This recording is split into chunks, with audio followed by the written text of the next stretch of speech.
Hello everyone, I'm very glad that you listened to my story. Please give me a follow and like the video if you enjoyed it. Feel free to comment and provide feedback so I can improve the sound quality. Yes, we invite you to listen to part 5 of the series. Chapter 242, 242 The Ancestor is Panicked, 2. 242 The Ancestor is Panicked, 2. It's not important anymore. Suqing shook his head. He then lifted his right hand and grabbed. Immediately, the small bronze bottle flew into his hand. The voice in the bottle had completely weakened. After it appeared once more, it completely disappeared. Ding Shui glanced at Zhao Zhongheng. If it was anyone else, it would be very difficult to see the meaning of this glance. However, Zhao Zhongheng understood tacitly and immediately went forward to search the body of the sea corpse race without any hesitation. Very soon, they found a storage bag and the three of them left the secret passage. Suqing covered the sound-catching bottle and kept it. Ding Shui told the sect what she had discovered here and could be considered to have completed her mission. As for the items in the storage bag, there weren't many. Most of them were miscellaneous items. There were no magic artifacts or jade talismans. Clearly, they had all been used up. There were a few hundred spirit stones and 3 to 5 spirit tickets. They didn't know if it was because he was poor to begin with or if he hid his items in another place. Suqing swept his gaze over. He took the sound-catching bottle and didn't ask for anything else. Suqing didn't know what use this bottle would have in the future, but this item itself was very strange. Suqing felt that it had some value. Zhao Zhongheng and Ding Shui were both rich people and didn't fancy the things in the storage bag. However, they still shared them. After all, it was more or less a gain. Just like that, as Ding Shui reported the matter of the secret passage, this matter came to an end. Next, the other disciples of the sect would deal with the follow-up matters. Time quickly passed. While Ding Shui was becoming increasingly depressed because of Zhao Zhongheng's appearance, the 1-month deadline was up. As Suqing bade farewell and left, Ding Shui felt extremely regretful and chased after him to show her concern. "Senior brother Su, the front line is dangerous, you have to be careful. Your safety is the most important. My cultivation level is low and I don't have anything to show. However, I'll ask my aunt to take care of you more. If you encounter anything that can't be resolved, you can look for her directly. Also, senior brother Su, thank you for your help during this time. I'll definitely work harder to learn about plants and vegetation and strive to join the 7 Sects Alliance as soon as possible. At that time, I'll be able to help senior brother in plants and vegetation." Ding Shui's expression was serious.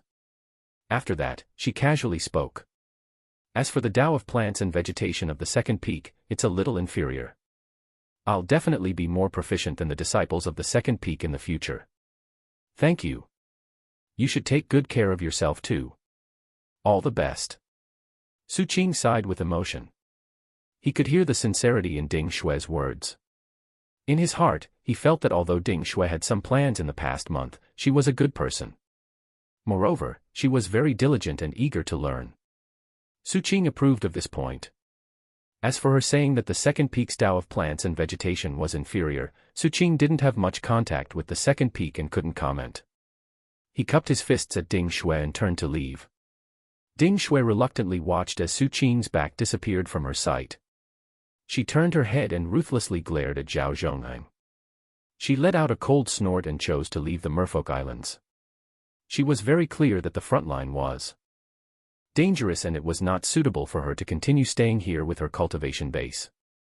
As for Zhao Zhongheng, he looked at Ding Shui's graceful back view with an incomparably firm gaze. He felt that his judgment was correct. Cultivation isn't important in this matter. My sincerity can surpass everything. That Suqing's cultivation is indeed stronger than mine, but he left just like that. However, I'm not like this. I'll always accompany my senior sister." At the thought of this, Zhao Zhongheng took a deep breath and hurriedly followed. Under Ding Shui's annoyance, they left together. As for Suqing, he didn't leave the Merfolk Islands. After completing the mission to protect Ding Shui, he not only obtained 3 disorder teleportation talismans but also a decree given by the Deputy Peak Lord. With this decree, he could retreat from the war without applying a request. It could even be done during missions. It was the same as having the right to return to the sect at any time. His obligation to participate in the battle was still there, but it had been changed from the front line to the back. His battle results and the subsequent rewards of the war wouldn't be reduced. This allowed him to have very strong autonomy. Even a Golden Corps elder would find it very difficult to issue such a decree. Only the higher-ups at the peak lord level had the qualifications, so its value was extremely high. Su Qing was aware that the deputy peak lord had given it to him because of Ding Xue. This is a favor. I will need to repay Ding Xue in the future. Su Qing remembered this matter and took out his identity token to check the missions inside. He didn't plan to leave immediately. Although he had spent a month on Ding Xue's Dao Protector mission and his ranking in the war had fallen back to below 70, Su Qing felt that it wouldn't be very difficult to increase it. He wanted to enter the top 50 and obtain the right to use the magic treasure projection once. In the following period of time, Su Qing once again immersed himself in the missions. Every day, he would be busy with one mission after another, killing the Sea Corps race and refining the Sea Corps souls. Occasionally, he would even farm battle results with the Shadow. Gradually, his ranking neared 50 and he wasn't far from obtaining the chance to use the magic treasures projection. On this day, Su Qing, who had just handed in the mission, was about to accept the next mission when his expression suddenly changed. He lowered his head and looked at his feet.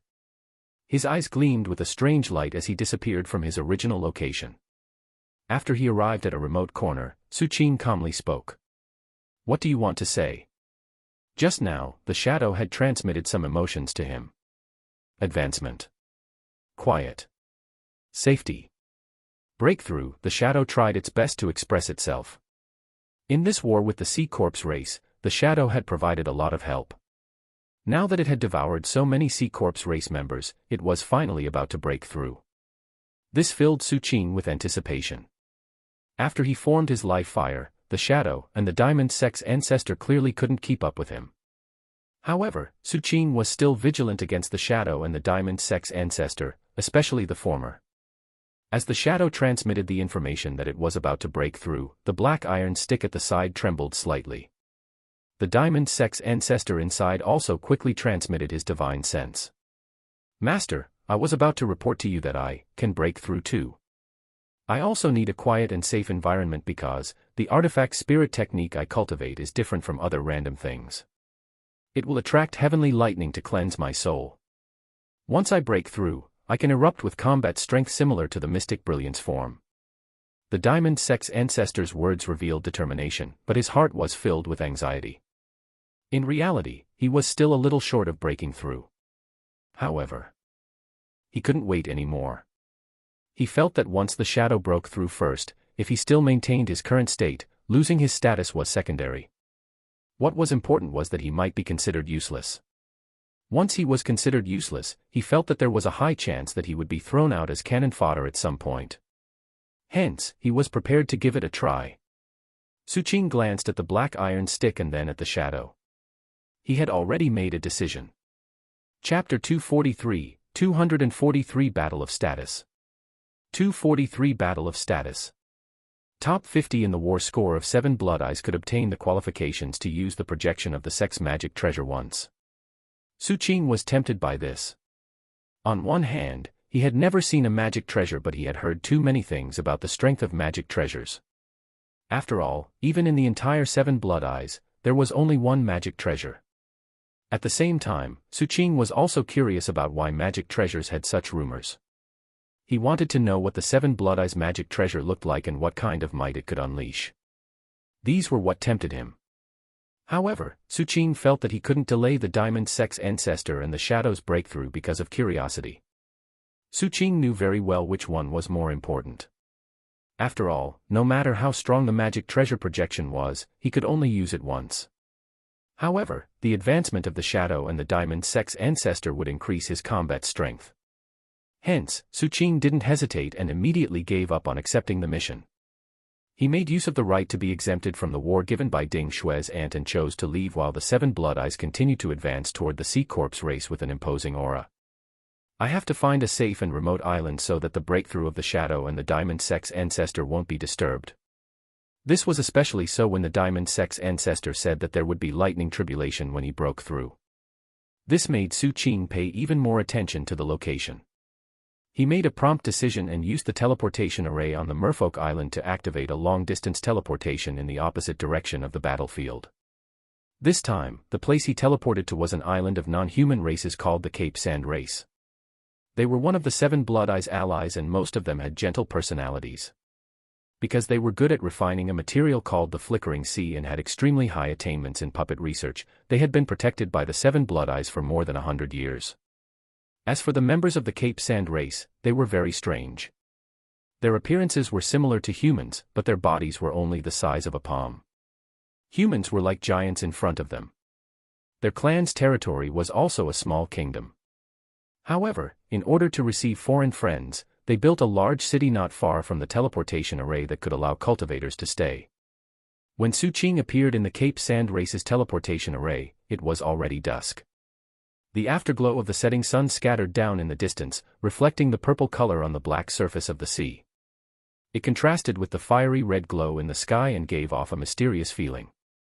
The harmony and peace here were quite rare in the Forbidden Sea. Since Su Qing had been in the battlefield till now, there was still some baleful aura from the war on his body. He felt a little uncomfortable when he entered this peaceful place. Su Qing lifted his head and looked into the distance. He saw countless members of the Cape Sand race busying themselves in the small city in the distance. From time to time, singing could be heard and he could faintly see even smaller children playing with the sand. However, there were many auras of experts here. Even though the Cape Sand race was extremely short, Su Qing wouldn't underestimate them. This was because he had read about them in the Homicide Department's dossier. He knew that although the Cape Sand race was gentle, their combat strength was astonishing, especially since they were good at Tao of puppets. Su Qing, who had walked out of the teleportation array, swept his gaze across the surroundings and looked at the 8 puppets sitting outside the teleportation array. Each of these 8 puppets was the size of a human. Their bodies were made of iron and wood and their faces were pitch black with gems as their eyes. There were no spirit energy fluctuations coming from their bodies, as though they were dead objects. The instant Su Qing's gaze landed, the gem eyes of one of the puppets suddenly lit up. Cracking sounds echoed as it lifted its head and looked at Su Qing. After that, it stood up and cupped its fists. "Welcome to the Cape Sand race. May I know why a distinguished guest from the 7 Blood Eyes is here?" Su Qing carefully sized up this puppet. Even though the other party had spoken, he still didn't sense any spirit energy fluctuations. Su Qing felt very strange. However, he knew that there were many things that he couldn't rashly inquire about. Hence, he spoke in a low voice. "I'm passing by and want to go to the nearby sea area. Do you have a nautical chart for sale? Since you're an esteemed guest from the 7 Blood Eyes, you don't need to buy it." The puppet waved its right hand and a grain of sand appeared in it. It threw it at Su Qing. After Su Qing caught it, his expression was a little moved. This small grain of sand actually recorded information like a jade slip. He only swept his magic power slightly and a very detailed nautical chart appeared in his mind. After thanking the puppet, Su Qing took another look at the peaceful atmosphere of the race. With a sway of his body, he rose into the air and headed toward the distance. He was extremely fast, causing a booming sound. In an instant, he disappeared. After he left, the other 7 puppets beside the teleportation array lifted their heads one after another and looked in the direction Su Qing had left in. The 7 Blood Eyes is currently fighting against the Sea Corpse race. This person's cultivation isn't ordinary and gives me a lot of pressure. Moreover, his body clearly contains the aura of the battlefield. Why is he here? I also sensed his cultivation fluctuations. Although it's not very clear, to be able to make the magic power circulation of my magic aperture stagnate, this person should be at the mid-stage foundation building realm. However, from his actions, he doesn't seem to have any ill intentions. These 8 puppets didn't move at all and transmitted their voices to each other. After confirming that Su Qing had indeed left, they slowly relaxed and lowered their heads again, not moving at all. Time flowed by and a night passed. The next morning, when the sunlight scattered down, burning the sea and sky, Su Qing's figure appeared in the sky. His speed didn't decrease at all as he continued to speed forward. He didn't choose to move out on the magic ship. That would be too big of a target. He relied on his own strength to search the entire night. According to the descriptions on the nautical chart, he finally found an area that met the requirements. This was an abandoned mining island. The nautical chart described that the island was discovered to have a spirit vein 100 years ago, so it attracted the attention of the Cape Sand. After mining it for 60 years and emptying it, it was abandoned. The spirit energy on it was scarce and the anomalous substances were dense. Although there were plants, most of them had some forms of offensive methods. Moreover, there was no longer any value inside or outside the island, so almost no one came here. There were many such islands on the Forbidden Sea. Suqing examined the island from the air. In the end, he decided to let the shadow and the diamond sex ancestor advance on this island. After making the decision, he headed straight for the island. Very soon, he landed on the island. Suqing waved his hand and scattered a cloud of poison powder, causing some of the plants in the surroundings that were twisting around him to instantly wither and die. Suqing didn't even glance at them and headed straight for the mines on the island. Not long later, he found one. This mine shaft was pitch black. The morning sunlight outside was clearly bright, but the pitch blackness here seemed to be impenetrable by light. It emitted dense anomalous substances and waves of cold air. The surroundings of the mine shaft were covered in a layer of black ice which seemed to be highly toxic as there was no vegetation in the surroundings. This place wasn't a suitable place for cultivation for any cultivator, but Suqing's shadow was very satisfied.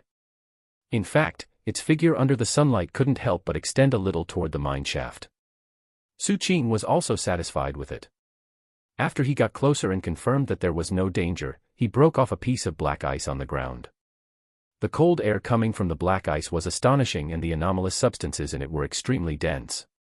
Just by touching it, the anomalous substances in it invaded Suqing's body. However, at the next instant, they were rapidly absorbed by Suqing's shadow. This thing is a little interesting. Suqing squatted down and collected some of the black ice here.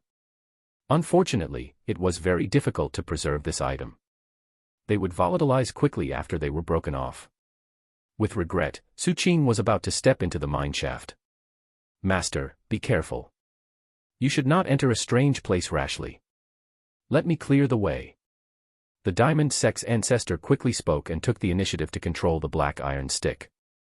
After it flew into the mine shaft, he transmitted his divine sense. "Master, everything is normal down there."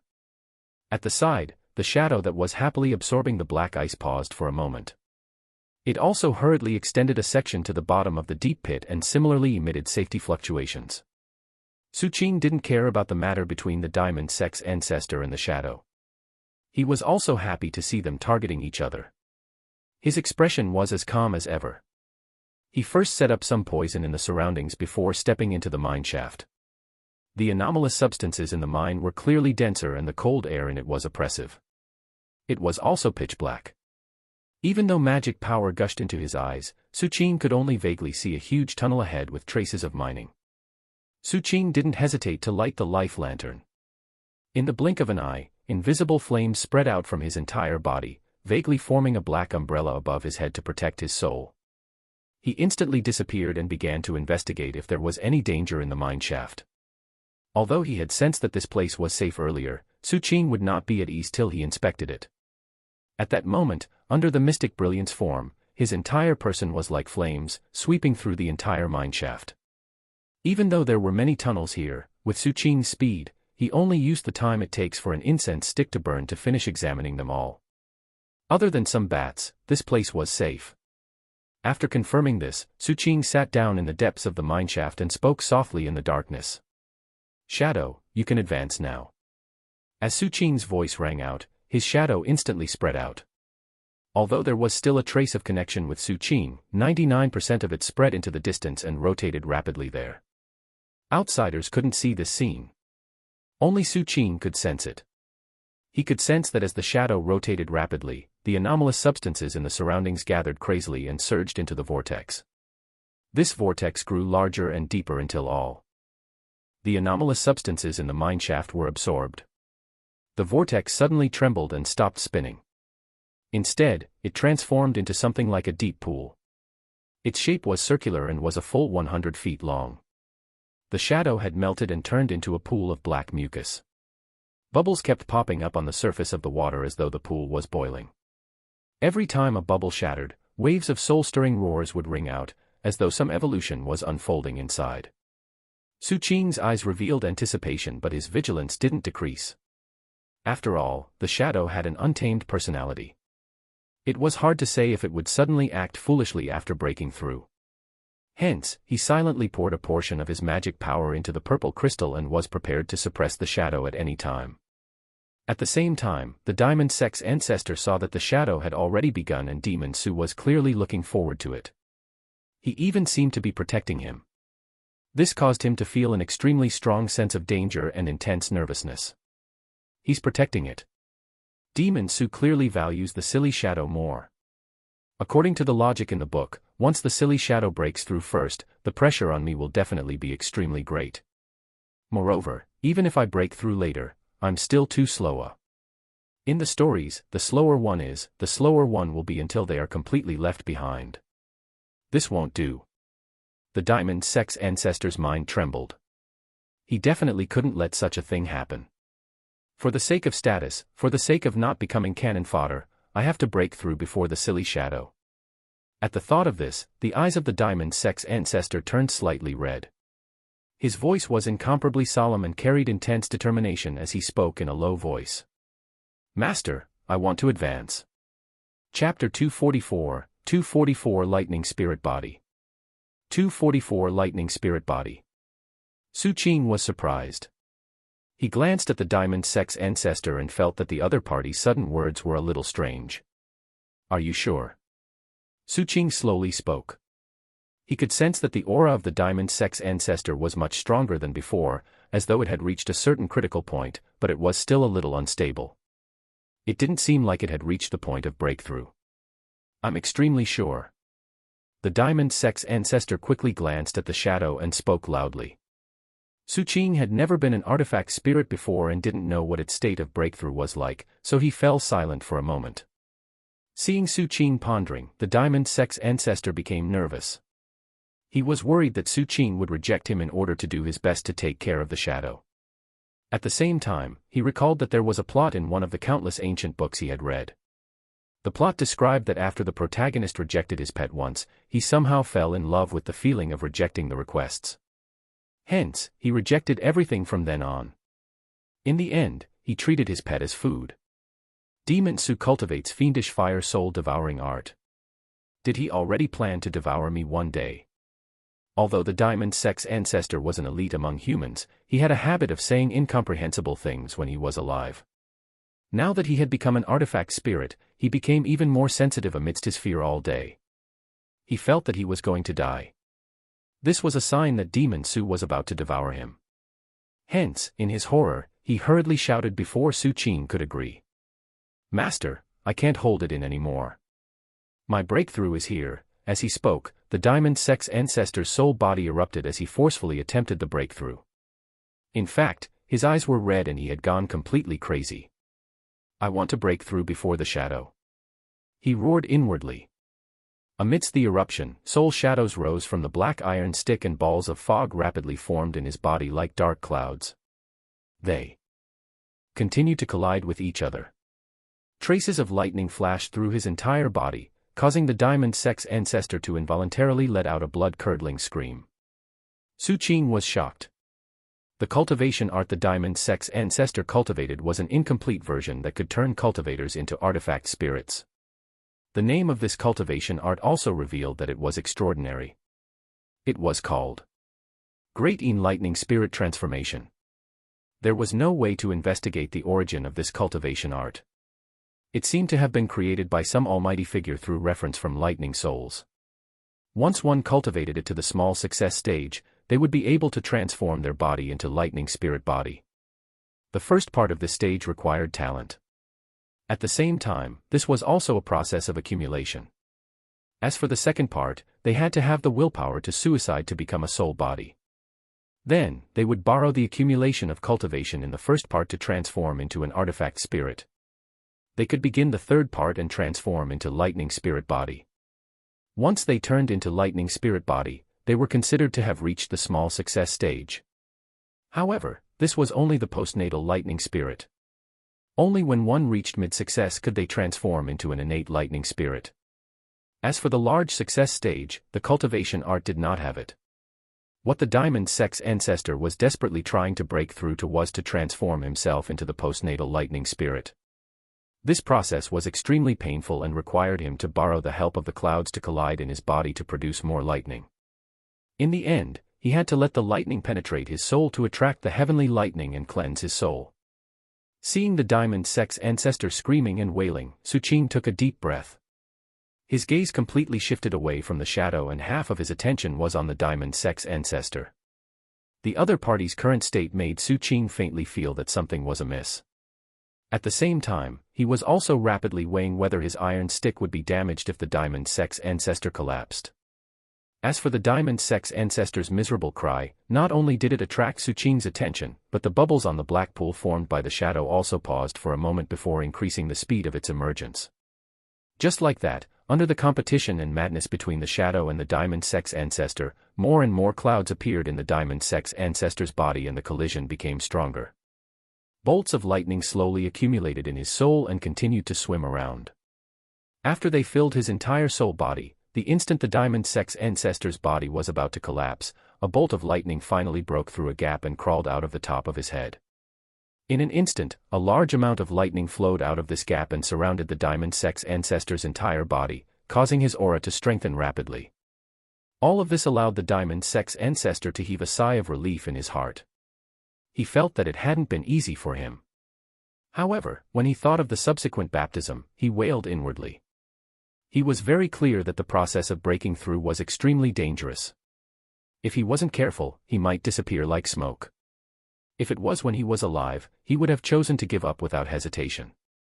This personality was also one of the reasons why his magic aperture opening was very slow. In reality, there were a few opportunities in his life that could speed up the opening of his magic aperture.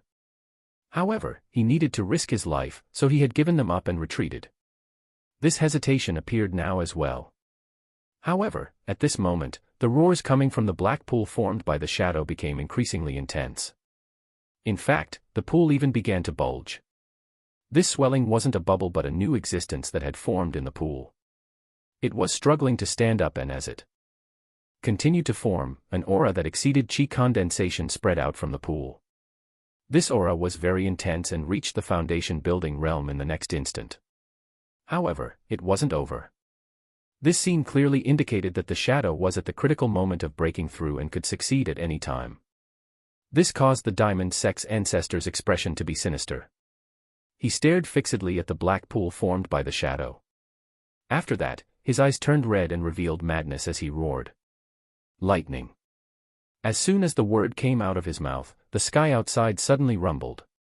Dark clouds filled the sky and a huge bolt of lightning was brewing in it.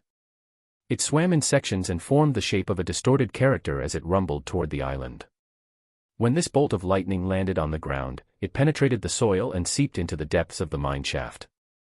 It appeared above the diamond sex ancestor's head and ruthlessly struck him.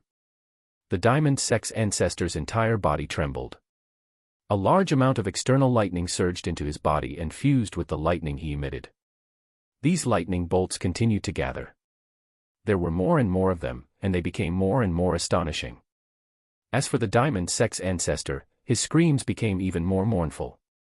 His body began to turn transparent, as though he was about to collapse. The black pool formed by the shadow was shocked by this scene.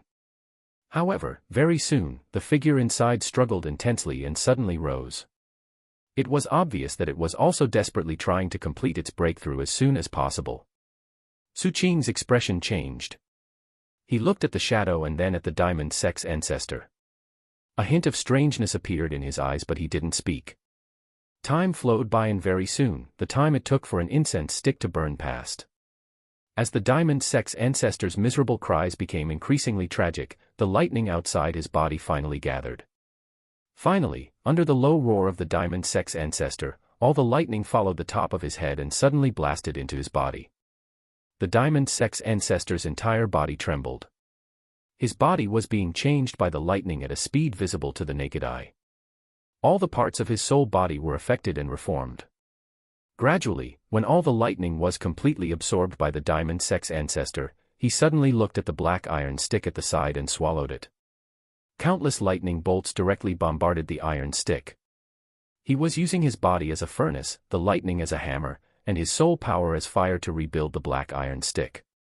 The lightning continued to bombard and the diamond sex ancestor trembled even more. With every bombardment, the black iron stick would be tempered a little and there would be an additional lightning rune on it. The diamond sex ancestor roared and screamed, but he didn't give up.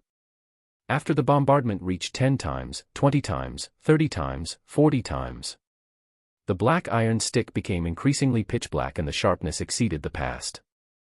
The lightning runes on it shone intensely and even Su Qing felt that the light was piercing. Finally, after the lightning struck for the 49th time, the diamond sex ancestor reached his limit. He had no choice but to spit out the black iron stick. At the next instant, the 49 runes on the black iron stick all shone. An aura that surpassed chi condensation and even early foundation building erupted. Amidst this eruption, the diamond sex ancestor's figure appeared on the black iron stick. His body had changed drastically. Although his appearance was still the same as before, his entire body flickered with countless bolts of lightning that continued to circle and swim with an astonishing aura. His body was even translucent, as though he had transformed into a lightning body. As for the lightning, it didn't cause any harm to him. It seemed to be one with him. An incomparably violent aura spread out from the diamond sex ancestor, giving Su Qing the feeling that he was facing a ball of life fire cultivator. Su Qing could clearly sense an even more terrifying fluctuation from the lightning runes on the black iron stick. Clearly, its current state wasn't its combat form. One could imagine that once it unleashed its full might, it would probably be able to match the strength of 2 balls of life fire. The reason for this was related to the fact that the diamond sex ancestor was a foundation-building cultivator and also had a great connection with his cultivation art. After overlapping, it formed his earth-shattering breakthrough this time. I didn't let Master down. The diamond sex ancestor sensed his strength and was excited. He felt that it hadn't been easy for him. However, he didn't forget that his life soul was with Su Qing, so he wouldn't get carried away. He was about to say some flattering words when the black pool formed by the shadow at the side seemed to have received an unprecedented stimulation and erupted. The existence inside finally rushed out completely. The shadow also changed drastically. It was no longer what it was before. Instead, it transformed into the shape of a large tree on the ground. In front of Su Qing and the diamond sex ancestor, the black shadow in the shape of a large tree rapidly spread its branches and leaves, gradually growing the shape of fruits one after another. After that, these fruits all cracked open and red eyes appeared one after another. There were over 100 of these eyes densely packed together. At that moment, they all opened and abruptly looked at Su Qing. A hint of ferocity erupted from its 100 or so eyes. A ghastly mouth appeared on the tree. It was filled with sharp teeth and emitted a strange sound that Su Qing seemed to have heard somewhere before. KRRK, KRRK, KRRK, KRRK, KRRK. This sound was like that of grinding teeth. Chapter 245, 245 Suppress. Suppress. Suppress. 245 Suppress. Suppress. Suppress. The black tree formed by the shadow was strange, incomparably so. The 100 or so eyes on it emitted an astonishing red light, illuminating the mine like a world of blood. The ferocity they emitted was extremely obvious. This ferocity contained intense rage. It was as though the shadow had been enduring for a long time. At this moment, as it broke through, all the negative emotions in its heart couldn't be suppressed and began to erupt. However, what was strange was that the ferocity and rage of the shadow didn't all rush toward Su Qing. Instead, half of it was targeted toward the diamond sex ancestor. Su Qing had suppressed it daily for a long time. Originally, all of its killing intent should have been targeted toward Su Qing. However, it was obvious that some of the actions of the diamond sex ancestor had astonishing effects in attracting hatred. The diamond sex ancestor had a solemn expression as lightning swam around his body. He looked at the shadow solemnly, but he was overjoyed inwardly. He thought to himself, little shadow, well done. This is how it should be, you should rebel openly like this. The more this was the case, the more stable his status would be. With this thought in mind, the diamond sex ancestor let out a low roar. Vile shadow, are you trying to devour our master? As he spoke, the Diamond Sect's ancestor instantly arrived between Su Qing and the shadow, looking loyal and protective of his master. At the same time that he locked onto the shadow, the lightning runes on the iron stick began to shine and a terrifying aura spread out. A cold glint appeared in Su Qing's eyes. He didn't care about the shadow's ferocity at this moment. Instead, he quickly thought about the source of the familiar sounds. At the next instant, Su Qing's expression suddenly changed. He recalled the origin of this voice. Giant and the dragon carriage. Su Qing's mind shook. At that moment, he suddenly heard a muffled rumbling sound from the outside world. The sound was low, as though a heavy object had landed on the ground, forming intense fluctuations that caused the sea to surge, causing the island he was on to tremble. At the same time, under the sea on the island, Su Qing's forbidden sea plesiosaur rapidly manifested and looked into the distance. The instant it looked over, its body rippled intensely. Thick fog spread out from the distant sea. As the sound of heavy objects landing on the ground became increasingly deep, the sound of iron chains also followed. From afar, one could see a huge giant slowly walking over. His body was extremely huge and was covered in tentacles that were like his hair. Every step he took caused the bottom of the sea to tremble, stirring up a violent torrent that swept up a thick fog filled with dust. As he moved forward, one could clearly see the shocking black iron chains on his body. These iron chains bound his body to a bronze dragon carriage. This dragon carriage carried traces of the passage of time and looked dilapidated with many areas covered in rust. It was slightly tilted to the side as it was pulled, leaving a long mark on the bottom of the sea. Regardless of whether it was the giant or the dragon carriage, they were both enormous. Compared to them, Su Qing was simply insignificant. In his eyes, either of them was like a mountain that could hold up the sky. This was especially so for the tall carriage. There were exquisite and majestic carvings on it that were filled with the feeling of an emperor's weapon. It was as though only supreme noble spirits could use this dragon carriage. As the giant walked over and the dragon carriage was revealed, the sea rumbled. Terrifying waves surged into the sky and formed a tsunami. The giant emitted a terrifying aura that surpassed the strength of binding by countless times. In an instant, Su Qing's forbidden sea plesiosaur shattered into pieces. Su Qing's eyes instantly felt a piercing pain and blood flowed out of them. The walls of the mineshaft couldn't withstand it either. Cracks rapidly formed and collapsed, causing the seawater to pour over. This also caused Su Qing to see the giant in the distance with his own eyes instead of using the plesiosaur's eyes. The other party's aura caused his mind to shake intensely. Su Qing didn't hesitate at all.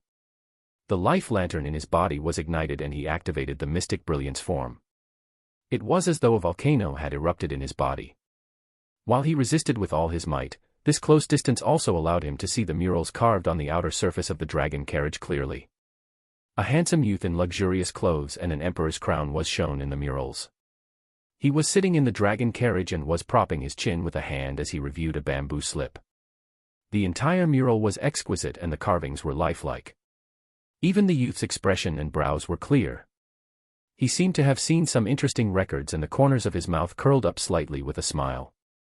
As for the dragon carriage he was in, it was pulled by a giant running toward the sky with 5 golden dragons wrapped around his body.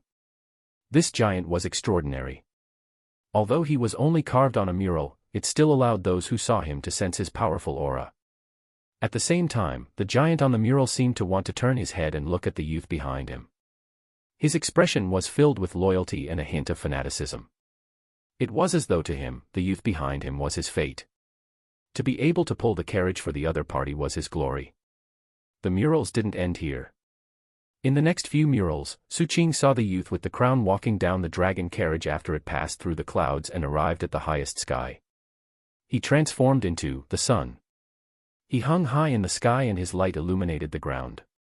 The last carving portrayed that at dusk, the sun transformed back to the youth and returned to the carriage. He sat down again and was pulled by the giant straight to the sea. This series of murals caused a wave of emotions to surge in Su Qing's mind. While he was feeling these intense emotions, a sound rang out from the mouth of the giant. KRRK, KRRK. The strange voice echoed, as though it was responding to the shadow. As for Su Qing's shadow, although it was in the sea right now and couldn't be seen by others, Su Qing's perception still sensed that it was still in the form of the bizarre tree.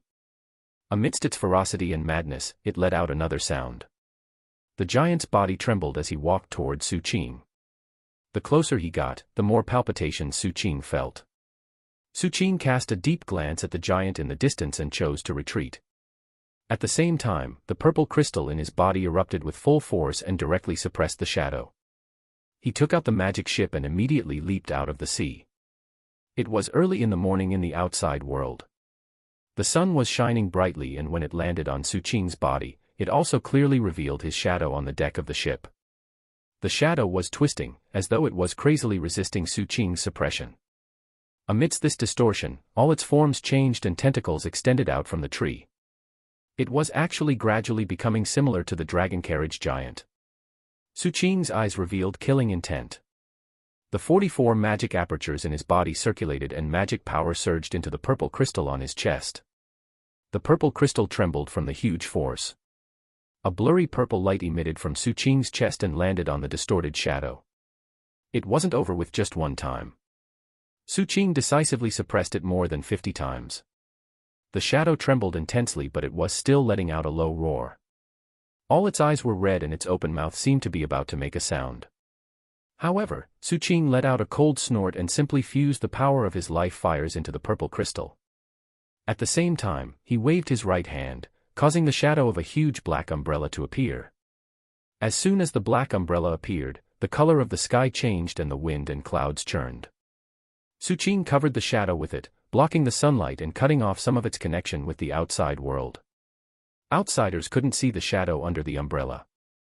However, Su Qing could clearly sense that after the shadow's connection with the outside world was severed, it revealed panic and struggled intensely. "Fool!" Su Qing slowly spoke. As his life fires fused into the purple crystal, the crystal was activated to a greater extent, erupting with an unprecedented suppressive force, forming a corporeal purple halo that rumbled toward the shadow. 3 times, 7 times, 16 times. The might of this suppression under the strengthening of life fires was much greater than before. The shadow's entire body trembled and it gradually couldn't struggle anymore. It also found it difficult to make a sound. At the same time, under Su Qing's close observation, as the black umbrella enveloped the shadow and as he forcefully suppressed it, finally, the dragon carriage giant's footsteps stopped. As though he had lost his senses, the giant slowly turned around and pulled the dragon carriage deeper into the sea, returning to who knows where. After confirming that the giant had left and the palpitations had dissipated, Su Qing coldly looked at the shadow, which was trembling intensely as it realized that something bad was going to happen. "Your plan has failed," Su Qing calmly said. The shadow trembled and its form changed from its previous appearance. Its tentacles disappeared and it transformed into a tree again. All the eyes on it were still red, but it didn't dare to emit a ferocious glint. Instead, it revealed a fawning expression. At that moment, the sun rose into the sky. The sunrise on the sea was even more spectacular than on the shore. It was as though the sun had flown out of the sea's bedroom and headed straight for the sky.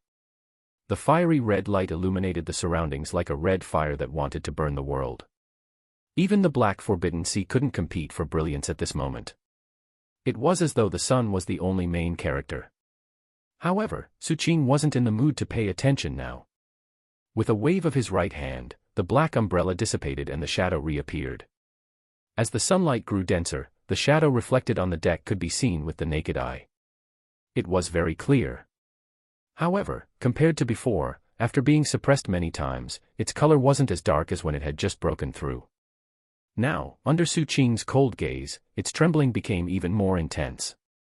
"Wrong. As soon as his emotions fluctuated, the purple crystal in Su Qing's body released its suppression. 10 times, 30 times, 70 times, 120 times. Su Qing simply sat cross-legged at the side and looked at the distant sky with no intention of stopping. The diamond sex ancestor was very excited at the start, but as he saw this, his heart couldn't help but tremble. He looked at the shadow that was constantly being torn under the suppression, looking miserable and dim. It could not even keep its form, and even its aura was weak, like it was on the verge of death. He then looked at the expressionless Su Qing and couldn't help but speak in a low voice. "Master, it's going to die." Su Qing glanced at the diamond sex ancestor. "You sympathize with it?" "Absolutely not. The diamond sex ancestor felt goosebumps from Su Qing's gaze and hurriedly patted his chest loudly. In fact, the force was so great that it sent some lightning flying. "Master, let's kill this traitorous shadow together." As he spoke, his body rumbled with lightning as he headed straight for the shadow. He did his best to assist, afraid that he would be too slow. Chapter 246, 246 Warning. 246 Warning. Su Qing didn't care about the diamond sex ancestor's performance. While suppressing the shadow, he looked at the distant sky. The scene of him obtaining the shadow for the first time appeared in his mind. That was in the jungle forbidden zone. When he and the Thunder team killed the black-scaled wolf pack, the instant a black-scaled wolf died, its shadow spread over as though it wanted to parasitize him. The purple crystal also underwent a true change at that time, sealing this shadow. From then on, his shadow mutated. To be precise, his shadow should have become the carrier of the black-scaled wolf's shadow. The two had fused together. The fact that the other party could absorb anomalous substances made Su Qing's cultivation even smoother. His body had become pure. At the same time, the shadow also grew stronger as it absorbed the anomalous substances. In the following days, other than being a support, there were no other changes to the shadow. After Su Qing discovered that he could control the shadow, the other party became his hidden trump card. This lasted until the time when the shadow revealed a hint of spirituality. After that, it was the mute youth's reminder and the act of extinguishing the spirit breath lantern when the other party really woke up on the Merfolk Island. From then on, not only did the shadow reveal its spirituality, but it also revealed a certain level of intelligence. Su Qing had expected all of this. His cultivation was stronger than the shadow from the start. Moreover, with the suppression by the purple crystal, although he had some reservations, he still allowed the shadow to become stronger. Following that, the scene of the backlash appeared. Su Qing wasn't surprised by the shadow's backlash. This was within his expectations. What he was surprised at was that the shadow could attract the giant and the dragon carriage. This allowed him to make more guesses at the shadow's origins. But no matter what, to me, the disadvantages outweigh the benefits. Su Qing calmly looked at the shadow as he spoke. His tone caused the diamond sex ancestor's heart to tremble. The shadow also clearly sensed that something was different from usual. It emitted even more terrified emotions that were extremely intense, as though it was begging for mercy. "Since that's the case, what's the use of having you?" Su Qing closed his eyes and lifted his right hand, pressing down on the shadow on the deck without hesitation. This time around, the purple light didn't spread out to suppress it. Instead, it followed Su Qing's right hand and directly landed on the shadow's body. At the next instant, the ship rumbled. The shadow couldn't withstand it anymore and let out an unprecedented mournful cry. There was also a mix of pain and anger that spread out and gushed into Su Qing's perception. Su Qing didn't bother with the emotions and continued to suppress it. The shadow's miserable wails caused the diamond sex ancestor to be shaken to the core. He instinctively retreated a little. When he looked at Su Qing, his eyes revealed nervousness. Amidst the rumbling and screams, the shadow became even fainter. After that, it shattered and transformed from its tree state to an ordinary shadow. The wails also slowly weakened from mournful to pleading. At the same time, emotions of weakness spread out.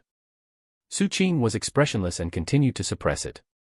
180 times, 240 times, 320 times. His purple light continued to erupt as it suppressed the shadow again and again. The shadow had already become blurry and its screams became weaker and weaker. Su Qing's eyes revealed a resolute gaze. He wanted to completely erase it. As for how he would deal with the anomalous substances after the shadow died, Su Qing wasn't too worried. It was a matter of priorities. His purple crystal was the main and the shadow was the secondary. Although the shadow could absorb anomalous substances, since the purple crystal could seal it, it could also seal other shadow-like creatures. At most, after killing it, he would make a trip to the Forbidden Zone and find a new seal to replace it. Hence, even though the shadow was extremely faint now, his suppression continued. The 350th time, the 460th time, the 570th time, the 680th time. The entire process didn't stop at all. This lasted until the shadow continued to fade and it had no choice but to shrink and gather into a ball, making its color no longer so light but a little denser. Its form changed to that of a small person and it assumed a kneeling posture, continuously kowtowing and begging for mercy. Suqing coldly looked at the shadow person who kept kowtowing and pressed down again. It was shattered by a single palm strike. The scream stopped abruptly. Suqing's expression was calm. He sat under the sunlight and no shadow appeared beside him. However, he didn't care about this strange scene. He stood up and walked to the edge of the magic boat, lowering his head to look at the Black Sea. Under the sunlight, if he had a shadow, the location of the shadow should be reflected on the sea that was filled with anomalous substances. After standing there for a long time, Suqing walked back to the bow and calmly spoke. "Get out here." The deck was quiet. Suqing laughed. The cold glint in his eyes appeared once again and the purple light on his chest flickered faintly. The instant he was about to continue using the suppression, the shadow that had collapsed earlier appeared while trembling. The instant it appeared, it rapidly shrunk and transformed into a small person who quickly kowtowed. Its pleading intent was much stronger than before. "Too slow." Suqing spoke and suppressed it again. The small person let out a miserable wail as it collapsed. Suqing was expressionless. He closed his eyes and meditated. He sensed that it would be a little troublesome to kill this shadow. Hence, he studied the purple crystal and searched for a way to completely kill the shadow. Time flowed by and very soon, it was noon. When the sun was at its strongest, Suqing opened his eyes and calmly looked at the deck amidst the extreme nervousness of the diamond sex ancestor. "Get out here." At the next instant, the shadow condensed at an astonishing speed, as though it was afraid that it would be tortured again if it was too slow. Although the shadow was very faint, after more than 2 hours of recovery, it barely had an outline and returned to the shape of a tree. At that moment, other than pleading, the emotions transmitted through its trembling were 10 times more fearful than before. "You've been by my side for a long time and should know my personality." Suqing coldly looked at the shadow. He wanted to kill it but it would take time to study the crystal. Hence, as he stared at it, Suqing slowly spoke after the other party's terror grew increasingly intense. "I'll give you 3 months to change my mind about killing you. If you can't do it," Suqing didn't continue. The shadow trembled and kept kowtowing, as though it was promising. "Now, tell me, how are you different from before after you advanced?" Suqing glanced at the shadow. "Bite, control." The shadow tried its best to transmit a message, but it was too weak now. Perhaps it was because of its characteristics, it was very difficult for it to complete the complete expression of its language even after it advanced. It could only try its best to explain. Suqing frowned. The other party's description was too simple. He needed to know exactly what the shadow's ability was after it advanced. This concerned some arrangements in future battles. "Master, leave it to me." The diamond sex ancestor finally found an opportunity and hurriedly spoke. Lightning flashed outside his body, causing him to quickly arrive in front of the shadow. He stared at the shadow's 100 or so eyes and asked in a low voice. "I'll ask. If I am right, blink your eyes. If I am wrong, nod. Now, tell me, what is this bite you are talking about? Bite anomalous substances. Bite flesh. Bite shadows." The shadow looked at the diamond sex ancestor with an unfriendly gaze. However, it had no choice at this moment. Its description wasn't clear, so it could only listen. Very soon, when it heard the diamond sex ancestor say "bite shadows," it hurriedly blinked. "Bite yourself. Bite others. 1 bite. All of them. That's called devouring. After devouring, control. Controlling the body. Controlling the soul." After some communication, the diamond sex ancestor came to a realization and quickly looked at Suqing. "Master, I understand. What little shadow means is that it can devour other people's shadows and control their bodies the moment it completely devours their shadows. However, it can't control Master because there's something that it fears." After the diamond sex ancestor finished speaking, the shadow clearly revealed an emotion of agreement and quickly nodded. However, it quickly reacted and shook its head. In the end, it looked at the diamond sex ancestor in confusion. Clearly, Suqing's unprecedented suppression this time had damaged its intelligence. Its intelligence was even inferior than in the past. "Little shadow, you have to remember. Blink your eyes when I am right and nod your head when I am wrong. This will make it convenient for me to understand what you are trying to say, the Diamond Sex ancestor said with a kind expression. One couldn't tell his intentions. When the shadow heard this, it hurriedly blinked. The smile of the Diamond Sex ancestor became even gentler, but he thought to himself, "Little fart shadow, you still dare to show hostility to me. Let's see how I'll punish you in the future. As long as you're used to my explanation and nod when you're in the wrong, I have too many ways to make you suffer." Su Qing didn't bother with the Diamond Sex ancestor's thoughts. After hearing about the shadow's ability, he was a little moved. To him, this ability was very strange. At the same time, Su Qing knew that the item the shadow feared was the purple crystal. "I observe," the shadow hurriedly spoke. After saying that, it looked at the Diamond Sex ancestor. The Diamond Sex ancestor explained after another round of communication. It also has an ability to hide its eye in someone else's shadow, allowing Master to observe through it. Domain, the shadow spoke again. The Diamond Sex ancestor thought about it and asked a few questions. After confirming what the other party wanted to say, he turned to look at Su Qing and respectfully spoke. "Master," the shadow said that it can also form something similar to a shadow domain, but it can't last for long. However, once it's activated, its ability will increase by a large margin in the domain. Hearing the Diamond Sex ancestor's explanation, the shadow clearly felt comfortable. It looked at the Diamond Sex ancestor and felt that the other party wasn't as hateful as before, so it quickly blinked. Su Qing fell into deep thought. The changes in the Diamond Sex ancestor after the breakthrough could be seen with the naked eye, while the shadow had become more strange after the breakthrough. By coordinating with them, his attacks could become more varied. After some thought, Su Qing looked at the sea and recalled the giant and the dragon carriage. Gradually, he thought of the secret art engraved in the dragon carriage that Elder Zhao had mentioned. Emperor-level secret art, Golden Crow refines all life. How can I enter the dragon carriage to learn this secret art? Su Qing was tempted. He looked at the sea and pondered. The Diamond Sex ancestor squatted beside the shadow and persuaded.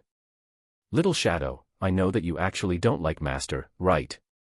The shadow was stunned and hurriedly nodded. "You shouldn't be like this. This old man has read many ancient books. In them, anyone who rebels won't have a good ending. Of course, I know that you're not convinced. You think that the vast sky is where you belong, so you want to counterattack and kill the great master. Isn't that so?" When Su Qing heard this, he looked over. The shadow trembled under Su Qing's gaze and nodded carefully. Chapter 247 Emperor-level opportunity. 247 Emperor-level opportunity. Su Qing knew that the shadow was deceived by the Diamond Sex ancestor. Its spirit had dimmed and its wisdom was affected because of the suppression.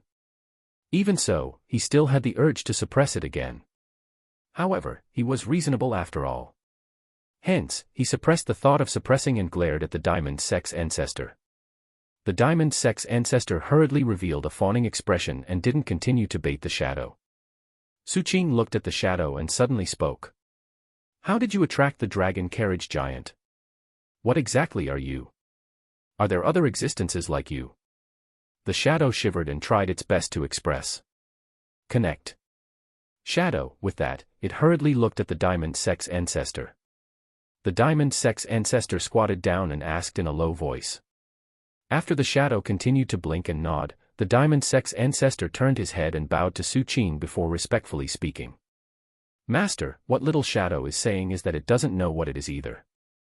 From the moment it gained consciousness, it has been a shadow that can parasitize and sleep in the host's shadow." At this point, the Diamond Sex ancestor blinked. When Su Qing asked if there were other existences like the shadow, he sensed a hint of hidden killing intent in Su Qing's words. Hence, he spoke in a low voice. The shadow said that it hasn't sensed an existence like it until now. However, I feel like there are very few unique things in this world.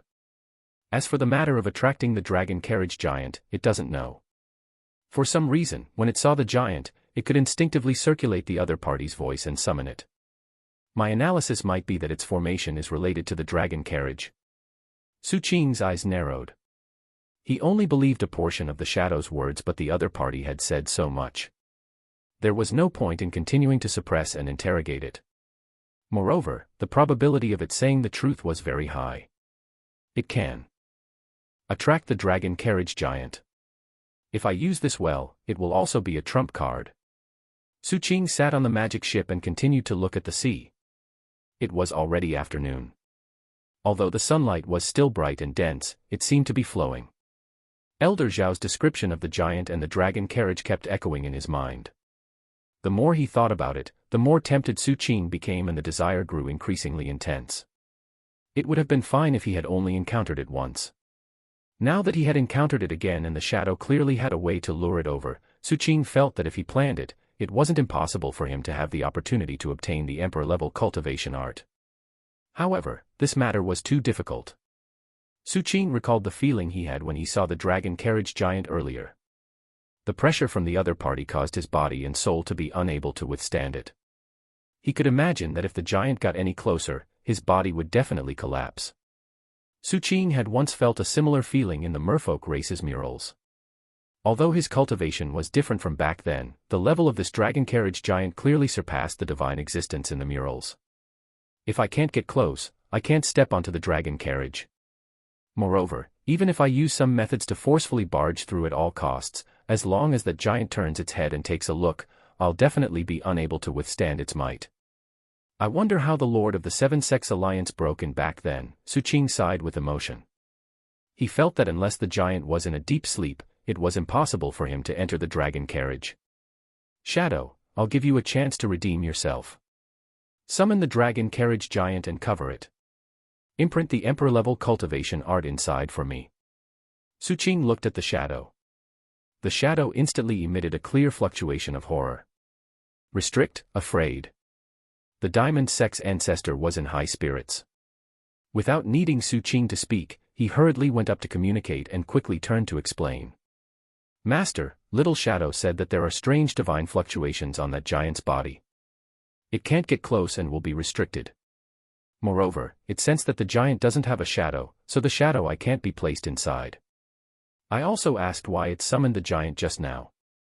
It said that it wanted to borrow the pressure of the dragon carriage giant to shock Master to death. It felt that it could last longer than Master under that pressure. As long as Master died, it would be free. Sigh, Little Shadow, how can you be so muddle-headed? When Su Qing heard this, he glanced at the shadow and recalled the backlash from the shadow earlier. He raised his hand and suppressed it, causing the shadow to let out a blood-curdling scream. After it recovered, the emotions it emitted were horror and pleading. Su Qing didn't look at the shadow. He looked at the gradually setting sun as all kinds of thoughts raced through his mind. Finally, when the sky darkened, he recalled the murals on the dragon carriage and the night parade of 100 ghosts he had encountered when he first went out to sea. God was delighted.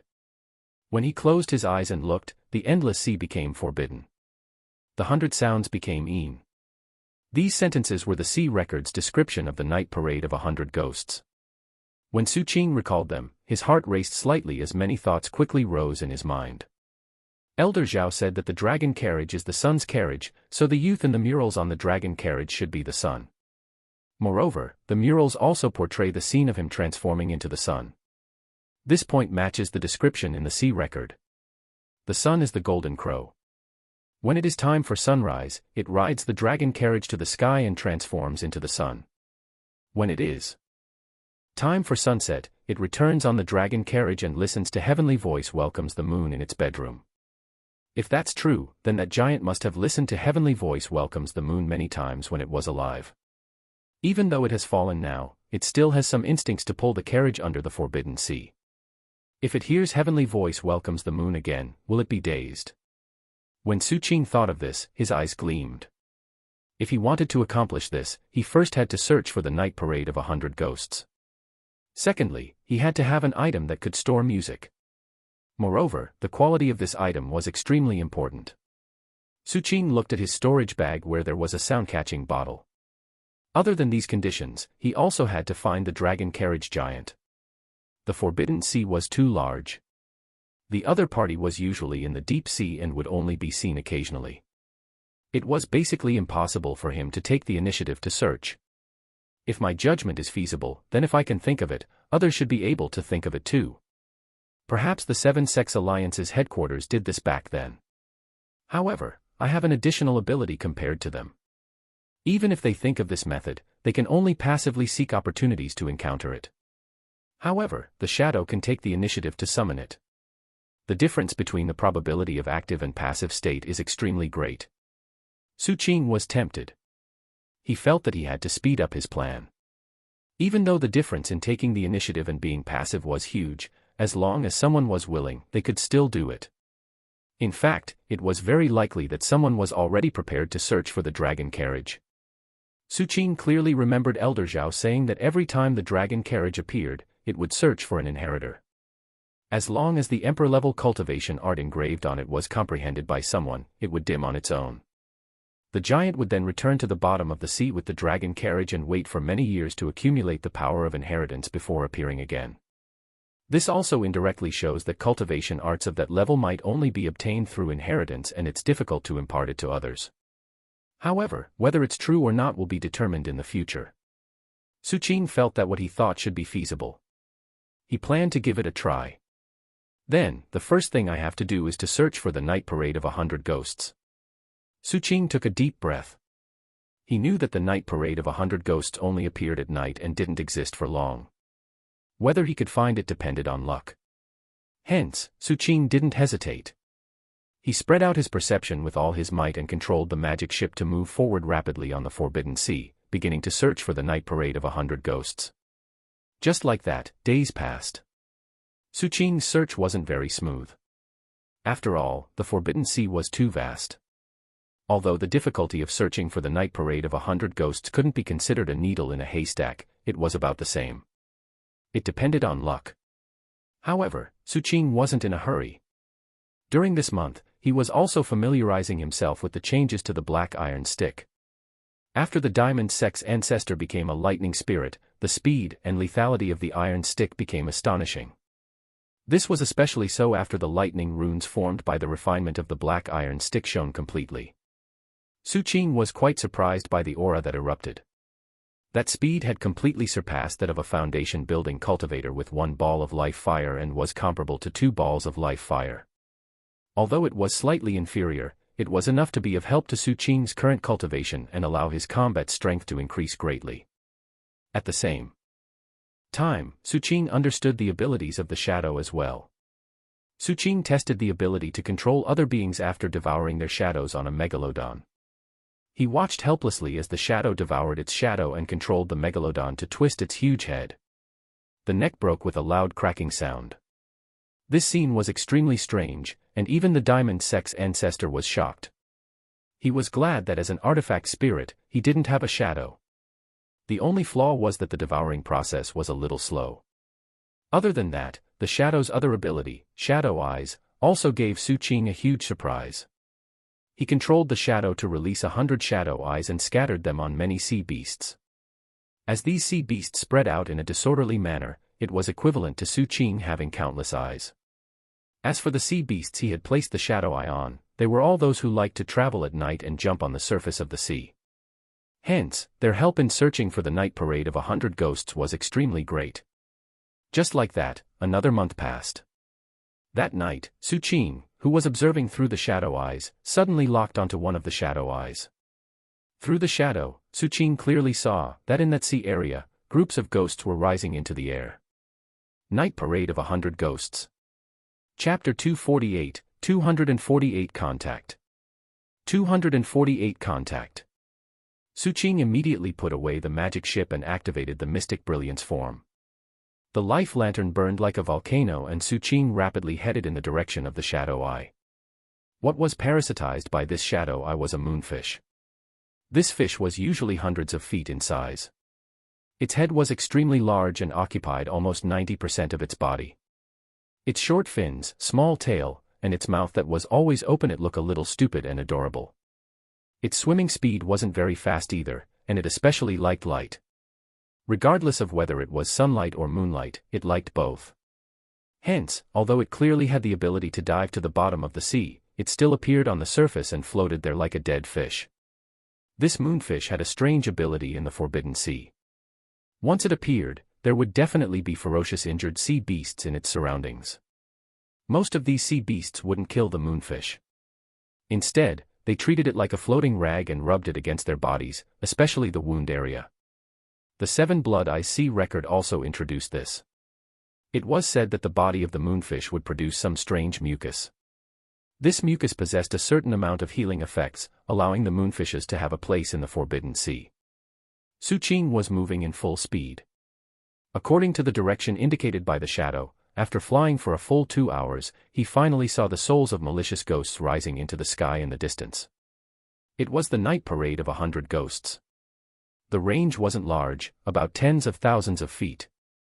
It was a little different from what Su-Ching had experienced last time. Clearly, the phenomenon of the night parade of 100 ghosts wasn't fixed. Su-Ching was a little worried. He didn't know if his previous judgment was correct, but he had to give it a try. With a wave of his hand, the magic ship appeared and landed on the surface of the sea, stirring up waves. At the same time, the shadow retracted its shadow eye. Su-Ching stepped on the magic ship and controlled it to move forward slowly. He slowly got close to the area of the night parade of 100 ghosts and listened carefully. Waves of strange sounds rang out in his ears. These sounds weren't music at all but ear-piercing sound waves formed by the roars of malicious ghosts. They wailed like ghosts and wolves, causing the listener's mind to be intimidated. Su-Ching's magic ship stopped within the range of the night parade of 100 ghosts. He took out the sound-catching bottle and opened it, before pouring his magic power into it. As thread-like light appeared on the sound-catching bottle and gradually spread, the sound-catching ability of the bottle slowly activated. Su-Ching watched as the malicious ghosts rose into the air and listened to the strange sounds. He recalled the feeling he had when he first encountered the night parade of 100 ghosts, and slowly calmed down. He didn't reject the mournful cries but accepted them. After merging himself with these voices, his mind gradually sank. Time flowed by and unknowingly, a night passed. The next morning, when the first rays of the morning accompanied by the sea breeze blew past his eyelashes and knocked on his window, Su-Ching slowly opened his eyes. There was a hint of sadness hidden in the depths of his eyes, but it was quickly hidden in the depths of his heart. The night parade of 100 ghosts was over. The night passed so quickly, Su-Ching mumbled. He recalled what he had felt and heard the entire night. The moment he completely calmed down, he finally heard a different voice. Now that he recalled it, he couldn't tell what tune it was. It felt more like a dream to Su-Ching. However, this time, what he dreamed of wasn't Grandmaster Bai's teachings but the scene of him eating snakes with Captain Lei in the scavenger campsite. After a long time, Su-Ching lowered his head and glanced at the sound-catching bottle. He then waved it. Immediately, the sound from last night rang out from the bottle. It was lifelike and exactly the same. In fact, he even closed his eyes and felt that the night parade of 100 ghosts was still continuing. What made Su-Ching feel even more complicated was that he actually felt like he was in a dream again. Vaguely, the scenes in his memory appeared in his mind again. This time, the scene was the scene of him carrying Captain Lei and moving forward outside the scavenger campsite. Even Captain Lei's words from back then appeared in Su-Ching's mind, causing him to involuntarily lose his focus. After this, you have to pay more attention to those scavengers in the campsite. At night, don't forget to feed those dogs. These little fellows are the most trustworthy ones in the campsite. Su-Ching's body trembled slightly. The sea breeze landed on his body, blowing his robe and hair.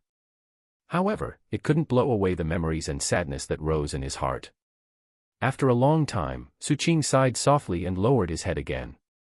He silently looked at the sound-catching bottle and whispered hoarsely. "It's a pity that I haven't found the Heaven Fate flower yet." After a long time, Su-Ching suppressed the thoughts again and hid all his emotions in the depths of his heart. His eyes slowly regained their sharpness and his face revealed determination. The aura on his body turned cold again. "I'm still too weak. I have to become stronger." Su-Ching's gaze was firm. After he looked around and discovered that this place was already very remote, he soared into the air and checked again to confirm that there was no one nearby. Only then did he return to the magic ship. He looked at the sea before suddenly speaking. "Shadow, summon the giant." The rising sun scattered gentle light on the calm sea. From afar, the black sea looked like a piece of black jade. While it revealed mystery, it also emitted a hint of decay under the sunlight. Perhaps in the past, the depth of the sea was its majesty. However, in this era, its decay came from the breaths of terrifying existences sleeping at the bottom of the sea. The giant and the dragon carriage were only one of them. Regarding Su Qing's words, the shadow didn't dare to hesitate at all. Even though it didn't understand why he was doing this, even though it really wanted to put out a question mark and ask, any intelligent creature would become obedient as long as they were controlled by the fear of death. Hence, the instant Su Qing spoke, the shadow didn't hesitate to open a crack and let out a sound. This grinding sound echoed on the quiet sea. It wasn't very loud, but this sound seemed to contain some special signal that could attract the attention of some strange existences. Under Su Qing's vigilance, the wind slowly rose on the sea. Ripples appeared on the calm surface of the sea. There were more and more of these ripples as the wind grew stronger. They formed undulating waves that chased after each other. The waves were black, like a piece of satin fluttering in the wind. As it swayed continuously, Su Qing, who was completely focused, observed the bottom of the sea closely through his plesiosaur. Perhaps it was because the area Su Qing was in was too far away from the place where he had seen the giant and the dragon carriage before, or maybe the giant had moved further away. It took longer than before. The time it took for an incense stick to burn passed. As the seawater rose on a large scale, Su Qing finally saw the rapids at the bottom of the sea in the distance through the plesiosaur. It was as though there was a colossus striding over rapidly. "It's here." Su Qing was a little nervous, but his gaze became even sharper. The life fire in his body was instantly ignited and the life lantern lit up as well. His aura suddenly soared as he entered the mystic brilliance form. In his eyes, the sea seemed to have been stripped of a portion of its black color. It was no longer so blurry, allowing him to see the majestic giant figure and countless swaying tentacles approaching from the depths of the sea. At this moment, everything in the surroundings slowed down in his eyes. Only the giant's movements didn't change at all. It was as though Su Qing's mystic brilliance form was completely ineffective in front of it. It walked toward Su Qing step by step. Gradually, its figure became clearer and clearer. The sound of the iron chains on its body also spread in all directions. The dilapidated bronze dragon carriage behind it also appeared in Su Qing's eyes. It was rusty and incomparably tall. At that moment, the distance between them was less than 10,000 feet. Although the giant's figure was enveloped by the sea, its height and the terrifying aura it emitted were extremely intense. Su Qing had never been so close to it before. The first time, he was about 100,000 feet away, so he could only see a rough outline and couldn't see the murals on the dragon carriage clearly. Last time, he was tens of thousands of feet away. Coupled with the increase in his cultivation, he could see the murals clearly. At this moment, as the range between them shortened to less than 10,000 feet, not only did the murals become clearer in Su Qing's eyes, but there was also a pressure that shook Su Qing's soul. It enveloped him with an overwhelming force. The diamond sex ancestor instantly trembled and quickly entered the black iron stick. As he resisted with all his might, Su Qing's mind and body shook. Blood flowed down his nose, and his eyes were bloodshot. Only the shadow was normal. However, it was clearly afraid of Su Qing's torture. Even though Su Qing didn't seem to be in a good state, it still didn't dare to take the risk. Su Qing wiped the blood from his nose and coldly glanced at the shadow. He looked at the sea again before analyzing inwardly. Determination appeared in his eyes. Although the distance is still a little far. I can't wait anymore. Chapter 249, 249 Where the Sun Used to Sit. 249 Where the Sun Used to Sit. Su Qing gritted his teeth as he made the decision. He felt that he couldn't wait any longer. He had to consider if the night parade of 100 ghosts' voice was effective against this giant. If it wasn't effective, he had to be prepared to retreat. If it was effective, he didn't know if it would take effect immediately. Or if it would take some time. Su Qing immediately waved his hand. Immediately, the sound-catching bottle shone and the sound inside appeared again, drifting away on the sea. Su Qing held his breath and stared fixedly at the giant under the sea. This giant didn't show any abnormalities under the sound of the sound-catching bottle. It continued to take large strides, as though it had locked onto Su Qing. 9,000 feet, 8,000 feet, 7,000 feet. Su Qing's mind rumbled and the sense of pressure grew increasingly intense, causing his entire body to feel as though it was being squeezed. His lungs couldn't expand properly under this pressure and it became difficult for him to breathe. Blood filled his eyes. Could it be that it's not what I thought? Su Qing looked at the approaching dragon carriage. At that moment, not only could he see the murals more clearly, but he could even faintly see some words carved inside the dragon carriage. Although those words were blurry, they gave Su Qing a feeling that they were filled with divine intent. They were like the writings of an emperor, majestic and containing the aura of a sovereign. I'm a little unwilling. Su Qing spat out a mouthful of blood and a look of deep regret appeared on his face. He sighed and prepared to retreat. Since the sound-catching bottle was ineffective, he was not going to continue to stay. Once the giant got closer, it would be difficult for him to leave safely. The instant Su Qing was about to retreat, his eyes suddenly narrowed. The giant, who was more than 6,000 feet away from him, paused for the first time. He lifted his chin, revealing the black holes in his listless eyes, and tilted his head as though he was listening. Su Qing's eyes widened. As his mind trembled intensely, the giant instinctively took another small step forward and crossed 1,000 feet. The pressure from this location was already extremely terrifying. Su Qing's mind rumbled and blood flowed out of his 7 orifices. The diamond sex ancestor wailed and his body was firmly fixed to the deck by an invisible pressure. At this moment, cracking sounds rang out from the entire magic ship, as though it couldn't withstand the pressure. Fortunately, the giant's body paused and didn't move. Only his head kept moving like a puppet. Finally, he maintained the posture of tilting his head, listening carefully. Gradually, some ripples appeared in his black hole-like eyes and a hint of confusion appeared on his expressionless face. It's effective. Su Qing didn't hesitate at all and a hint of madness appeared on his face. He instantly rushed out rapidly under the mystic brilliance form. When he rushed out, he didn't forget to put away the magic ship. He released his magic power, causing the sound-catching bottle to float in the air. His body rushed into the sea and rushed toward the dragon carriage 5,000 feet away. As he got closer, cracks instantly appeared on Su Qing's body. Cracks rapidly filled his entire body, turning into wounds that started bleeding. His soul was also shaking, as though it was about to collapse. The life fire in his body was also swaying intensely, as though a wind was blowing to extinguish it. If it was an ordinary life fire, the fire would definitely be forcefully extinguished under this pressure. However, Su Qing's life fire was placed on the life lantern. With a root, it wouldn't be extinguished easily. At this critical moment, Su Qing waved his hand and a huge black umbrella appeared above his head. As soon as the black umbrella appeared, it was like a canopy that let out black flames which enveloped Su Qing. The external pressure actually dissipated a little at this moment, causing Su Qing's entire body to relax. At the same time, the recovery power of the purple crystal circulated fully, nourishing his body.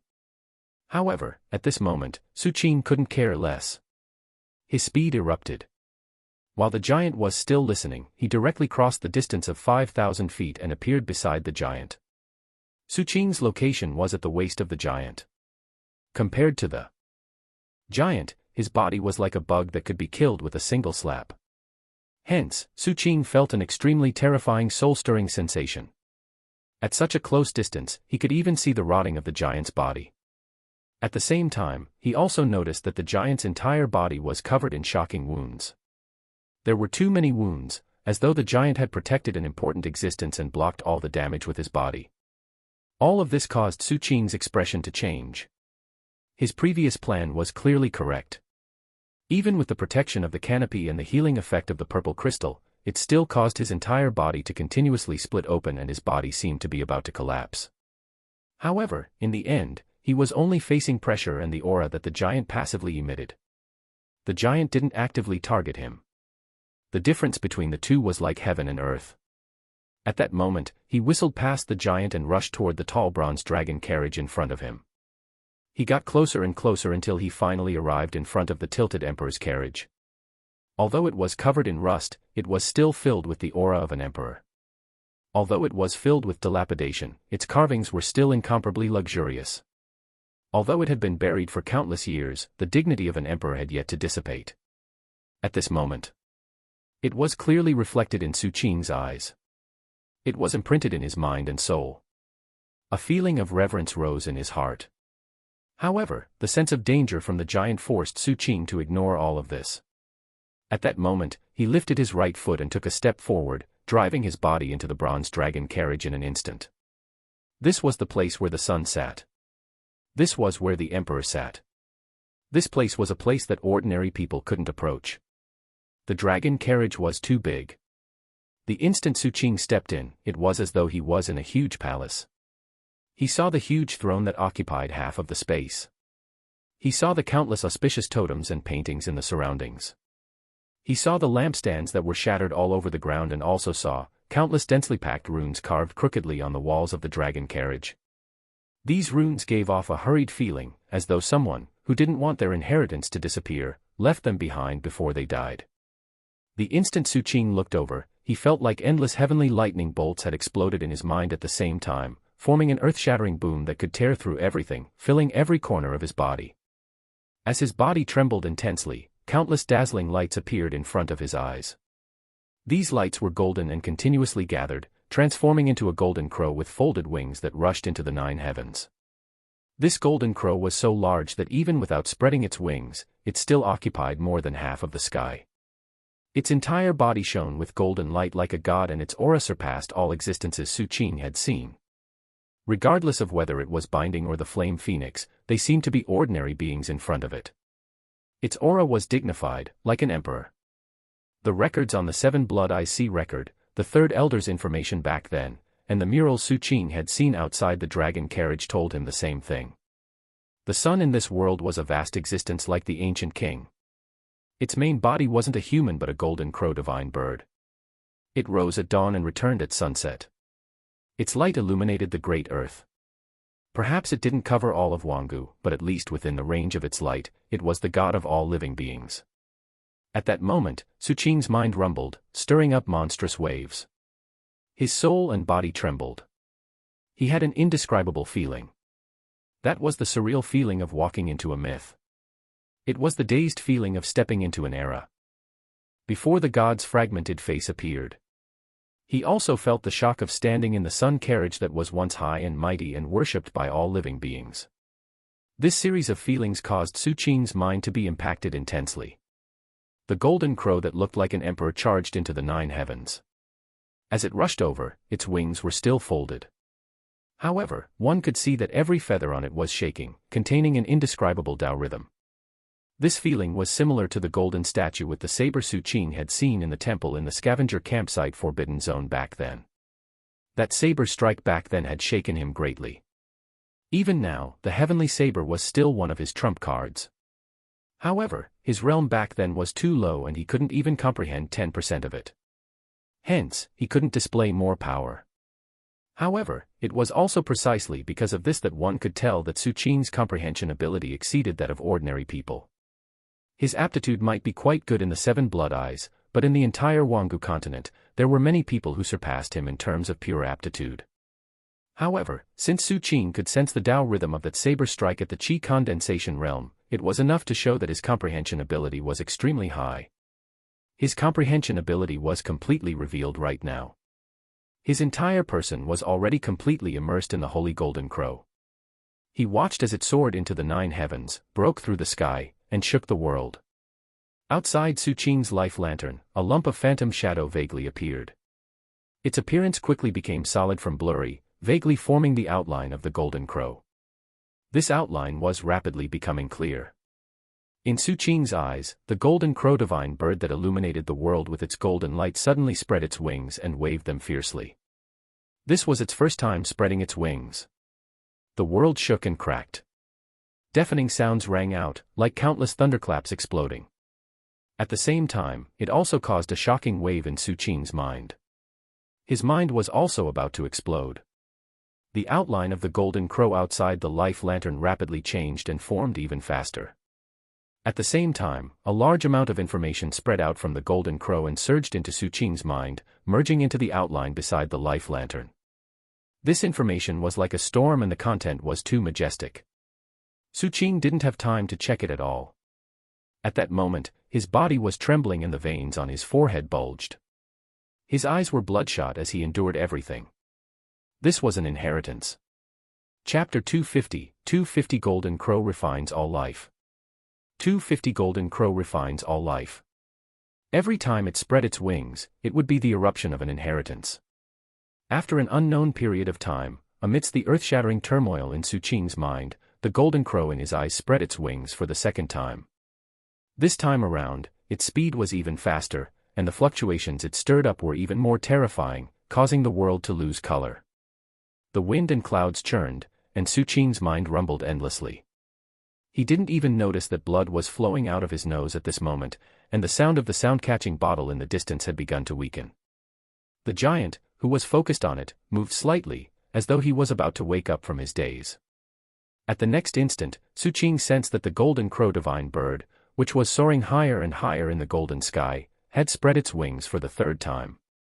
This time, every feather on its black wings shone with a piercing golden light. As it waved its wings, the sky seemed to split apart. An incomparably terrifying fluctuation spread in all directions, and the sky really cracked. A huge gap formed in the sky. In the shattered sky, it was as though the clouds and fog had been parted, revealing another world. In that world, Su Qing saw countless races with different appearances. They were all roaring at the sky. As they roared, the golden crow divine bird leaned over and opened its mouth at the world, letting out a cry that traveled through time and space. Under this cry, that world. Under Su Qing's dumbfounded and horrified gaze, it was actually enveloped by black flames. In an instant, it was as though it had been refined. Countless drops of blood rose into the air and gathered into a golden color, rushing toward the golden crow's mouth. From afar, it looked like it was swallowing water. At the next instant, under Su Qing's shock, the golden crow abruptly turned its head. Its bright gaze pierced through time, causing the river of time to flow in reverse. It passed through space, shattering the great Tao of space. In the end, its gaze that came from beyond the endless space, landed on Su Qing. As Su Qing's mind rumbled, he heard a gentle voice. "This is my life art, golden crow refines all life." At the next instant, an extremely terrifying amount of information crazily surged in, causing Su Qing to feel as though he had transformed into a small boat on a stormy sea. Blood flowed out of his mouth, his eyes, nose, and ears. As he bled from his 7 orifices, all the scenes in front of Su Qing shattered into pieces. This caused him to return to his senses. At the same time, he also heard the trembling wail of the diamond sex ancestor. "Master, wake up quickly. That giant is about to wake up. It's over, it's over. Master, quickly wake up." The sound-catching bottle had already stopped emitting sounds. Under the giant's gaze, it couldn't withstand the pressure and shattered into pieces. As for the giant, his emotions began to fluctuate. His chest heaved as though he was breathing out. The countless tentacles outside his body were twisting. His breath seemed to contain an indescribable force, causing the seawater to dissipate. His tentacles were also incomparably astonishing as amidst their twisting, cracks appeared in the void. It was as though the sound of the sound-catching bottle had evoked some of his memories. He let out a crying-like sound as his emotions erupted. He waved his hands and a tsunami surged into the sky. Waves that were thousands of feet or even 10,000 feet tall rose from the sea. From afar, they looked like curved sea walls that were lifted from the ground. They were majestic and terrifying. At the same time, the giant gradually turned to look at the dragon carriage. As he turned around, his breath landed in the direction he turned, causing the seawater to continuously boil and dissipate.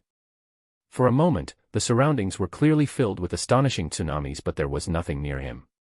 The instant Su Qing opened his eyes, not only did he hear the screams of the diamond sex ancestor, but he also saw the incomparably tall giant outside the dragon carriage with pitch-black eyes. The instant their gazes met, the giant's breath enveloped him.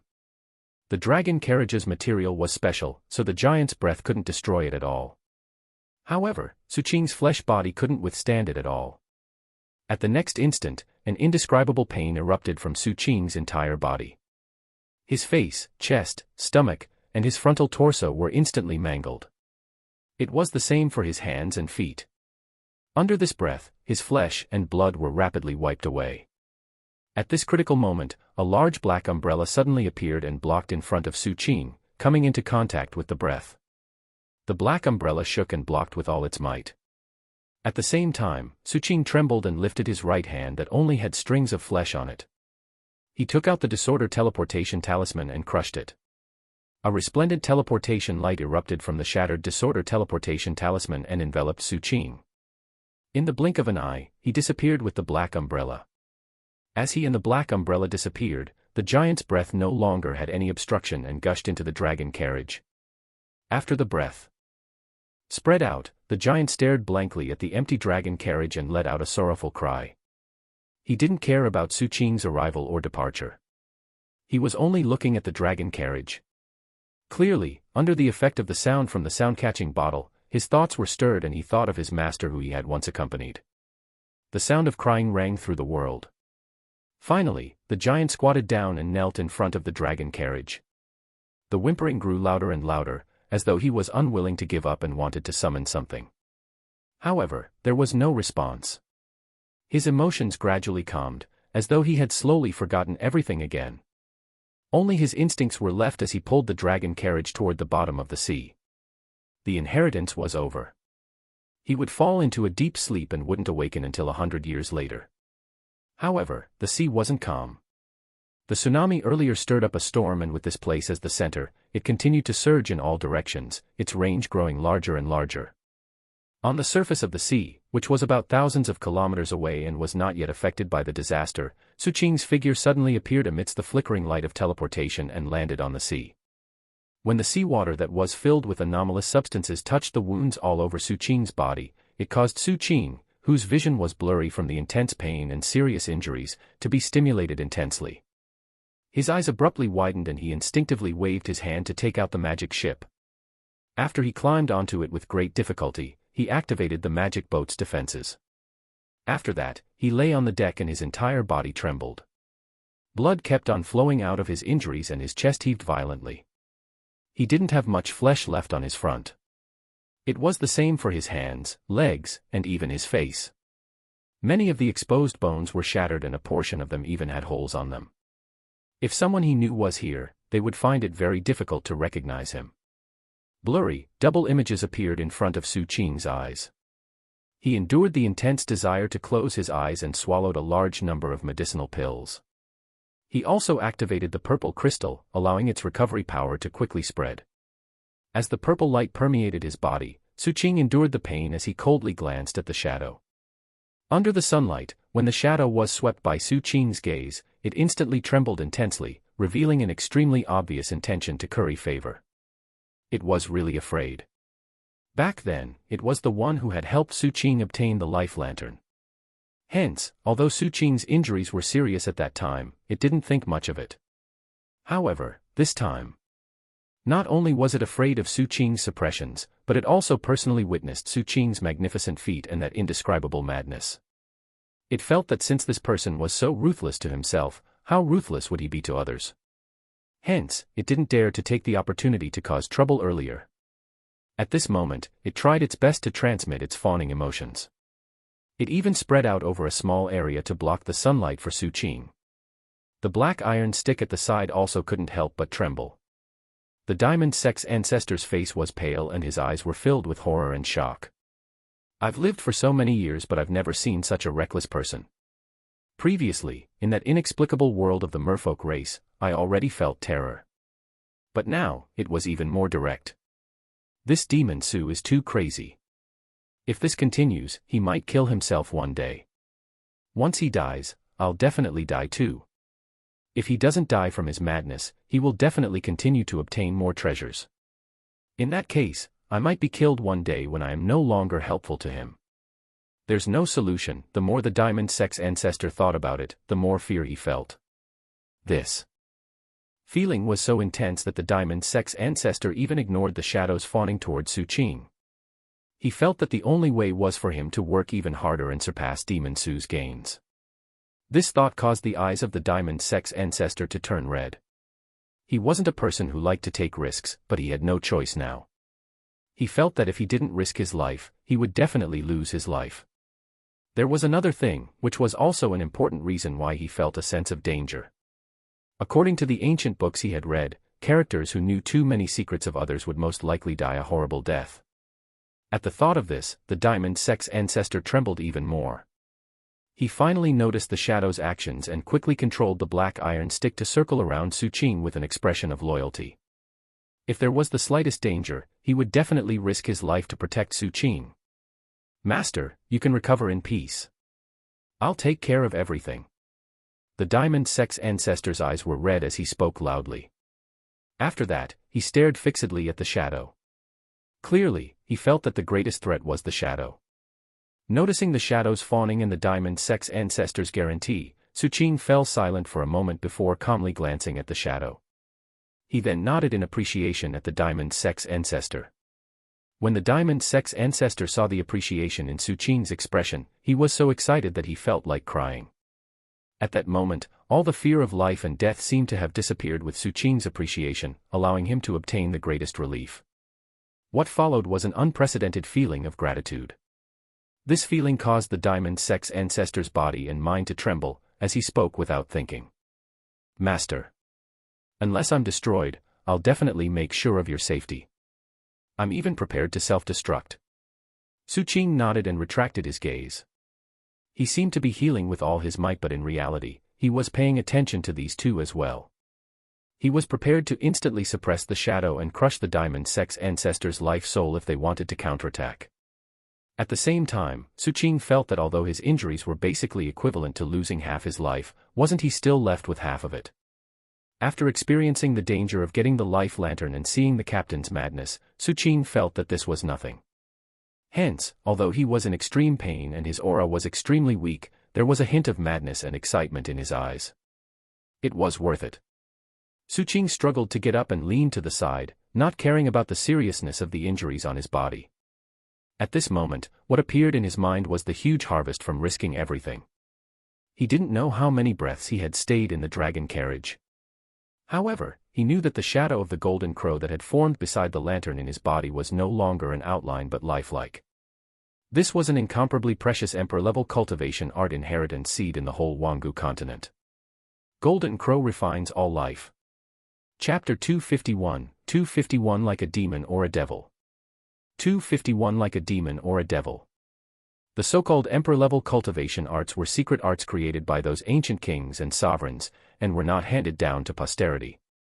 Among them, some were a complete cultivation technique set, while some were secret techniques. However, no matter which, their might was extremely astonishing.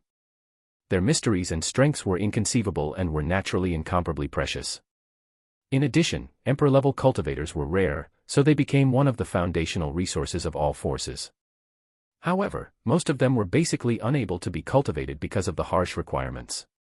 For example, many of them needed to be combined with the bloodline power of the inheritance. This made almost everyone unable to fulfill the requirement. Moreover, it was very difficult for other races to cultivate the emperor-level cultivation arts of other species, making it even harder to find a successor.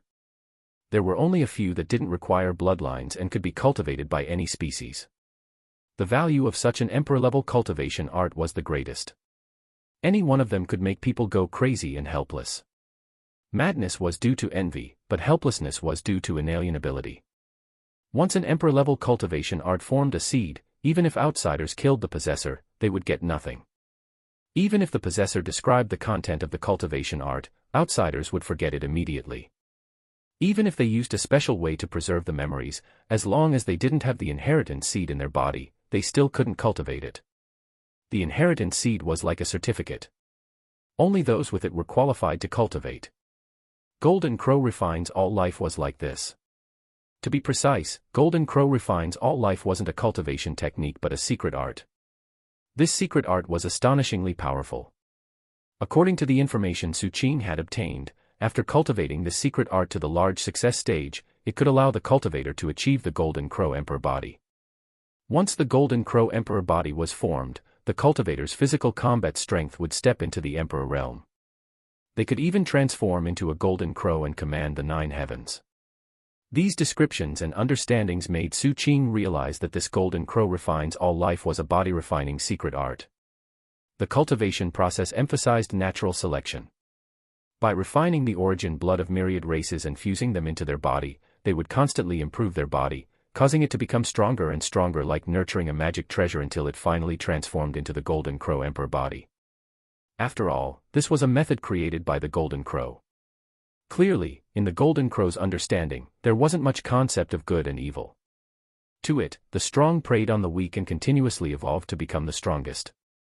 As the cultivator continued to absorb the origin blood of myriad races to strengthen themselves, they could also snatch the target's racial talent. This point was extremely domineering. However, there were restrictions. If the cultivator wanted to snatch the racial talents, it wasn't enough to simply refine one member of the race. They had to refine many members of this race, and it was better if the targets had cultivation bases. Only by accumulating like this would they be able to completely plunder the racial talent of that race. At that moment, Suqing leaned against the ship's wall and closed his eyes.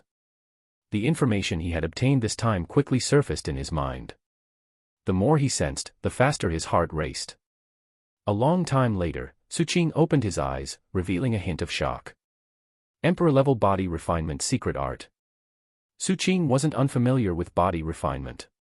The first cultivation art he came into contact with was the mountains and seas art.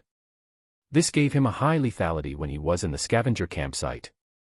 Even when he arrived in the Seven Blood Eyes and saw the terror of spells, he still didn't give up on body refinement. This lasted until his mountains and seas art reached its limit after reaching the 9th level. Even though the Ba shadow behind him was covered in lava and had an astonishing aura, and two molts that looked like they were about to grow horns appeared on its head, in the end, it still didn't complete the transformation and reach the 10th level. This had nothing to do with Suqing. In reality, because there were no anomalous substances in his body and coupled with the purple crystal, he had already cultivated the mountains and seas art to an unprecedented level. What made him unable to break through in the end was the level of the mountains and seas art. After all, this was only a low-level cultivation art that was circulated in the public. The limitations of this technique caused Suqing to have no choice but to stop and use the sea transformation art to break through to foundation building. However, his pursuit of body refinement didn't decrease. After he stepped into the foundation building realm, he had also exchanged for some body refinement techniques in the sect, but their effects weren't good and they were unable to push the mountains and seas art to the next level. Now, Suqing's eyes gleamed. He sensed some of the information of Golden Crow refines all life and the Golden Crow's inheritance seed beside the life lantern. He was eager to give it a try. I wonder if my mountains and seas art will be beneficial to cultivating Golden Crow refines all life. Suqing muttered inwardly. He felt that since they were both body refinement techniques, there was a high chance that his achievements in the mountains and seas art would be of some assistance in cultivating Golden Crow refines all life. Right now, however, his injuries were too serious and it wasn't suitable for him to cultivate immediately. Hence, Suqing took a deep breath and endured the intense pain in his body as he began to regulate his breathing. As his magic power circulated, it fused into the purple crystal and he used all his strength to recover from his injuries. Just like that, time slowly passed. In the blink of an eye, 10 days passed. During these 10 days, regardless of day or night, the shadow emitted extremely loyal emotions. During the day, it blocked the sunlight for Suqing and at night, it protected Suqing under the sea. When the Diamond Sex ancestor saw all of this, he sneered inwardly and thought to himself, the more you perform at this moment, the more ruthlessly Demon Su will suppress you. After all, the feeling you give off now is that you won't become honest unless you are taught a lesson. The correct thing to do now wasn't to express its loyalty so fiercely but to subtly influence Suqing. At the thought of this, the Diamond Sex ancestor controlled the black iron stick to head straight for the sky and sweep through the surroundings before returning. It quietly floated in a location where it could observe all the areas around Suqing. In these 10 days, although Suqing encountered some dangers from sea beasts, regardless of whether it was the Diamond Sex ancestor or the Shadow, they were completely different from before. Under their attacks, Suqing could rest in peace. As for those sea beasts, Suqing didn't kill them. Instead, he used the Shadow as a rope and tied them up before placing them under the sea. He then dragged them like he was rearing them. With the constant recovery effect of the purple crystal, Suqing was much better now other than looking a little pale. After his magic power circulated in the newly grown flesh and bones, it wasn't much different from before he was injured. At this moment, Suqing felt that it was time for him to cultivate Golden Crow refines all life. He sat cross-legged and took a deep breath. The moment the sun rose into the sky, Suqing lifted his head and began to ponder about Golden Crow refines all life that had been completely imprinted in his mind for 10 days. The 9 heavens forge the emperor's body, the golden crow refines all life. The talents of all races belong to me. My life illuminates the sky. Su Qing muttered. He performed a series of hand seals with both hands and placed them in front of his dantian. His 2 thumbs interlocked and the 4 fingers of each hand spread out in a fan shape. After that, he took a deep breath toward the rising sun in the sky. In an instant, the sky seemed to blur and distort in Su Qing's eyes. A heat that couldn't be seen but could be sensed by Su Qing seemed to emit from the sun in the sky and enter his body through his mouth. The golden crow beside Su Qing's life lantern suddenly awakened. Its wings suddenly flapped as though they wanted to spread out. It lifted its head and swallowed the burning power of the sun that was sinking in. Immediately, this fiery power fused into the golden crow's mouth. Its eyes opened slightly, but it seemed like it could not open it completely. However, the gap that only opened slightly revealed a resplendent light. This was the first step in cultivating Golden Crow refines all life. It was to awaken the Golden Crow's inheritance seed. The method of awakening was the first mouthful of the sun's aura and the nourishment of his blood and qi. At the next instant, the Golden Crow, which couldn't completely open its eyes, suddenly sucked into Su Qing's body. In an instant, it seemed to have transformed into a black hole that tried to absorb Su Qing's entire body. Su Qing's body trembled and his qi and blood churned intensely. Strands of them spread out and headed straight for the Golden Crow. As they fused into the Golden Crow and were absorbed by it, Su Qing's body visibly withered. His firm arms became saggy and his face caved in. His body also shrunk and became thinner, and his clothes were now too large for him. However, his expression was as calm as ever. During these 10 days, as Su Qing studied Golden Crow refines all life, he already knew about this situation. He was calm and allowed the Golden Crow fledgling in his body to continue absorbing his qi and blood. Gradually, his body became increasingly withered and he looked like a skeleton. The Golden Crow's absorption had also reached a critical moment and it was trying its best to open its eyes. In reality, the inheritance seed of any emperor-level cultivation art didn't activate immediately after it was formed. Instead, the cultivator would take the initiative to activate it when they were fully prepared. This was because the power needed to open the inheritance seed was too great. Generally speaking, very few people could satisfy the seed on their own. They usually needed the help of the faction behind them, which would spare no expense to complete the activation. For example, this Golden Crow refines all life. In reality, the qi and blood power needed to activate it was astonishing. Ordinary cultivators couldn't withstand such consumption at all. Once they failed, they would face the danger of being sucked dry. It was also because Su Qing's body refinement had reached a very high level that his qi and blood were vast. That was why he could last until now. If it was anyone else, they would probably be sucked dry in an instant. However, even so, Su Qing showed signs of being unable to hold on. He noticed that almost all of his flesh and blood were shriveled up like a dried corpse. A sharp glint flashed in his eyes as he circulated the mountains and sees art and the Ba shadow manifested behind him. As soon as this Ba shadow appeared, it roared at the sky. The lava under its dry and cracked body was boiling. Its aura was astonishing and the power of blood and qi was incomparably dense. At the next instant, the Ba shadow's body swayed and its entire body emitted countless fog of qi and blood which quickly entered Su Qing's body and surged into the Golden Crow. The Golden Crow's body trembled. Under this huge amount of nutrients, its eyes opened slowly. As for the Ba shadow, it withered rapidly. After more than 10 breaths of time, the Ba shadow collapsed and transformed into a large ball of qi and blood that surged into Su Qing's body. The Golden Crow trembled and tried its best to completely open its eyes. However, it seemed that even with the majestic qi and blood Su Qing had gained now, it was still a little short. This caused the Golden Crow to be just a step away from completely opening its eyes. A strange glint appeared in Su Qing's eyes. Without any hesitation, he lifted his right hand and pressed it on the deck at the side.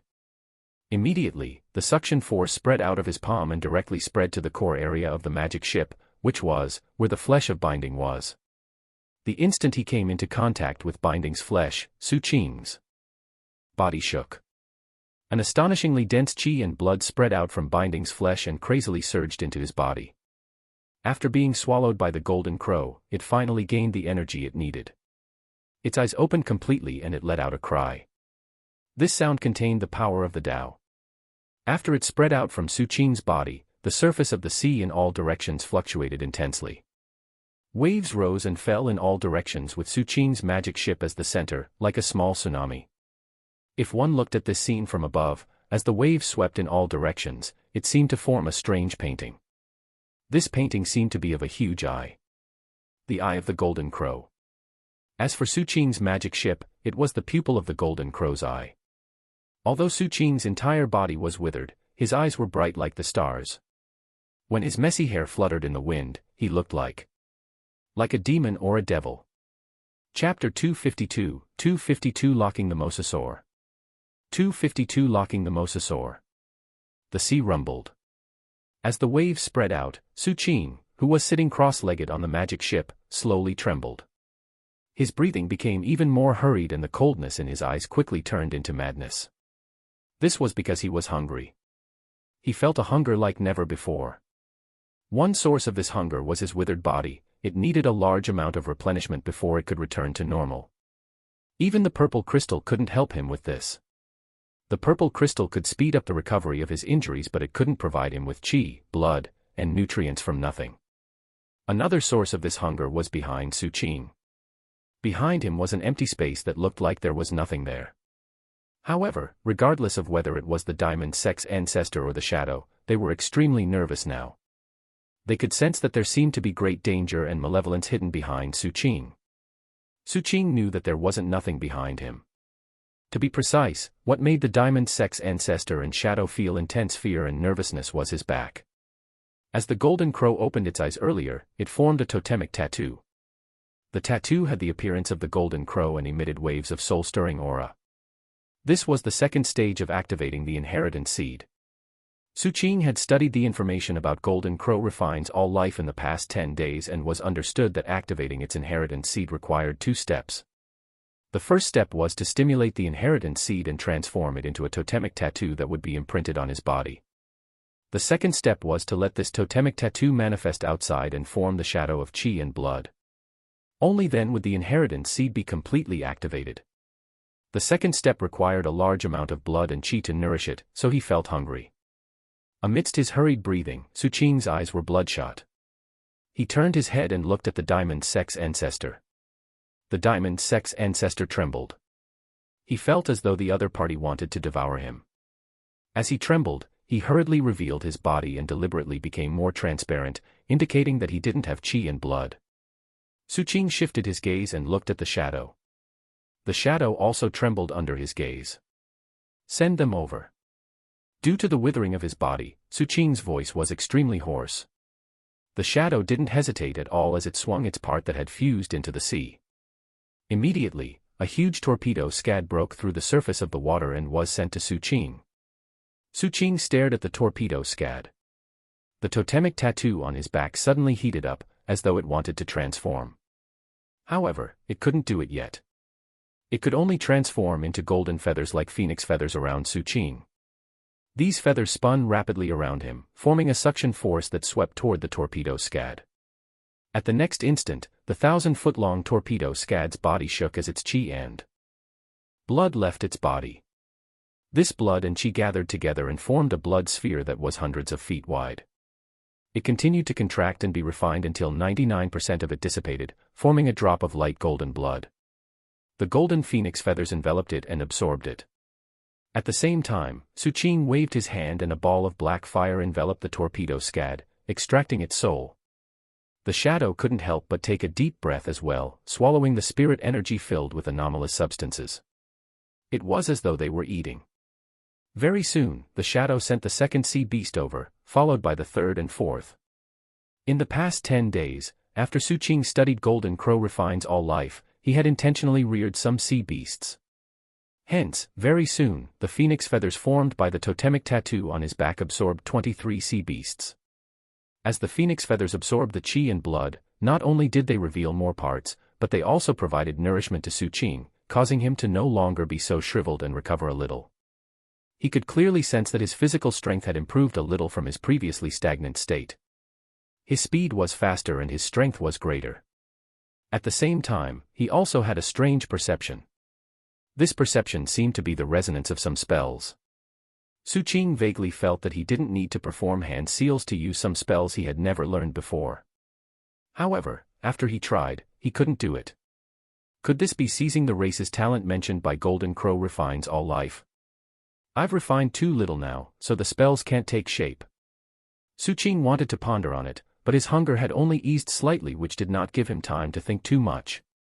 His eyes were bloodshot as he stood up and kept the magic ship before stepping into the sea. The instant he entered the sea, Su Qing directly activated the Mystic Brilliance form. The totemic tattoo on his back emitted an aura of intimidation, causing the pressure emitted by Su Qing to be extremely heavy. The diamond sex ancestor beside him was covered in lightning. The lightning patterns on the black iron stick flickered as he followed on Su Qing's left. The shadow spread out and fused into the surroundings. One could faintly see over 100 eyes filling the surroundings. As they opened, the outline of a large tree could be seen. Right now, Su Qing's overall combat strength had long surpassed the past. Although he still couldn't be unscrupulous in the Forbidden Sea, he could already dominate an area to a certain extent. The sea rumbled and torrents surged under the sea. Su Qing instantly disappeared into the distance and began to kill. He needed more sea beasts and more origin blood. Only then could he alleviate this frenzied hunger. Only then could he allow his inheritance seed to complete the second stage and completely activate it. Time passed day by day. Half a month later. In a remote area on the Forbidden Sea, the seawater suddenly churned and exploded. A huge mosasaur with a body of more than 5,000 feet leaped out. Its sinister appearance, terrifying aura, and sharp teeth that were still exposed even though its mouth was tightly shut made it a nightmare for most merchant ships and cultivators in the Forbidden Sea. Mosasaurs were clearly marked on the 7 Blood Eye Sea record. They were top-notch predatory beasts in the Forbidden Sea. Their ferocious and terrifying bodies coupled with the power of mutation caused their combat strength to be extremely astonishing. This mosasaur was even more extraordinary. The moment it leaped out of the sea, one could see 2 balls of red flames burning in its body. This was a mosasaur that had cultivated to the level of 2 balls of life fire. The aura was so strong that the instant it appeared, rumbling sounds rang out in all directions. An area of 10,000 feet of the sea exploded. However, the mosasaur's eyes weren't filled with its usual coldness but deep fear. If one took a closer look, they would see a totemic mark crawling on its stomach. This mark looked like a large tree. Its 100 eyes were opening and closing like large mouths, crazily devouring the mosasaur's shadow. At the same time, a black iron stick surrounded by lightning whistled out from under the broken surface of the sea and pierced through the mosasaur's body. The mosasaur's body trembled violently and the part that was penetrated directly exploded. The intense pain made it want to wail. However, its mouth couldn't open. The wails couldn't be voiced out, so they turned into whimpers. As the sunlight shone on it, one could clearly see the figure of a youth standing in its mouth. This youth wore a purple Taoist robe and was standing between the mosasaur's teeth. His hair was black and had a faint luster like that of jade. One could see water droplets on his hair. As the mosasaur swayed violently, the youth's long hair fluttered in the wind and the water droplets that were as black as ink fell. Some of it landed on his face and flowed down his porcelain-like skin, revealing his face under the sunlight. It was an extremely beautiful face. His long brows were like willows and his body was like a jade tree. His long black hair fluttered behind his neck, giving a feeling of wild beauty. His eyes were filled with a demonic intent, and the demonic part wasn't just his face that would make one infatuated but also the mysterious aura he emitted. He lifted one hand and pulled the mosasaur's upper teeth, while his feet stabbed into the mosasaur's lower teeth. He was using his own strength to lock the mosasaur's mouth tightly, preventing it from opening. This youth was none other than Su Qing. In the past half a month, he had killed a lot of sea beasts and the totemic tattoo on his back was not far from completing the second stage. Moreover, as the golden crow symbol devoured the origin blood, he became increasingly powerful under its nourishment. Not only had his body returned to normal, but the increase in his strength and speed had far surpassed what it had been in the past. In fact, just his physical strength now was enough to make the mosasaur unable to struggle and speak. A cold glint flashed in Su Qing's eyes and the black fiendish fire in his body spread out, enveloping the mosasaur. At the same time, the totemic tattoo on his back transformed into countless golden phoenix feathers. These phoenix feathers continued to spin, unleashing a suction force to refine the mosasaur. The mosasaur whimpered and struggled with all its might, falling back to the surface of the sea. The instant it fell, a plesiosaur rushed out from the sea and slammed the mosasaur fiercely. Although the plesiosaur quickly collapsed, with this obstruction, the black fiendish fire completely covered the mosasaur. The power of Golden Crow refines all life was also completely activated at this moment. A mournful roar rang out from between the mosasaur's teeth. Its body emitted endless chi and blood that was continuously gathered and refined. Finally, it turned into a ball of origin blood that fused into the phoenix feathers. Its soul appeared in Su Qing's body and burned like firewood, blasting open his 47th and 48th magic apertures. During this period of time, Su Qing had killed a lot. Before this, he had opened up to 46th magic aperture. As his magic apertures opened, the magic power in his body surged. At the same time, the nourishment from Golden Crow refines all life spread in his body, causing his entire body to emit cracking sounds. His already beautiful face became even more eye-catching and his physical strength increased by a large margin. As long as I devour a few more sea beasts, the second stage of Golden Crow refines all life will be completed. At that time, the totemic symbol will transform and it can be considered my emperor-level cultivation art. It will truly fuse into my body and can't be taken away. As he mumbled, Su Qing left the place. As for the mosasaur that had lost everything and turned into a dried corpse, it sank to the bottom of the sea. The shadow quickly spread out and hurriedly followed Su Qing. At the same time, it emitted a feeling of frustration. It felt that its shadow devouring was too slow. Before it could show its might, the mosasaur was killed. Hence, it transmitted some grievances to the diamond sex ancestor at the side. It was rare for the diamond sex ancestor to not take the opportunity to fool the shadow. He lifted his head and looked at the departing Su Qing. He looked at the back of the youth whose long hair fluttered in the sunlight and purple air draped over his body. His heart was already in turmoil. He had witnessed Su Qing's killing, Su Qing's madness, Su Qing's intense attraction to the opposite sex, and the other party's path of continuously becoming stronger. All of this caused a thought to surface intensely in his mind. This is the main character in the books. If there's a chance, I'll record it down and publish a book in the future. Chapter 253, 253 Brother Su Qing. 253 Brother Su Qing. As Su Qing sped through the Forbidden Sea and rapidly absorbed sea beasts one after another, there were 3 huge black wooden ancient warships whistling through the sky some distance away from him. These 3 warships that emitted an ancient aura looked like 3 giant logs from afar. They shone with a black light barrier that sealed all the aura inside, making it almost impossible for outsiders to sense what was inside. At the same time, it also made it very difficult to recognize their origins. In reality, they were Sea Corps race's flying warships that had been covered up. The fuel of such a warship was anomalous substances, so to a certain extent, they could continue flying for an extremely long time by absorbing the anomalous substances in the world. On these 3 Sea Corps race ships, there were about 100 Sea Corps race cultivators. Most of them were chi condensation cultivators, and only 4 of them emitted foundation building aura. These 4 weren't ordinary foundation building cultivators. They had all formed their life fire.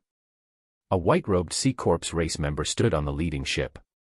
Although he hadn't activated his mystic brilliance form, the aura of the 2 fires was still obvious.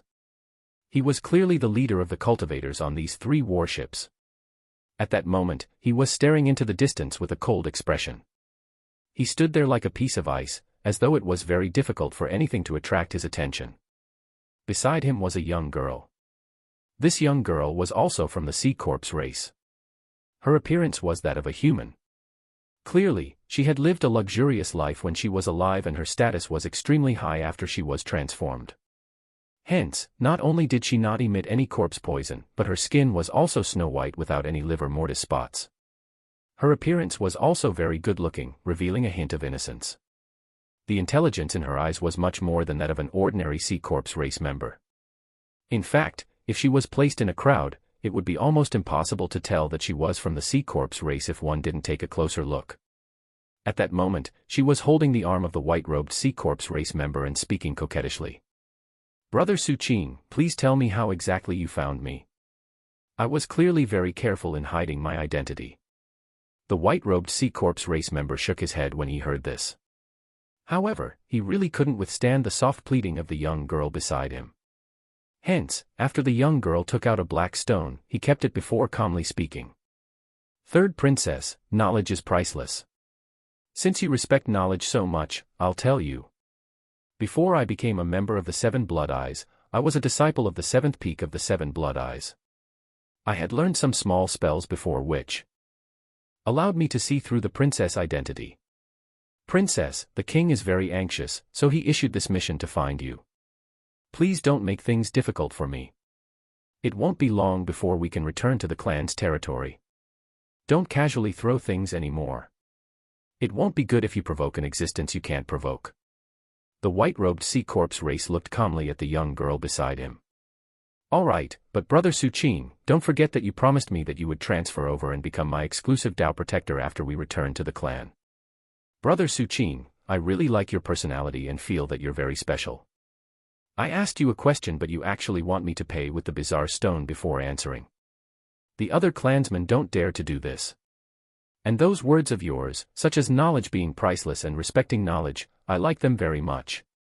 They feel so special. The young girl smiled coquettishly. The white-robed youth placed his hands behind his back and looked into the distance as he calmly replied. I won't go back on my word.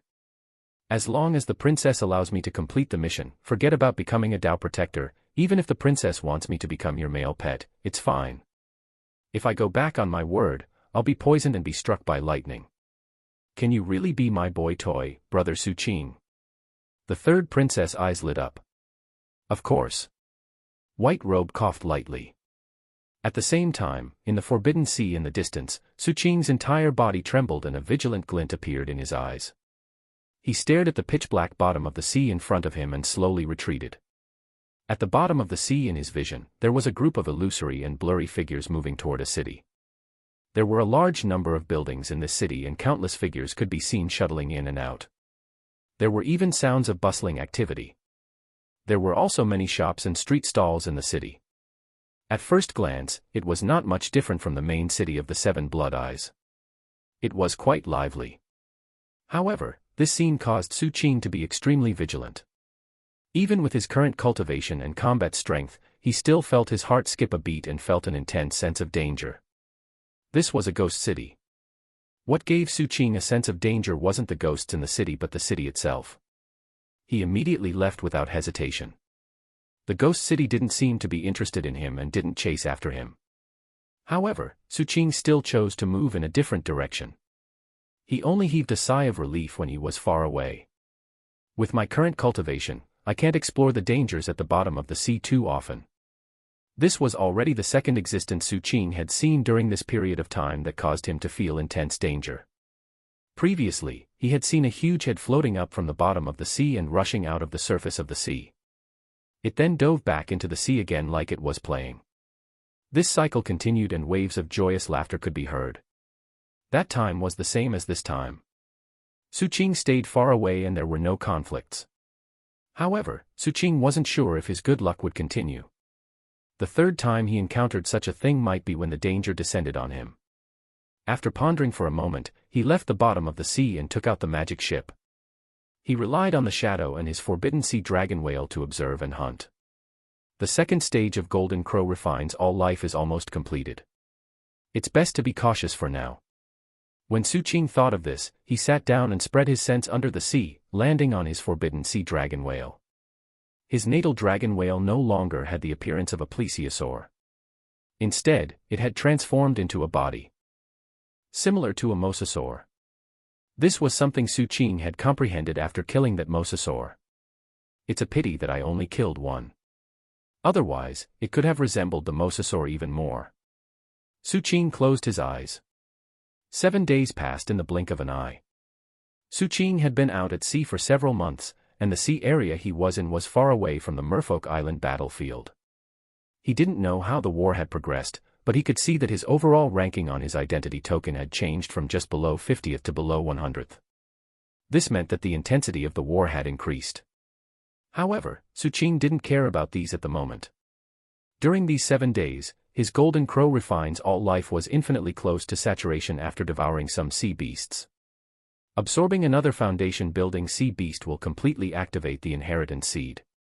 Su Qing's eyes revealed anticipation. His mind sank onto the forbidden sea mosasaur under the sea and he began to search for suitable sea beasts. The shadow also dispersed a lot of the shadow eyes on the way and cooperated in the search.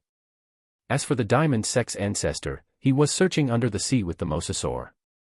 The instant Su Qing's mind sank into it, his mind suddenly stirred. He abruptly opened his eyes and looked at the sky. It was dusk. The red glow filled the sky like autumn leaves.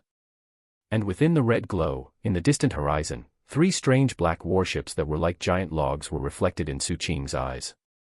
Su Qing looked at the 3 warships, but he couldn't sense any fluctuations coming from them nor could he see the figures inside. The records of the 7 blood eyes didn't mention such warships either. Hence, Su Qing couldn't recognize them immediately. However, he was very vigilant. Although the other party looked like they were just passing by, not only did Su Qing activate the magic boat's full defense, but he also chose to sink into the sea. If they were really passing by and saw Su Qing evading them, there was a high chance that they wouldn't attack. Even if they really attacked, Su Qing was prepared to counterattack or speed up his escape. However, the instant Su Qing's magic ship sank to the sea, a woman's hand suddenly stretched out from the front of the 3 ships in the sky. She was holding a black pearl in her hand. After she gently released it, the pearl suddenly erupted with lightning and headed toward Su Qing at an astonishing speed. Its aura was so strong that it shook the heavens and the earth. One could even see a rune sealed in the pearl. Su Qing's eyes narrowed as he controlled the magic ship to leave. However, at the next instant, his expression changed. This was because the rune in the pearl flashed once, causing the bead to seemingly teleport and appear under the sea above Su Qing's magic ship. This speed exceeded Su Qing's expectations. It was too late to control the magic ship to dodge. At the next instant, the loud collision stirred up the surrounding seawater to collapse and spread. Su Qing's magic ship collapsed and countless broken pieces rose toward the surface of the sea. The scattered fragments on the surface of the sea were densely packed, as though the magic ship had completely collapsed. Aya, it's so fragile. It was shattered by just one lightning. It's not fun, but the way it exploded was so beautiful. In the sky, the Sea Corpse race girl lay at the edge of the ship's railing and lowered her head to take a look. However, White Robe's breathing paused slightly and a hint of strangeness appeared in his eyes. He looked at the disintegrated magic ship below from the edge. A few breaths later, he let out a long sigh. Third Princess, why do you have to do this? I just want to complete the mission. Why do you have to make it so difficult? Can't you keep a low profile? What if you provoked a murderous fiend? White Robe seemed to be extremely depressed. He took out an apple from his robe and took a bite. Brother Su Qing, what's wrong with you? Isn't it just a 7 blood eyes ship? Besides, just one of the divine lightning given by the dastardly father of mine shattered it. What's the big deal? The young girl smiled and her eyes narrowed like crescent moons. White Robe shook his head, looking like he didn't want to speak. He sighed and couldn't be bothered with the way the other party addressed her father. At that moment, he controlled the warship to speed up. Very soon, these 3 black wooden-looking warships whistled into the distance. At the same time, as the 3 warships left, the fragments of the magic ship on the surface of the sea suddenly spread out as the waves rose. Under the surface of the sea, there was a ship that was one size smaller than before but even more sinister. It looked like the body of a sea lizard and was speeding in the direction of the 3 black warships in the sky. The part that was destroyed earlier was the outer shell. With Zhang San's unique method, the outer shell of Su Qing's magic ship could shatter and confuse the enemy. Su Qing looked at the sky through the seawater with an ugly expression. Killing intent rose in his eyes. Sea Corpse Race. Chapter 254, 254 The Golden Crow Descends. 254 The Golden Crow Descends. When the black pearl was thrown from the black wooden ship, Su Qing sensed a trace of fluctuations of the anomalous substances of the Sea Corpse race in the sky. This allowed him to make a judgment that these 3 ships most likely belonged to the Sea Corpse race. Su Qing didn't have any good impression of the Sea Corpse race, and he had killed too many of their people. What happened today was an undeserved calamity for him. Although the black pearl couldn't cause him any harm, it was actually very powerful. It was comparable to the full-strength attack of a live fire cultivator. The rune sealed inside was even more profound. The scene he had seen earlier appeared in Su Qing's mind. The rune only flashed for a moment, but it actually allowed the black bead to teleport and appear on his magic ship. That was why Su Qing was unable to react in time. If the might of that pearl reaches 2 or even 3 fires, it is a treasure. Coldness rose in Su Qing's eyes. He understood that for a cultivator to casually throw out such a one-time use treasure, either their cultivation base wasn't simple, so they had too many treasures, or their cultivation was ordinary but their identity was extraordinary. He felt that the probability of the latter was higher. They should have Dao protectors. Su Qing didn't retract his gaze. The magic ship that looked like a sea lizard sped under the sea, chasing after the black dots formed by the 3 ships in the sky. Before he knew if there were higher-level experts on the ship, Su Qing didn't plan to act rashly. He was used to lurking and silently observing. At that moment, he was like a hunter, searching for the weaknesses of his prey and judging their strength. At the same time, among the 3 black wooden ships in the sky, the white-robed Sea Corps race member at the front side. He stood at the edge of the ship and looked at the sea below with frustration. He could faintly sense an aura locking onto their 3 ships. This aura was very familiar to him. Brother Su Qing, don't be unhappy. I'm already very low-key. Just now, I planned to throw 3 divine lightning down, but I only threw 1. The 3rd princess secretly glanced at the white-robed Sea Corps race member.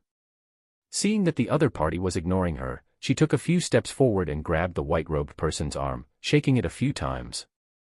All right. I won't throw anything randomly on the way, okay? Brother Su Qing, don't be angry.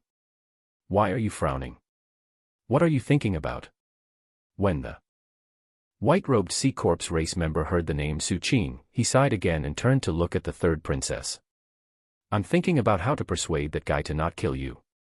I'm also thinking about how to make that guy not know what I secretly did. Otherwise, he might flip out. Brother Su Qing, I don't understand what you're saying. The 3rd princess's smile was pure and sweet. The white-robed Sea Corps race member waved his hand and couldn't be bothered to say anything else. He sighed inwardly. He had discovered that contribution points were hard to obtain, so he tried to resort to dubious methods. Hence, he accepted this mission to find the 3rd princess and successfully found and attracted her. As long as he sent her back to the Sea Corps race, not only would his contribution points be enough to exchange for a high-level corpse heart, but he could also go to the Sea Corps race's ancestral vault to complete his second plan after obtaining the 3rd princess trust. Moreover, he had already finished most of his plan. He was only less than a month away from entering the Sea Corps race's territory. However, this princess of the Sea Corps race insisted on throwing such a divine lightning pearl. Just as White Robe was sighing with emotion, he suddenly exclaimed softly and stared at the sea. He sensed that Su Qing's aura had actually loosened and given up on following them. What's going on? Did this kid's personality change? Or is there something more important? White Robe was surprised. He observed for a long time until the black wooden ship got far away. Another 3 days passed before he finally confirmed that Su Qing hadn't followed. Strange. Although he was curious, White Robe heaved a sigh of relief. He wasn't afraid that Su Qing would find out about his plan to head to the Sea Corps race. He was just feeling guilty about impersonating the other party's identity. It doesn't matter. I did this to find him a Dao companion. That's right, I did good. As a superior, I care about my subordinate's personal life and personally went out to find a female companion for him. He should thank me for this. White Robe coughed. The more he thought about it, the more he felt that it made sense. However, he still sent out the order to speed up. However, the sea lizard magic ship Su Qing was on, was still following. It was just that the shadow was covering the magic ship. 3 days ago, when Su Qing locked onto the ships and chased after them, he sensed that he had been discovered. Hence, he pretended to leave. In reality, he secretly controlled the shadow to envelop the ship and completely fused the ship's aura with the anomalous substances in the Forbidden Sea. After that, he continued to follow and observe. This time, he didn't feel that he had been discovered. This matter also allowed him to probe some information. For example, there was a high chance that there were no golden core cultivators in these 3 black wooden ships. In fact, there shouldn't even be any 3 fires cultivator. Otherwise, when the other party sensed his aura 3 days ago, they would have immediately attacked him. How could they let him leave? During these 3 days, Su Qing also observed other things. Firstly, he saw through the concealment of the appearance of the 3 ships through his meticulous observation. Secondly, the other party's speed increased. All of this combined made Su Qing 80% certain that there were no experts who were too confident in their cultivation bases on these 3 ships. Since that's the case, killing intent flashed in Su Qing's eyes. On one hand, he was very angry because of the black pearl from before. On the other hand, since Su Qing had seen the nutrients needed to open his magic apertures, there was no reason for him to let them go. In addition, his golden crow refines all life's progress was delayed by the other party. They had an obligation to help him complete the last nourishment for golden crow refines all life. Only then would it be fair and reasonable. On the 3rd night, when the sky was pitch black and the moonlight was dim, Su Qing stood under the sea on the magic ship and performed a series of hand seals with both hands before pressing down fiercely. The magic ship buzzed. The sea lizard's wings spread out and its hundreds of feet long body headed straight for the surface of the sea. The instant it broke out of the sea and flew into the sky, the sea lizard opened its mouth. The golden light on its entire body flickered and gathered before shooting out of its mouth.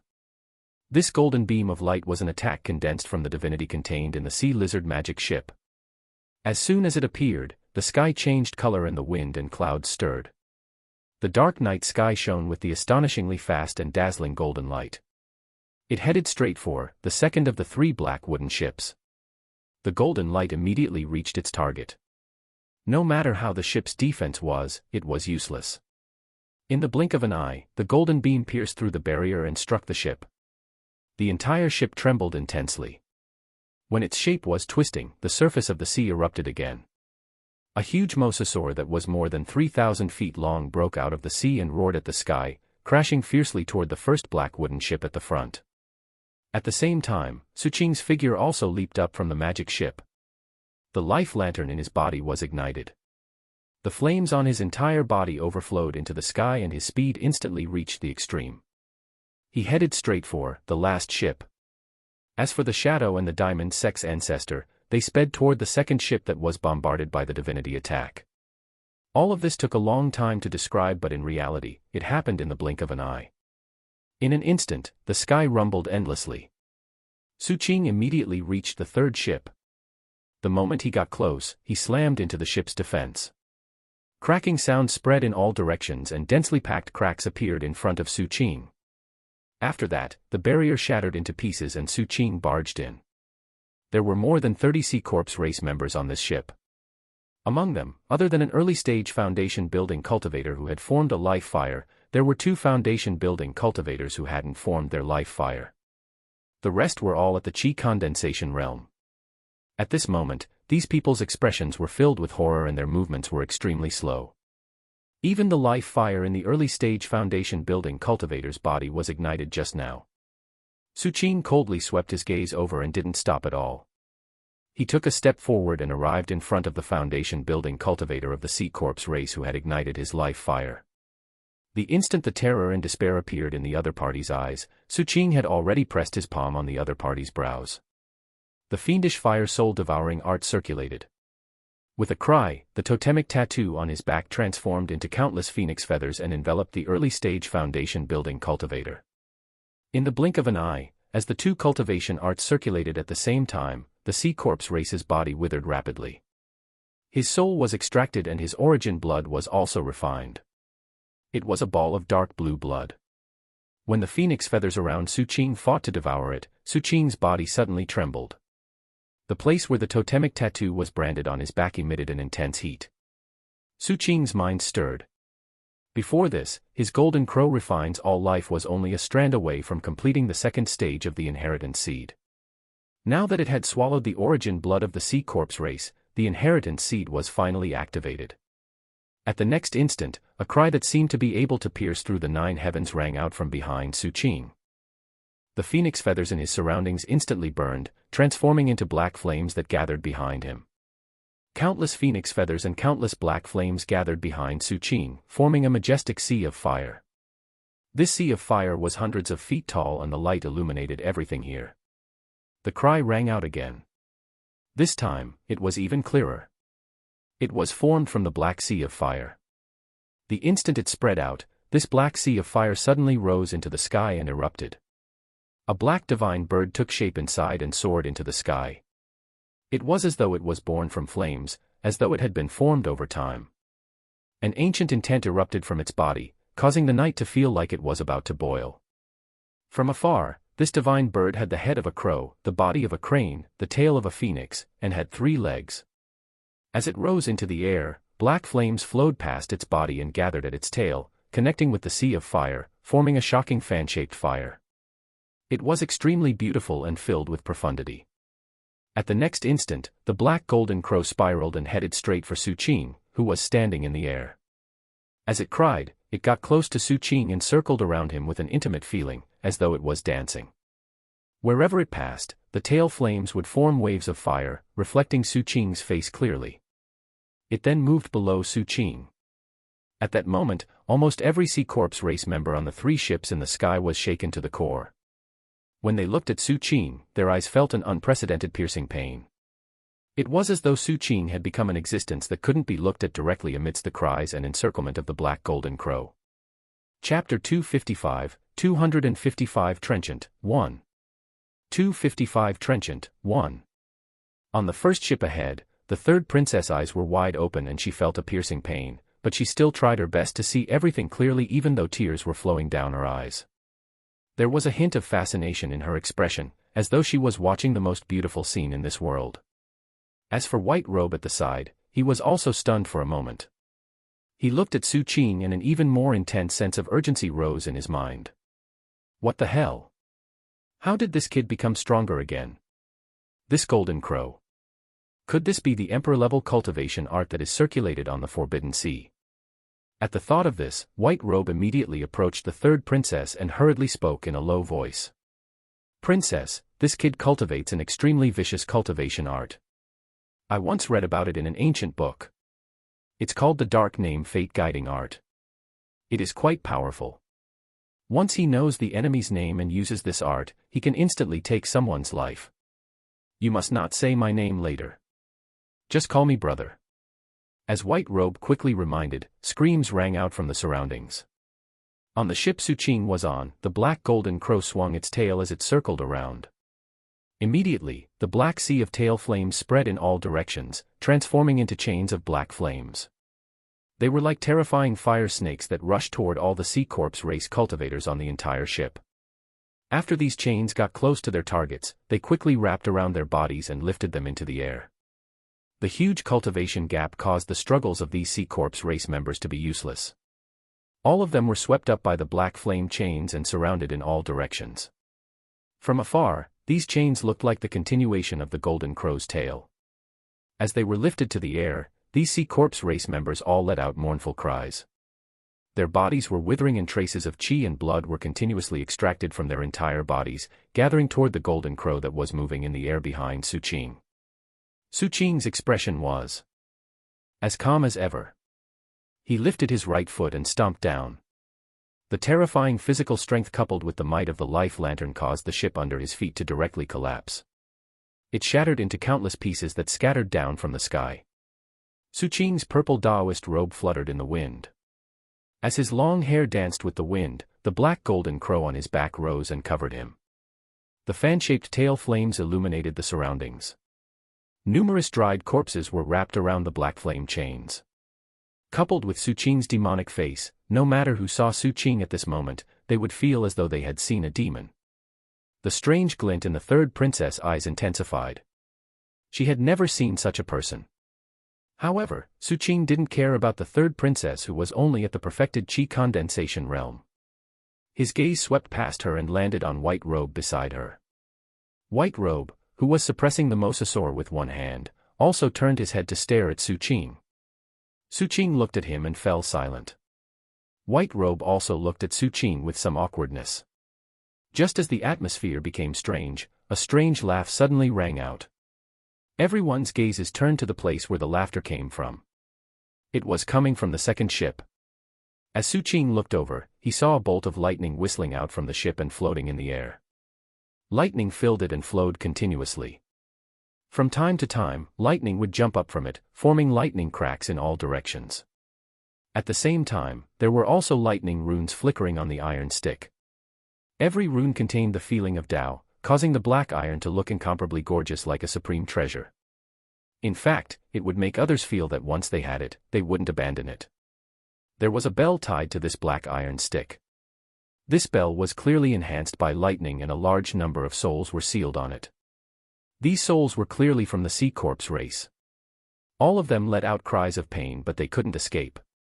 Clearly, the Diamond Sex ancestor was very considerate. He knew that Su Qing needed souls. Hence, after rushing into the second ship, he relied on his lightning spirit body to kill while absorbing the souls with the living soul bell and sealing them with lightning. This way, not only could he show his thoughtfulness, but he could also show his strength. As for the person who laughed strangely, it was clearly impossible for it to be the Diamond Sex ancestor. At that moment, a figure walked out of the cabin behind the Diamond Sex ancestor. This figure was from the Sea Corpse race. There was also a ball of life fire burning in his body. He looked like a middle-aged male human cultivator. His body was skinny and the livor mortis spots on his body were very obvious. He wore a tattered Taoist robe and the corners of his mouth curled up with a hint of pride. As he walked, he let out a sinister laugh. However, his appearance gave off a strange feeling. This was because his footsteps seemed a little uncoordinated, as though he had just learned to walk.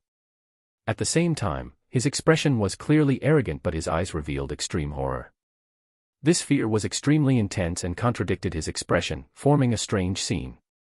He walked to the edge of the ship and stood on the handrail. His gaze swept disdainfully across White Robe, the third princess, and all the Sea Corpse race members on the first ship. When his gaze landed on Su Qing, his expression turned solemn. He knelt on one knee in front of Su Qing and revealed a respectful expression. After that, he lifted his hands and placed them on his neck, twisting it ruthlessly. Amidst the horror of the Sea Corpse race members on the first ship, this person actually broke his own neck.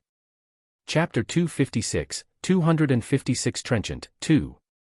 256 Trenchant, 2. This wasn't the end. He tore off his head. The expression of the head that had left its body was still filled with arrogance. As he cackled, he raised his hand and stabbed it into his stomach, pinching the burning life fire and extinguishing it. At the next instant, his body trembled and popping sounds echoed. All the magic apertures in his body were crushed by him until his entire body finally shattered into pieces and scattered on the ground.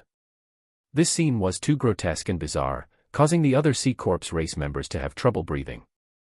They, who were not easily moved, felt fear. Su Qing frowned slightly. He could naturally tell that the shadow had devoured the shadow of the Sea Corpse race cultivator and controlled it. What made him frown was that the shadow had wasted a soul. However, Su Qing didn't say anything else. He turned and walked toward the first ship. As he got closer, the Sea Corpse race members on the first ship trembled. It was unknown who was the first to retreat, but in the next instant, these Sea Corpse race members all leaped up to escape. However, the golden crow behind Su Qing let out a cry. Immediately, even more black flame chains erupted from its body and rapidly rushed toward these Sea Corpse race members, instantly entangling them. Miserable cries echoed in all directions. Su Qing didn't bother with them as he stepped onto the ship. After that, he lifted his right hand and pointed at the young girl who was still trying her best to keep her eyes open despite the piercing pain in her eyes. Her expression carried a hint of sickly fascination. In an instant, lightning rumbled and the black iron stick appeared. Its speed was so fast that it arrived in front of the young girl in the blink of an eye. Just as it was about to penetrate her head, White Robe sighed. He flicked the iron stick lightly at an even faster speed. With a buzzing sound, the black iron stick suddenly trembled and was swept hundreds of feet away by the force of this flick. It then immediately returned unscathed. The murderous aura on it was even denser and its lightning bolts crackled crazily. White Robe stared deeply at the black iron stick and then at Su Qing's feet.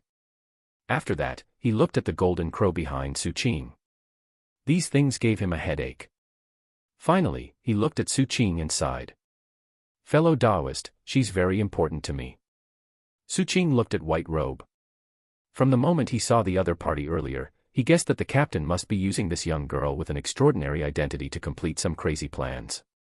Hence, he probed and attacked. As expected, the other party stopped him. Su Qing wasn't surprised by the captain's words, especially when the other party said the word, fellow Taoist. It seemed like he didn't want others to know his identity, and it was in line with Su Qing's judgment. He didn't hesitate and spoke directly. 100,000 spirit stones. White Robe glared and was about to speak when the third princess suddenly laughed. Brother, this little brother is very interesting.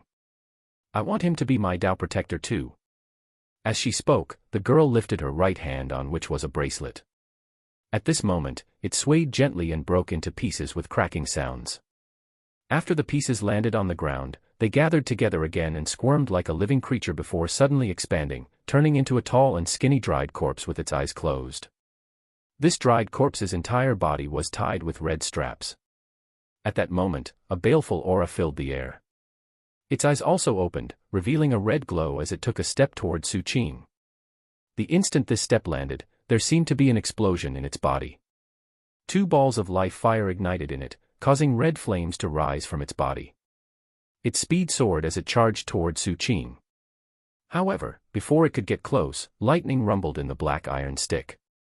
All the lightning runes on it flickered and its speed rose to an astonishing degree as it rushed toward the dried corpse and stabbed it.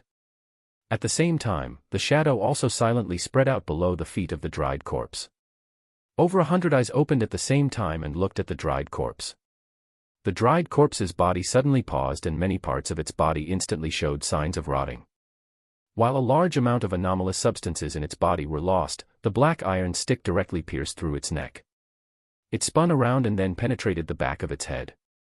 Su Qing also took a step forward. His speed was so fast that he instantly got close to the dried corpse. His physical strength erupted as he pressed his right hand on the dry corpse's forehead. When his palm moved, whistling sounds rang out in the surroundings, as though his palm strike could not be avoided. The dry corpse let out a low roar and its entire body flickered with red light. It actually forcefully resisted Su Qing's attack. However, Su Qing didn't stop at all. He bent his right arm and elbowed the dried corpse's chin. Although the dried corpse could withstand one attack, it couldn't withstand a second attack. Its head directly shattered, revealing flesh and bones. However, it didn't have any spirituality and was like a puppet. This was more obvious when a large number of sticky threads appeared at the shattered places. They seemed to be able to heal the corpse and join the broken parts. It was recovering even with its head shattered. Su Qing's eyes narrowed. He lifted his knee and slammed the corpse hard on its stomach. The puppet retreated. Although its stomach also collapsed, there were clearly more sticky threads and its recovery speed became even faster. It was as though it couldn't be destroyed. Su Qing let out a cold snort and looked at the puppet that was constantly recovering. He then activated Golden Crow Refines All Life. The golden crow behind him let out a sharp cry and leaped up from behind Su Qing, pouncing fiercely at the puppet. Black flames burned in all directions. The puppet was enveloped by the golden crow and its recovery speed was instantly interrupted. The flames continuously burned and refined it. As the golden crow's 3 claws grabbed with all its might, the broken dried corpse's body instantly shattered into pieces and melted. As for the golden crow, it stood on top of the disintegrating corpse and fiercely inhaled. Immediately, a drop of blue blood that was so dark that it was almost black flew out of the dried corpse's body and landed in its mouth. This dried corpse was completely refined and turned into ashes. The golden crow then returned and encircled Su Qing. Its tail flames draped over Su Qing's body and flowed behind him, forming a flaming cloak. At that moment, the wind blew over, causing the flames to flutter in the wind. As for the golden crow's body, it stretched out from his right side and stared coldly at the young girl in white robe. This scene was extremely beautiful and terrifying. That's great. Little brother, thank you for helping me get rid of the bracelet my damn father gave me. I thought of many ways previously and kept provoking others, but I couldn't kill this thing at all. When the third princess saw this scene, she immediately cheered. Her expression was filled with excitement as she looked at White Robe. Brother Su Qing, I knew long ago that you're not from the Sea Corpse race and you didn't want to become my Tao protector, right? You're so bad. Previously, you even swore that you would become my Tao protector, and if you go back on your word, you would be struck by lightning. You even lied to me that you would become my boy toy. However, it's fine. Brother Suqing, you should be from the 7 Blood Eyes, right? You know this little brother, right? Do you want to use me to infiltrate the Sea Corpse race? Have you taken a fancy to some supreme treasure, or are you going to destroy some secret place? No matter what it is, I can help you. I know a lot of information, but I have a condition. Bring me along. A hint of radiance appeared in the third princess' eyes. However, after she finished speaking, she saw that the expression of White Robe had clearly changed. She asked with a puzzled expression. Brother Suqing, what's wrong? Suqing looked at the captain expressionlessly.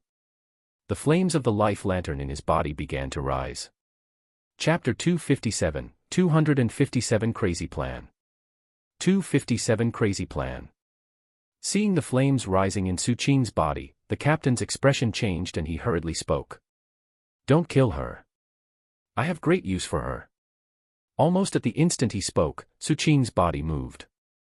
His speed was so fast that he instantly arrived in front of the third princess, who was still pretending to be puzzled. As the third princess' breathing paused, Suqing slapped her face. The third princess spat out a mouthful of blood and her body fell to the side of the ship like a kite with a broken string. The ship wall shattered into pieces and her body was also blasted out. However, at the next instant, a black chain spread out from the golden crow's tail behind Suqing and instantly coiled around her. With a tug, it pulled her back to the ship and threw her in front of the captain. Suqing didn't kill her. Otherwise, he would have completely destroyed her with that strike earlier. However, he took her storage bag. When she landed, the third princess spat out another mouthful of blood and more than half of the bones in her body had collapsed. However, there was no fear in her eyes. Instead, there was confusion. As she spat out blood, she asked curiously. He used your name to do many things, but you don't mind. Why hit me instead of him? Because this is a matter between us brothers and has nothing to do with outsiders. An outsider like you is trying to sow discord. If he doesn't beat you up, who should he beat up? If it was me, I would beat you up too. The captain sighed and squatted in front of the third princess. After lifting one of her hands, he let go.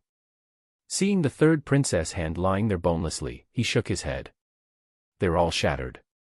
Fortunately, she is still breathing. It's fine as long as she is alive. The third princess still didn't understand. She felt that things shouldn't be like this. Just as she was about to speak, the captain slapped her unconscious and kept her in a special storage bag. Only then did he look at Suqing. You swore on my name. With no more outsiders around, Suqing stared at the captain and slowly spoke. It was just a joke, a joke. Suqing, your spirit ticket dropped. The captain's expression was as calm as ever. He touched the ground and a spirit ticket worth 100 spirit stones appeared in his hand. He handed it to Suqing with incomparable heartache. Suqing took it expressionlessly and continued to stare at the captain. Be struck by lightning. Haha, how is that possible? Junior brother, you heard wrongly. How could you believe the words of an outsider? As your senior brother and your superior, I definitely wouldn't do such a thing, just like how you never owed me spirit stones. The captain spoke solemnly. Male toy. Suqing continued. Suqing stared at the captain. A long time later, the captain slapped his forehead and suddenly spoke mysteriously. Suqing, let's not talk about this first. I have something good here.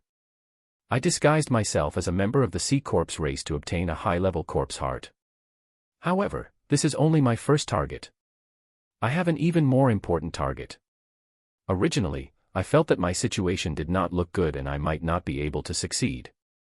However, if we work together, there will definitely be no problem. Do you know that the Sea Corpse race has many treasures and many important secret places? The destruction of any secret place will affect the battlefield. Of course, this has nothing to do with us. My target this time is the core holy item of the Sea Corpse race, the 9 ancestral corpse statues.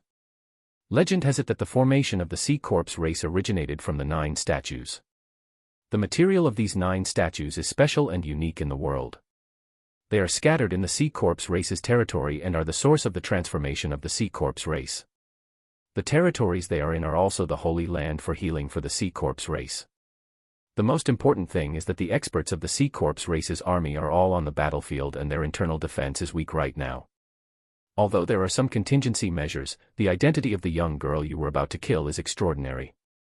She's the 3rd princess of the Sea Corpse race. If she brings us there, the Sea Corpse race won't suspect us immediately.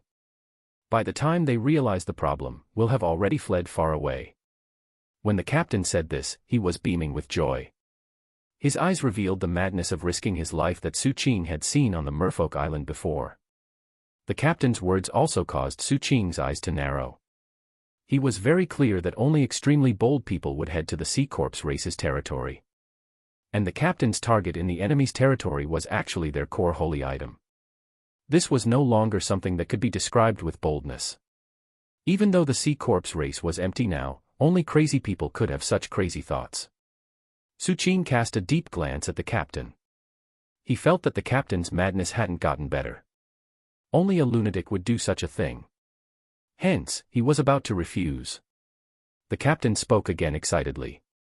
Any one of those 9 ancestral corpse statues contains astonishing power and extremely dense divinity. Not only are they useful to the Sea Corpse race, but they also have huge benefits for us human cultivators. They can open many of our magic apertures. I heard that after absorbing one, opening dozens will be a piece of cake. Su Qing couldn't help but swallow his words of rejection. His heart pounded.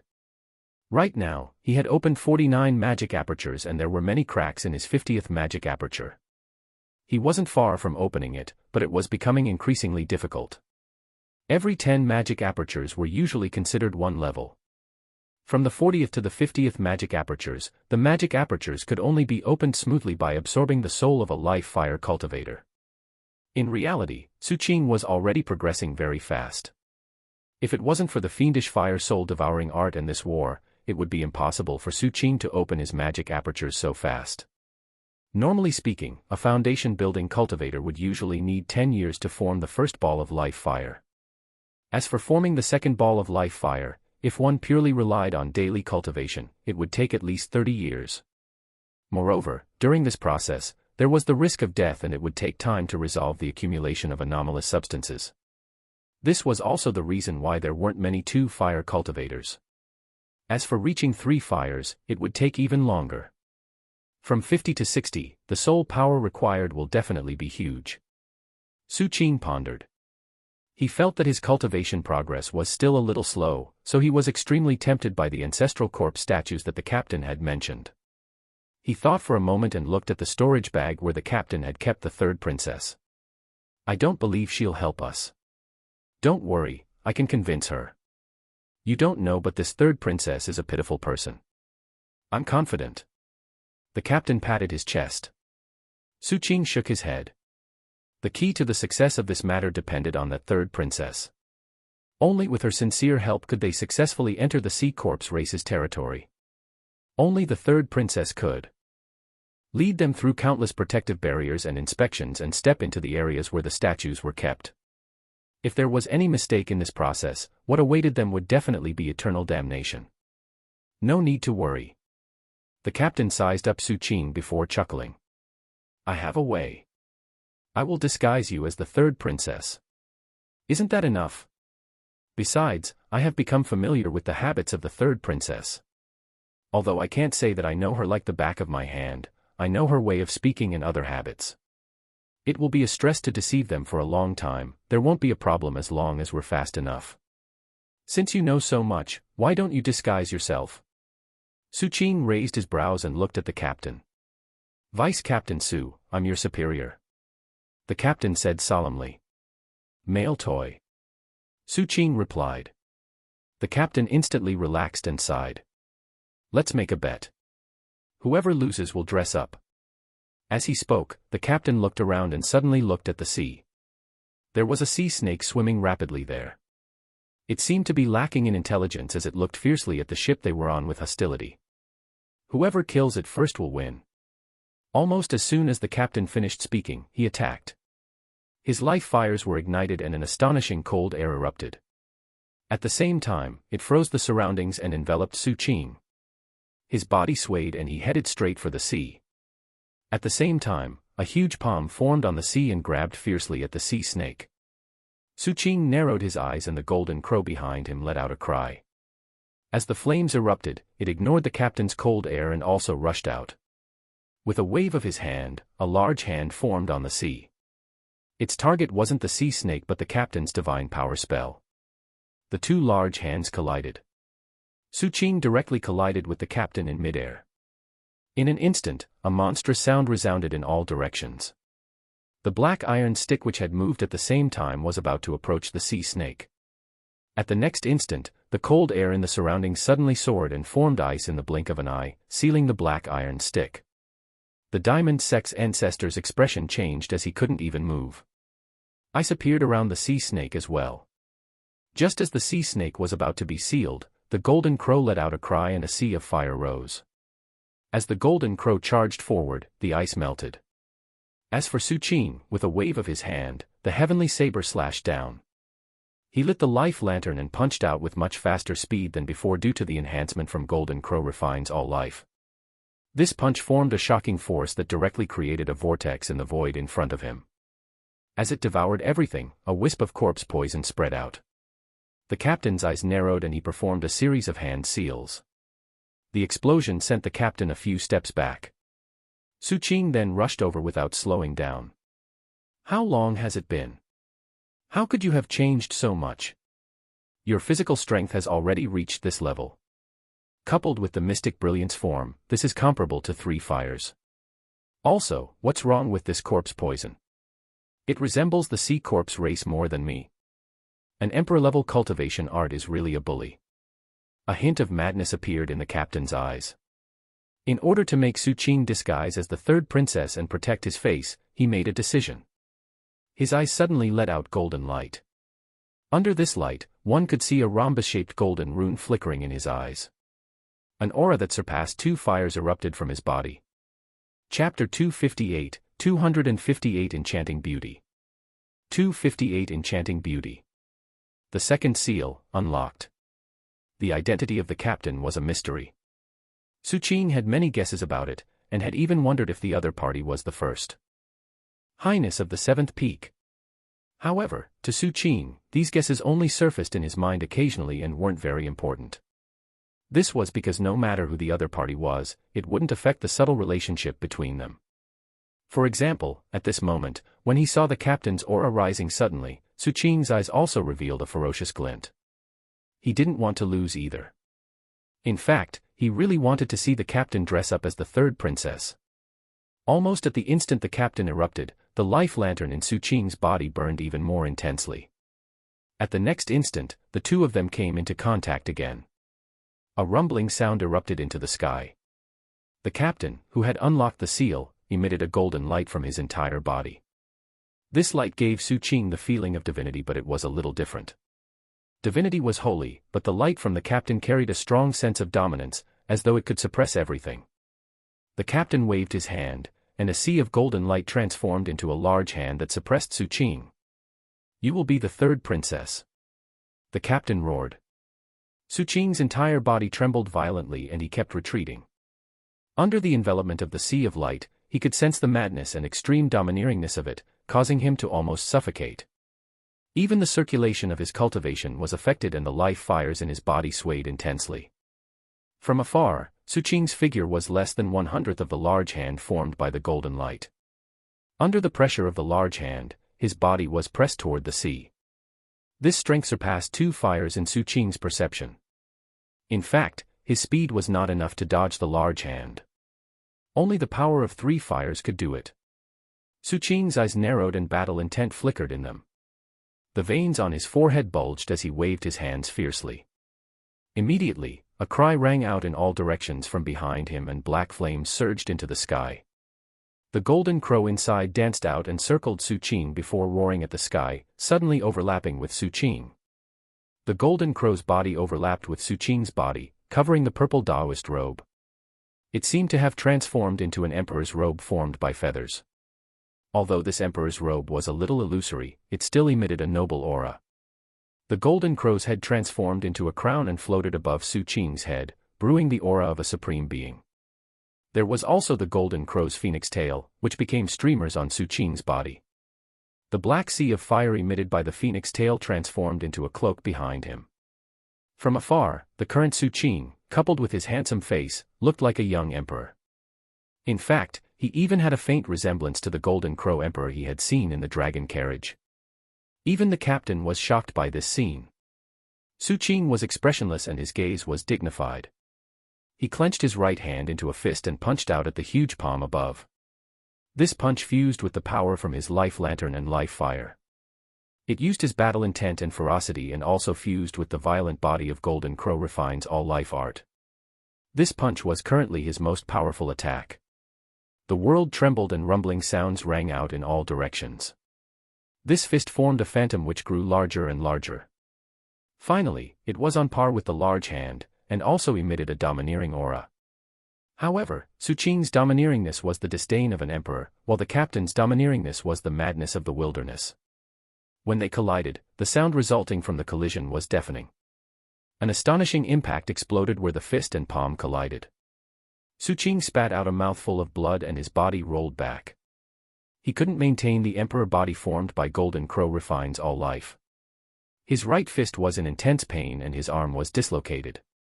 The captain also spat out a mouthful of blood and his body lost control as he was thrown back. The rhombus-shaped rune in his eyes flickered a few times and dimmed. His right hand also felt intense pain and his wrist fractured. While being forced back, Su Qing pressed down on his right arm, ruthlessly pushing it up. With a clicking sound, the dislocated part returned to its original position. The captain waved his left hand and a golden light flashed. His fractured wrist was frozen by the golden light and healed at a speed visible to the naked eye. He endured the pain and spoke calmly without revealing anything on his face. "Kid, you're not bad. You're already comparable to 10% of my strength. Continue to work hard. Also, you lost." As he spoke, the captain looked at the surface of the sea.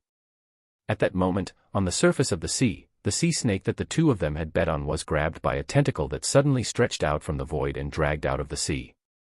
The captain's expression was filled with smugness. He looked at Su Qing and was about to say something when a strange glint appeared in the snake's eyes. It suddenly opened its mouth and bit at its own neck. The bite force was so great that not only did it use its full strength, but it also exhausted its potential. With a cracking sound, it bit through its neck, but the snake wasn't dead. The strange glint in its eyes grew even stronger and it actually began to eat its body. The flesh swallowed by the snake's mouth spilled out from its broken body. It was a shocking and terrifying sight. The captain was stunned. Su Qing calmly spoke. "Captain, I won." After saying that, the snake head trembled as though it had lost some support and fell into the sea. As for Su Qing's shadow, it silently returned. At the same time, the Diamond Sex ancestor finally broke the seal. After he returned, he locked onto the captain in anger and embarrassment. He felt that he had embarrassed himself just now and was worried that this matter would make Demon Su think that he was trash. This was especially so since the shadow had clearly made a great contribution this time. The captain stared blankly at the half of the sea snake that had landed on the surface of the sea before looking at Su Qing. His expression was a little awkward as he spoke in a low voice. "Junior brother, let's discuss. You lost. Your spirit ticket seems to have dropped again." "I know, but I suddenly have a better idea. I think you lost." Su Qing's expression was serious as he spoke word by word. After saying that, he thought about it and put on a surprised expression. It was as though the captain's lack of cooperation made him feel that it was a little unbelievable. After all, he had to admit defeat after losing a bet. This was as natural as repaying a debt. The captain's breathing was hurried and his eyes were a little red. After a long time, he gritted his teeth fiercely. "Isn't it just pretending to be the third princess? What's the big deal? Just you wait." The captain's eyes revealed determination as he turned and headed to the cabin of the ship. Su Qing waited with intense anticipation. He also landed on the ship and looked at the door of the cabin. Time slowly passed. An hour later, when Suqing was feeling a little impatient, the door of the cabin slowly opened. A charming and graceful figure walked out with large strides. It was the third princess. At the start, the third princess' footsteps were still calm. However, after she completely walked out, her delicate face glanced at Suqing bitterly as she saw the strange expression on Suqing's face. The third princess suppressed her frustration and walked over with a cold snort. She lifted her skirt, revealing 2 thick thighs. After squatting at the side, she took out a large apple and took a big bite. That's enough. The captain's disguise could be considered perfect and he looked extremely pretty. No matter how Suqing looked at him, he couldn't see anything wrong. The only thing was the captain's legs had a lot of hair. However, that small face with bright eyes and white teeth, as well as her slender jade-like hands, were imitated to perfection. Even the female disciples in the sect would be envious if they saw the captain now. This intrigued Suqing and he was somewhat curious about how the captain did it. After being sized up for a long time, the captain felt a little annoyed and embarrassed. He stretched out his soft hand to Suqing. "Give me the storage bag." Suqing had taken away the third princess' storage bag earlier. He took it out and poured the items on the ground. Immediately, a large number of items fell out and piled up like a small mountain. Most of them were clothes. As for the spirit stones, there weren't many, but there were some black stones that emitted dense anomalous substances. Suqing also saw many crystal bottles the size of a finger. Each of them had a black pearl with runes. It was the item that the third princess had thrown and had blasted his magic ship's outer shell. So many. Suqing took one out and checked it before looking at the captain. This item is called Candleine Lightning. It's a one-time use magic artifact unique to the Sea Corpse race and is rarely seen in other territories because only experts of Sea Corpse race can refine it. Its value depends on its strength. The captain rummaged through the items as he spoke. The might of the Candleine Lightning refined by different Sea Corpse race members is different. There was once a Candleine Lightning refined by the Sea Corpse race's ancestor that was comparable to a nascent soul attack. A few years ago, it was auctioned in Purple Earth and sold at a high price. This lightning is strange. Its might can increase after nurturing it with blood, and it is more lethal to people whose blood were used to nurture it. As he spoke, the captain took out some tokens and spoke proudly. "I paid a huge amount to buy this profound disguise technique. Not only can it copy the target race's aura, but it can also perfectly imitate the target's energy fluctuations. I've been eyeing this third princess for a long time and have understood her completely. Next, we'll head to the Sea Corpse race. As long as we aren't trapped there for a long time or encounter a Golden Core expert who is going all out to investigate, we won't be exposed at all." As he spoke, the captain glanced at Suqing and took out a white robe, tossing it over. At the same time, he also handed him a small bottle. "Put it on. Open the small bottle and place it on your body. Corpse poison will spread out from it.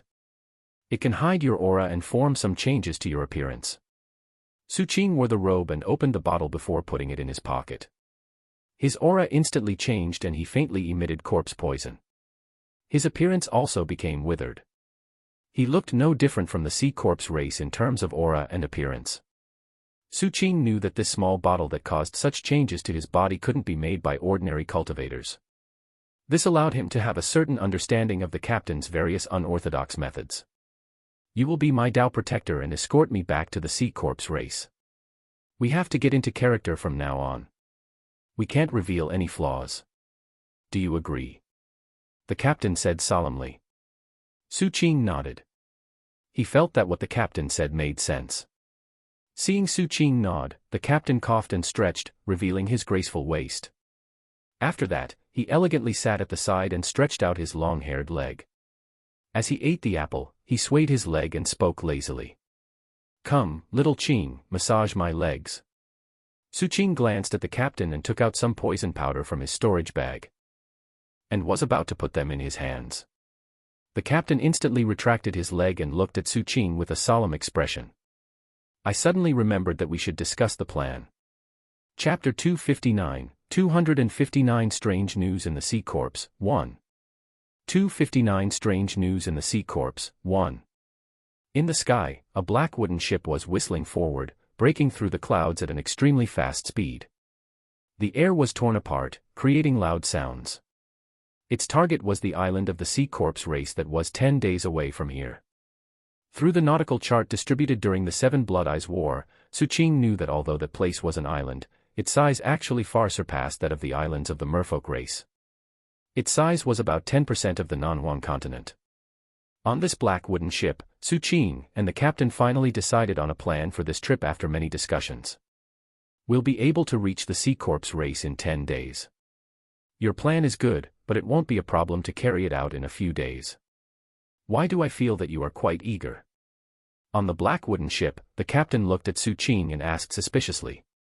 The two of them had discussed the plan to infiltrate the Sea Corps race for a day. The reason why it took so long was because the captain actually didn't have a plan. His plan was to adapt to the situation after infiltrating the island. Suqing didn't agree to such a plan. Hence, after some thought, he proposed a target. How could they enter the location of an ancestral corpse statue in the fastest way?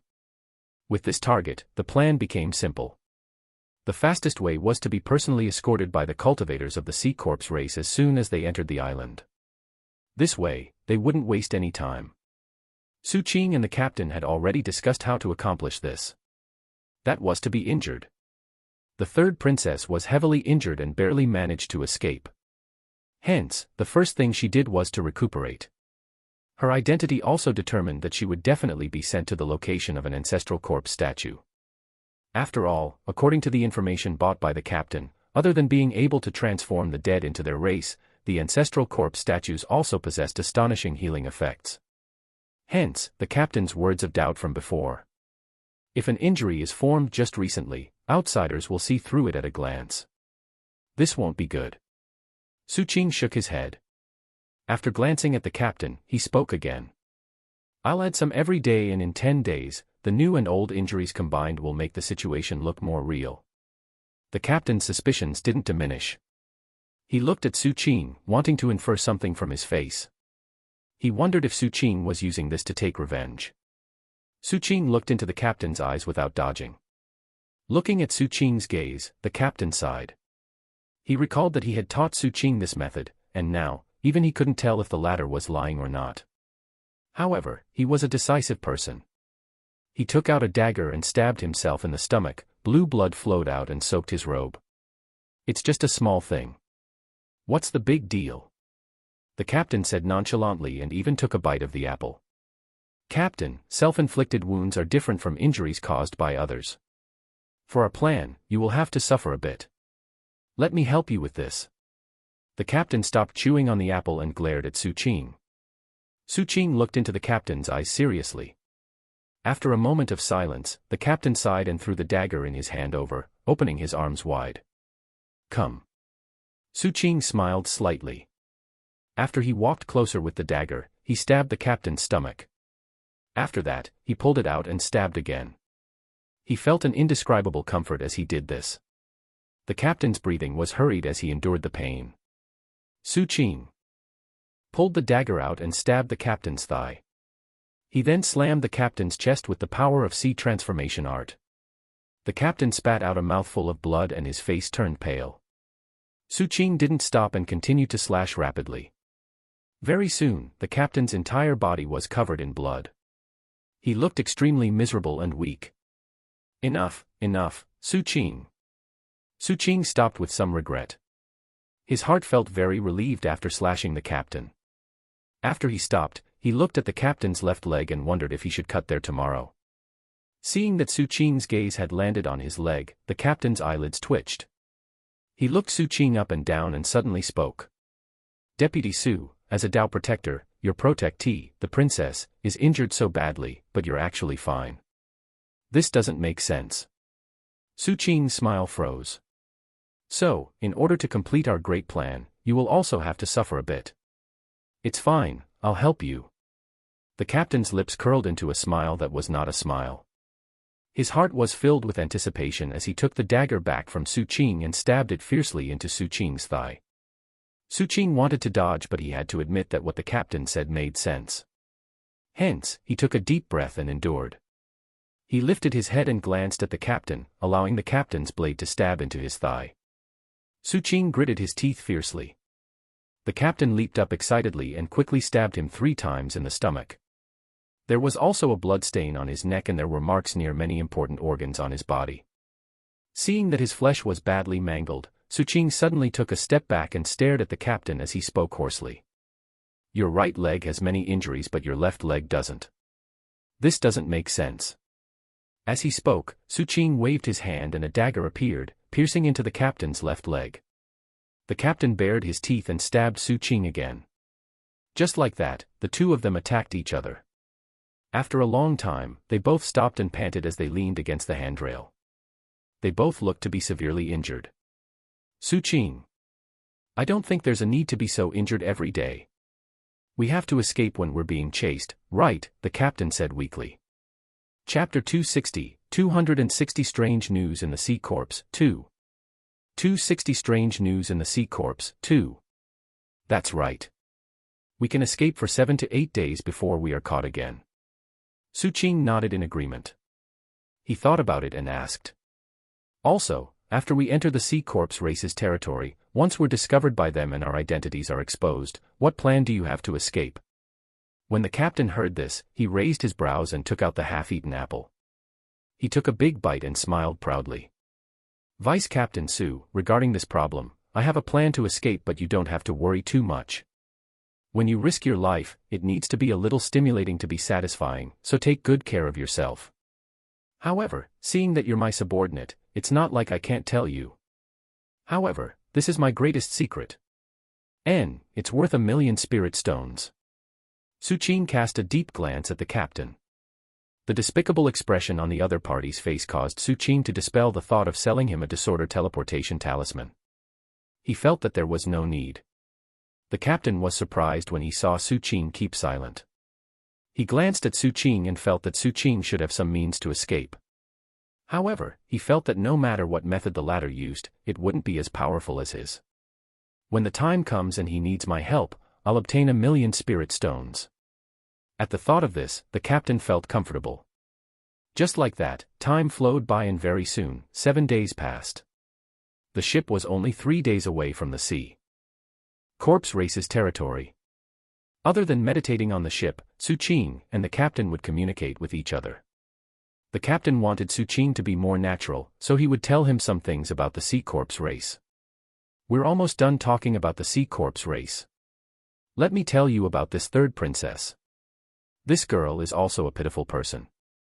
In reality, she hates the Sea Corps race even more than the 7 Blood Eyes. That's why I told you earlier that she would help us.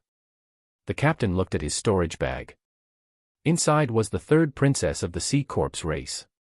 This third princess was born in the human race. Her father's aptitude was astonishing. Back then, he was known as a heaven's chosen who had a chance of walking the path of the ancient kings and sovereigns. However, he betrayed the race and voluntarily transformed into a Sea Corps. After he transformed into a Sea Corps, his cultivation rose rapidly. He was personally appointed as the Sea Corps king of this generation by the Sea Corps race's ancestor. This king of the Sea Corps race cultivates a special cultivation art of the Sea Corps race. It's called the Supreme Emotion Severing Art. He even cultivated it to the extreme and comprehended a domain called Forgotten Sorrow. It's obvious that everything was planned and prepared. Back then, when he betrayed his race, he took his wife and 3 daughters away and sealed them in the Sea Corps race territory, turning them into Tao-severing spirits. To put it simply, every time that king of the Sea Corps race severed his kin, it would cause his cultivation to break through a bottleneck. He killed his wife, eldest daughter, and second daughter many years ago in front of his youngest daughter, the Third Highness. The reason why she isn't dead is because that king hasn't reached another bottleneck. This is also why I dragged her along. This girl looks silly, but this was what she learned to protect herself since young. In fact, her hatred for her father has long reached an extreme and is much denser than our 7 Blood Eyes' hatred toward the Sea Corps race. So, she has always liked to cause trouble. She just wants to seek death and be temporarily released. I reminded her not to cause trouble this time, but it was still useless. This girl's desire to die has already seeped deep into her soul. Actually, according to the information I bought, she has died 7 to 8 times over the years. Unfortunately, Half of her soul was extracted by her father and stored by his side. She can be recreated at any time, so even if she dies outside, it isn't a big issue. Su Qing's expression changed as he continued to listen to the captain. There's a sentence in the information I bought. It was once said by this king of the sea corpse race. Listen well. The mortal world has smudged the painting, the brush cannot draw off the fleeting years, and a sense of loneliness is left behind. How can the sorrow be forgotten? These words echoed on the ship and an indescribable sadness spread in all directions. In this world under the gods' fragmented face, everyone had their own stories, and most of them were tragic. This action of killing one's relatives to attain the Tao seemed tragic, but it was nothing considering what Su Qing had seen since he was young. However, he still took out a healing medicinal pill and threw it to the captain. The captain was stunned and spoke in surprise. What are you doing? Are you saying that my injuries are serious and want me to use it to recover? This is for the third princess, Su Qing calmly said. Little Qing, so there are times when you can be gentle. The captain looked at Su Qing with a spurious smile and sized the medicinal pill in his hand. Have you taken a fancy to the third princess? Are you really prepared to be her boy toy? Su Qing expressionlessly looked at the captain's despicable expression without speaking. Little Qing, are you looking at me or your beloved third princess? Aya, if those female disciples in the sect find out, they'll probably cry. The more the captain spoke, the happier he became. He put away the medicinal pill and took out a tangerine, peeling it and eating it. Seeing that Su Qing was starting to frown, he wanted to continue but was interrupted by Su Qing. Princess, we'll reach the sea corpse race in 3 days. Some of your injuries are going to appear again. The captain's words were stuck in his throat as Su Qing walked toward him. He took out a dagger and stabbed the captain's stomach. The captain gritted his teeth and took a deep breath. He also took out a dagger and glared at Su Qing. Chapter 261, 261 Sea Corpse Strange News, 3. 261 Sea Corpse Strange News, 3. You, my Tao protector, will also need to suffer more injuries. As he spoke, he wanted to stab Su Qing but Su Qing retreated. Princess, your cultivation is only at the perfected qi condensation realm and your recovery speed is very slow. I'll protect you. Under the state of being chased all the way, your injuries are getting more and more serious and you can't heal yourself. As a foundation-building cultivator, my recovery speed is extremely good, so I don't need more injuries. That would be too fake. The captain was stunned for a moment. Taking advantage of the captain's stunned state, Su Qing went up and slashed again and again. In the end, the captain clutched his stomach and dodged, glaring at Su Qing. However, facing Su Qing's serious expression, he sighed. The princess and the Tao protector are being chased, but it's impossible for us to not have time to rest, especially when we're about to reach the sea corpse race's territory. The pursuers have some reservations, so they didn't chase after us. Su Qing thought about it and replied.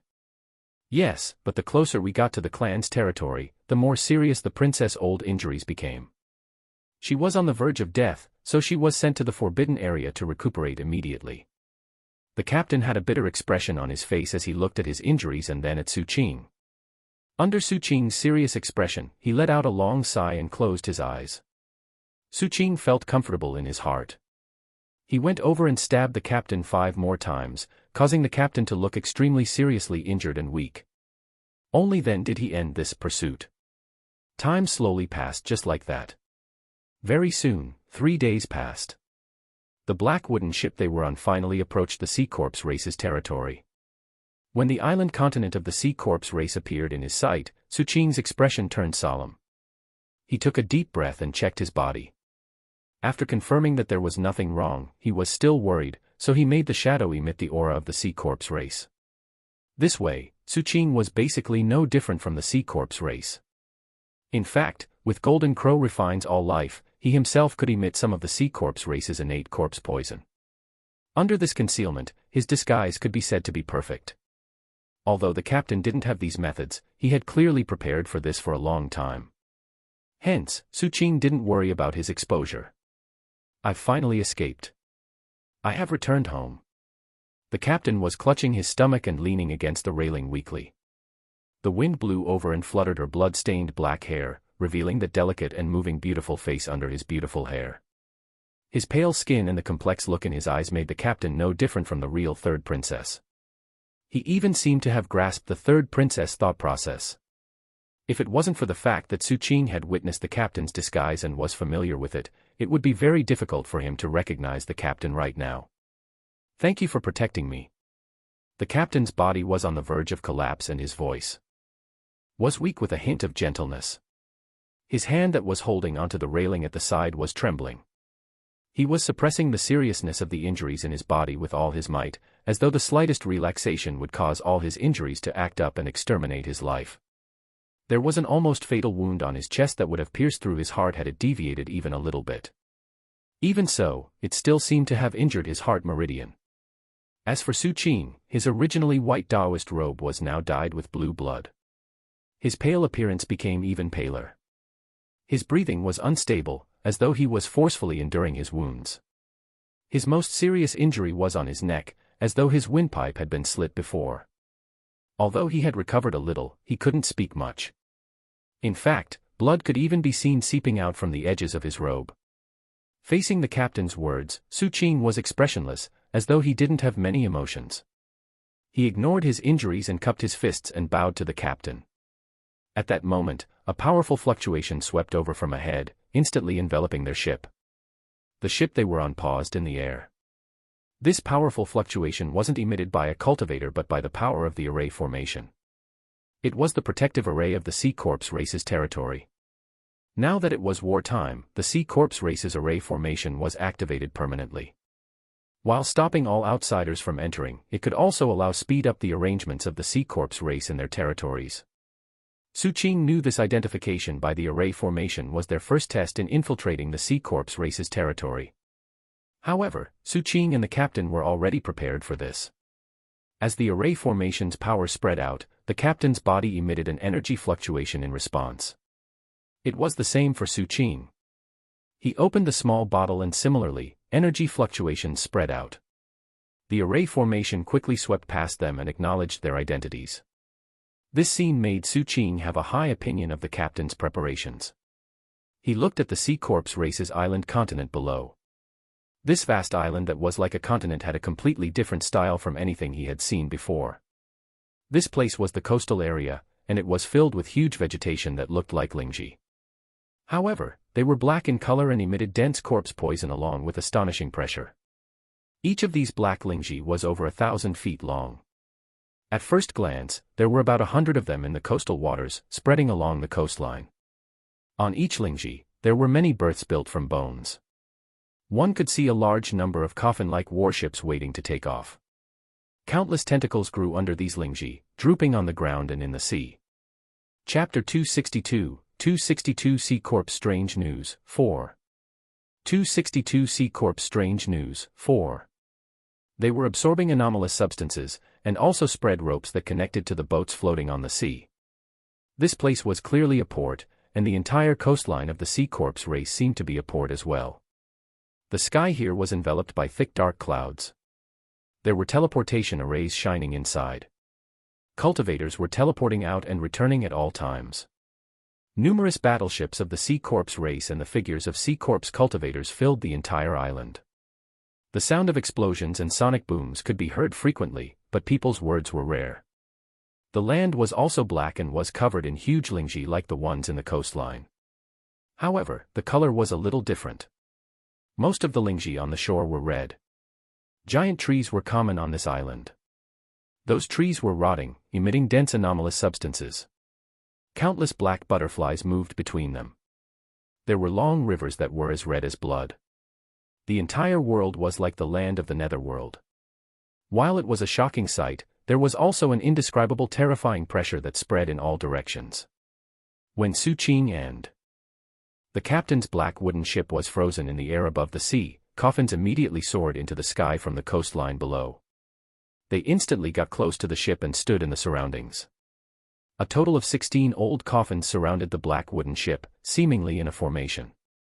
Streaks of black lightning spread out from them and connected with each other. Following that, a coffin in front of Su Qing and the captain suddenly trembled. The lid opened and a Sea Corps whose entire body was covered in black fog walked out. The appearance of this sea corpse was a little blurry due to the fog. One could only vaguely see their human appearance. After he walked out, his sharp gaze instantly landed on Su Qing and the captain. The power fluctuations of a late-stage foundation building cultivator was being emitted by this sea corpse. He had not activated Mystic Brilliance form, but the pressure formed by 90 magic apertures made Su Qing's heart sink. This person was clearly the cultivator in charge of the port below. He had appeared because of Su Qing and the captain. Su Qing lowered his head and followed the etiquette of the sea corpse race he had learned on the way to show his respect. This sea corpse cultivator swept his gaze across Su Qing and the captain, before speaking to the captain in a deep voice. "Greetings, third princess. Where's my father?" The captain held the railing and asked coldly. "The king is on the battlefield and hasn't returned. So, you see me but don't kneel. Also, what's the meaning of this blockade?" The captain suddenly took out a black pearl and threw it at the sea corpse cultivator. The black pearl directly exploded on the sea corpse's body. The sea corpse cultivator's body shook, but he wasn't injured at all. He expressionlessly glanced at the captain and lowered his head to kneel on one knee. This attack clearly strained the captain's injuries. He spat out a mouthful of blood but forcefully endured the pain. "Escort me to the ancestral corpse statue land. I want to heal my injuries." Before the king left, he instructed that if the princess returned, she should be directly sent to the palace and not allowed to go out. Faced with the third princess' request, the Three Fires Foundation building cultivator calmly replied. He then waved his right hand. Immediately, all the coffins in the surroundings emitted the aura of a cultivator. At the same time, the black lightning bolts also connected to the black wooden ship and guided it forward. This scene wasn't out of Su Qing and the captain's expectations, and their plan included solutions for it. The captain spat out a mouthful of blood. His feeble state and near-death signs were clearly revealed. He looked at the Three Fires sea corpse cultivator and suddenly smiled sweetly. "All right, it's fine if I die in the palace. This way, after I revive, I'll have a reason to devour you and everyone in your team. It will be fun. Hurry up." The captain, who was disguised as the third princess, had a sweet smile on his face that was very beautiful and innocent. However, the meaning behind his words was incomparably sinister. It was as though there was deep hidden resentment and madness slowly spreading out, causing the late-stage Sea Corpse Foundation building cultivator to stop in his tracks. He knew the third princess' personality and understood that she was courting death by going out many times. He also knew that every time the third princess revived, the king would arrange for some of his people to be devoured by the third princess to speed up the revival process. He fell silent for a moment before looking at Su Qing. "You can scram now." Su Qing's expression was cold and the corpse poison in his body spread out, forming an invisible storm in the surroundings. His voice was hoarse as he spoke. "Trying to snatch my credit." Almost at the instant Su Qing finished speaking, a black coffin behind him suddenly opened and a sea corpse cultivator rushed out. The fluctuations of two balls of life fire erupted and their speed was so fast that they instantly neared Su Qing. This female sea corpse was a merfolk when she was alive. The instant she got close to Su Qing, she immediately tried to suppress him. Clearly, the late-stage foundation building sea corpse cultivator wanted to snatch Su Qing's credit for escorting the princess back. Su Qing's gaze was cold. The instant the merfolk woman got close, he slammed his body back and collided with her. Chapter 263, 263 Sea Corpse Strange News, 5. 263 Sea Corpse Strange News, 5. Immediately after the collision, Su Qing grabbed at the merfolk woman. The expression of the merfolk woman changed. Her mind was shaken by Su Qing's physical strength and the life fires in her body swayed. She immediately retreated. However, Su Qing's speed was too fast. When he grabbed at her, a suction force seemed to spread out, causing the merfolk woman's movements to freeze. At the next instant, Su Qing moved and arrived in front of the woman in the blink of an eye. His right hand pierced into her chest and grabbed her heart, squeezing it ruthlessly. Squelch! The heart of the merfolk sea corpse cultivator collapsed. Even though the sea corpse race wasn't sensitive to pain, such injuries still made her let out a mournful cry. However, this female cultivator wasn't simple either. Her eyes were filled with ruthlessness as she bit at Su Qing's neck. This was a commonly used method by the sea corpses. Her sharp teeth were about to touch Su Qing when Su Qing sneered and smashed his head into the female cultivator's mouth. With a cracking sound, the woman's teeth collapsed and her face was badly mangled. An even more mournful cry rang out. Su Qing's expression turned sinister as he also opened his mouth and bit down on the merfolk sea corpse's neck. This bite was extremely powerful, causing a portion of the merfolk sea corpse's neck to be instantly torn off. As he inhaled, dense anomalous substances crazily surged into Su Qing's body from the merfolk sea corpse's body. The merfolk sea corpse wanted to struggle, but Su Qing had a tight grip on her. He held her down and continued to absorb her energy. The entire process only lasted for 6 to 7 breaths of time before the female merfolk sea corpse's entire body was exhausted of anomalous substances. Her life fires were extinguished and her magic apertures dried up. Her entire person turned into a dried corpse and fell to the side. She wasn't dead and was still twitching. Ah, how fun! Why is this young lady deflated? The captain smiled sweetly and walked unsteadily to the female merfolk sea corpse. Su Qing turned and looked at the Three Fires Foundation building sea corpse cultivator standing in the air. Let me swallow another 9. I can give you the credit. There was still blue blood at the corner of Su Qing's mouth. His gaze was cold and emotionless. However, his current appearance caused the expression of the Three Fires Foundation building sea corpse to be a little solemn. The reason why he spoke like that earlier was not only to snatch the credit but also to probe. During this period of war, some disciples of the Seven Blood Eyes had used various methods to sneak in. Although they were all found out and killed, the princess return might also be set up by the Seven Blood Eyes. If the other party had really left just now, he would have reported this matter and the other clansmen would naturally screen the person. However, now, he dispelled this thought.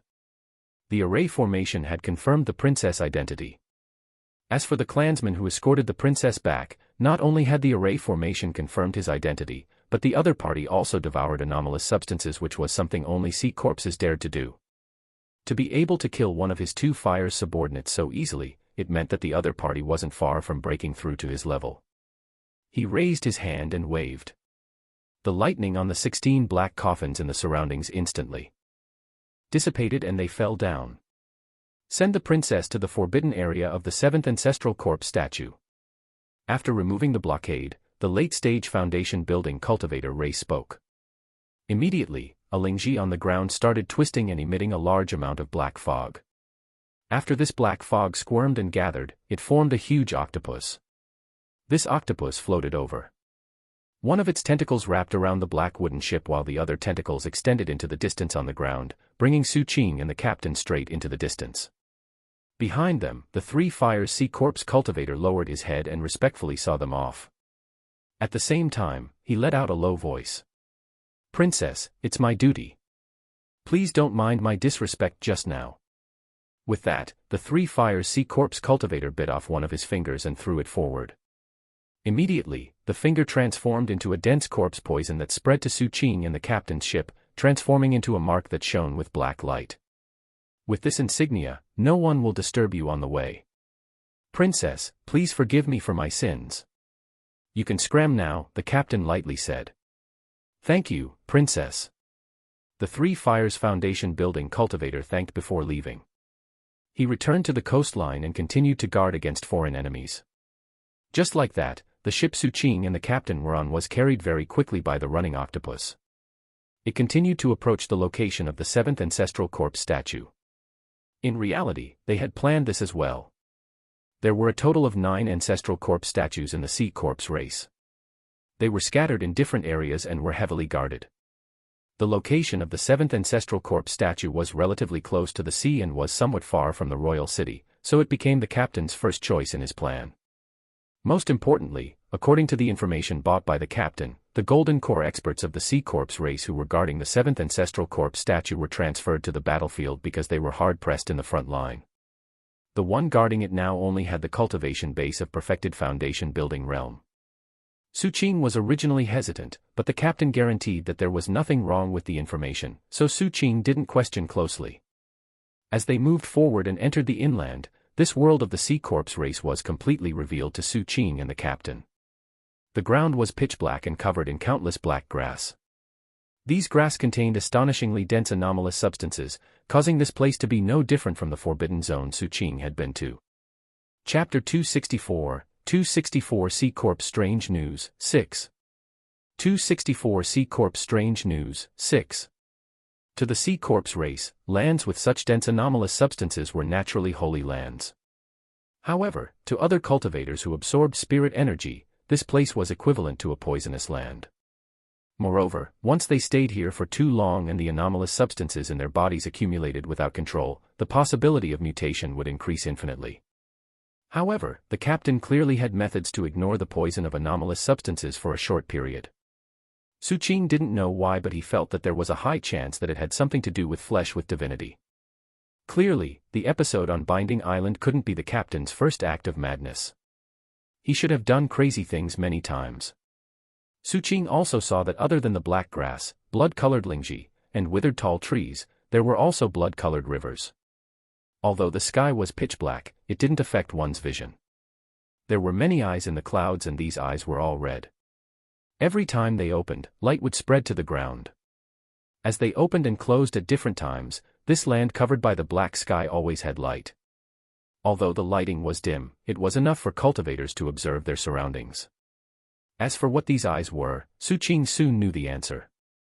He saw an eye crawling out of the clouds, revealing the body of a large rotting fish. This fish had a tentacle on its head and an eye at the end of the tentacle. It couldn't be seen when it was closed, but when it was opened, it emitted a light like a lantern. These fish were densely packed in the clouds in the sky of the Sea Corp's race. They would occasionally sink and fly through the air, causing light to continuously spread out. This scene made Su Qing feel very strange. At the same time, he also saw many sea corpses. The members of this race were from all kinds of races, most of which Su Qing had never seen before. As they moved forward, Su Qing also saw a scene that caused his mind to shake. It was a piece of land. All the lingji and giant trees on the ground had been cleared. When the octopus passed by the land, Su Qing saw a large number of sea corpses digging on the ground. The portions that had been dug out looked like a palm. However, this palm was too big, a few thousand feet in size. It looked like the burial ground of an ancient giant. As the ground was dug up and the rotting flesh were revealed, Su Qing noticed that more sea corpses gathered there. They were casting spells and performing some kind of ritual. When the ship Su Qing was on left that area, an earth-shattering roar rang out. Su Qing's heart trembled as he turned his head and saw a huge hand that was 10,000 feet long stretching out from the ground, as though it wanted to grab at the sky. Revival. Su Qing drew in a deep breath. Other than that, there was a unique creature in the Sea Corp's race. It was a butterfly with a ghost face. According to the captain's common knowledge classes, when Su Qing saw these butterflies, he knew that these butterflies were called ghost dreams. It was rumored that these ghost dream butterflies were the true natives of this island continent. They were a race that had appeared here before the Sea Corp's race. There were many of them on this island continent. As Su Qing and the captain moved forward, ghost dream butterflies floated over and danced around them. This scene should have been a beautiful scene, but as the malevolent ghost faces on the butterflies' wings devoured the anomalous substances fiercely, the scene became sinister and strange. For some reason, many ghost dream butterflies gathered near Su Qing. In fact, he could see even more of them coming toward him from afar. This caused Su Qing to frown. "My Tao protector, why are you attracting bees and butterflies?" One. Behind him, the captain coughed softly and spoke. Chapter 265, 265 in the enemy's lair. 265 in the enemy's lair. Su Qing glanced at the captain. He felt that the captain was too immersed in his role. If he wanted to speak, then speak properly. That soft cough that sounded like a moan made Su Qing very uncomfortable. However, Su Qing didn't say anything. This was because he knew that although the Diamond Sex ancestor had been silent these few days and didn't appear, according to the other party's personality, he must have secretly recorded some scenes. These precious recordings should be useful in the future. As such, he cast a deep glance at the captain before turning his head and ignoring him. The captain raised his brows and was about to continue speaking when an energy fluctuation came from afar. The screening power of the array descended again and landed on the black wooden ship. The octopus trembled and crawled on the ground, allowing the array formation to sweep over. As for the ghost-faced butterflies, they quickly spread out. Suqing also looked down with a solemn expression. He saw a huge building in the distance. The design of this building was simple. There were two huge stone pillars that seemed to form a headless door. There was a black vortex inside that was rumbling and spinning, emitting red lightning that spread in all directions. Outside the door, there were many sea corpse cultivators, sitting cross-legged on red lingji. There were men and women among them, some looked like humans and some had non-human bodies. At a rough glance, there were no less than 1,000 of them, and they guarded this place extremely tightly. Any existence who wanted to pass through this place and enter the vortex had to pass through them before. Moreover, there were clearly experts among them. A few gazes swept over, making Suqing feel danger. The power of the array formation spread out. As it swept through, the mark formed by the Three Fires Foundation building cultivator on the black ship Suqing and the captain were on, shone. After it resonated with the power of the array formation fluctuations dissipated. Only then did the octopus get up again and carefully move forward. When it passed by many lingji, the sea corpse cultivators on them stood up and greeted the captain.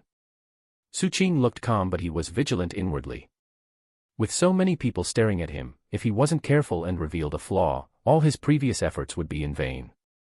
At the same time, the gathering of the senses of the sea corpse cultivators here caused the pressure here to be extremely great. Suqing clearly felt that the material in the small bottle in his pocket was evaporating even faster. If this continued, it would probably lose its effect before long. Even the captain was nervous no matter how well disguised he was. He took out many black pearls and played with them in his hand, revealing an impatient expression. When they were about to reach the giant stone pillar gate, and more gazes from the surroundings landed on him, the captain suddenly threw a black bead to the side. Boom! The auras of all the sea corpse cultivators in the surroundings fluctuated. Have you seen enough? The captain's expression changed from impatience to a sweet smile. Although his pale face revealed extreme weakness, it was this weakness that made his smile seem more charming. The surrounding sea corpse cultivators fell silent and immediately lowered their heads.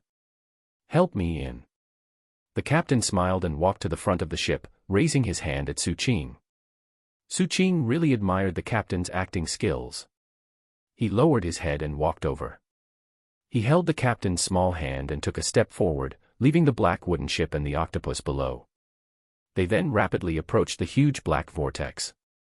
Compared to this vortex, Suqing and the captain were like ants. The terrifying power emitted by the vortex caused Suqing and the captain's minds to shake.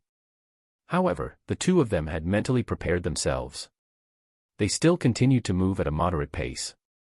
When they were right in front of it, they looked at each other and stepped into the vortex at the same time without any hesitation. As they walked in, their minds shook. It was as though they had entered another space and appeared in a red world. The area of this world wasn't large. The ground was covered in a red liquid that was like a blood pool. There was a circle of stone pillars in the surroundings, and there were more than 70 of them. On each of them sat a cultivator of the sea corpse race. Other than that, the most eye-catching thing in this world was a huge statue. This statue stood above the pool and its feet were submerged in the water. It was over 30,000 feet tall and looked like it could touch the sky. Its entire body was red and covered in spots. It looked like a human corpse that was roaring at the sky. Its hands were also placed very strangely. Its one hand was raised as though it wanted to grab at the sky, while the other hand was placed flat on its chest. A large number of tentacles grew on the statue's body. These tentacles spread in all directions like streamers, and opened eyes appeared on them. If one took a closer look at those eyes, they would see that they reflected worlds. Different worlds were reflected in those eyes, causing the aura of this statue to be earth-shattering. The pressure shook the surroundings and seemed to resonate with all the sea corpse race members here. It was as though these sea corpses were all transformed from the aura of this statue. This statue itself was their source. At the same time, the pressure here clearly surpassed that of the outside world by at least tens of times, causing the small bottle on Suqing's body to continue to evaporate. A crack appeared on the captain's face, as though his disguise was about to shatter. However, it was unknown how he did it, but the crack quickly healed. However, Suqing could sense some unstable fluctuations from the captain's body. Clearly, he too couldn't hold on for too long here. The two of them were shaken. This statue was the seventh ancestral corpse statue of the sea corpse race. The appearance and size of the 9 ancestral corpse statues of the sea corpse race were different. This seventh one wasn't the largest or the strongest among them. However, as one of the 9 ancestors, his status in the sea corpse race was supreme. Even the sea corpse king had to bow respectfully every time he arrived. This was because these 9 statues contained the secret of the birth of the sea corpse race. The red pool under the statue produced the liquid by itself. The liquid inside was a necessity for the sea corpse race to transform new clansmen, and was also holy liquid for healing. At this moment, there were dozens of sea corpse cultivators sitting cross-legged and recuperating in the red pool. The weakest among these people was at the level of 2 fires. There was also one with 3 fires who was injured. Clearly, he had returned from the front line. What really caused Su Qing and the captain's minds to shake intensely was that on the left hand of the statue, which was placed on its chest, there was a boy in a red robe sitting cross-legged. Su Qing had seen this kid before in the Pearl Islands. The other party was none other than the Golden Core cultivator of the sea corpse race who had walked toward the Pearl Islands back then. Su Qing looked at the captain. The captain was also shocked. He responded with a bitter smile. Clearly, his information was wrong. Perhaps the previous guardian had been transferred and a new guardian had arrived. Su Qing fell silent. He felt that he was too crazy to believe the captain and come here with him. Not only were there tens of 2 fires here, but there were also 1,000 cultivators outside. Moreover, there was a Golden Core cultivator who could slap him to death at such a close distance. Although the other party was meditating, Su Qing could imagine that if the other party opened his eyes and took a closer look at them, he might be able to infer something. After all, the pressure here was already removing their concealment effects. Not to mention that this was the sea corpse race's territory. It was possible for even more experts to appear at a slight disturbance. Su Qing drew in a deep breath and suppressed the nervousness in his heart, transforming it into determination. He gritted his teeth fiercely. Since he was here, he had to get some benefits no matter what. At the same time, he also noticed the madness in the captain's eyes. The 2 of them looked at each other and walked forward at the same time. The pool was about 1,000 feet away from where they were. As they walked, rotting corpse hands rose from the ground. These hands didn't coil around them. Instead, they were like steps to put the feet on. Su Qing and the captain slowly approached the pool. When they arrived, not many sea corpse cultivators on the surrounding pillars opened their eyes. Only a few opened their eyes and swept their gazes across Su Qing and the captain. After noticing the 3rd princess, they retracted their gazes one after another. As for the Golden Core boy, he also didn't open his eyes. This caused Su Qing to heave a sigh of relief inwardly. He saw the captain quickly stepping into the pool and finding a place close to the statue's feet. After he sat cross-legged, he would occasionally shift his position, wanting to completely touch the statue. Su Qing also stepped into the pool. The instant he entered, he sensed a strange power stored in the pool. It wasn't spirit energy or anomalous substances. It was more like a pure nourishment that also contained soul power, causing the magic apertures in Su Qing's body to tremble faintly just by walking in. This immediately allowed Su Qing to confirm that this pool was indeed of great help in opening the magic apertures. He quickly sat down and swept his gaze across the surrounding sea corpse cultivators who were recuperating. He then carefully tried to absorb that power. Su Qing knew that he couldn't open his magic apertures here. Otherwise, the fluctuations emitted would be too obvious and he would be discovered in an instant. Hence, the best method was to store this power. He would store enough energy in his body and open his magic apertures when he got out. How many magic apertures he could open depended on how much he could store here. Determination appeared in Su Qing's eyes as he circulated the cultivation base in his body. Immediately, traces of blood-colored energy flowed into his body from the pool and slowly gathered at his dantian. As soon as this red spirit liquid appeared in his dantian, it emitted a soul-stirring might, causing the magic apertures in Su Qing's body that hadn't been opened to continue shaking. A strong desire rose in Su Qing's heart. Su Qing suppressed his breathing and carefully checked his surroundings before continuing to absorb. This feeling of stealing under the enemy's nose. It was very stimulating. Chapter 266, 266 Something happened. 266 Something happened. The place where the 7th ancestral corpse statue was located was very quiet. Usually, there were no intense energy fluctuations here, and the Sea Corps race didn't allow their clansmen to make a breakthrough near the statue. Hence, the silence here was like this all year round. Healing in their required qualifications. Unless one had a high status, only those who had made contributions to the race would be allowed to come to the blood pool under the statue to heal their injuries. This also caused there to be relatively few cultivators here. There were more people now because of the war. However, even so, the silence here was still as usual. No one dared to be disrespectful here. At the same time, there were few cases of outsiders infiltrating the Sea Corps race's holy land.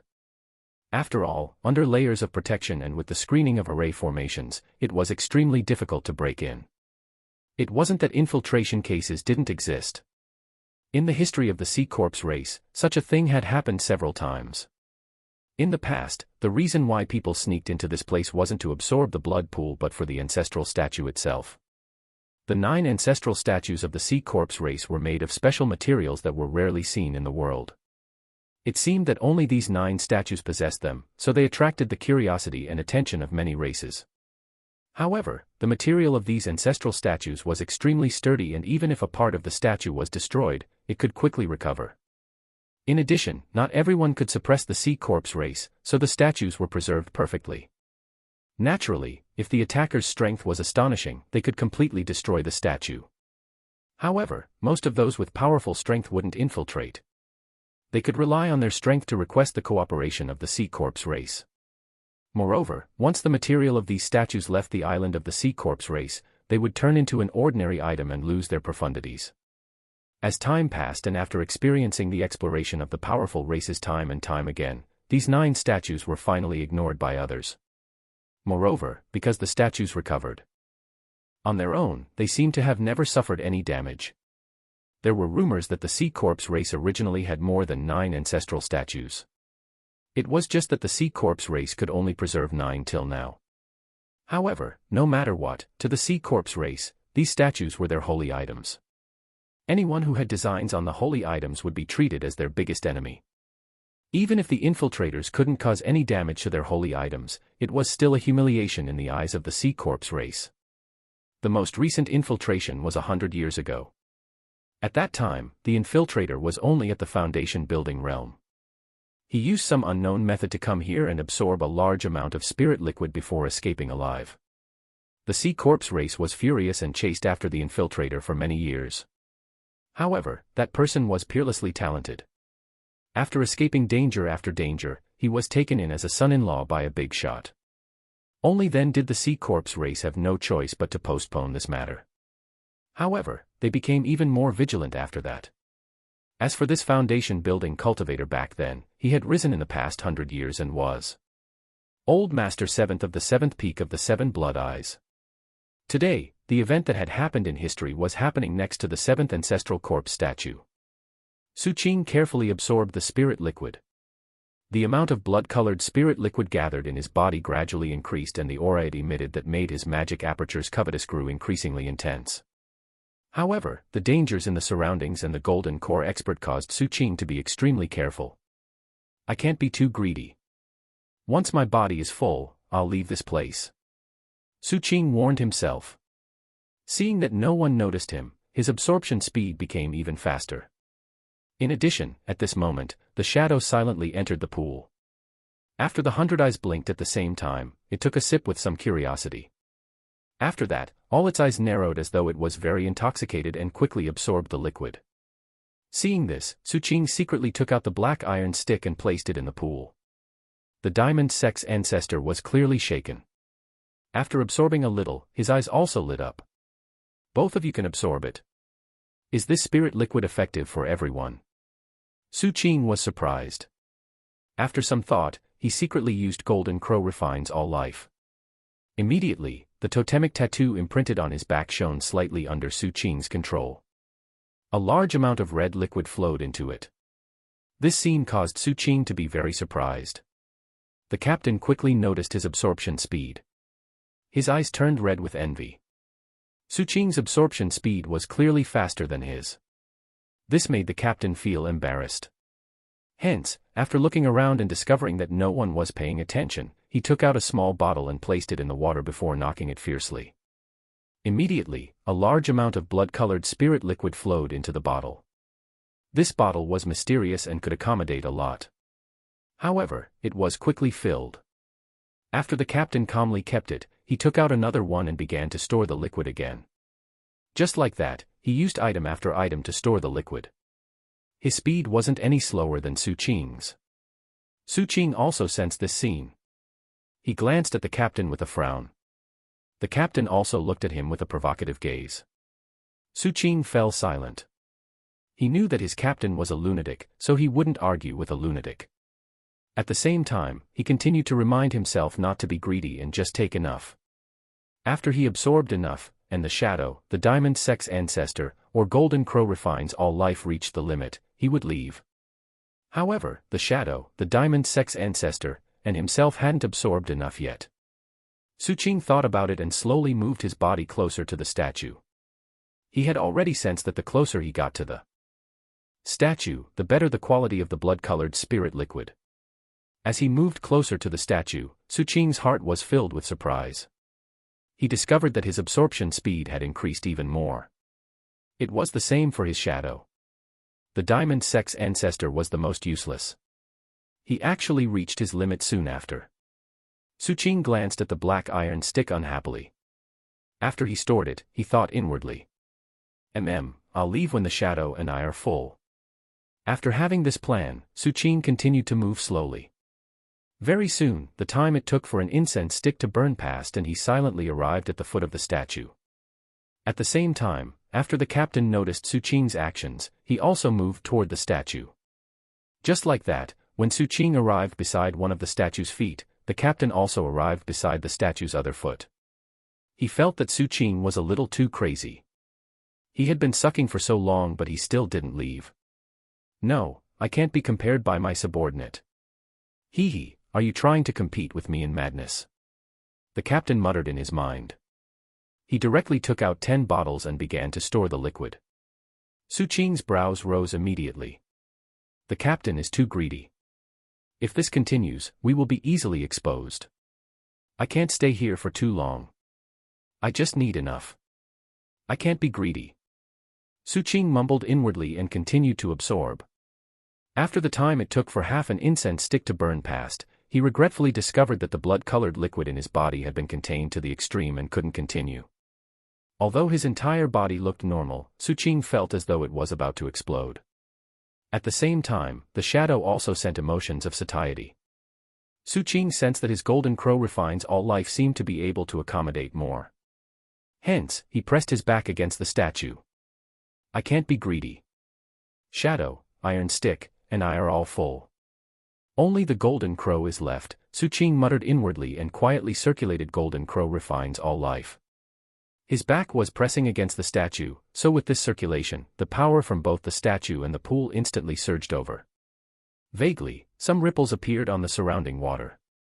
Su Qing's heart pounded as he hurriedly suppressed the speed of his absorption before the ripples dissipated. His heart raced as he slowly absorbed it. The captain's eyes widened as he looked at Su Qing before lowering his head to look at the bottles around him. He gritted his teeth fiercely and took out another 10 bottles to accelerate the storage. Time slowly passed. After the time it took for an incense stick to burn out, Su Qing's breathing suddenly became hurried. He felt that something was amiss. At that moment, he could sense that as he unleashed golden crow refines all life on the statue, other than a large amount of chi and blood power surging in, there was also a ball of undercurrents rapidly forming at the location he was pressed against the statue. This undercurrent existed in the statue's body. Outsiders couldn't see or sense it. Only when Su Qing activated golden crow refines all life could he sense it. It gave him the feeling that he had gathered a large amount of impurities during the absorption. These impurities couldn't leave the statue and were blocked. Hence, they continued to gather and emitted fluctuations that caused Su Qing's heart to skip a beat. This fluctuation was extremely unstable. It would explode with a little stimulation. Su Qing was horrified, especially since he could faintly sense that the power contained in this undercurrent was extremely terrifying. He felt that once it exploded, he would definitely be enveloped by it at such a close distance. Su Qing felt an intense life and death crisis. Once this thing explodes, it will definitely cause other reactions in the statue. It's too dangerous. Su Qing immediately became vigilant. He slowly restrained Golden Crow refines all life and carefully ended the devouring without stimulating the undercurrent. Substance. He sensed that after the undercurrent lost its suction force, it slowly floated up along the interior of the statue and became even more unstable. Su Qing lifted his head and glanced at the Golden Core boy sitting cross-legged. He silently stood up and didn't dare to move too quickly. He suppressed the nervousness in his heart and walked out. Su Qing's actions caused the captain to be stunned. When he looked at Su Qing gave him a signal with his eyes. The captain was a little hesitant as he stood up with eyes revealing a hint of conflict and unwillingness. He felt that what he had done this time wasn't satisfying at all. Moreover, the degree of madness was far inferior to that old fellow. He felt that it would be fine if no one noticed that he had infiltrated and left successfully. However, if someone discovered his identity, this would clearly be a huge loss. Since there's a high chance that I'll be discovered when I go out, of course I have to go big. When that old fellow finds out later, he'll have to admit that he's inferior. After the captain thought about it, a hint of madness appeared in his eyes. When Su Qing saw the madness in the captain's eyes, his heart skipped a beat. He knew that the situation wasn't good. Hence, he didn't hesitate and sped up. The captain, who was panting heavily, suddenly laughed. He reached into his storage bag and took out a piece of flesh that was filled with the aura of divinity. As soon as this piece of flesh, astonishing energy fluctuations spread in the surroundings. Almost at the instant this fluctuation spread out, the captain put the flesh into his mouth. After he swallowed it, his entire body rumbled and erupted with a piercing golden light, causing all the sea corpse cultivators here to be awakened. The life fires in the captain's body were fully activated. His aura rumbled as he removed his seal. His entire person shone with a golden light and he pounced on the foot of the statue. He didn't care about the surrounding sea corpse cultivators or the Golden Core expert. He opened his mouth and bit fiercely at the toe of the ancestral corpse statue. Crack! Chapter 267, 267 Second Ball of Life Fire formed. 267 Second Ball of Life Fire formed. Madness. When Su Qing saw this scene, he drew in a deep breath as shock filled his expression. At that moment, he felt that the captain who had rushed toward binding with bloodshot eyes was back. As the cracking sound echoed, the captain directly chewed off a small piece of the toe of the statue. There was a clear bite mark left on the toe. The material of this statue was special and it was very difficult to destroy. As for the captain, he had completely stimulated the divinity of the flesh of binding in exchange for this bite. Before the statue could recover, the captain had already swallowed the small piece of stone in his mouth with reddened eyes. The surrounding sea corpse cultivators who were recuperating were all shocked by this sudden change and stood up one after another. The cultivators on the dozens of pillars also opened their eyes one after another and looked at the captain with intense emotions. At the same time, a terrifying golden core aura erupted from the palm on the ancestral corpse statue's chest. The Golden Core boy on it opened his eyes and looked down with a puzzled expression. He looked at Su Qing. Su Qing's body rumbled and his mind shook. The Golden Core boy then looked at the captain. The captain's body trembled and he quickly retreated. The boy didn't bother with the retreating captain. His gaze landed on the statue's foot. He saw the bite mark there and a small piece that was missing. Although the statue was rapidly recovering, the bite mark was still very clear. It's been a long time since an outsider barged in here. Interesting. How do the two of you want to die? The Golden Core boy calmly spoke. Clearly. He didn't care much about such a small matter like two foundation building thieves. He just had to kill them. The pressure of his Golden Core spread out. Lightning rumbled and the surroundings trembled. It was as though there was a world-destroying power suppressing all living beings. However, just as he finished speaking and stood up, the expression of this seemingly calm Golden Core boy changed drastically. He abruptly turned his head to look at the statue at the side. An extremely unstable undercurrent was rapidly rising in the statue. It passed by the boy and surged toward the head of the statue. The instant the boy spoke, it arrived at the nose of the statue and gently knocked into the inner wall. An earth-shattering explosion that shook the entire forbidden area erupted from the nose of the statue. The forbidden area space trembled and even affected the outside world. Moreover, the explosive force was so great that it actually destroyed the nose of the statue instantly. It shattered into pieces and fell to the ground. The golden core boy was the closest. He bore the brunt of the impact and his entire body was blasted apart. Blood spurted out as he was sent tumbling back into the distant wall. Many foundation building cultivators of the C-Corps race below were also affected and spat out blood. Their expressions were filled with horror and disbelief as they looked at the statue that had lost its nose. Following which, mad anger rose in the eyes of all the C-Corps race members. The killing intent caused the weather in the entire forbidden area to change. A deafening roar rang out through the entire forbidden zone. It came from the mouth of the golden core boy who was blasted to the wall and was vomiting blood. "What did you do?" His roar even suppressed the lightning rumbles, causing the place to buzz. All eyes were now focused on the captain. Killing intent surged into the sky. The bite the captain had taken earlier was just a small piece. However, the collapse of the statue's nose was completely different. Everyone knew about cause and effect. They had seen the person disguised as the third princess nibbling on the toe of the statue. After that, the nose of the statue exploded. This was clearly closely related. The captain was dumbfounded. At this moment, not to mention the C-Corps race, even he felt that it was related to him. It should be that the bite he took caused some reaction, so the nose of the corpse ancestor statue exploded. But the distance is too far.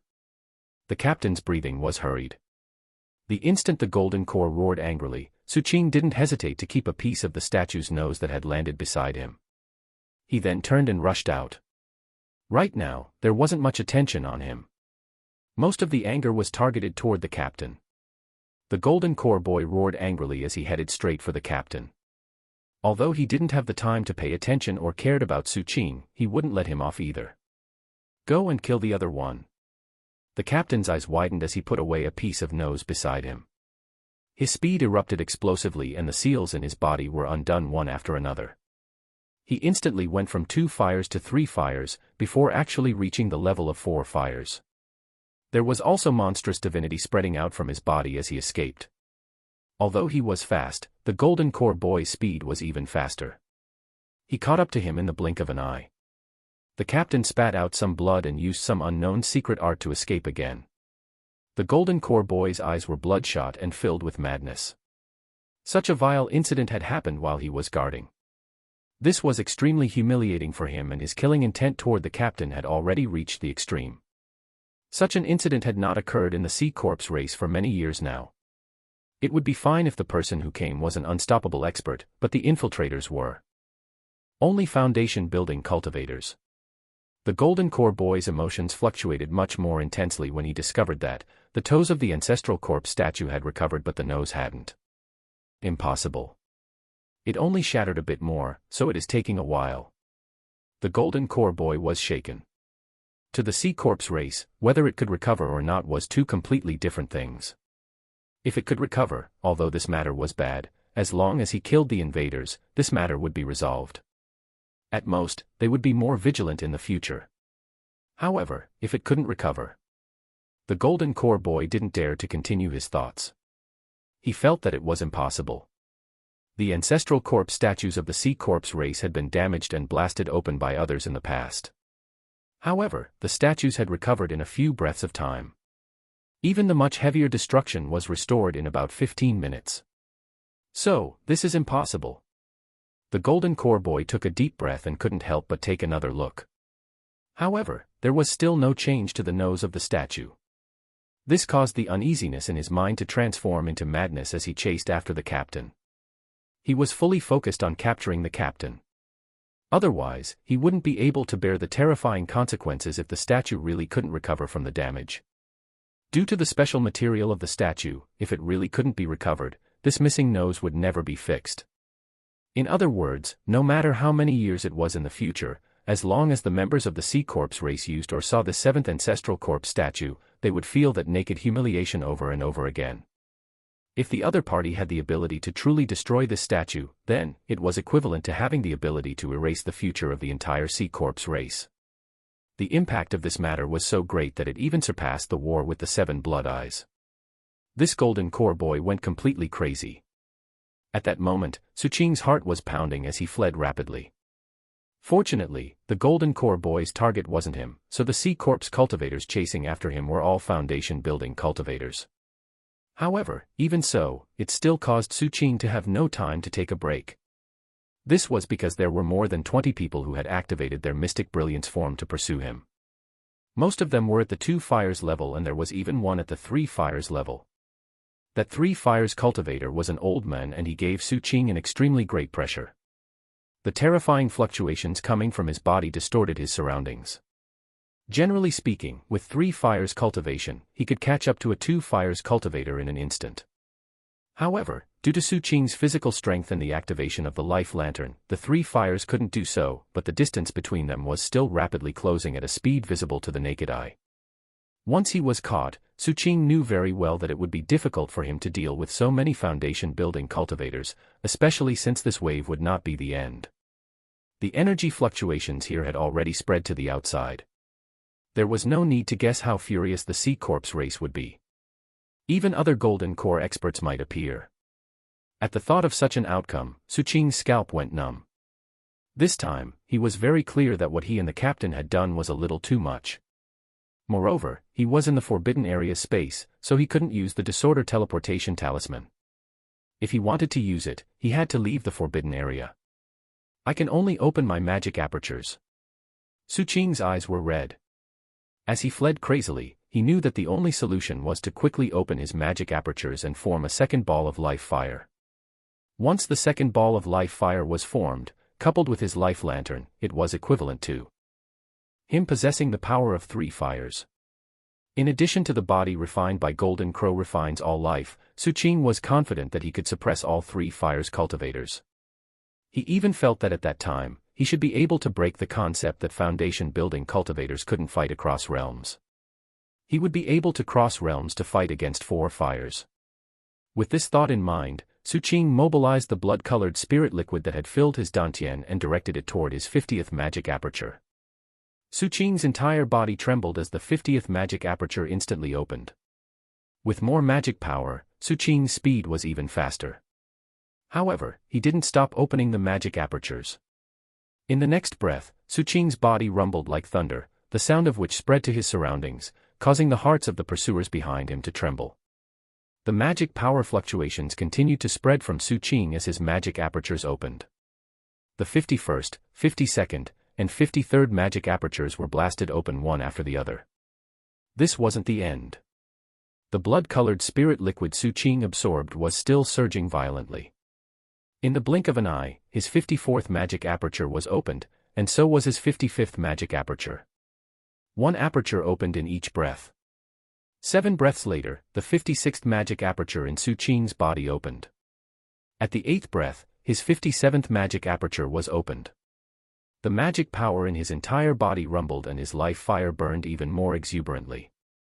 His aura even formed a storm, causing the expressions of the Sea Corpse cultivators behind him to change.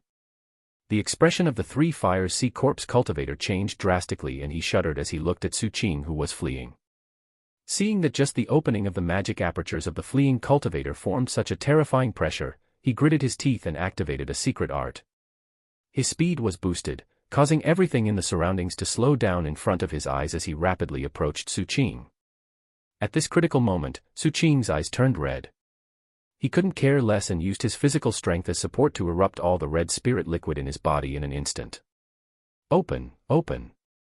Su Qing's eyes revealed madness. In the blink of an eye, shocking explosions rang out in his body. The 58th magic aperture, 59th magic aperture, and 60th magic aperture were all opened. The spirit liquid continued to rampage until it opened his 65th magic aperture. Life fire. Su Qing shouted with bloodshot eyes.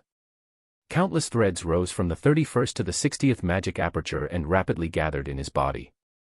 As the flames on Su Qing's body erupted, there was a whooshing sound. The second ball of life fire illuminated the heavenly palace.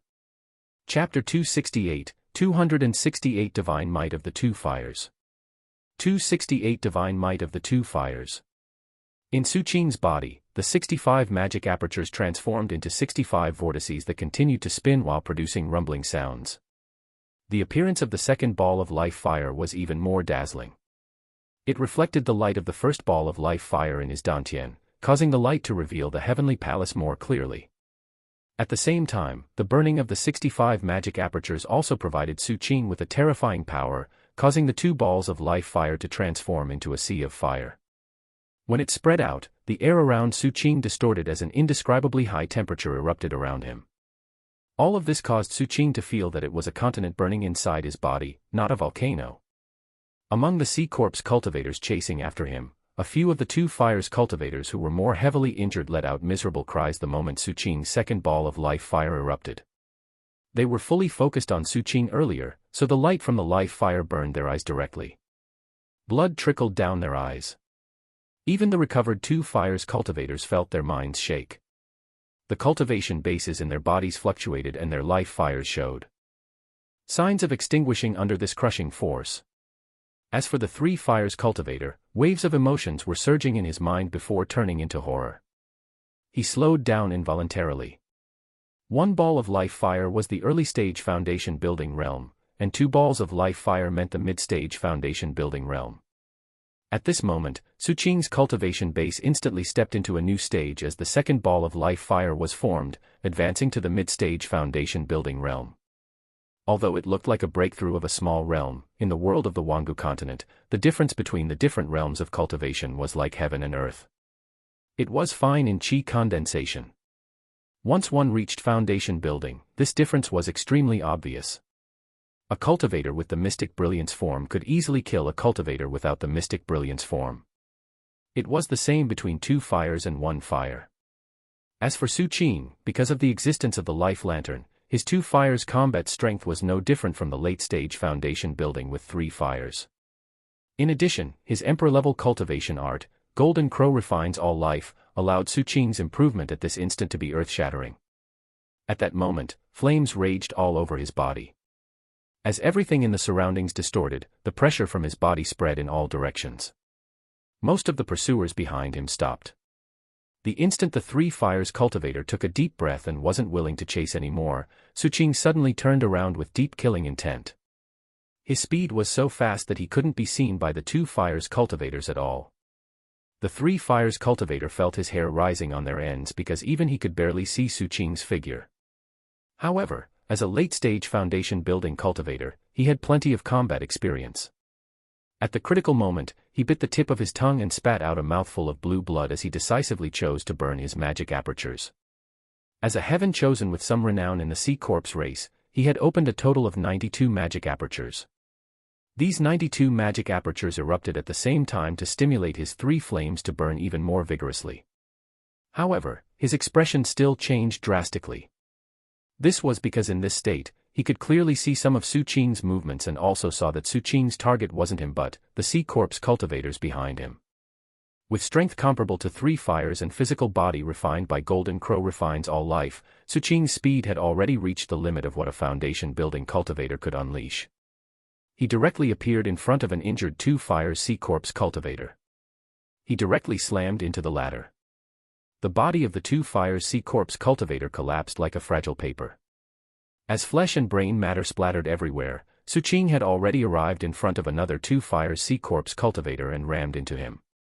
After that, the third, fourth, fifth. He lifted his right hand, and a fire dagger appeared. When he moved past a two fires cultivator, the dagger had already slashed across the neck. The head flew up. Blood spurted out. The Diamond Sex ancestor controlled the black iron stick and erupted with shocking lightning that headed straight for the other foundation building cultivators. There was also the shadow that had already spread out and formed a domain. A large number of eyes formed on the ground and a large amount of the anomalous substances in the bodies of the Sea Corpse cultivators in the range were lost. The entire process only lasted for 7 to 8 breaths of time, before half of the dozens of Sea Corpse cultivators either had their bodies explode or their heads flew up. The faces of the surviving Sea Corpse race members revealed clear horror. They retreated without any hesitation. However, at the next instant, a cry rang out. The Golden Crow appeared behind Su Qing and coldly looked around before flying out from Su Qing's side. Its powerful tail flames transformed into iron chains that headed straight for everyone. Su Qing. attacked again. Although he hadn't rushed out of the forbidden area and could be in danger at any moment, since he made a move, he instinctively wanted to kill all of them. At that moment, he stomped fiercely on the ground. His powerful body shot forward at an even more terrifying speed as he rushed toward the Three Fires Foundation building cultivator who was already retreating. The pupils of the Three Fires Foundation building cultivator contracted and he knew that he couldn't dodge. Hence, his expression turned into one of malevolence and madness. He decided not to retreat anymore and waved his hands in front of him. Immediately, the 92 magic apertures in his body erupted again. In fact, he directly exploded 2 of his magic apertures. With the help of the power from the destruction of 2 magic apertures, his strength soared again. He charged fiercely toward Su Qing. White bone hands stretched out crazily from the ground and the surrounding void, and rapidly coiled around Su Qing. There were so many skeletal hands that they formed a small sea of bones. The Three Fires Foundation building cultivator didn't stop as he spat out another mouthful of blue blood. As soon as the blood appeared, it transformed into a blue flying sword with astonishing baleful aura and monstrous might that caused the surroundings to shake. It immediately locked onto Su Qing.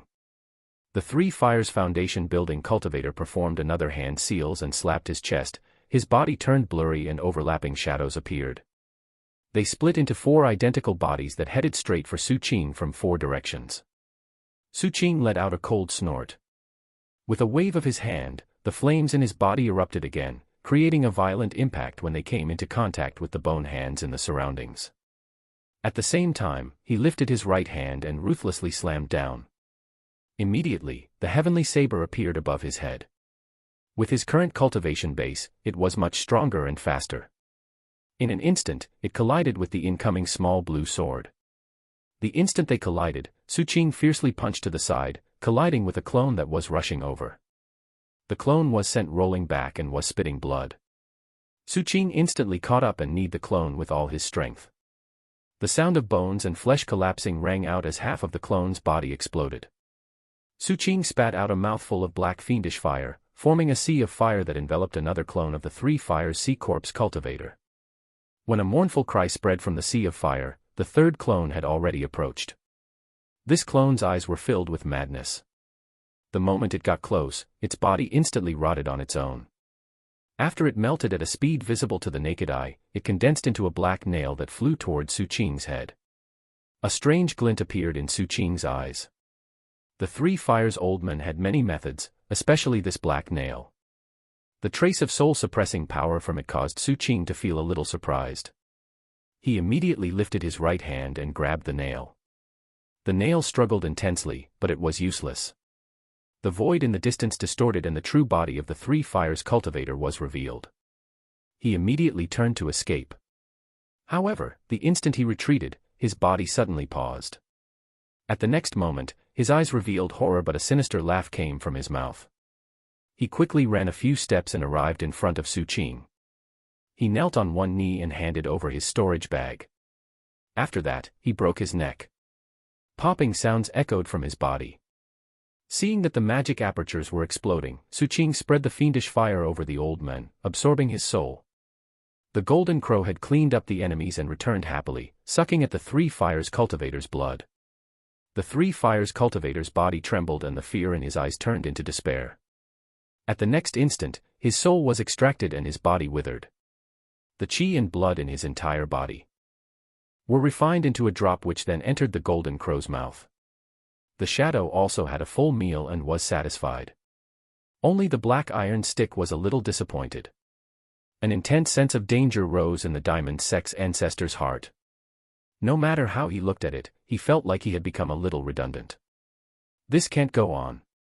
The diamond sex ancestor felt that if this continued, he would definitely not be able to escape the fate of becoming cannon fodder. He sensed the spirit liquid of the blood pool he had stored and decided to find a time to continue breaking through after they escaped. Both the shadow and the golden crow were gradually becoming stronger. That was the manifestation of the spirit liquid on their bodies. For example, the shadow could actually devour the shadow of a Three Fires cultivator now. The golden crow's abilities had clearly become even stronger. The enhancement it provided to Su Qing's body was also continuing to increase. This trip was worth it. Su Qing took a deep breath and headed straight for the exit of the forbidden area. As he sped, he thought of the captain and sighed. To be chased by a golden core cultivator, the captain is indeed a ferocious person, Su Qing sighed. The danger was huge this time, but the captain had attracted most of the hatred. Otherwise, he felt that there would definitely be more people chasing after him now. He used all his strength to rush toward the exit. Just as he was about to reach the exit, Su Qing's pupils contracted. Without waiting for instructions, the Diamond Sex ancestor entered the exit vortex to check out the situation first. The shadow had clearly recovered a lot of its intelligence and also spread out. A look of admiration appeared in Su Qing's eyes. Seeing the Diamond Sex ancestor and shadow rushing out, he also mentally prepared himself. The cultivation base in his body was fully brewing at this moment. At the next instant, after sensing the situation outside through the shadow, Su Qing was stunned. A hint of contemplation appeared in his eyes. A few breaths later, he gritted his teeth fiercely and stepped into the exit. Chapter 269, 269 C Corpse Races Dao Child. 269 C Corpse Races Dao Child. You're finally willing to come out. Almost at the instant Su Qing walked out of the vortex, he heard a voice coming from ahead. The other party's tone was calm and gave off no energy fluctuation. Su Qing looked over. In reality, he had already seen the scene in front of him through the shadow earlier. However, now that he was seeing it with his own eyes, his heart still sank. There were originally more than 1,000 C Corpse race cultivators guarding this place. At this moment, these people were all kneeling from a distance. There was only one person outside the exit. This person was a youth. He wore a golden emperor's robe, but he didn't have an emperor's crown. His skin was fair and there were no liver mortis spots. His aura was deep and profound and his eyes seemed to contain the stars. Appearance-wise, he was inferior to Su Qing. However, the noble aura he emitted made him the center of attention wherever he was. He was sitting on a gigantic red lingji and coldly looking at Su Qing. A ball of black fog floated beside him. The thing trapped in this fog was none other than the black iron stick.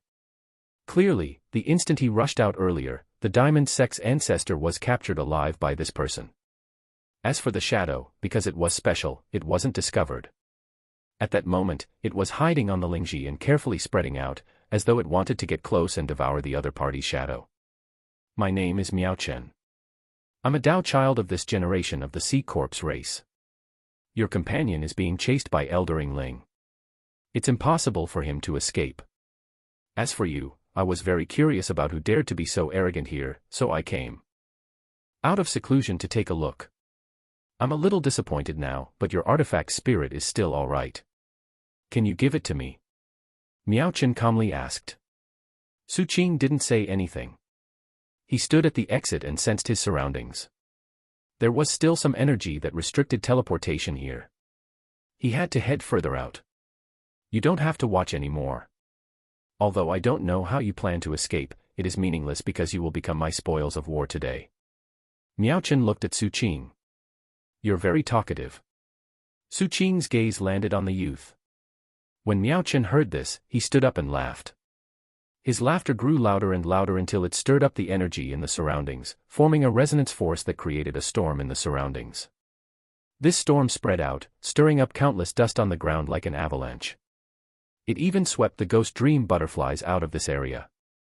The violent wind stirred up Su Qing's long hair and caused his clothes to flutter in the wind. It was as though the wind wanted to erase him, but it was obvious that it couldn't do so. At most, it would only move his hair and clothes. It couldn't shake his body or obstruct his cold gaze.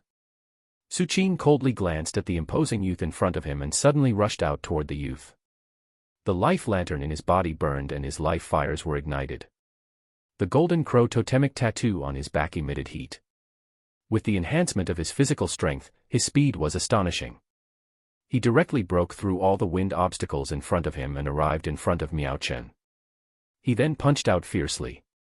This punch contained the shadow of the golden crow, the power of fiendish fire soul-devouring art, and the monstrous might brought about by his body that was like a blazing continent. As the punch landed, rumbling sounds rang out in all directions, directly smashing into Miao Chen's chest. Miao Chen's eyes were filled with disdain.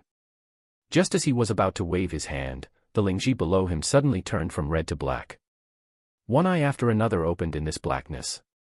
The opening and closing of these eyes formed a strange force that caused Miao Chen's movements to pause. At the same time, the black iron stick that the diamond sex ancestor was on suddenly shone with lightning runes. He directly destroyed a few lightning runes for more power. It broke through the black fog and rushed out, heading straight for the youth's neck at an astonishing speed. There was also a series of mind-stirring bell chimes that rang from the stick. Clearly, the diamond sex ancestor had been trapped earlier because he had been laying out a trap of his own. It wasn't that he couldn't escape, but he wanted to wait for Su Qing to attack before showing his strength at the most critical moment. At that moment, when he acted together with the shadow and Su Qing, his might was truly astonishing. Miao Chen's expression changed for the first time. He couldn't dodge Su Qing's punch.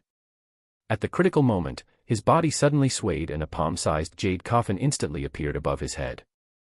As soon as the coffin appeared, treasure light shone and flowed down like water, permeating the surroundings of the youth, forming a protective barrier. Su Qing's fist landed on this protective barrier. An earth-shattering boom echoed out. As Miao Chen's body rolled back like a kite with a broken string, the diamond sex ancestor chased after him and stabbed fiercely. Although he didn't pierce through the protective barrier, the lightning spread in and bombarded Miao Chen's entire body. The shadow also appeared behind Miao Chen. The tree shadow formed a blurry outline and opened its mouth to suck fiercely. Immediately, a lot of anomalous substances exited from Miao Chen's entire body. This wasn't the end. Su Qing rushed over again, punching out one punch after another at Miao Chen's protective barrier. The heavenly saber manifested and slashed ruthlessly. Miao Chen's body was thrown 1,000 feet away and created a deep pit when he landed. The expressions of the kneeling sea corpse cultivators in the distance shook. Just as they were about to approach, a furious roar rang out from the deep pit. "All of you, back off. I will handle this." As this furious roar rang out, a ball of life fire fluctuations suddenly flickered from the deep pit. A figure walked out. His hair was disheveled and his eyes revealed intense killing intent. As he walked out, the second ball of life fire in his body was ignited. After that, the third ball of life fire and the fourth ball of life fire were instantly ignited. As a Dao child of the sea corpse race, he had opened 120 magic apertures, forming 4 balls of life fire. Such a heavens chosen should usually be at the critical moment of breaking through. Coupled with his previous words, it could be seen that he was originally in closed-door cultivation. However, such a major event had happened in the sea corpse race. Clearly, there weren't enough people left. Or perhaps it was because of his curiosity that he came.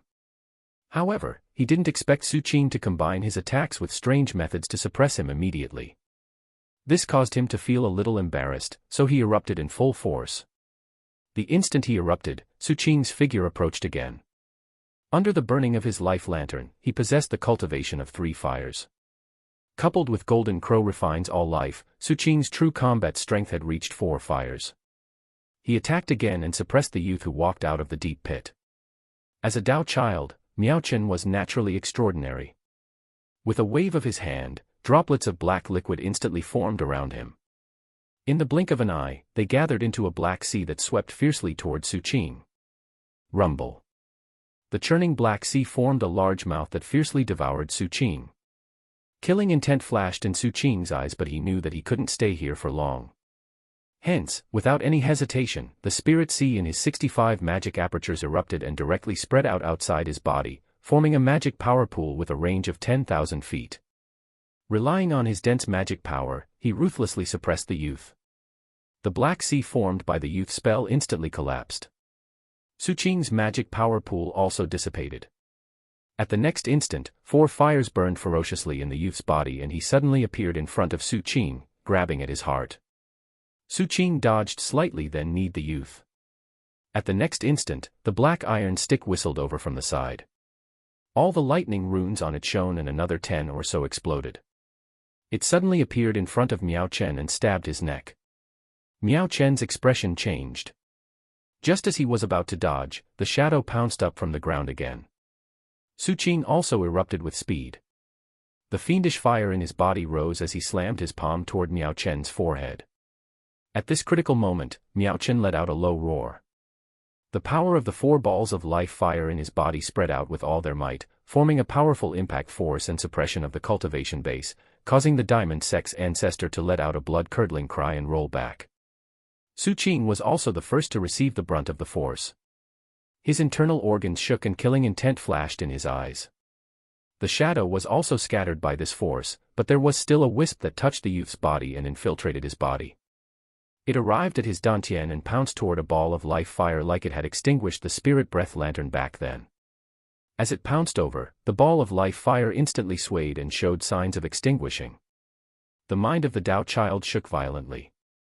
The life fires in his body erupted and even the heavenly palace faintly appeared to suppress the shadow as he tried to stop the life fire from being extinguished.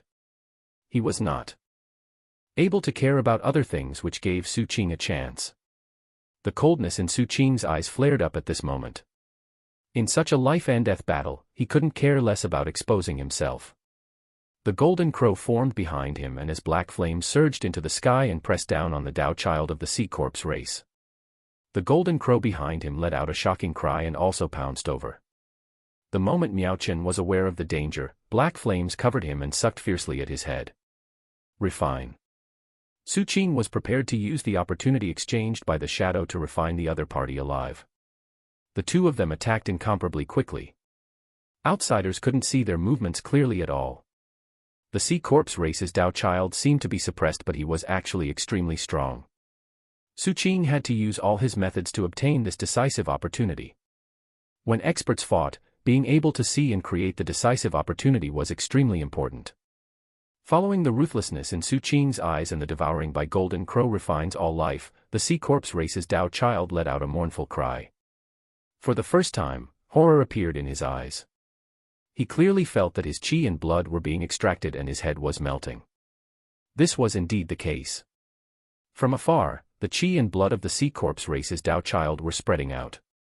And his right face that was facing the golden crow was indeed melting. His right ear had disappeared and the right side of his face was completely disfigured. This scene caused the expressions of the sea corpse cultivators in the distance to change. They couldn't care less about the Tao child's instructions and rushed over. Chapter 270, 270 Slipping Away. 270 Slipping Away. However, they were some distance away and couldn't arrive in time. At this critical moment, the Tao child let out a low roar and took out the jade coffin again. The coffin opened, a sea of light spread from it and a finger stretched out. As soon as this finger appeared, it directly pointed in front of Su Qing. An intense sense of danger rose in Su Qing's mind. He retreated immediately without any hesitation. The sea corpse race's Tao child finally caught his breath and quickly retreated, trying to distance himself. However, the diamond sex ancestor, who had suffered consecutively, was anxious at this moment. He saw that the shadow had made many contributions in this incident. This gave him a strong sense of urgency. He felt that if this continued, he would definitely be discarded. His eyes were bloodshot. He roared and didn't hesitate to sacrifice several lightning runes in exchange for extreme speed. His speed soared and he instantly pierced through the arm of the panicked Tao child. Blood gushed out and the Tao child's expression changed drastically. As for the diamond sex ancestor, he quickly retreated and returned excitedly. From afar, the two people on the battlefield were retreating. However, compared to the sorry state of the Tao child, Su Qing looked to be in a much better state. However, he wasn't arrogant. He was very clear that Miao Chen's combat strength was definitely not just these. It was just that he had snatched the initiative, his storm-like attacks, the strangeness of the shadow, and the strength of the body refined by golden crow refines all life caused Miao Chen to fall into danger almost instantly. Although it was a pity that he couldn't kill the other party, Su Qing understood that he couldn't stay anymore. As he retreated, his speed erupted as he sped into the distance. The shadow and the black iron stick also got close and fled together. As for the sea corpse cultivators who had rushed over from the surroundings, more than half of them stayed with the Tao child.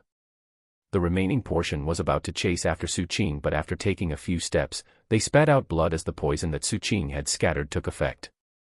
Tao child Miao Chen, who was also poisoned, was protected by the sea corpse race cultivators. He angrily pushed away the surrounding sea corpse cultivators.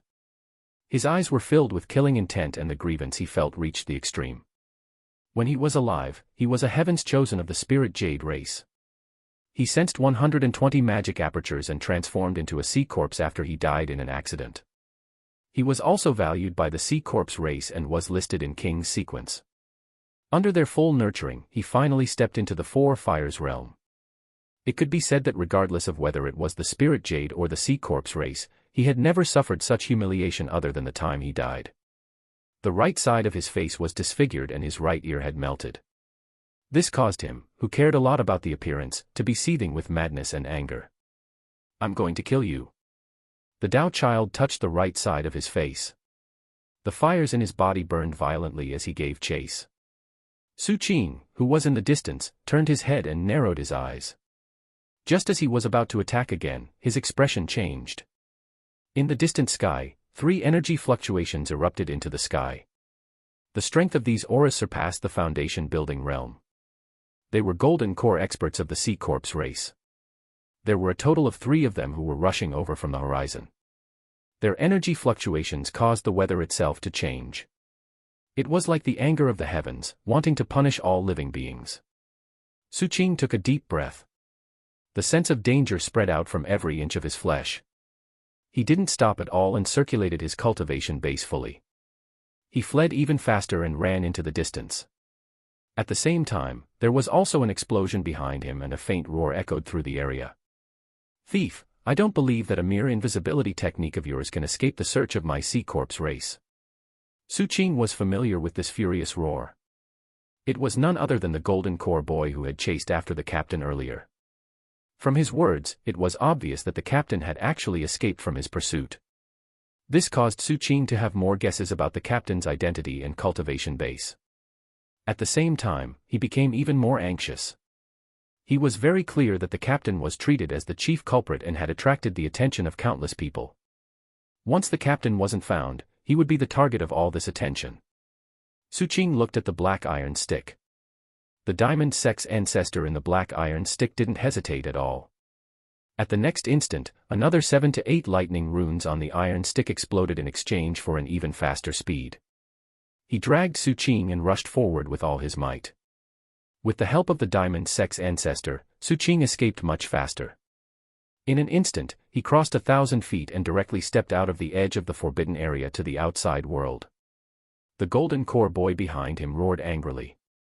When the divine senses of the golden core experts swept in all directions with terrifying fluctuations, Su Qing didn't hesitate at all to activate the disorder teleportation talisman. In the blink of an eye, Su Qing's figure blurred. At the next moment, a cold snort rang out from the distant sky.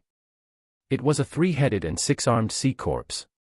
His golden core energy fluctuation was extremely powerful, surpassing that of the golden core boy. From such a far distance, he pointed at Su Qing. "Restrict." As soon as he spoke, the space around Su Qing was sealed. However, the disorder teleportation talisman was an extremely powerful item. It ignored the restriction of the golden core and was still operating. In fact, the teleportation fluctuations had already formed and it was about to teleport Su Qing away. The eyes of the golden core sea corpse cultivator in the distant sky narrowed. He quickly took out a bead and crushed it. "Break." As soon as he finished speaking, the disorder teleportation talisman in Su Qing's hand couldn't withstand it anymore. The bead seemed to have linked with the talisman. When it broke, the teleportation talisman was also destroyed. Su Qing was enveloped by the divine ability from the golden core sea corpse cultivator. This force contained the intent to destroy everything, causing the flesh in Su Qing's body to feel like they were about to tear apart and wither. Su Qing's eyes turned bloodshot as he took out another disorder teleportation talisman and activated it. He had a total of 3 disorder teleportation talismans. He had used one of them on the dragon carriage and one of them had been broken earlier. Now, this was the last one. At the same time, his magic ship manifested to block the force. At the next instant, his magic ship collapsed and shattered into pieces. However, the trace of blinding flesh inside still blocked the will of extermination, causing the attack that was supposed to kill him to turn into a serious injury. Su Qing spat out a mouthful of blood as the bones in his body shattered. The life fires in his body were instantly extinguished and his entire body withered like it was rotting. He was also directly thrown up by this huge force. Many parts of his body collapsed and shattered. His soul was unstable as well. However, with this obstruction, his last disorder teleportation talisman was also exchanged for an opportunity to teleport. Although the Golden Core cultivator who was rapidly approaching attacked again, Suqing's disorder teleportation talisman was given to him by the Deputy Peak Lord of the 7th Peak. It was an item refined by a nascent soul cultivator and had its own extraordinary points. At that moment, when he used it twice in a row and his figure was covered in blood, the teleportation power erupted explosively and Suqing's body instantly disappeared.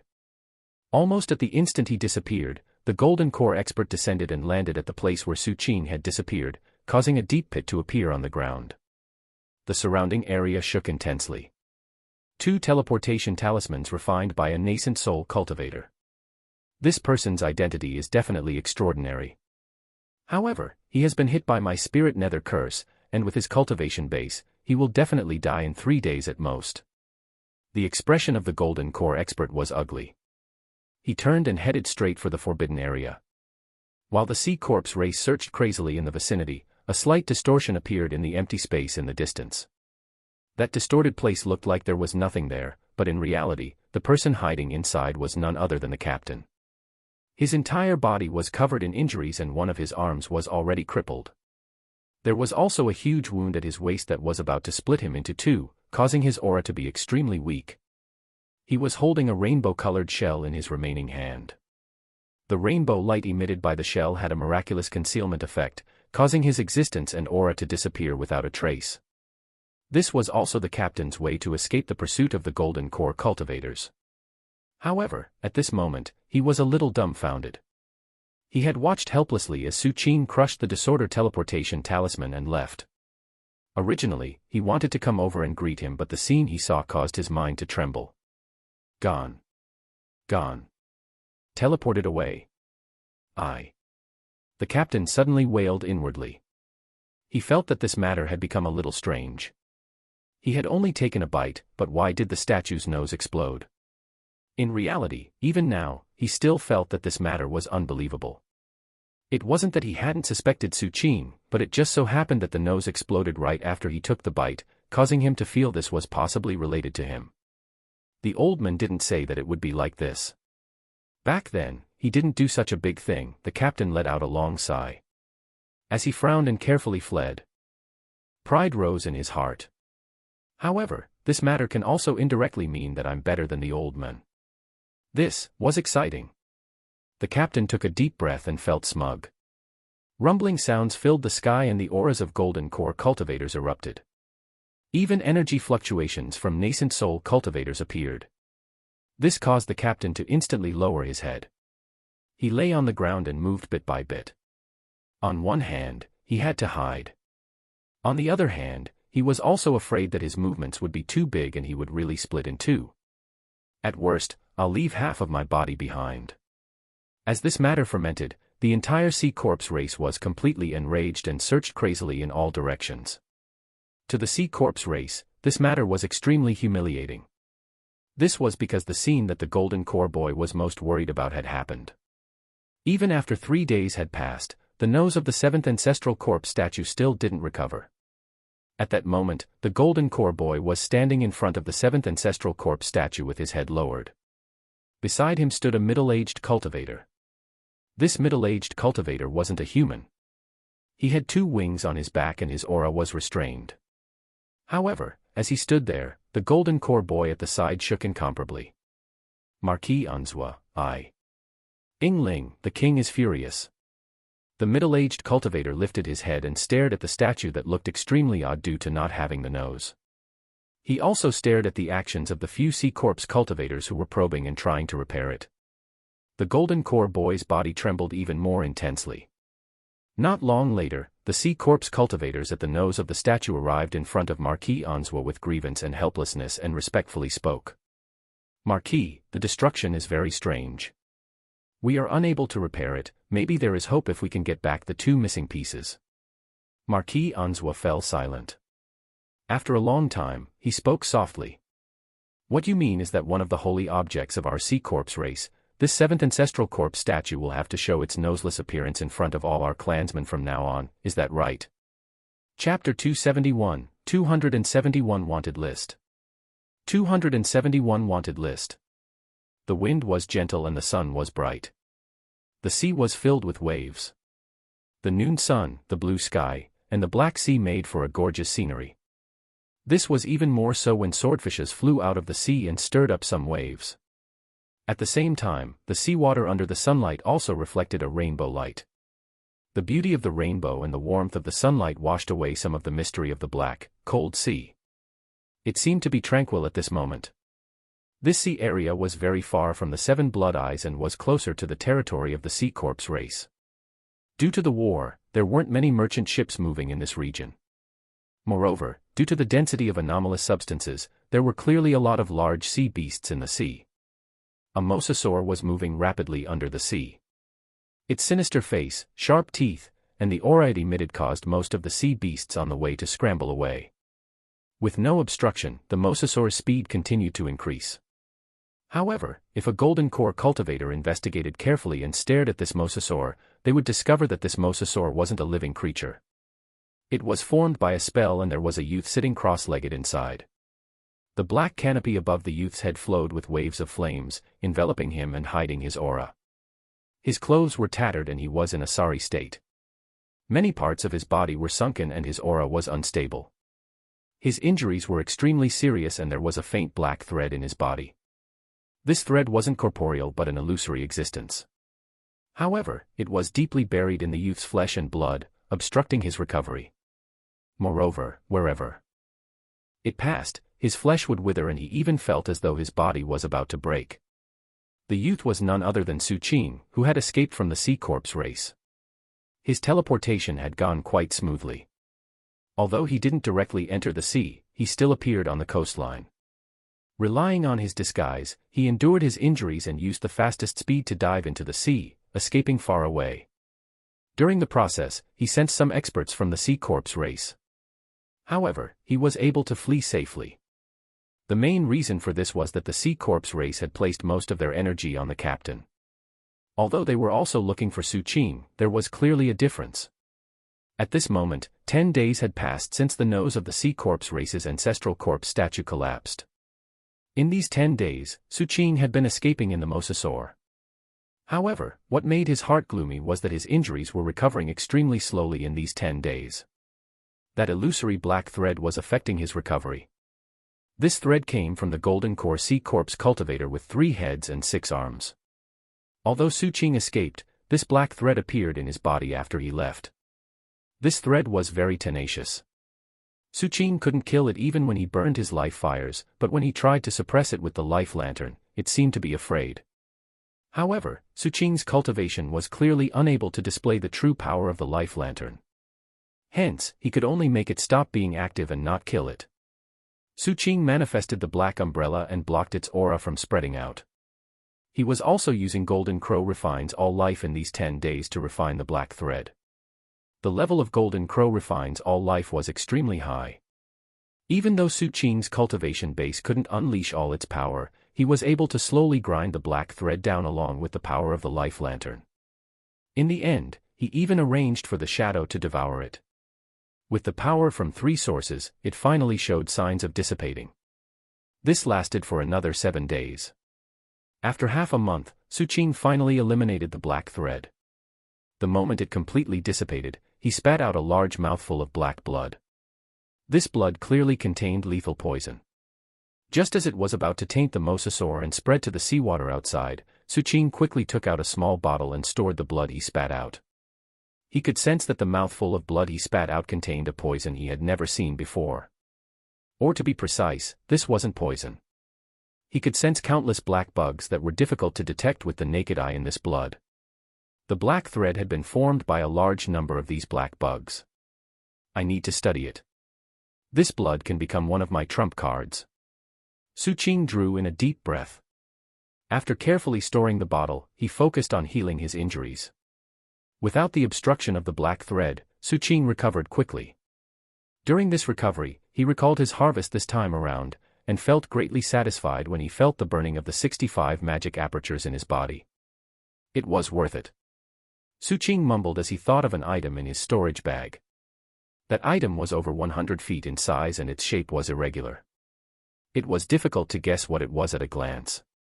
Only those who had truly seen its complete shape would know that this item was a piece of the nose of the 7th Ancestral Corps statue of the Sea Corps race. However, after leaving the range of the Sea Corps race, the material of the nose changed and it turned gray like an ordinary item. At the same time, it no longer gave off any mysterious feeling. Even so, Suchin couldn't bear to throw it away. He felt that this thing might have another use. After all, this was the nose of the Sea Corps race's holy item. Suchin didn't know what kind of storm would eventually form from what he had done. Although he had some guesses, he didn't think that this matter would be extremely serious. At most, he and the captain had swallowed some spirit liquid. At most, the captain had taken a bite of the toe of the statue and caused the internal instability of the statue to collapse. It was nothing much. Suchin had heard the captain mention the strangeness of the 9 Ancestral Corps statues and knew that they had extremely high recovery abilities. The statue might have already recovered to its original state. As for the captain, he won't die. Suchin didn't know why, but he kept feeling that the captain wouldn't die so easily. Hence, he didn't think too much about it. He continued to sit in the merfolk dragon and controlled it to head to the merfolk island as he healed his injuries. He was going to return to the 7 Blood Eyes. However, this place was too far from the 7 Blood Eyes. If he went straight toward it, it would probably be difficult to reach it even in a year. Using the teleportation array on the merfolk island was the most convenient. Moreover, as a war participant, teleportation was free. Hence, this became Suchin's first choice. While Suchin was recuperating and hurrying on his way, the entire Sea Corps race was in a huge uproar. Firstly, the matter about the nose of the 7th Ancestral Corps statue was gradually spread. To the Sea Corps race, this was a shocking matter. Almost as soon as the news spread, it spread crazily among all their members and ignited their fury. This was especially so for those members of the Sea Corps race who had been transformed by the 7th Ancestral Corps statue. Their emotions fluctuated even more intensely. There was a complicated and subtle connection between them and the 7th Ancestral Corps. Therefore, the disappearance of the 7th Ancestral Corps's nose was the greatest humiliation for them. What caused this humiliation to reach its peak was the result of their investigation. It was confirmed that the 2 thieves were foundation-building disciples of the 7 Blood Eyes. Foundation-building realm was very strong in the eyes of mortals, but to a race, it was nothing at all. How could the entire Sea Corps race not be furious when such low-level cultivators committed a monstrous crime in their base camp? Not only were the ordinary clansmen furious, but even the Sea Corps race's nobles, the king, and the old antiques were furious. After this matter spread like a storm in the Sea Corps race's territory, it was inevitable that it would affect the war with the 7 Blood Eyes. A large number of Sea Corps race members were rioting and going crazy on the battlefield. Although this was bravery, it was this venting bravery that caused their battle formations to change and cause many unstable situations. In war, there were commanders who were good at making use of the anger of their subordinates, but it was a double-edged sword. If they were careless, they would collapse on their own. As for the 7 Blood Eyes, how could that group of cunning old foxes let go of this opportunity? They immediately increased their efforts, causing the scale of the war to increase repeatedly in this short half a month. The higher-ups of the 7 Blood Eyes had been surprised at first. However, they quickly knew the reason and understood that 2 7 Blood Eyes disciples had done such an earth-shattering thing in the Sea Corps race. They were also shocked when they heard of the news. The Peak Lords immediately looked at Old Master 7th. From what they knew, only Old Master 7th Peak's disciples would do such a thing. 60 years ago, Old Master 7th had done a similar thing. It was just that it wasn't as astonishing as it was now. Old Master 7th was also stunned. His expression became a little strange, as though he had thought of something but didn't say anything. However, no matter what, this matter caused the momentum of the 7 Blood Eyes to increase greatly. The ancestor was even happier. He personally said that he would reward these 2 7 Blood Eyes disciples with great contributions. As for the names of these 2 disciples who had done such a big thing, before the 7 Blood Eyes could investigate, the Sea Corps race had already helped them find them. As their background was dug out, the Sea Corps race quickly changed their wanted list. This wanted list had existed even before the war. The first on it was Shui Lianzi, and the reward was extremely generous. The second was Old Master 7th, and the few people behind him were the peak lords and deputy peak lords. Golden core cultivators were listed after over 10 people. But now, the list had been updated. The wanted list. First, Chen Erniu. This person is a disciple of the 7th peak and is currently the director of the homicide department. He is the main culprit in the blasphemy against my C-Corps race's ancestral corpse. When any C-Corps race member sees this person, they should spare no expense to tear him into pieces and devour his flesh and blood. Whoever kills this person will be rewarded with the great Tao inheritance of my C-Corps race, the King's Sequence, and the right to choose 10 things from the treasure vault, in addition to 100 million spirit stones. Second, Su Qing. This person is a disciple of the 7th peak and is currently the deputy director of the homicide department. He is an accomplice in the blasphemy against my C-Corps race's ancestral corpse. When any C-Corps race member sees this person, they must kill him. Whoever kills this person will be rewarded with the King's Sequence, the right to choose 10 things from the treasure vault, and 70 million spirit stones. Third, the 7 Blood Eyes ancestor, Shui Lianzi. Chapter 272, 272 Fame, 1. 272 Fame, 1. The war between the 7 Blood Eyes and the C-Corps race had been going on for half a year. The range of the war grew larger and larger, and more allies joined. Not only was the frontline battlefield continuing to advance and shift, but other areas in the Forbidden Sea were also affected. Strategic bases were established in the territories of many non-human races. Many small-scale battles erupted left and right. Such a large-scale war naturally attracted the attention of many races. Hence, although the change in the wanted list was an unforeseen event between the C-Corps race and the 7 Blood Eyes, it attracted the attention of the other races. In an instant, the focus of most of the races in the Forbidden Sea gathered on this ranking. The names of Chen Erniu and Su Qing were known by countless non-human races, humanoid races, and human forces. The discussions about the two of them became increasingly intense. There were many who were tempted by the bounty given by the C-Corps race. There were even experts of the 7 Blood Eyes who felt greed because of such enormous rewards. After all, the C-Corps race provided the reward to anyone who could complete the task. Any races or even the disciples of the 7 Blood Eyes would be rewarded as long as they completed the mission. In fact, it wouldn't be a problem for the C-Corps race to specially transform the person who completed the mission and make them their clansmen. Moreover, once those people became a member of the C-Corps race, they would step into the King's Sequence. The resources of the entire C-Corps race would be focused on them. Just this was enough to make many people envious. The only worry was the failure rate of transforming into the C-Corps race. After all, this transformation wasn't a sure thing. There was a certain risk. However, compared to the rewards, it would be worth it. This was because those in the King's Sequence of the C-Corps race would have the status of true crown princes. They were also known as Tao Child to the outside world. Miao Chen, who had half of his face destroyed by Su Qing, was in the King's Sequence. He was also the only one in the King's Sequence of the C-Corps race so far. Hence, this bounty could be said to be unprecedented. From this, one could see the anger and determination of the C-Corps race. Their goal in putting up such a bounty was clearly to either kill Su Qing and the captain or make it difficult for them to take a single step in the Forbidden Sea in the future. They would have enemies everywhere. The vast majority of enemies would not reveal their motives, so it was difficult to distinguish them. This way, Su Qing and the captain would not be able to trust others in the future. They would have to be on guard at all times. The thing was, Su Qing had this personality to begin with. At that moment, he was in the Mosasaur's body and moving toward the Merfolk Island. He had no idea about what was going on in the outside world.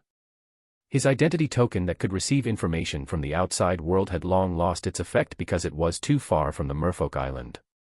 This also allowed Su Qing to better immerse himself in his recovery. About 20 days later, Su Qing's injuries finally healed. The moment he completely recovered, Su Qing pondered for a moment and didn't choose to leave the Mosasaur. His magic ship had already collapsed, so using the Mosasaur to travel was the most convenient method. It saved him trouble and effort. I wonder what's going on outside now. Did the captain escape? How did the C-Corps race handle this? When he was still 7 to 8 days away from the Merfolk Island, Su Qing looked in the direction of the Merfolk Island and mumbled inwardly. I can't be so crazy in the future. I get myself injured every time. If I continue this, I might die earlier than the captain. Suqing looked at his body as he recalled his journey and sighed. If one wanted to survive in this cruel world and live a better life, they usually had to work hard to become stronger. These two thoughts were contradictory and made people helpless.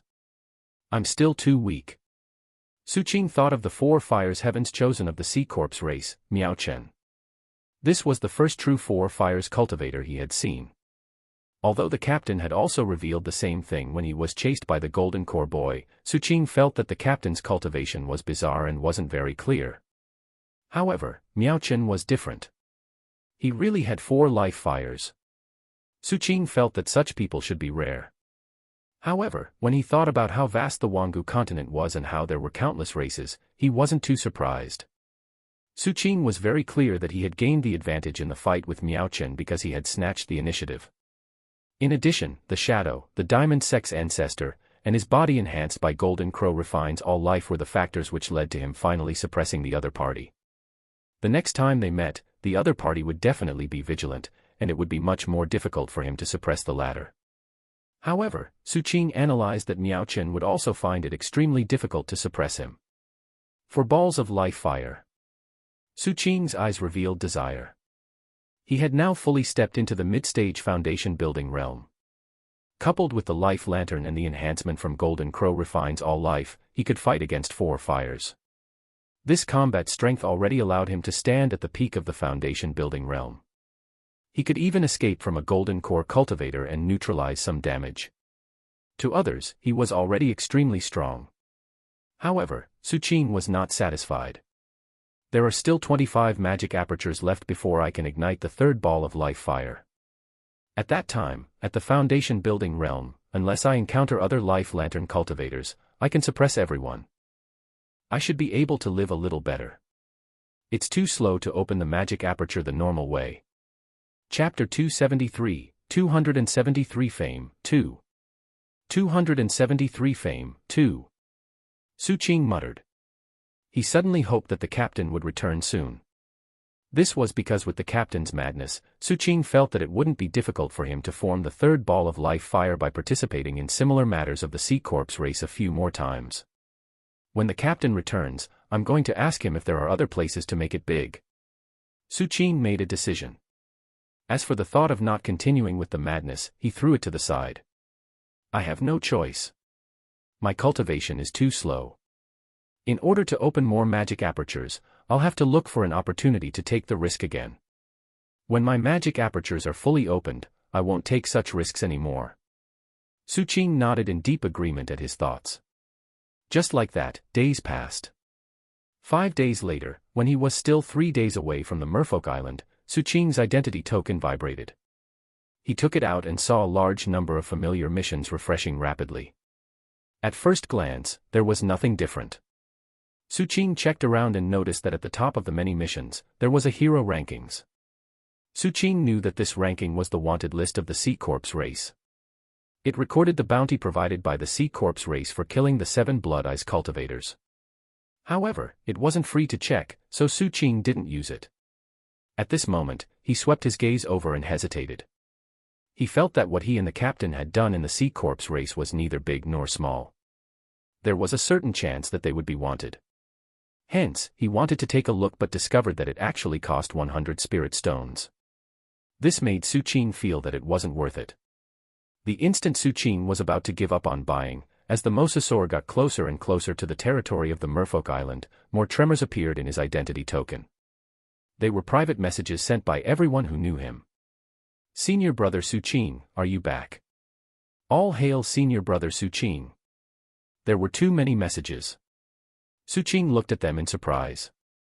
Senior Brother Suqing, I think you must have a lot of messages now and you might not be able to see my message. However, I'm so excited. After I saw your name and the things you did, I couldn't sleep for days in excitement and worry. There are thousands of words I want to say, but they turned into the first 7 words of my message 1. This message was from Ding Shui. Suqing only glanced past the first 7 words of Ding Shui's message and didn't pay much attention. This was because an even greater matter filled his mind. He realized that the matter in the Sea Corpse race had been exposed. He immediately flipped through the other messages. All the other messages also mentioned this matter. Su Qing quickly looked through them and didn't hesitate to spend 100 spirit stones to buy the viewing rights of the hero rankings. When he opened it and noticed that he was ranked second, his eyes narrowed. He then looked at the first place. Chen Erniu. Su Qing fell silent.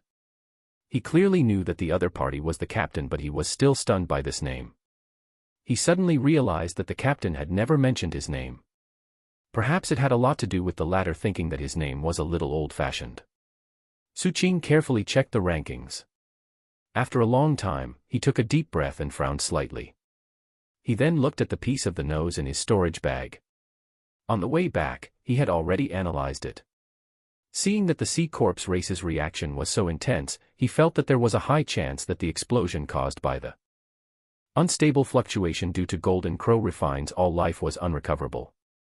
However, he felt that this matter was somewhat unbelievable. Could it be that the captain did something crazy again after I left? Su Qing fell silent. However, no matter what, his name had spread everywhere now, causing him to feel a little uneasy. He didn't like to show off. This didn't match the understanding he had gained from his life since he was young, nor did it match the tradition of the seventh peak of the seven blood eyes. It's all the captain's fault for causing such a huge commotion. How good would it have been if he had just left back then? Su Qing shook his head and stared at the rankings for a long time. He had already realized the monstrous anger of the C Corp's race and the endless killing intent contained in these rankings. This was because, not to mention others, even Su Qing himself couldn't help but feel his heart racing when he saw the bounty reward for Captain Chen Erniu. He could easily imagine how tempted other people must be. It wasn't easy for me to settle down for some time. Now, I have to be vigilant against everyone. The sect isn't safe either. However, compared to the chaos in the outside world and the fact that I did such a big thing, I don't think people with ulterior motives would dare to reveal their malice in the sect. Su Qing rapidly analyzed the pros and cons. In the next few days, he was extremely careful and even used the shadow to hide the fluctuations of his identity token. It was the same for him. He used the disguise item and changed his appearance before slowly approaching the Merfolk Island. He had to go to the Merfolk Island. If he were to travel alone, not only would it take an extremely long time to return to the Seven Blood Eyes, but it would also be easy for accidents to occur on the way. Due to the matter on the rankings, after Su Qing returned, he immediately stepped into the nearest image island. He headed straight for the teleportation array. Fortunately, there weren't many cultivators here now and most of them were on the battlefield. Hence, Su Qing's return didn't attract any attention. He didn't waste any time and quickly arrived at the teleportation array. Su Qing took a deep breath and glanced at the surrounding Fifth Peak's disciples in charge of the array formation. After that, he quickly took out his identity jade slip and pressed it to the side. Fluctuations from the array formation spread out. His identity had been verified and the teleportation was about to begin. At this moment, a Fifth Peak's disciple in charge of the teleportation array glanced at the teleportation stone at the side and noticed the name of the person using the teleportation array. The instant he saw this name, he was stunned for a moment. After that, his eyes abruptly widened and he turned his head to look at Su Qing on the teleportation array. Su Qing. At the next instant, Su Qing's figure disappeared under the light of the teleportation array. At the same time, in the C Corp's race's territory, in a forest of red withered giant trees, an armored giant with half of its body rotting was sitting and meditating. Just that half of its body was over 5,000 feet tall, towering above the withered trees in the surroundings. Above his head sat a youth in an emperor's robe. It was Miao Chen. Half of his face was disfigured and the flesh and bones in it were displaced. Even the ear on it was gone, causing his originally handsome face to look sinister. His noble temperament was also gone. In front of him, a woman in a long purple and green dress, with her face covered, was kneeling and speaking softly. Your Highness, all the healing items in the race can't neutralize the corrosive power in your wound. Only the king and the marquises have a way to forcefully neutralize it. However, the king said that you have to handle your matters yourself. Kill that Su Qing and he will heal you. What do you mean? Back then, when you took advantage of the weak spirit jade and schemed against me, why didn't you make such a demand? Could it be that you guys have taken a fancy to Chen Erniu and Su Qing, and are scheming to kill them before transforming them. C-Corp's race, a shameless race, scram. The youth lifted his head, looking even more sinister. The woman's body trembled and she hurriedly left. After the woman left, the youth's bloodshot eyes revealed intense killing intent. His heart was also filled with indescribable grievance. As a Tao child of the C-Corp's race, a perfected foundation-building cultivator, and a heavens chosen with 4 life fires, he had actually lost to an unknown person and was humiliated. Su Qing, I'm not done with you. If I don't kill you, my mind won't be clear. Chapter 274, 274 The Captain Did It. 274 The Captain Did It. Su Qing was vigilant, so the instant he teleported, he noticed the expression of that fifth peak's disciple. Even though there was only shock on the latter's face and no other thoughts could be seen, Su Qing felt that since even he was tempted by the bounty, there was no reason for others not to be tempted. Besides, my enemies in the C-Corp's race include that Tao child as well. Since the nose of the statue couldn't recover, it could only mean that his golden crow refines all life was too domineering and what it devoured couldn't be restored. There was a high chance that half of the Tao child's face and ear wouldn't be able to recover. He must hate me to the core. I have to find an opportunity to get rid of him. With this thought in mind, as the light of the teleportation array flickered, when everything in front of him became blurry and gradually became clear, Su Qing returned to the 7 blood eyes. As soon as he teleported over, familiar clamor and bustling sounds entered Su Qing's perception. Very soon, light flowed over and the 7 blood eyes city was reflected in Su Qing's eyes. The first thing that appeared in front of him was the crowd waiting in line for the teleportation, as well as 2 disciples who were registering the people coming and going not far away. These 2 disciples, a man and a woman, were both wearing gray Taoist robes. Su Qing's gaze swept past the 2 of them.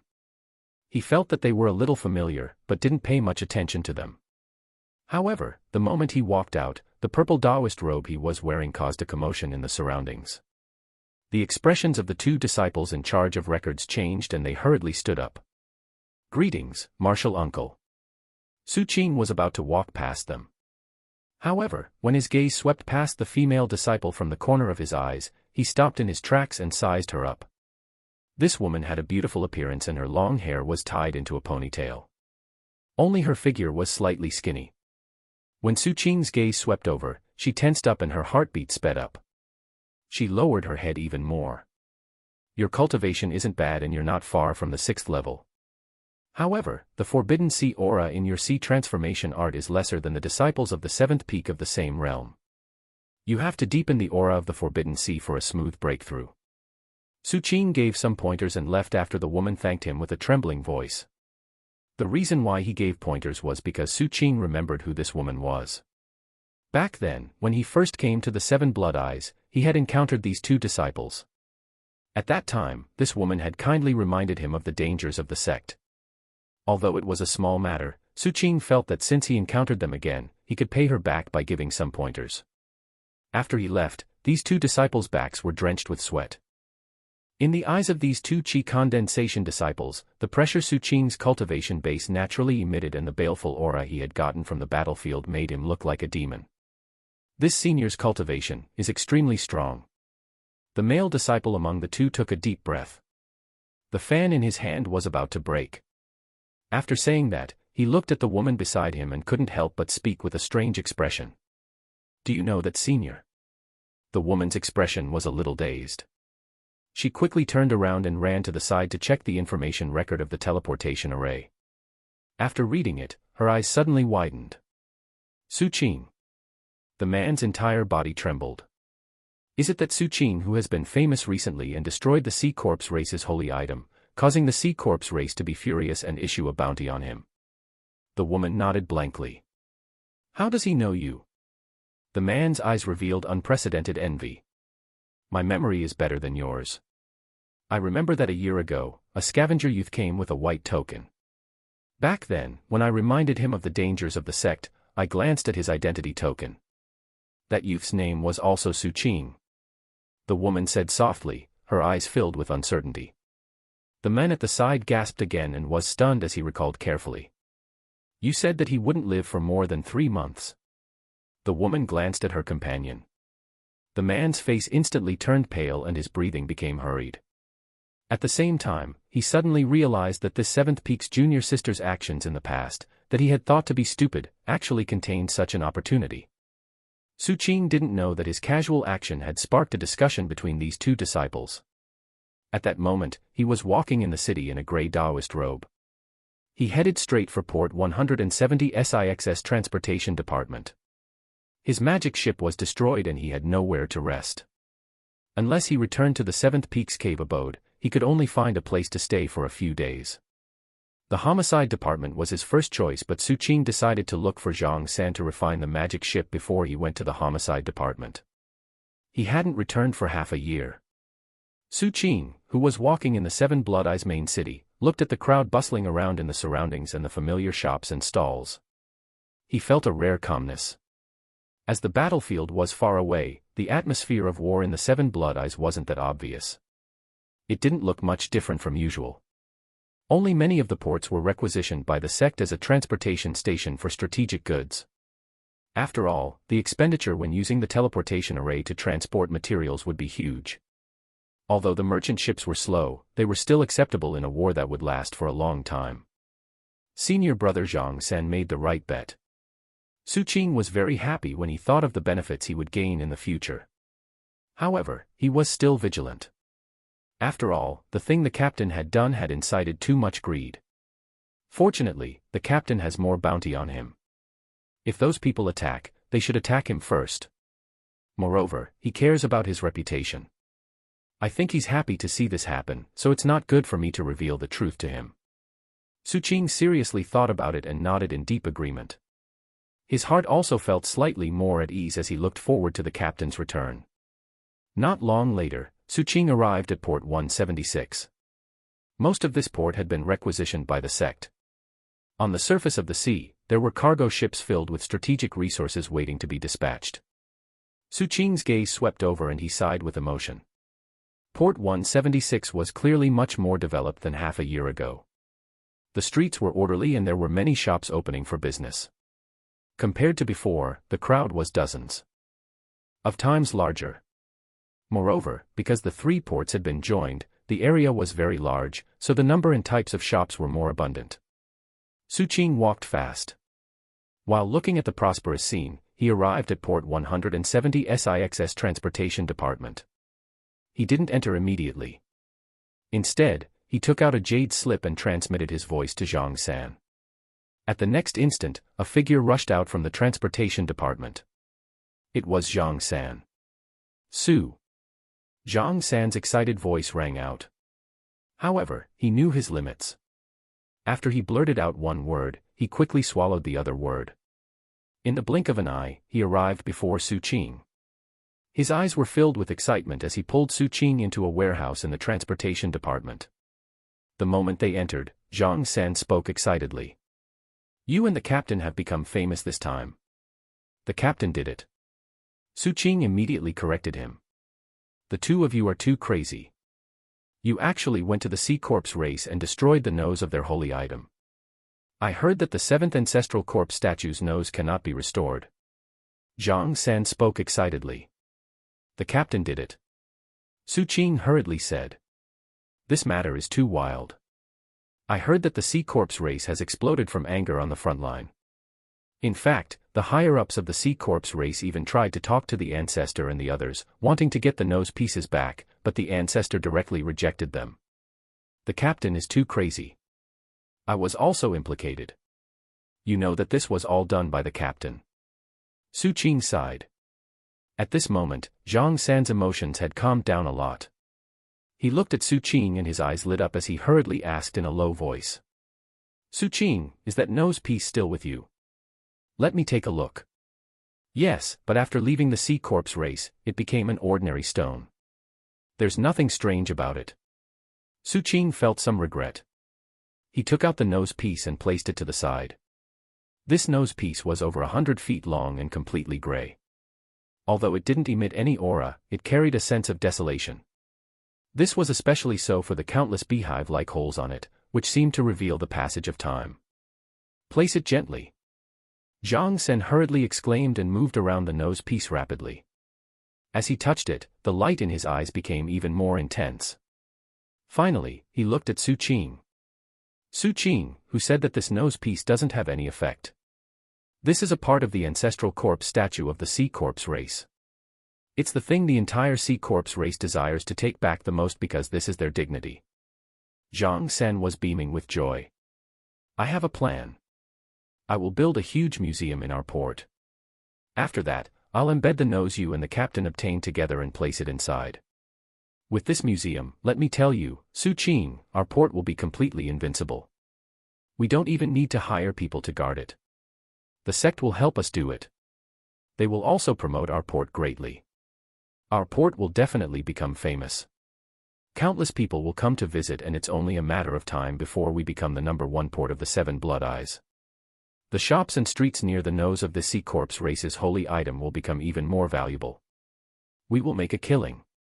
As Su Qing listened, a strange glint appeared in his eyes. He looked at the excited Zhang San and admired his sense of business. Hence, after some thought, he agreed with Zhang San. After discussing this matter, Su Qing hesitated for a moment before speaking softly. Senior brother Zhang San, my magic ship. Zhang San gently touched the nose piece with satisfaction. After hearing Su Qing's words, he lifted his head and smiled, as though he knew this would happen. Take it out. I long guessed that the magic ship would definitely be damaged when you returned this time. Now that our port is financially strong, I'll repair any damage for you. Thank you, senior brother Zhang San. It's best if you can refine it a little faster. Thank you. When Su Qing heard this, he cupped his fists at Zhang San and turned to leave. Where's the magic ship? Give it to me. How am I supposed to repair it if you don't give it to me? Zhang San was stunned for a moment and looked at Su Qing in surprise. Destroyed. Su Qing looked at Zhang San. The warehouse fell silent. Zhang San looked at Su Qing and his eyes slowly widened. Destroyed. Destroyed. Chapter 275, 275 returned in half. 275 returned in half. Zhang San fell silent. After a long time, he smiled bitterly and shook his head. Destroyed in the Sea Corpse race. It was shattered by a golden core, Su Qing answered truthfully. Zhang San looked at Su Qing's calm expression and felt that his previous judgment was wrong.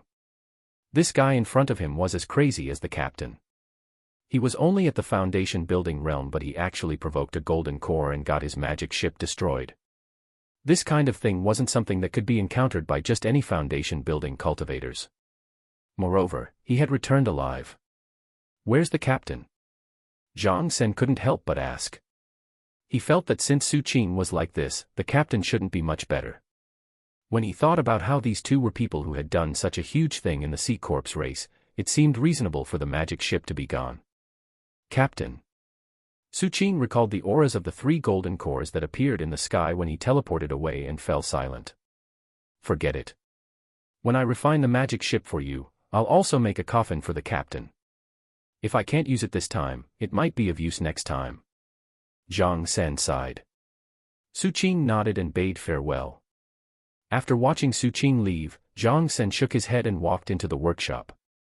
He thought to himself that since he was forging a coffin, he should forge 2. These 2 brothers are both mad. I will prepare one for each. It's fair and reasonable.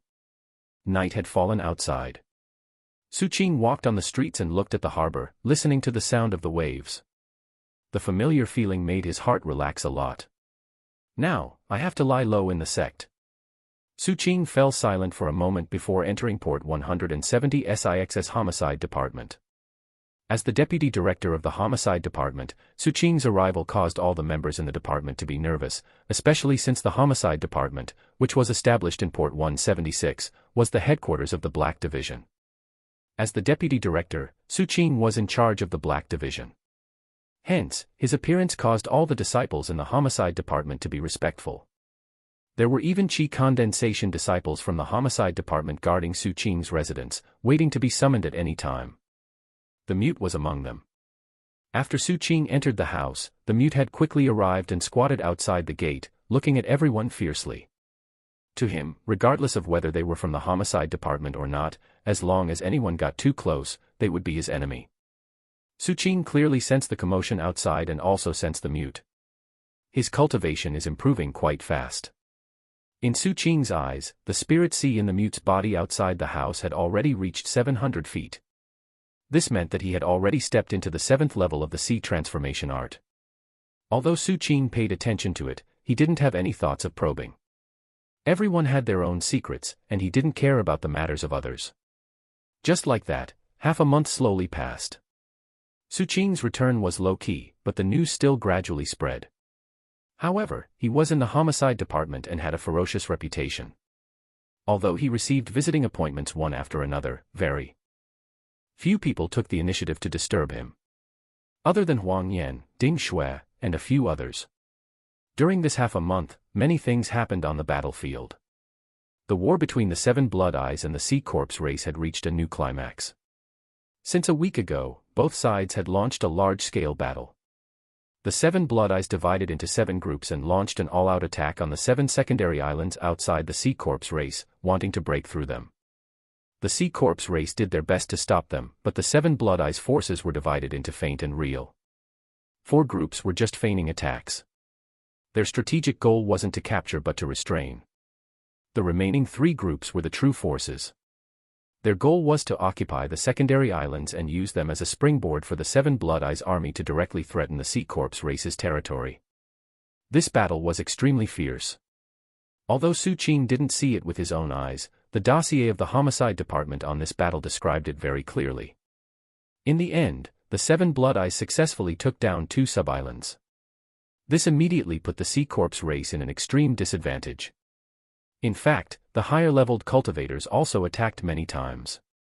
The war had already escalated on a large scale. The rewards given by the 7 Blood Eyes also increased again, causing a large number of 7 Blood Eyes disciples' eyes to enter the battlefield with greedy eyes. The popularity of the bounty on the captain and Su Qing had originally decreased slightly because of this battle.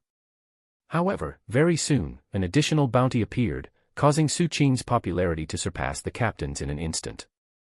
This additional bounty came from Dao Child Miaochen of the Sea Corpse race. Additional bounty on Su Qing. I promise to do 10 things for the one who kills Su Qing. Anything within my ability. And for those who give accurate clues, I also promise to do 1 thing for them. As a Dao Child of the Sea Corpse race, Miao Chen's combat strength was extraordinary and his reputation was extremely great. In fact, many non-human races had heard of him. Hence, his additional bounty immediately became a hot topic. With so much attention placed on this, the battle between Su Qing and Miao Chen inevitably spread. This wasn't what Miao Chen wanted, but he had no choice. To him, as long as Su Qing was killed, everything else was secondary. Hence, he first added a bounty, causing Su Qing to attract more malicious gazes wherever he was. After that, he sent another message.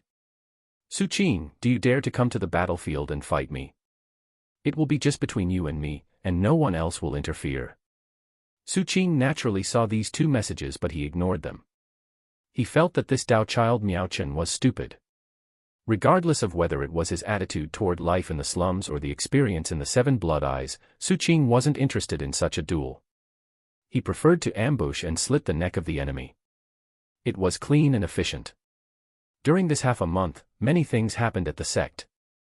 The most significant event was the construction of a huge museum in Port 176. Although this matter was hidden at the start, it was too significant and couldn't be hidden at all.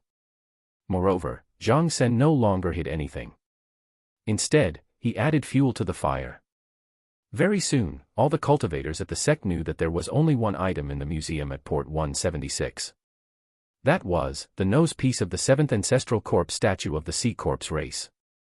This nose piece would be open for exhibition when the museum opened. Anyone could come and take a look. As soon as this news was leaked, the 7 Blood Eyes was shaken. Even the Sea Corpse race heard about it and went crazy with anger. There was nothing that made them feel more humiliated than this. The 7 Blood Eyes ancestor naturally heard of this and was quite happy with it. In fact, he even wrote a few words and got someone to teleport back to the sect from the battlefield to hang in the museum. There were only 3 words in this calligraphy. Light the nose. Su Qing received Zhang San's voice transmission and arrived at the museum that was about to be completed. When he saw the huge nose piece and the words hanging above it, he was stunned. Zhang San also had a solemn expression. What does the ancestors' words mean? Su Qing looked at Zhang San. Ah, is he telling us to burn it with fire? Make it look like it is being burned. Zhang San muttered in uncertainty. Just as Su Qing was about to speak, he suddenly sensed something and looked outside the museum. It was empty. What's wrong? Zhang San was stunned. Su Qing stared there and narrowed his eyes. At the next instant, he suddenly lifted his right hand and a dagger appeared in it. He ruthlessly slashed to the side and the sound of tearing rang out, accompanied by a surprised voice. Eh. As the sound appeared, the whistling sound of wind rang out from behind Su Qing. Su Qing's expressionless body instantly erupted with two balls of life fire, forming a heat wave that churned in all directions. At the same time, he turned around and punched. A rumbling sound rang out as Su Qing took a few steps back. He looked at the empty space not far away. There seemed to be a figure amidst the distortion of the void there, and he was also sent a few steps back. Chen Erniu. Su Qing looked at the distorted area and slowly spoke. Call me director. An exasperated voice came out from there, but the captain's figure didn't appear. Zhang San also recognized the captain's voice and looked in the direction of the distortion in surprise. Captain, you're back. Of course, there wasn't much danger this time. It was just dozens of golden cores chasing after me, but I managed to escape effortlessly. I even went to the battlefield of the Sea Corps race and returned from there. The captain's voice rang out from the void. After that, an apple appeared in the air and was bitten. Why are you still invisible? Zhang San was curious. In the void that Su Qing and Zhang San couldn't see, a figure stood there. This person only had one leg and one arm left. His waist was almost broken and there were countless wounds on his body. Several of them even pierced through his body. His face was bruised and swollen like it was disfigured. His hair was also charred. He was the captain. He endured the intense pain in his entire body and tried his best to open his swollen eyes, and spoke proudly. It's become a habit. I think the invisibility state is not bad. It's convenient for me to do many things. Also, as your superior, this state can highlight my identity. As he spoke, he deliberately held the apple and opened his swollen mouth with all his might. He calmly continued to eat and spoke casually. Those dozen or so golden core cultivators were toyed around by me. I even had the time to take a look at the first ancestral corpse statue and pee there. Unfortunately, that thing is too big and I can't move it. Otherwise, I plan to move it back and let you guys pee at it. Moreover, the reason why I'm like this is to take care of Deputy Director Su. I can enter and exit the Sea Corps race with my eyes closed, but Deputy Director Su can't. In order to cover for him, I even went to the Sea Corps race's palace to take a look. If it wasn't for the fact that I came back in a hurry to find you guys, I planned to take a look at the place where the Sea Corps race's ancestor is recuperating and see if I could get anything from him. As the captain spoke proudly, his expression twisted from the pain. His injury seemed to be similar to when he snatched Binding's flesh, but in reality, his body was about to break into pieces. Clearly, it wasn't easy for him to escape alive this time around. However, as a superior, his dignity didn't allow him to admit it. After he finished speaking, he glanced at Su Qing and spoke again. Deputy Director Su, I've helped you so much this time. Remember to return the 50,000 spirit stones you owe me. Su Qing silently listened to the captain's words. He lowered his head and looked at the ground. Outsiders couldn't see the shadow that only he could sense. At that moment, the shadow was in the shape of a human with a leg and an arm. Its entire body was trembling as it ate an apple. Chapter 276, 276 The Sorrow of the Weak. 276 The Sorrow of the Weak. Captain, since the bounty is 100 million, one leg and one arm should be 30 million spirit stones, right? Su Qing retracted his gaze from the shadow and looked at the apple not far away. A bite mark appeared on the apple that was floating in the air. It seemed that the person who bit it had paused. Deputy Su, what leg? I don't understand, but the 20,000 spirit stones you owe me can't be less. After all, this time, I risked my life to cover for you. Su Qing nodded and tossed a jade slip. This was a recording of the captain coughing tenderly and showing off when he transformed into the third princess. A few breaths later, laughter rang out.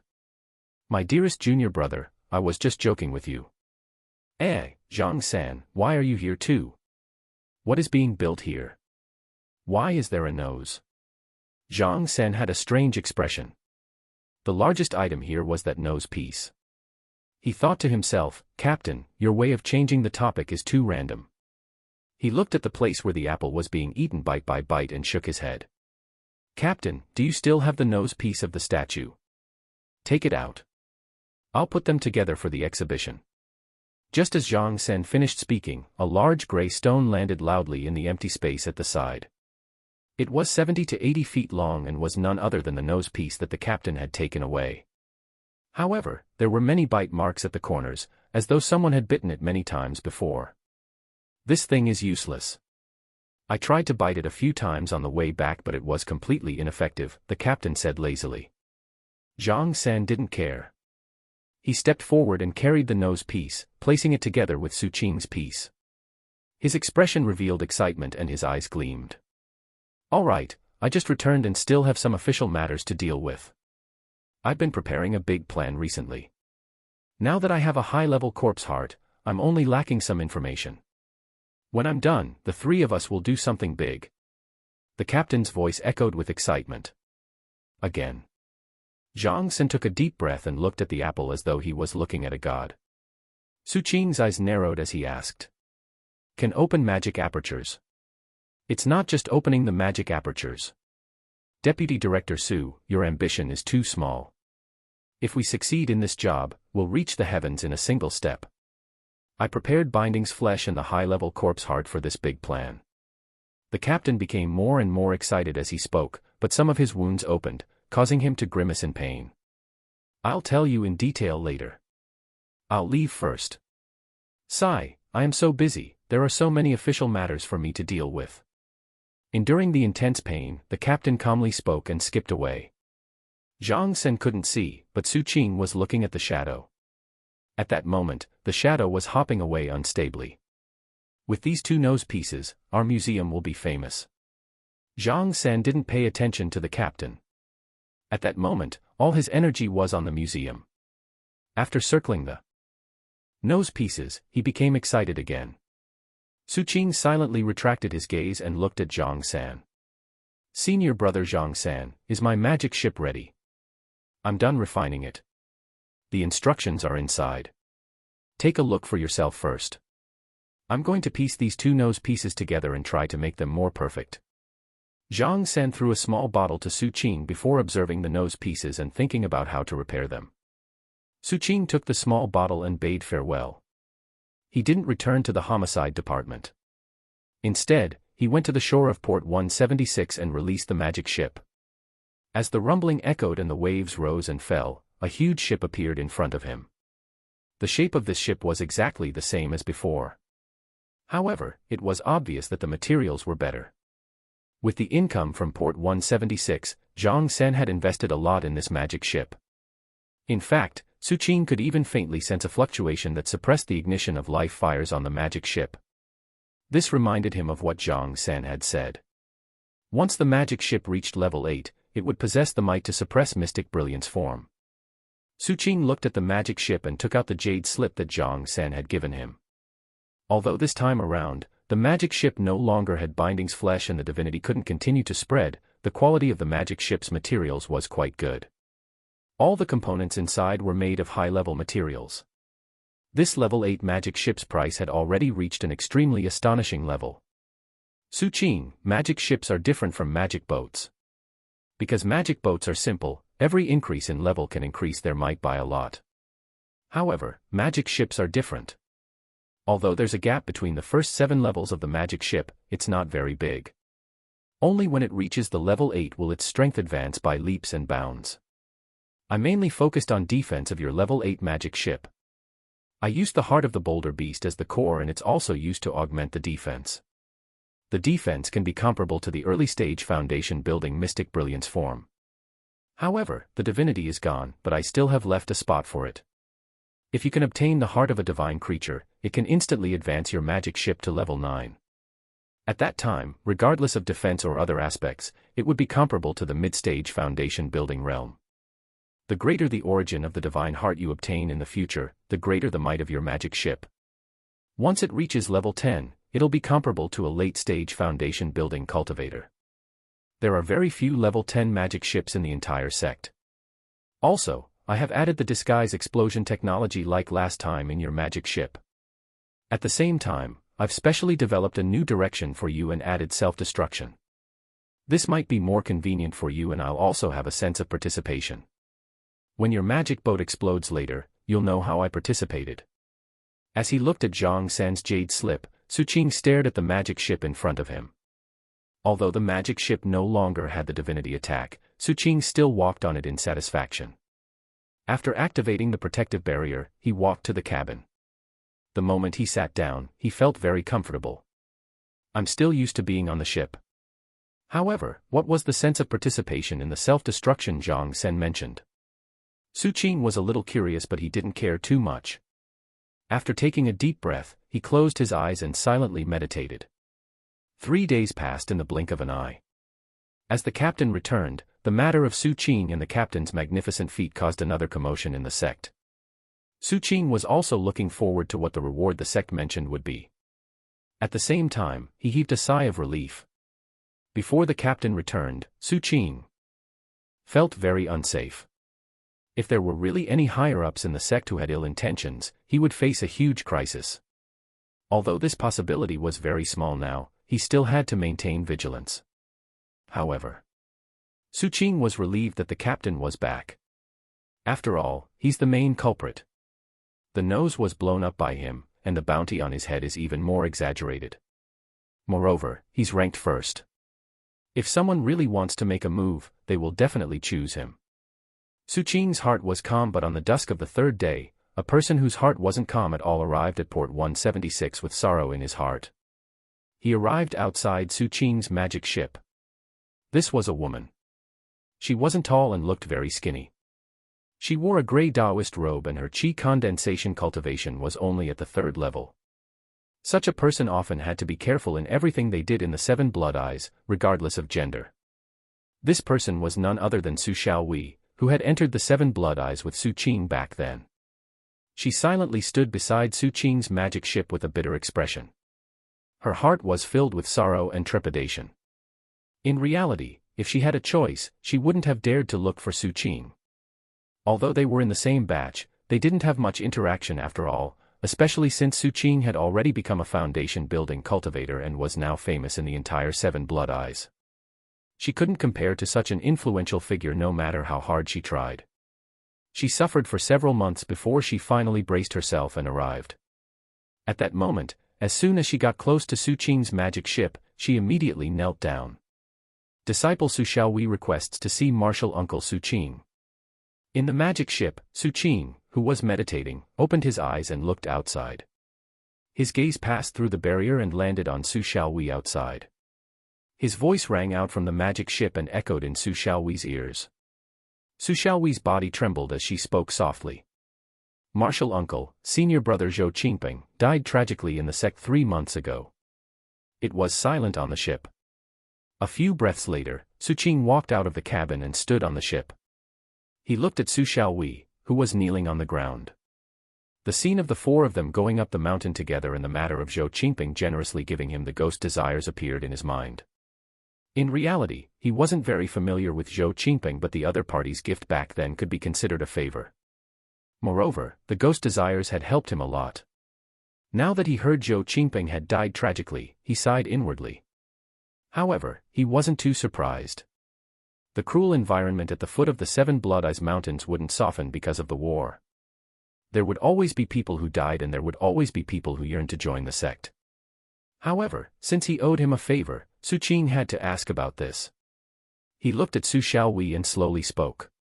Tell me in detail. Su Qing's words caused Su Xiaowei to tear up. During these few months, she had fallen into despair many times. Now she saw hope from Su Qing's question. Martial Uncle Su, senior brother Zhou, originally followed Martial Uncle Ding Xiaohai in the Coast Guard Department. He told me that he had helped Martial Uncle Ding do many things that couldn't be known by outsiders. Marshal Uncle Ding also promised him that he would give him a follower spot in the future. However, after Marshal Uncle Ding advanced, he left the Coast Guard Department without Senior Brother Zhou. Senior Brother Zhou instantly lost his backer. Moreover, many of the things he did previously attracted the malice of many people. This is one of the reasons why he died. Secondly, back then, Senior Brother Zhou gained a lot in the 7th Peaks Grand Competition. These gains of his could have been protected. However, as Marshal Uncle Ding Xiaohai ignored him, Senior Brother Zhou was targeted by others. One day 3 months ago, he died tragically on the streets. I've been investigating until now, but I still haven't found who the murderer is. Su Xiaohui's tears flowed.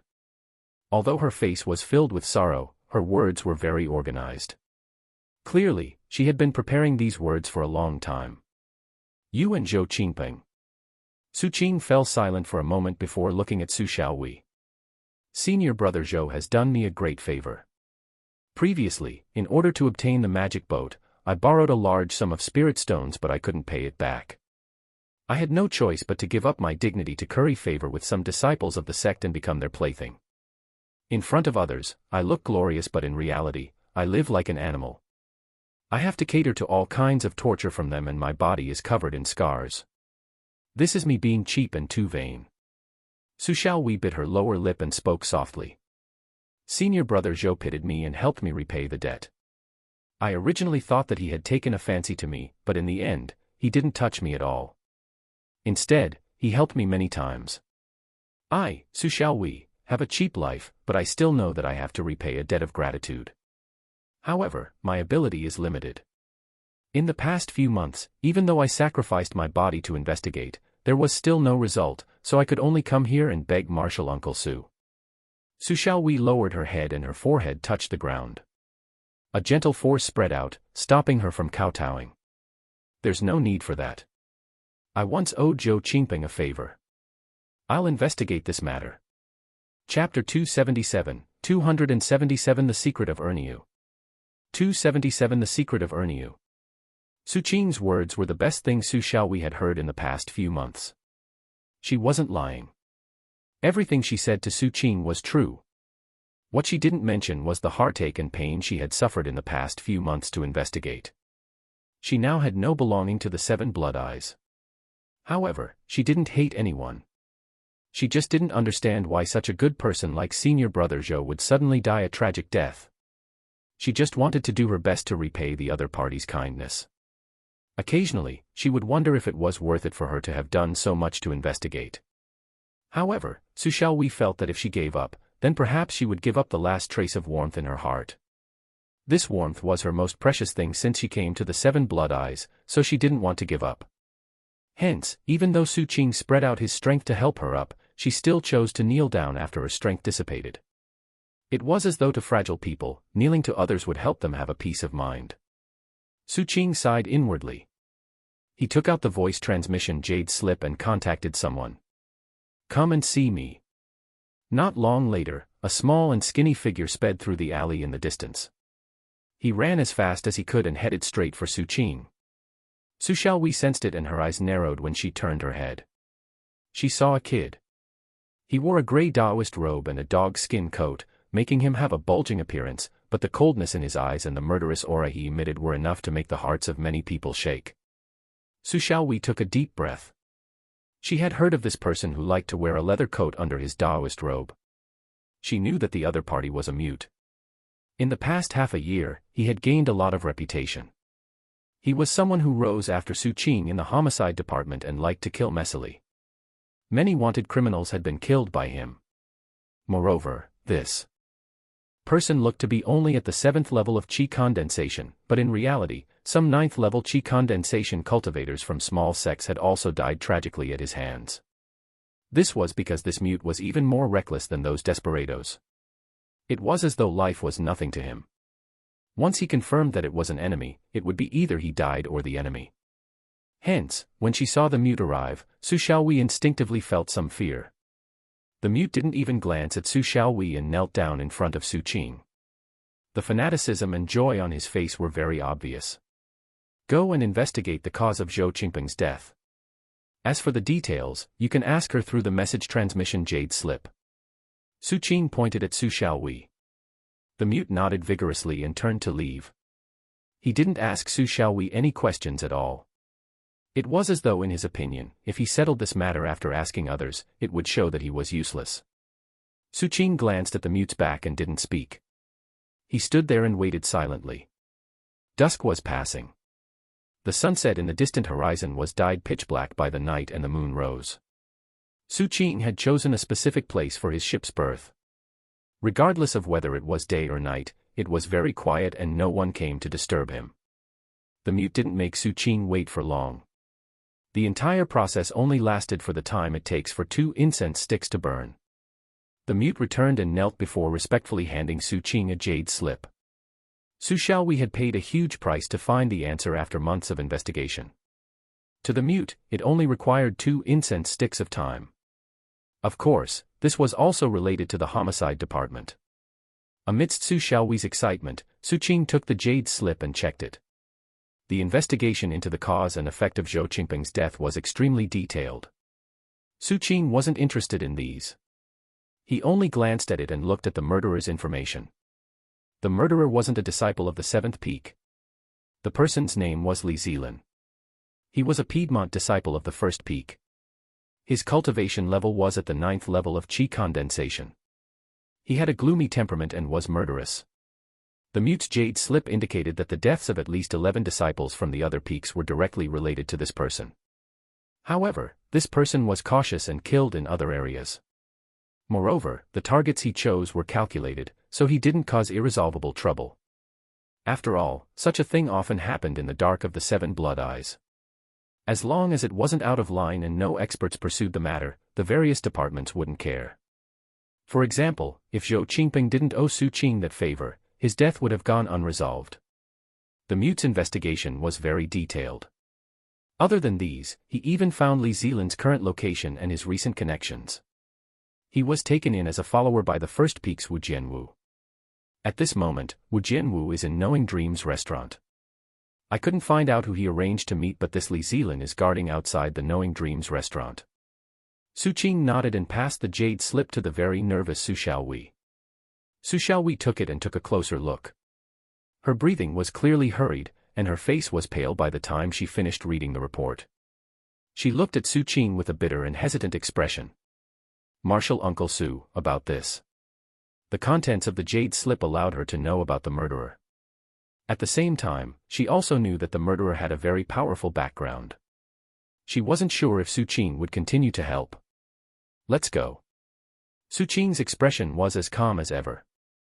The mute led the way at the side. Su Xiaowei was stunned. She looked at Su Qing's back view and took a deep breath as she followed behind while suppressing the excitement in her heart. Knowing Dreams restaurant was one of the most famous restaurants in the entire port area. It was very large and had a lot of customers. Compared to the restaurants of the Coast Guard Department, Knowing Dreams restaurant was clearly of a higher level. This was because they mainly served spirit food. If one ate it on a daily basis, not only would it strengthen their body, but it also had the effect of removing anomalous substances. Although the effect was very small, it could be consumed for a long time. At that moment, on the 2nd floor of the Knowing Dreams restaurant, there were 3 people sitting in a luxurious private room. If Su Qing was here, he would know all 3 of them. One was the 1st peak's Wu Jianwu. Sitting opposite him was the pale-faced captain. At that moment, the captain was no longer invisible, and looking at him, he had no body parts missing. His injuries had also healed. The last person was an old man. This old man was none other than the innkeeper of the inn on the Ponchuan Road. To be precise, there were not only 3 people here but also a snake. That snake was very large. It coiled around the beam of the private room and hung down halfway. It swayed around on its own, as though it was playing with itself in boredom. Occasionally, it would stick out its tongue at the captain or make gurgling sounds, seemingly asking something. The captain smiled and looked up at the large snake. "Linger, are you thinking of someone?" "Gurgle, gurgle. How about this? Give me 10 bottles of the anomalous substances fog you collected last time. I'll help you call that kid out and let him accompany you for a day. How about that?" It's fair and reasonable. The captain spoke with a harmless expression. The large snake's eyes instantly lit up. The old man from the inn hurriedly stopped it. Chen Erniu, you're being too much. It's fine if you lie to me, but why are you lying to a kid now? Wu Jianwu, who was sitting at the side, coldly glanced at the captain. He picked up the alcohol flask and took a big gulp before calmly speaking. The human heart is greedy, one day, it will be cut down. The captain blinked and took out an apple from his pocket. He slowly took a bite and gave Wu Jianwu a spurious smile. Little Jian, although you just came out of seclusion today and don't know what happened outside or how powerful I am now, I still have to tell you. If I were Uncle Master, I would definitely beat you up until you speak human language. Wu Jianwu raised his sword-like brows, making indescribable faces, be struck by lightning and split into two. You don't have to flatter me. I promised Uncle Master not to beat up his disciples anymore. Don't worry, I won't beat you up, the captain said with a smile. When the old man from the inn heard this, he slapped his forehead and looked helplessly at the captain and Wu Jianwu. All right. I invited you guys here today for 3 reasons. I will leave after I'm done speaking, it's annoying to deal with you guys, the old man from the inside. Firstly, Wu Jianwu, the time your master promised me is almost up. However, I have to leave the 7 Blood Eyes for some time, so I'll reinforce the seal of the inn before I leave. Tell your master to quickly send someone to take over. Otherwise, if anything happens, it will have nothing to do with me. Secondly, Chen Erniu, I can still reinforce your seal 3 times. After 3 times, I won't be able to do it anymore. So, you have to think of other ways to suppress it as soon as possible. The stronger the divinity, the better. Otherwise, if it lives, you might not be you anymore. The old man looked at the captain meaningfully. The captain's expression was as usual. He was still smiling as though he didn't care at all. However, if Su Qing was here, with his familiarity with the captain, he would be able to tell that after the captain heard the old man's words, he turned the apple in his hand but didn't eat it. The third thing is about what I said earlier. I have to leave for a period of time. Linger is about to reach the foundation building realm. She's a little special. I'm going to take her to the ancestral land. I'm afraid it will take a few years before we return. Gurgle, gurgle, gurgle. The large snake stopped swaying and anxiously spoke to the old man. You're still thinking about that kid surnamed Su. Aren't you afraid that he'll eat you up? Gurgle. The large snake also glared and didn't retreat at all. Seeing the snake like this, the old man let out a long sigh. The wrinkles on his face seemed to have increased. I think that kid Su Qing isn't bad either. He's a good match for Linger. The captain coughed and showed encouragement to Linger. Linger was instantly happy and quickly swayed back and forth. She even spat out a small bottle filled with anomalous substances and gave it to the captain. The captain took it and kept it in his pocket. A smile bloomed on his face. They're very compatible. Also, I think Su Qing can completely be our Linger's boy toy. Gurgle. Linger was curious, as though she was asking what a boy toy was. The captain was about to explain when Wu Jianwu, who was at the side, heard them mention the name Su Qing.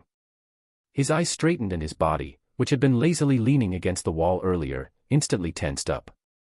Her expression also revealed a solemn expression. Who in the world has a true image? Looking back, it is the same person. The captain and the old man looked at each other. I don't understand. I don't know what you're saying. Seeing this, Wu Jianwu became anxious. His breathing hastened and he gritted his teeth fiercely. Is the Su Qing you're talking about the Su Qing from the 7th peak who just advanced to foundation building some time ago? The one who looks very demonic. Is he the same person? Wu Jianwu quickly asked. That's right. Su Qing is my deputy director. Do you know him? The captain once again gave a smile that was not a smile. Incognizant in countless years, heaven, Wu Jianwu snorted and was about to speak when the captain said faintly. It's fine if you don't know him. He's back too. I'll call him over to meet you or I'll bring you to meet him. Wu Jianwu's eyes widened. He took a deep breath and stood up. How can I go with a great pill in home? We'll meet again if fate allows it. With that, he turned to leave.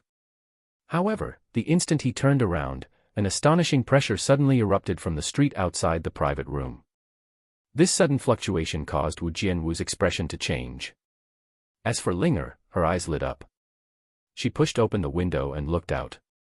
Chapter 278, 278 Best Actor. 278 Best Actor. The night sky was dark and deep. The moonlight was cold, and there was a light rain. The bright moon hung high in the deep night sky like a silver plate. The cold moonlight fused into the drizzle, illuminating the port of the Seven Blood Eyes and flowing on the eaves outside the Knowing Dreams restaurant. The raindrops formed a line and the rain lines formed a curtain. The moonlight couldn't dodge in time, casting a blurry shadow. It was like a painting of the night with moonlight and light rain. On the street that was covered in rain, a figure in a gray Taoist robe was walking over step by step while holding a white oil paper umbrella. The face of the person under the umbrella couldn't be seen, but his slender body, tall and straight figure, and the aura he emitted when he walked over caused the rain to automatically turn into fog when it got close and brushed past him. It gushed into the ripples formed by the soles of his shoes. On one side of the figure under the umbrella, in the darkness of the eaves on the street, there were two other people. One held an umbrella, while the other ignored the rain and quickly followed. The person who came was Su Qing. Under the eaves were the mute and Su Xiaowei. Although it was nighttime now, to this bustling street, it was as though all the joy had just begun. The restaurants on both sides of the streets were filled with noises. Dishes were being served and cups exchanged, laughter rang out, sounds of welcome and soft rejections could be heard from everywhere. Some luxurious stores even had many disciples with extraordinary auras guarding their like guards. Most of them were followers of important figures who were chatting and laughing in these stores. The target Su Qing was looking for was among them. It was a skinny youth. He stood under the eave of the Knowing Dreams restaurant and was originally chatting and laughing with a female disciple beside him. However, at the next instant, his expression suddenly changed and he turned to look at the streets. Not only him, but all the stores on this street also fell silent at this moment. Su Qing didn't deliberately emit the power of his cultivation base. However, the murderous aura on his body and the energy fluctuations formed by his 65 magic apertures still caused everyone who sensed it to be shocked. A large number of gazes stared at him from different angles. Su Qing's expression was as calm as ever as he walked step by step to the Knowing Dreams restaurant. A window on the second floor was pushed open and a large snake poked its head out and gurgled happily at Su Qing. Su Qing moved the umbrella away and looked at the large snake. He smiled slightly. Under the moonlight and the rain, the youth's smile for a moment caused the large snake's cries to pause. It was as though its body had become even softer. It instinctively wanted to crawl out and get closer, but it was grabbed by the old man from Panchuan Road who was behind her. He glared at Su Qing with a vigilant expression. Su Qing retracted his gaze and looked at the skinny youth who was trembling outside the Knowing Dreams restaurant. The youth's mind was shaking intensely. His breathing was hurried and he couldn't control his body from trembling. His eyes stung even more. The figure he saw was like a god, distorting the surrounding void. It was as though the other party was a huge vortex that could instantly devour everything. Fear and horror crazily surfaced in the youth's entire body. As his body trembled, every part in his body screamed at him, telling him that he was in extreme danger. This was because not only did he see Su Qing, but he also saw Su Xiaowei, who had followed Su Qing here. He had seen Su Xiaowei before. After killing that small fry, Zhou Qingping, 3 months ago, he sensed that someone was investigating this matter. Hence, he secretly looked into it and discovered Su Xiaowei, who was at a loss and helpless, searching for clues like an injured deer. He originally didn't care about such a fragile person who could be killed with a single slap. However, seeing Su Xiaowei's weak appearance under such circumstances, he became interested. Hence, he pretended to help. After playing with her for a period of time, he got tired of her and didn't care anymore. However, at this moment, his heart trembled. He knew Su Qing and knew that the other party's reputation was now illustrious and incomparable. Before he killed Zhou Qingping, he also knew that Su Qing and Zhou Qingping were in the same batch, but only in the same batch. In the Seven Blood Eyes, being in the same batch wasn't important. The competition was the same as raising Gu, so how could there be friendship? Even now, he felt that all of this wasn't real. He even felt that it might not be what he thought. Hence, when Su Qing walked over, he suppressed his trembling and lowered his head to greet him. Greetings. Martial Uncle Su. Is it him? Su Qing's gaze landed on the mute and Su Xiaowei. The mute nodded respectfully. Su Xiaowei gritted her teeth and glared at the youth. The moment she read the jade slip earlier, she had realized that she had been too stupid. She nodded fiercely. Seeing this, the mind of the skinny youth standing outside the dream recognition building completely sank. He instinctively took a few steps back and spoke quickly. Master, save me. Almost as soon as his voice came out, it stopped abruptly. A black iron stick appeared out of thin air beside Su Qing and instantly pierced through his neck. The power of lightning contained in it spread throughout his body through the puncture, causing the youth's soul to instantly dissipate. His body dried up and cracked. The lightning attracted the lightning in the clouds in the sky. In the blink of an eye, a bolt of heavenly lightning rumbled over from the sky and descended rapidly like a silver snake, landing on the skinny youth who had already become a corpse. The dry and cracked corpse turned into pieces of black dried meat that emitted smoke and scattered on the ground before being extinguished by the rain. This scene was too shocking, causing waves to surge in the minds of everyone who saw it. None of them doubted that foundation building cultivators could kill chi condensation cultivators so cleanly and efficiently, but Su Qing's attack was too astonishing. He actually lured the heavenly lightning. This was the reason why the minds of those who saw it shook. The black iron stick instantly returned and quietly floated behind Su Qing, melting into his shadow. The more this was the case, the more the minds of those who saw it trembled. The surroundings fell silent. Just as Su Qing was about to leave, a surprised voice rang out from the second floor of the Knowing Dreams restaurant. Aya, little Jian Jian, the one who died was the follower you brought. He was asking you for help just now. This voice belonged to the captain. When Su Qing saw the large snake and the old man from Panchuan Road earlier, he had noticed two other auras in the private room. He was extremely familiar with one and wasn't unfamiliar with the other. Su Qing looked at the window of the private room. In the private room, the first peak's heaven's chosen, Wu Jianwu, glanced at the captain who had a spurious smile on his face. After a few breaths of silence, he snorted coldly and flicked his sleeve as he suddenly stood up. A ball of life fire fluctuations erupted from his body. His aura was like a rainbow, causing the surroundings to tremble. Wow! The captain hurriedly cooperated and shouted. Wu Jianwu felt that this person was a fool, and it would be too embarrassing for him to argue with a fool. Hence, he didn't even glance at the captain and walked toward the window with a gloomy expression. After reaching the window, the power emitted by his cultivation base fluctuated violently. Amidst the lightning and thunder in the sky, large bronze swords actually appeared from the clouds and locked onto this place. It was as though monstrous anger was brewing in Wu Jianwu's body and could erupt at any moment. An astonishing killing intent spread out from his body and finally fused into his eyes as he looked at Su Qing. Why did you kill my follower? He said this very proudly. Coupled with the dignity emitted by his body and the gloomy expression on his face, he gave off the feeling of a heaven's chosen. As he spoke, thunder rumbled in the sky and exploded in all directions. The bronze swords that formed emitted endless sharpness. This scene caused the minds of everyone in the surrounding shops to shake. They quickly started leaving. They had a strong premonition that a huge battle would probably happen here. After all, Su Qing had killed the follower in front of the master. This matter was like slapping his face. Moreover, the First Peak's cultivators cared a lot about their reputation, and would definitely not let the matter rest.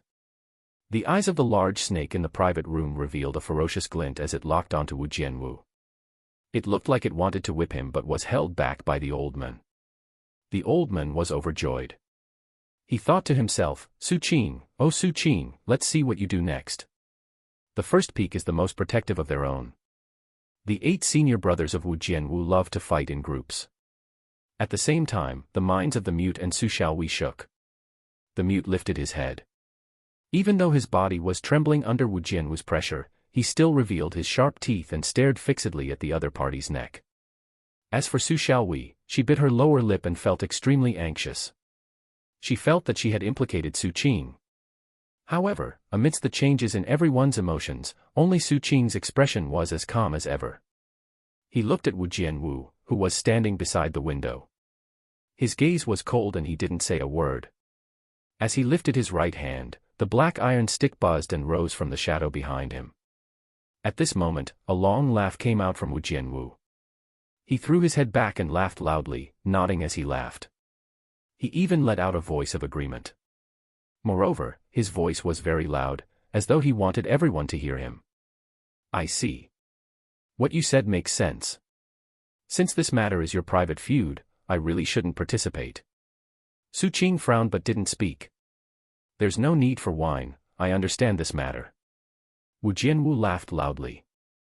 Haha, Brother Su, you don't have to be like this. I really don't have time in the near future. Forget it, forget it. I also admire your magnificent feat in the Sea Corpse race. Alright, since you treat me like this, I'm not a petty person. I'll pay the 100,000 spirit stones fine for killing this person. Linger's eyes widened. She looked at Wu Jianwu and then at the empty surroundings, not understanding what he was talking about. Yes, yes. Alright, let's meet again when we have time later. I'll take my leave first. I am glad to have met Brother Su today. Wu Jianwu spoke loudly and heartily. From the dignity at the start, he gradually became joyful. Finally, a smile appeared on his face and he cupped his fists toward Su Qing. Su Qing's expression was strange. From the start to the end, he didn't say a word. Wu Jianwu quickly swept his gaze across Su Qing's expression and his heart trembled. He hurriedly flicked his sleeve and maintained his laughter as he stepped out of the private room. He flew toward the distant horizon against the lightning and rain. His figure was like an immortal, like a beautiful painting that revealed an astonishing realm. As he moved forward, all the ancient bronze swords in the sky accompanied him in the surroundings. His voice also echoed in all directions as he walked further and further away.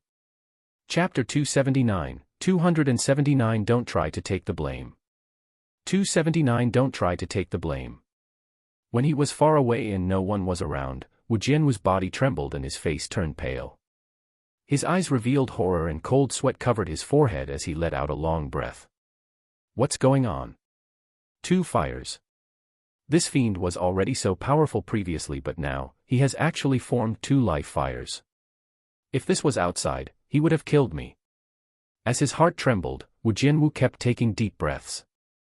He felt that he shouldn't be leaving the sect for the next few months. Fortunately, I'm smart. I gave him face today and even said I will give spirit stones to him. If he is a reasonable person, he wouldn't persistently chase after me, right? My head hurts. No, I won't even leave the cave abode until I form the second life fire. Outside the Knowing Dreams restaurant, Su Qing had a strange expression on his face. The mute was stunned and so was Su Xiaowei. Linger blinked and looked a little puzzled. Beside her, the old man was dumbfounded. Those who were nearby saw it clearly earlier. Su Qing didn't say a word. However, after he assumed a posture like he was about to attack, Wu Jianwu began to speak to himself for some reason. Moreover, he laughed and spoke loudly. It was as though Su Qing was talking to him through voice transmission and was even inviting him to drink wine. The entire act was performed perfectly. Those who couldn't see this scene outside and could only hear the sounds would definitely think that it was true. They would think that Wu Jianwu was a great man and that he admired Su Qing. The two of them were like good friends who respected each other. At the same time, they would also have thought that Su Qing had sent a lot of invitations, but Wu Jianwu indeed didn't have the time, so he was returning the favor by paying the fine for killing a Piedmont disciple. Little Jianjian's acting skills are quite bad, even I am speechless. A biting sound rang out, breaking the silence of the private room. The captain stood up from his seat and walked to the window while eating an apple. He then winked at Su Qing. Su Qing's gaze swept past the captain's limbs and a hint of surprise appeared in his eyes. The captain's recovery was too fast. He got a feeling that the regrowth of the broken limbs wasn't done by cultivation arts or medicinal pills. It felt more like some bizarre spell. The large snake took advantage of the old man's confusion and twisted its body, rushing out. It quickly crawled out of the window and headed straight for Su Qing. Su Qing's eyes narrowed. However, after noticing the eyes of the large snake, he felt that they were a little familiar, as though he had seen them before. Not only did the other party not have any killing intent, but it was also filled with joy. Gurgle gurgle gurgle. Amidst its joy, the large snake's body rapidly shrunk and finally transformed into a slender snake that directly coiled around Su Qing's hand. Its entire body turned snow-white and its eyes were very large, looking very cute. Gurgle, gurgle, gurgle. When the old man from Panchuan Road saw this scene, he wailed inwardly. Just as he was about to reprimand it, Su Qing lifted his head and coldly glanced at him. The old man instantly shuddered as he recalled the scene of him almost being killed by Su Qing. While he was filled with grief and indignation, the feeling of his daughter choosing the former between her crush and her father made his heart ache. No, I can't compromise on this matter. This brat Su isn't a good person no matter how I look at him. He's definitely not a good match for Linger. The old man from Panchuan Road took a deep breath. As thoughts raced in his mind, he hurriedly spoke. Gurgle, gurgle, gurgle. He didn't dare to speak human language and spoke Linger's language. He was telling Linger that if she wanted to be with Su Qing forever, she had to transform. If she wanted to transform, she had to reach the foundation building realm, so she had to leave now. Linger looked at Su Qing reluctantly and gently rubbed her head against his arm. She then let go of his arm and returned to the old man. The old man heaved a sigh of relief inwardly and was secretly smug. After that, he hurriedly left. From afar, Su Qing could still hear gurgling sounds. All right, Deputy Director Su, stop looking. Come and have a few drinks with me. The captain waved at Su Qing. Su Qing thought about it and turned his head to nod at Su Xiaowei, indicating that she could leave. Su Xiaowei bit her lower lip and her heart was filled with gratitude. She knelt down in the rain and her forehead touched the ground. After bowing deeply, she stood up and walked into the distance alone. The mute didn't leave. He squatted outside the Knowing Dreams restaurant, where the skinny youth had died. Su Qing didn't say much. With a sway of his body, he leaped to the window and sat down after stepping into the private room. Last time, at Zhang San's place, Su Qing noticed that the captain wasn't in a good state, so he didn't say everything. After he sat down, Su Qing looked at the captain. Captain, why did the statue's nose explode? Su Qing asked seriously. He felt that he had to ask this. Otherwise, with the captain's paranoia, he would definitely not feel at ease. Hence, Su Qing felt that he should reassure the captain. You don't know. The captain took a bite of the apple and smiled at Su Qing, sizing him up. Su Qing started and shook his head. All right, my deputy director. I was the one who taught you that acting skill. You and I both know about what happened with the statue's nose. I won't expose you. After the captain finished eating the apple, he took out a pear and took a big bite.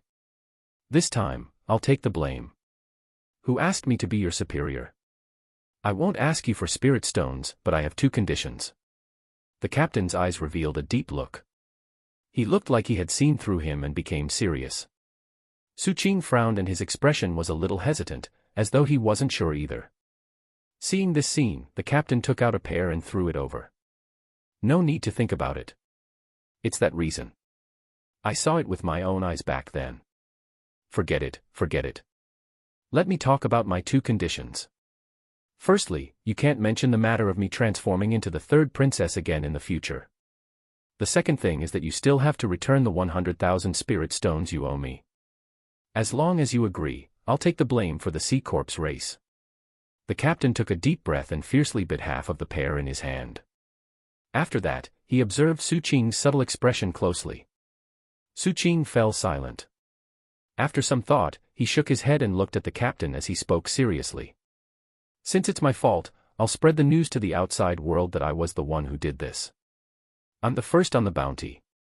I'm the main culprit in the case of the Sea Corpse race's ancestral corpse statue. Captain only assisted a little. After Su Qing finished speaking, he stood up to leave. When the captain saw this scene, he instantly became anxious. He still valued the glory of being the main culprit very much. However, he wanted to extort a little and didn't expect it to backfire.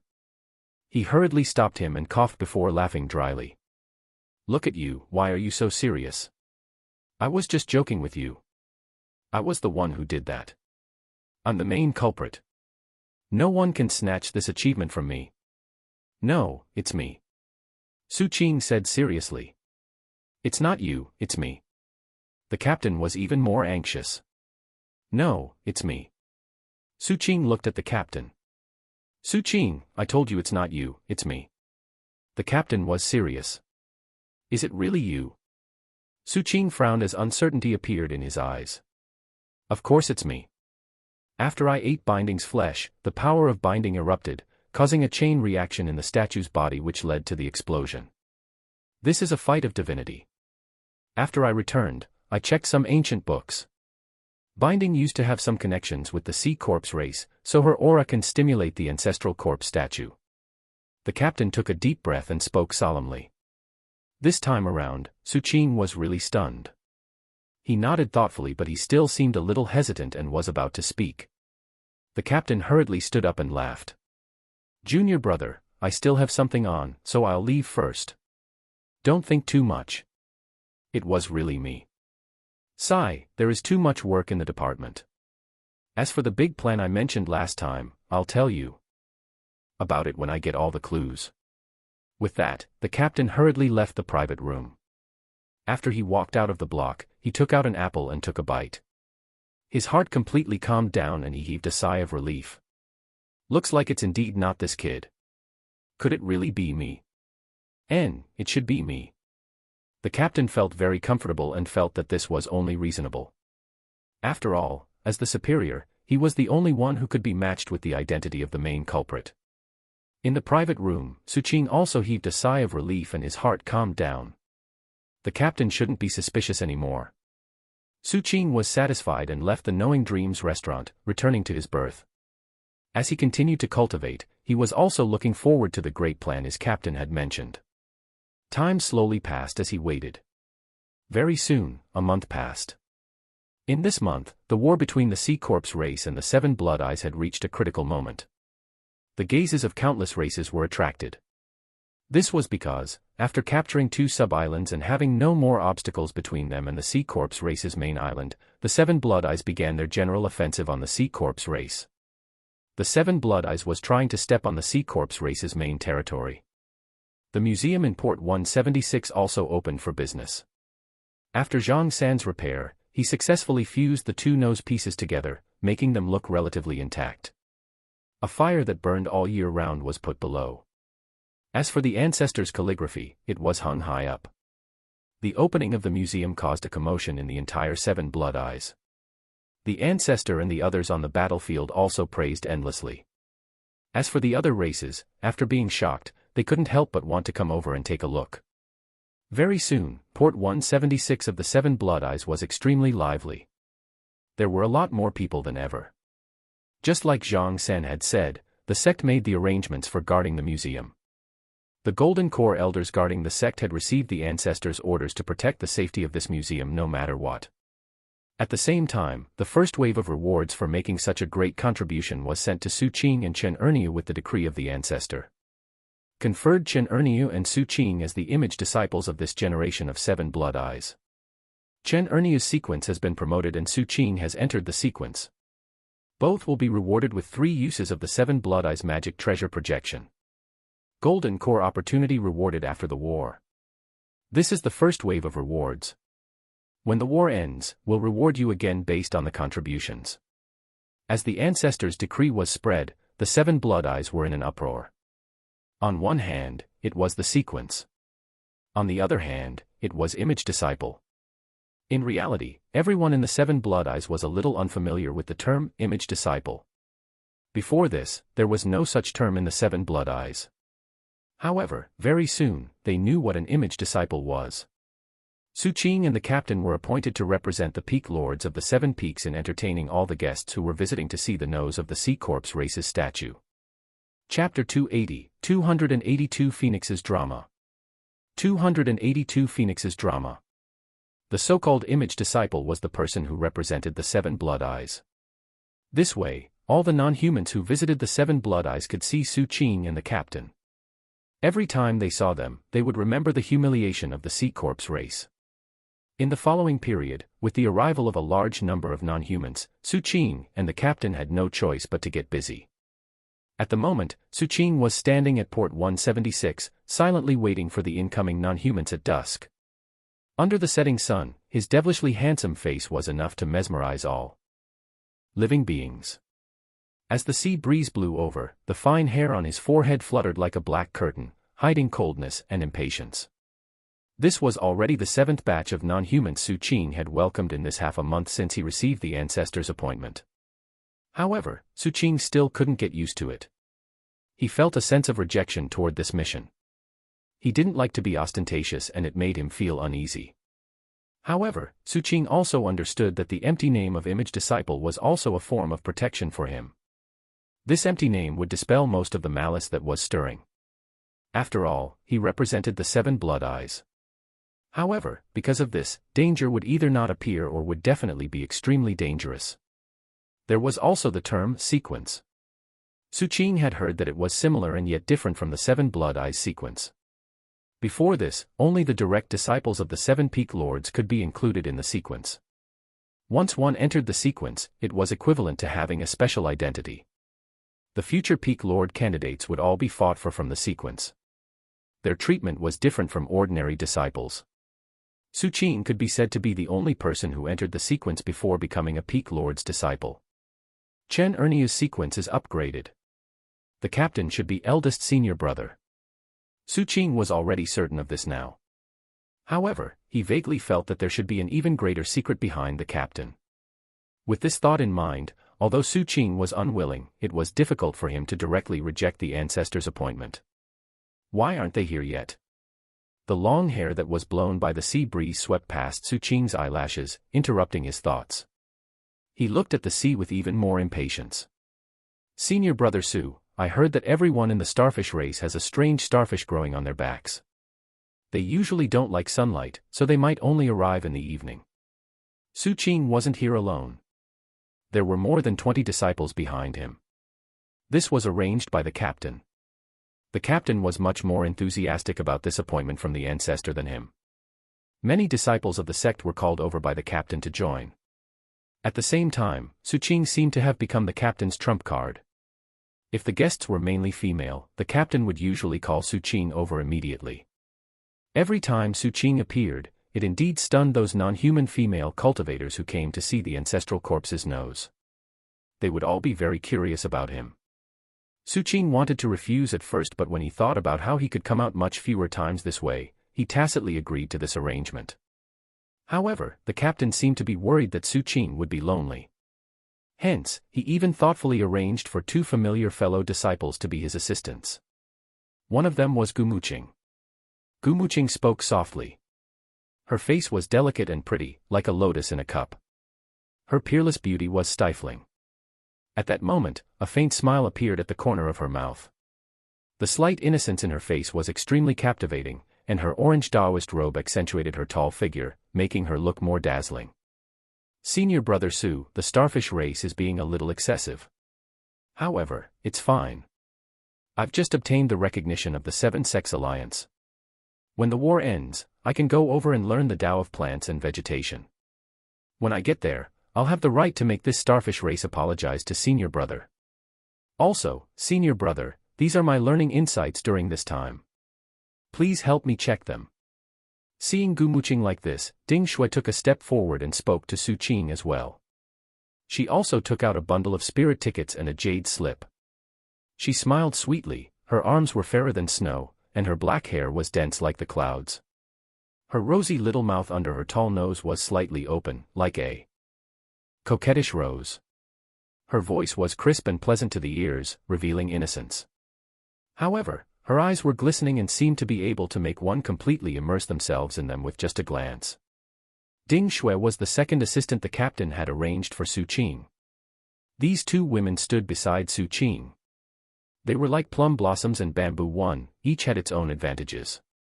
Behind the 3 of them, among the 30-odd 7 Blood Eyes disciples, there was Zhao Zhongheng. He had to take countless deep breaths in the past half a month to maintain his smile. As for the other disciples in the surroundings, all of them looked at Su Qing like he was a god. In the past half a month, Gumuqing and Ding Shui looked to be harmonious, but in reality, the conflicts between them were becoming more and more obvious. For example, at this moment, Gumuqing glanced at Ding Shui. Ding Shui wasn't to be outdone. After sweeping her gaze over, she raised her beautiful brows and put on an aggrieved expression. Senior Sister Gu, even if the starfish race has another reason, that's their business. It's fine if they want me to wait, but I feel uncomfortable to see them making Brother Suqing wait. Don't you think so? Brother Suqing cultivates so hard and now has to wait for them. They're too much. Gu Muqing's chest heaved. She, who had always had an elegant personality, almost lost control several times in the past half a month. She wasn't good with words. Every time she listened to Ding Shui, she felt that this Ding Shui was AB*TCH and felt disgusted. Ding Shui, you always call me senior sister. I'm 17 years old this year. May I ask how old you are? Ding Shui's eyes turned slightly red as she lowered her head and spoke softly. Senior Sister Gu, Shui was wrong. I'm not good with words. If I said something that offended Senior Sister Gu, please don't take it to heart. I just feel sorry for Brother Suqing. The veins on Gu Muqing's forehead bulged and her breathing became slightly hurried. The 7 Blood Eyes disciples behind them all looked at Ding Shui's back meaningfully. They exchanged glances and could see admiration for Ding Shui in each other's eyes. As usual, it was a complete victory. Suqing looked at Ding Shui curiously and then at Gu Muqing but didn't bother with them. During this period, he had been sensing that these two fellow disciples were very strange and didn't seem to get along. Just as he was about to speak, a rumbling sound rang out from the distant sea. Suqing immediately looked over and saw that under the setting sun, the surface of the sea had turned from calm to turbulent. As waves of rumbling waves echoed, a huge black pentagonal warship rose from the sea 10,000 feet away. There were a total of 7 black pentagonal warships moving in a row. An astonishing pressure spread out in all directions. At the same time, the 7 huge eyes of the 7 Blood Eyes also emitted a red light, as though they were examining the ships. Suqing's expression was as calm as ever. This was because not only was there an array formation in the 7 Blood Eyes that suppressed everything, but half a month ago, the Peak Lord of the 6th Peak was arranged to return to the sect to recuperate. With the 6th Peak's Peak Lord holding down the fort, Suqing felt much more at ease. As the 7 black pentagon warships got closer, Suqing saw a large number of cultivators on them. There were about 30 on each ship. The starfish race was a humanoid race. The members of the race looked similar to the humans on the surface, but their hair and eyes were blue. Most of them were women. The female cultivators accounted for 70% of the 200-odd starfish race members visiting right now. The energy fluctuations from the 3 people at the front were all very terrifying. In Suqing's perception, their aura felt as strong as the Golden Core cultivator with 3 heads and 6 arms from the Sea Corpse race. These 3 people all looked like middle-aged women. In front of them was a blue-haired girl. This girl had a beautiful appearance with abnormally fair skin and looked to be 16 or 17 years old. She wore a long dress and her gaze was clear. Her gaze swept across the shore and moved away from Gu Muqing and Ding Shui, landing on Suqing. Welcome to the 7 Blood Eyes, allies from the starfish race. Suqing cupped his fists and spoke in a low voice. You're Suqing. The young girl's eyes were filled with curiosity as she asked with a smile. Yes. Suqing's expression was as calm as ever. After he nodded, he calmly spoke. It's already late today. Tomorrow, someone will bring you guys to take a look at the nose piece of the ancestral corpse. After saying that, Suqing instructed the disciples behind him. Bring them to their place of stay. Wait a moment, Senior Brother Suqing. My starfish race hates the Sea Corpse race deeply. I admire what you did, so I want to give you a gift. Please accept it. The young girl smiled and turned her head to look at the servant behind her. Very soon, the servant took out a conch and handed it to Suqing. Suqing looked at the young girl. Senior Brother Suqing, this is a magic artifact unique to my race. After blowing it, you can obtain the blessing of my race and summon all the mollusks in the nearby Forbidden Sea. After the young girl finished speaking, she bowed lightly and followed the clansman ashore while glancing at Suqing many times. This scene caused Ding Shui to frown and feel a little dissatisfied. Gu Muqing also felt uncomfortable. After everyone from the starfish race went ashore, the young girl seemed to have thought of something and walked toward Suqing. Ding Shui's brows rose and she was about to speak. However, at this moment, the sound of air breaking suddenly rang out from afar. This sudden scene made the starfish race instantly vigilant. The eyes of the three middle-aged women flashed with sharpness. Su Qing also looked over. The first thing he saw was the captain and the second highness behind the captain. The captain's speed was extremely fast and he arrived beside Su Qing in an instant. Without even greeting the starfish race, he spoke in a low voice. The ancestor has sent a message that Dongyou Island is here to visit. Dongyou Island. Su Qing was stunned. However, as the captain said these three words, Ding Shue's expression changed. The expressions of the three golden core cultivators from the starfish race also changed drastically.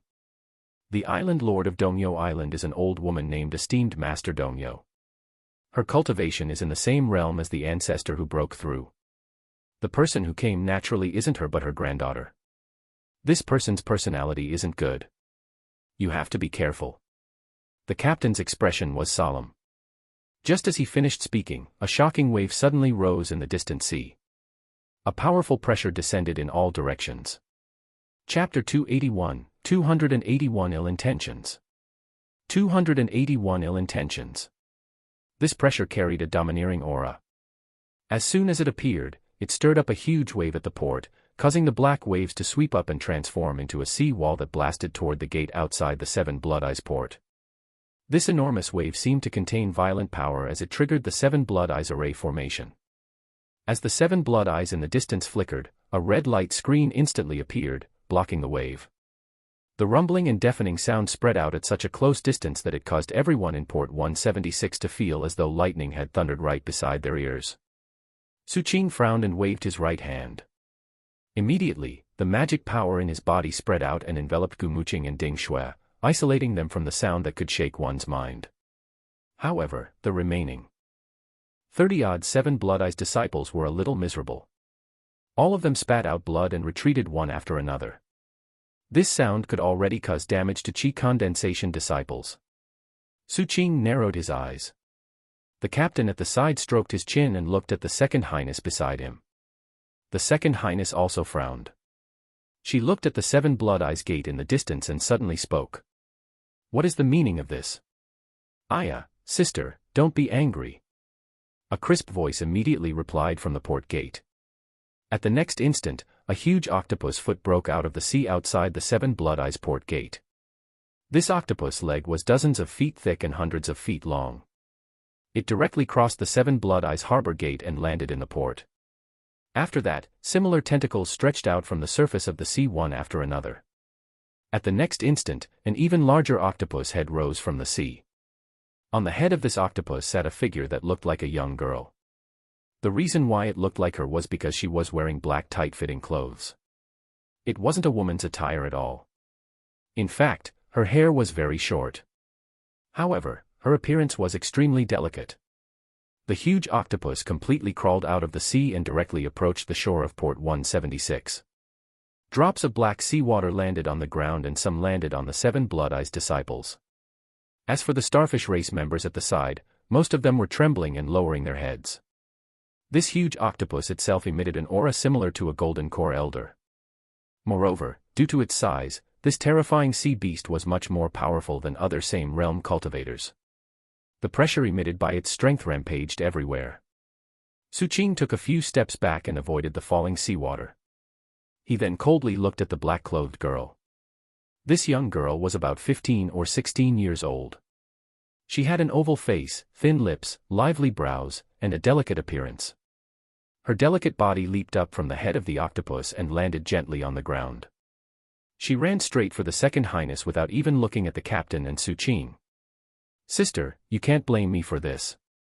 It's all Shrimpy's fault. As she spoke, the young girl waved her right hand behind her. Immediately, sharp spikes appeared out of thin air around her and headed straight for the octopus. Its target wasn't its thick-skinned body but its eyes. The octopus didn't dare to dodge and the black spikes pierced into its eyes. It was clearly in pain but it didn't struggle and allowed the black blood to flow. Sister, don't be angry. I help you beat it. When Su Qing saw this scene, his eyes narrowed slightly. When his gaze swept past the black-clothed girl, his mind shook slightly.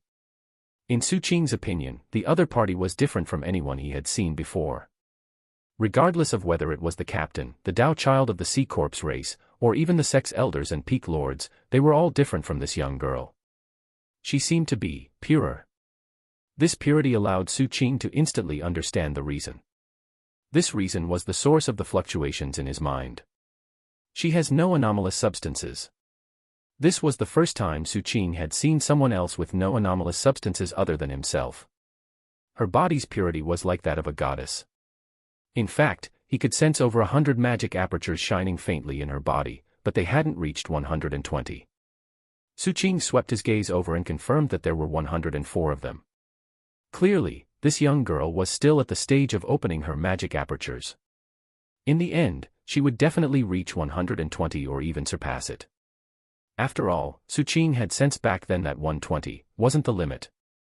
Yen, this is the 7 blood eyes. You, the second highness, frowned and spoke unhappily. All right. Big sister, I was wrong. The black-clothed girl quickly walked to the second highness' side and hugged her thick arm as she spoke coquettishly. She clearly had a close relationship with the second highness. The second highness shook her head and looked at the captain. Eldest senior brother. Yen didn't do it on purpose. The captain smiled and sized up the black-clothed girl. The girl also looked at the captain curiously. After that, she revealed 2 small dimples and smiled faintly. Your eyes are so annoying. If you look at me again, I'll make Shrimpy dig them out. When the captain heard this, his eyes lit up and he tried his best to open them wide, as though he was revealing how good-looking his eyes were. He even took out an apple and took a bite. It's fine. I can even give them to you. How about a bottle of Dongyo liquid for them? The black-clothed girl raised her brows. The second highness hurriedly pulled the black-clothed girl. The girl snorted and swept her gaze past everyone here before finally looking at Su Qing. Originally, she was only looking briefly, but at the next instant, she saw Su Qing's face. Sister, this person isn't from the same sect as you, right? I want his face to be made into a mask.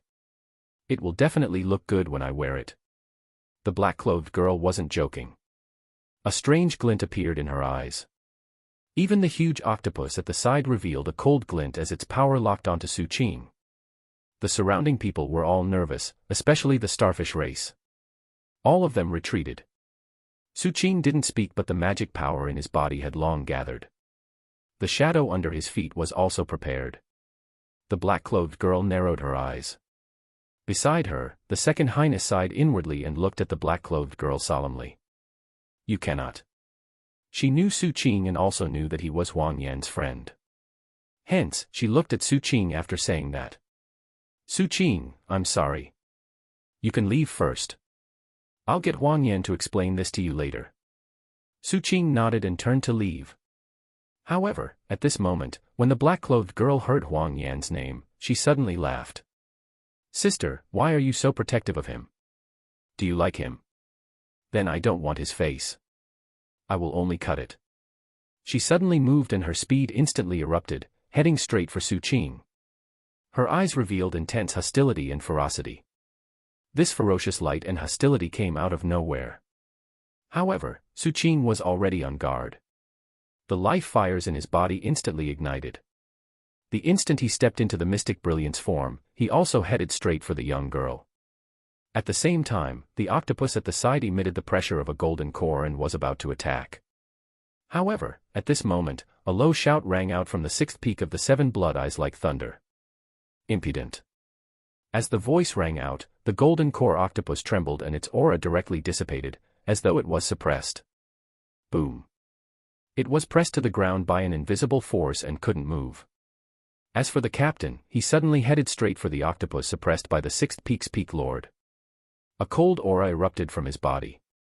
After he got close, he directly hugged one of the octopus legs and bit down. At the same time, Su Qing and the black-clothed girl also came into contact in midair. The girl's fingernails ruthlessly slashed at Su Qing's face. Su Qing didn't dodge at all. A dagger appeared in his right and he directly slashed fiercely at the young girl's neck. The young girl twisted her body and dodged Su Qing's dagger. However, Su Qing ruthlessly kneed her chest, but the young girl suddenly turned into paper.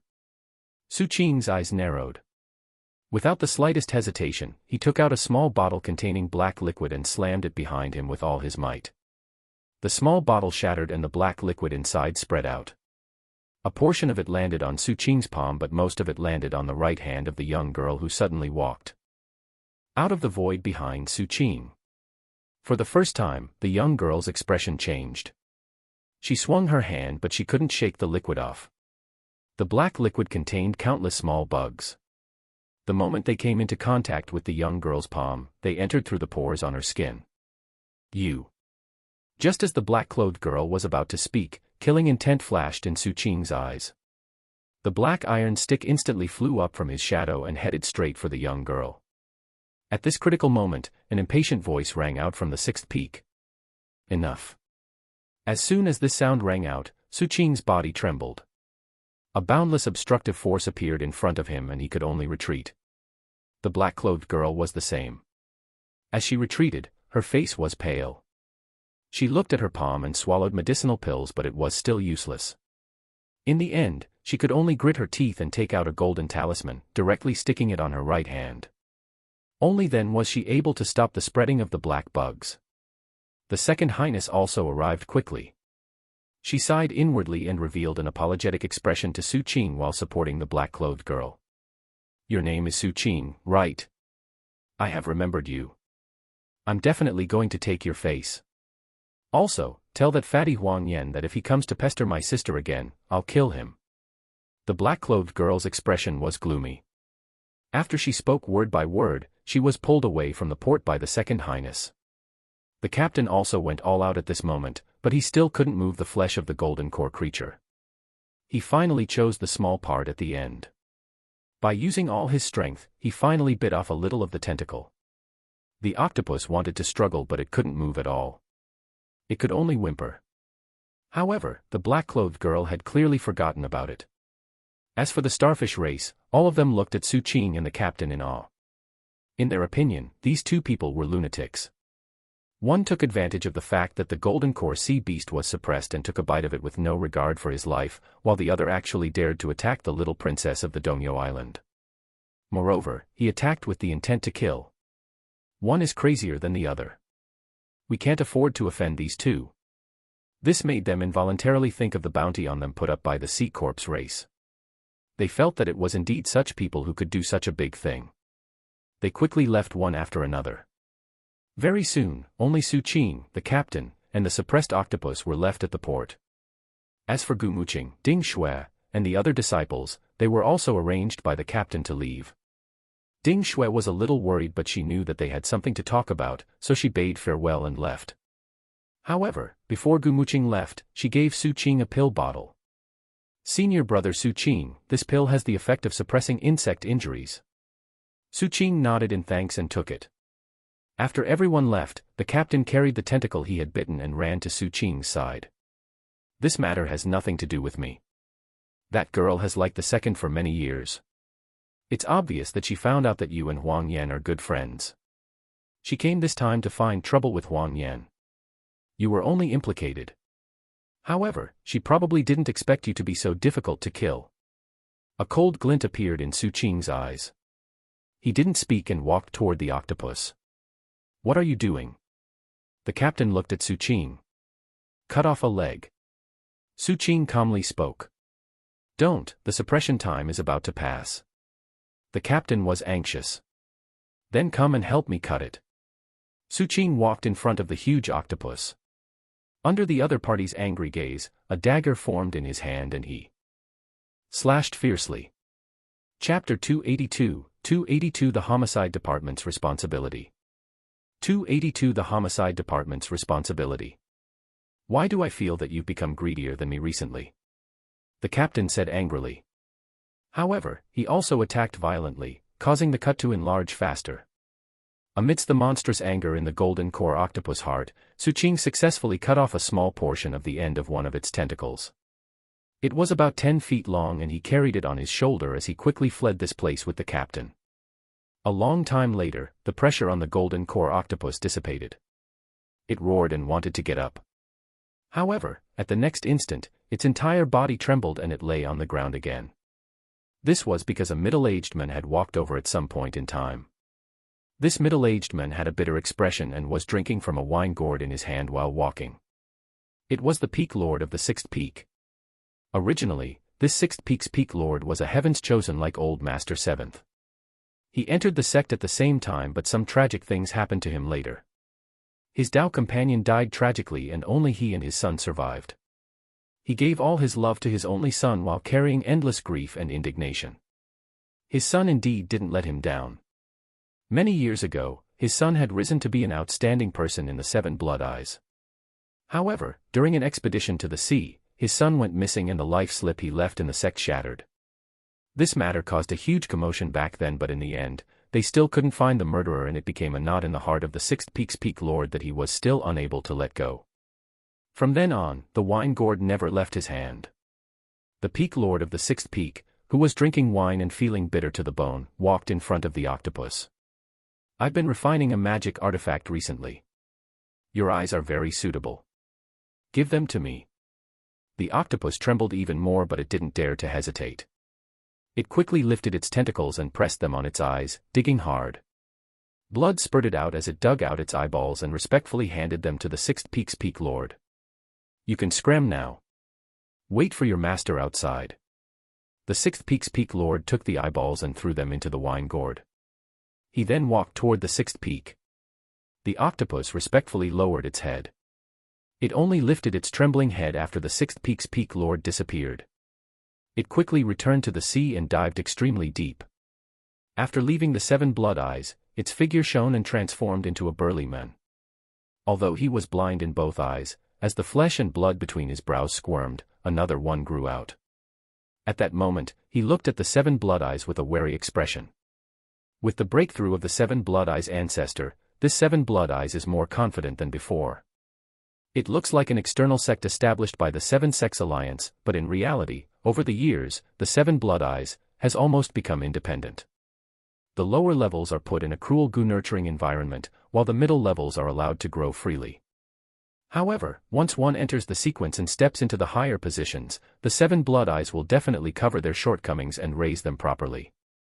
Even though the Seven Sects Alliance discovered it many years ago and wanted to rotate the candidates for the Ancestor and the Seven Peak Lords, the effect was very little. The Ancestor, Shuelienzi, was always around. Even though the Seven Peak Lords occasionally took turns to return to the Seven Sects Alliance, most of them were focused on the Seven Blood Eyes. This is a sect that is rising. The fear in the burly man's eyes deepened. While all kinds of thoughts appeared in the heart of the burly Golden Core cultivator, Suqing separated from the captain and returned to his berth. He then took out his bamboo slip and carved the word Yen Yen on it. However, he drew a circle. This meant that this person couldn't be killed in front of others. He had to wait for the other party to leave the Seven Blood Eyes before finding an opportunity to secretly kill her. Only then could he avoid trouble. Here it comes again. The Diamond Sect's ancestor in the black iron stick was extremely excited at this moment. He looked at the name on the bamboo slip and paid special attention to his own name. After Suqing finished carving and was about to put it away, he glanced at the black iron stick that was shaking slightly at the side. He recalled that the other party had been very hard-working, so he cut the words, Diamond Sect's ancestor. This cut landed not only on the bamboo slip, but also in the heart of the Diamond Sect's ancestor, transforming into unprecedented excitement and gratitude. The black iron stick shook more intensely. He felt that all his previous efforts were worth it at this moment. "Thank you, Master." The Diamond Sect's ancestor's figure appeared and bowed to Suqing. He had suffered a lot during this period, especially since the shadow had made many contributions, causing the pressure in his heart to be extremely great. There were a few times when he almost suffered from inner demons while cultivating. He could not shake off the feeling that he would be abandoned at any moment. At this moment, more than half of his worries dissipated with Suqing. The agitated Diamond Sect's ancestor didn't notice the shadow behind Suqing. It had opened an eye and was trying its best to observe and learn. Suqing encouraged the Diamond Sect's ancestor. After putting away the bamboo slip, he walked out of the cabin and sat there looking into the distance. He was waiting for someone. Not long later, at midnight, a rotund figure staggered into Suqing's vision. As he got closer, he could see that it was none other than Huang Yan. He had clearly drunk a lot of alcohol and his walking was crooked and listless. This time, he didn't sit on the ground but leaped onto Su Qing's magic ship for the first time. After landing, he sat at the side and let out a long sigh. "Brother Su Qing, take it that I owe you for what happened today. I'm really sorry. I didn't expect senior sister's best friend to be such a trash." As he spoke, Huang Yan took out a storage bag and solemnly handed it to Su Qing. "Brother Su Qing, I don't have many things on me at the moment. There are 200,000 spirit stones here. Take it as my goodwill." Su Qing didn't take it immediately. Instead, he looked at Huang Yan. "How do you plan to handle this?" Huang Yan sighed. "Why is love so torturous? It's too difficult for me. Su Qing, do you know that I came to the Seven Blood Eyes for senior sister? Back then.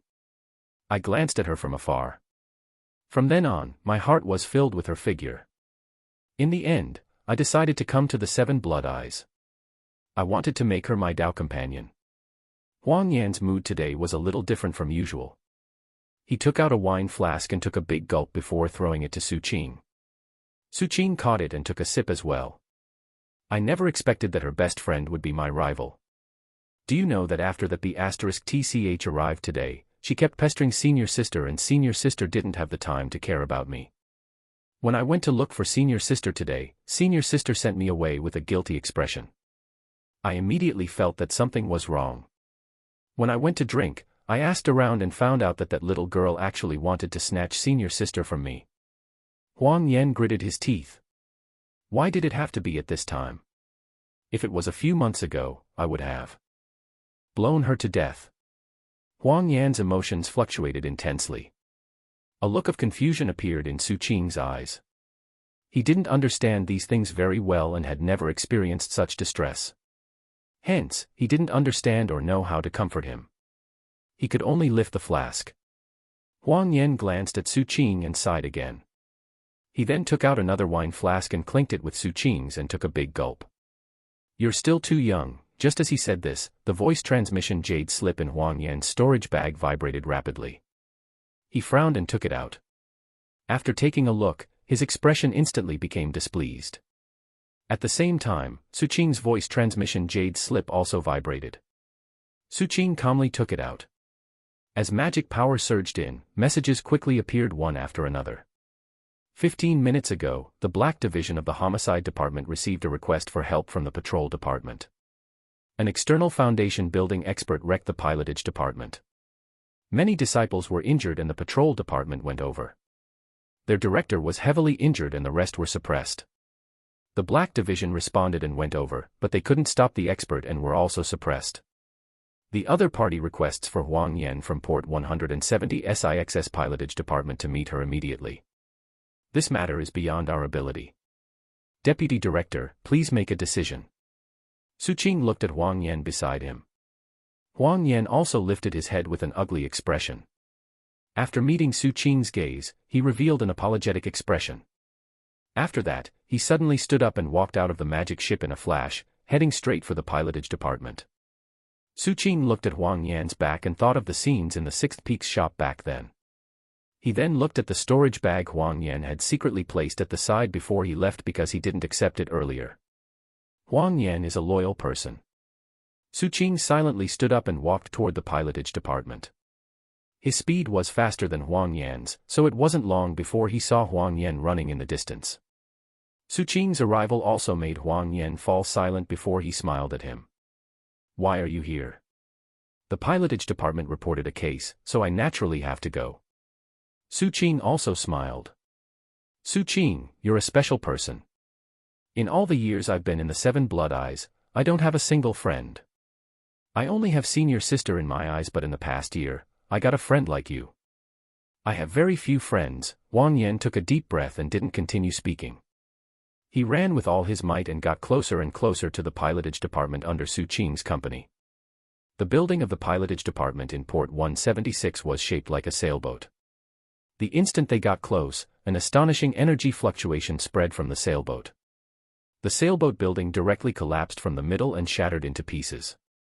A black figure rushed out with an astonishing speed, heading straight for Huang Yan. Su Qing narrowed his eyes. He immediately lit his life fires and activated the mystic brilliance form, and stood in front of Huang Yan. He waved his right hand fiercely. Immediately, black flames spread out in a large area and collided with the approaching black figure. A loud sound spread in all directions. The black figure distorted and appeared on the gravel at the side. It was none other than the black-clothed girl, Yan Yan, who had fought with Su Qing earlier. "Why is it you again?" The black-clothed girl stared at Su Qing. Su Qing's gaze swept past Yan Yan and looked at the destroyed pilotage department. He saw at least 100 disciples from the 3 departments lying there in a mess. All of them were heavily injured, but there were no deaths. Su Qing even saw the little mute among them. Su Qing's expression turned gloomy. He then surveyed his surroundings. "There's no need to look. With my status, even if I killed any of these Piedmont disciples, do you think your sect will stop me? From the moment I arrived here until now, no one has stopped me." The black-clothed girl looked at Su Qing's face and licked her lips. "However, I didn't expect you to actually be in the 7 Blood Eyes sequence. If that's the case, it'll be a little difficult." "You're wrong." Su Qing calmly spoke. "The reason why the sect didn't attack you is because this matter falls under the responsibility of the homicide department. Before I report it, this place is still under the responsibility of the homicide department." With that, Su Qing lifted his right hand and crushed a signal jade slip that belonged to the homicide department. At the next instant, a bright beam of light rose into the air from the shattered jade slip. In the dark night, it emitted a rainbow light that formed the shape of. At the same time, Su Qing's voice spread in all directions. "Rule 7 of the homicide department: if foreign cultivators cause chaos in the main city, the homicide department can capture them. All members of the Black Division, listen up. Seal Port 176 and arrest this criminal." Chapter 283, 283 What is sequence? 283 What is sequence? Arrest. The black-clothed girl laughed. However, the instant her laughter rang out, voices from countless corners of Port 176 rang out in unison. "I obey the order." As the voices rang out, figures rushed out from all corners. There were over 1,000 of them, and they sealed off the entire Port 176. "A mere group of chi condensation cultivators wants to block me. I'll kill a few first for you to see." Killing intent appeared in the black-clothed girl's eyes. The 3 life fires in her body were instantly ignited and their light overflowed into the sky. Her speed also erupted as she soared into the air and headed straight for the homicide department's disciples who had rushed out. Su Qing coldly looked over and raised his identity token.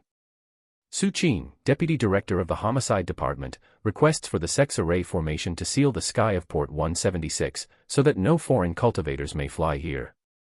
As soon as Su Qing finished speaking, a bell chime rang out from all directions. The power of the 7 Blood Eyes array formation erupted and directly enveloped this place, causing the expression of the black-clothed girl who was flying in the air to change. Boom. Her body was suppressed by a huge force and forcefully pressed to the ground. It was difficult for her to soar into the air. In fact, the life fires in her body were shaking. "How dare you?" Although the young girl was suppressed, the killing intent in her eyes didn't decrease. Instead, it intensified and her anger soared to the sky. Su Qing wasn't lying. The reason why this young girl could be so arrogant and no one stopped her previously was because the order and laws in the 7 Blood Eyes were extremely strict. There would almost never be anything like going off the rails. Unless the lower-level departments couldn't deal with it and chose to report it, the higher-level departments wouldn't participate. The entire 7 Blood Eyes was operated based on this rule system with occasional exceptions. Foreign cultivators can't light 2 fires here. Su Qing coldly looked at the furious young girl. There was no need for him to make a move. With the authority of the homicide department and his identity as a member of the sequence, he seemed to have the power of laws in the 7 Blood Eyes. The reason he was doing this was because he sensed many gazes were focused here. He didn't want to expose some of his secrets by attacking. As his voice rang out, the 7 Blood Eyes array formation instantly rumbled and an invisible force enveloped Port 176 again. The expression of the black-clothed girl changed drastically as her 3rd ball of life fire was instantly extinguished. Her 2nd ball of life fire was also forcefully extinguished. Only a life fire was still burning. Being suppressed like this inflicted some backlash to the black-clothed girl, and she spat out a mouthful of blood. However, the veins on her forehead were still bulging ferociously, and the killing intent in her eyes was shocking. She struggled crazily. However, Suqing made his move at this moment. With the shadow covering the life lantern, his 2 life fires ignited and boosted his speed. He arrived in front of the young girl almost instantly and slapped her. The right side of the young girl's face swelled up and she spat out a large mouthful of blood along with many teeth. Her body directly collided with a building at the side. Suqing took a step forward. He immediately arrived in front of the young girl and stepped on her. A light flashed from the pendant on the young girl's body and a protective barrier appeared, blocking Suqing's right foot. As for the young girl, she borrowed the time to quickly crawl into the distance. Her expression was sinister and her eyes were filled with madness. She directly tore off the pendant with a ruthless expression. Foreign cultivators can't use any magic artifacts and magic treasures. Suqing calmly spoke and the array formation descended again. The protective light on the young girl's body directly collapsed. Blood flowed out of her body and she let out an indignant mournful cry as she stared fixedly at Suqing. If you have the ability, fight me properly. Idiot. Suqing directly arrived in front of the black-clothed girl. With another slap, the girl's body flew out again. Many of her teeth were shattered. The instant she landed on the ground, she took out a jade slip and crushed it. Immediately, the power of teleportation spread out. Foreign cultivators are forbidden from teleporting. Suqing calmly spoke. The 7 blood eyes array formation descended again, destroying all traces of teleportation. The black-clothed girl's eyes revealed indignance. Just as she was about to speak, Suqing had already arrived in front of her and slapped her again. The black-clothed girl spat out more blood and her body went limp. However, her expression was still sinister and her anger was still intense. Even if she died, she wouldn't submit. Suqing cast a meaningful glance at the young girl. Although his principle was to kill all existences that threatened his life, he wasn't a fool. To do such a thing in front of so many people and attract great trouble and crisis for himself was not principle. It was stupidity. Hence, he restrained his killing intent. He slapped the young girl again. With a boom, blood spurted out of the young girl again and the only ball of life fire in her body was extinguished. She directly fainted from the heavy injuries. The degree of her injuries was about the same as those disciples who had fainted from her attacks earlier. After doing this, Suqing stood on the spot and grabbed the young girl's hair. He then turned his head and calmly spoke. Magic sealing rings. Immediately, dozens of figures from the homicide department arrived behind him. Their gazes toward Suqing was filled with reverence. After they got close, they quickly took out bracelet-like items and pressed them on the young girl's arms. The young girl immediately woke up. She let out a low shout and the magic rings on her arms instantly shattered. The young girl laughed wildly. Suqing, I'll remember you. No one has ever dared to be so disrespectful to me. You're the first. As soon as she finished speaking, Suqing expressionlessly walked over and slapped her again. The girl's head hit the ground and she really fainted. Use 10 rings. Suqing calmly spoke. This ring was specially designed by the homicide department to target foreign Foundation building cultivators. 2 of them could suppress 1 life fire, and 10 of them were more than enough to seal the power of 3 fires. Back then, the director of the homicide department had used this ring on a foreign criminal. Very soon, 10 rings were put on the unconscious black-clothed girl's body. Send her to the Black Division. Without my warrant, she can't be released. Suqing's expression was calm. After his voice rang out, more disciples from the homicide department arrived in the surroundings and were about to carry the young girl away. At that moment, the sound of air breaking rang out from the distant sky and a voice arrived. Junior brother Suqing, can you make an exception for this matter? Suqing lifted his head. The tall figure of the Second Highness was rapidly visible in the sky. There were still some traces of her breaking through the restrictions on her body. Clearly, she had been imprisoned previously, so she couldn't stop the black-clothed girl's arrival. Greetings, Second Highness. Suqing cupped his fists and looked at Huang Yan not far away. Huang Yan looked at the Second Highness and spoke in a low voice. Senior sister, Suqing is helping me. The second highness wanted to say something but hesitated. She looked at Huang Yan and then at the black-clothed girl who was being carried away. She hesitated. Junior brother Su Qing, if she dies, the ancestor will be in a difficult position. These words didn't contain any threat but were filled with misgivings and reminders.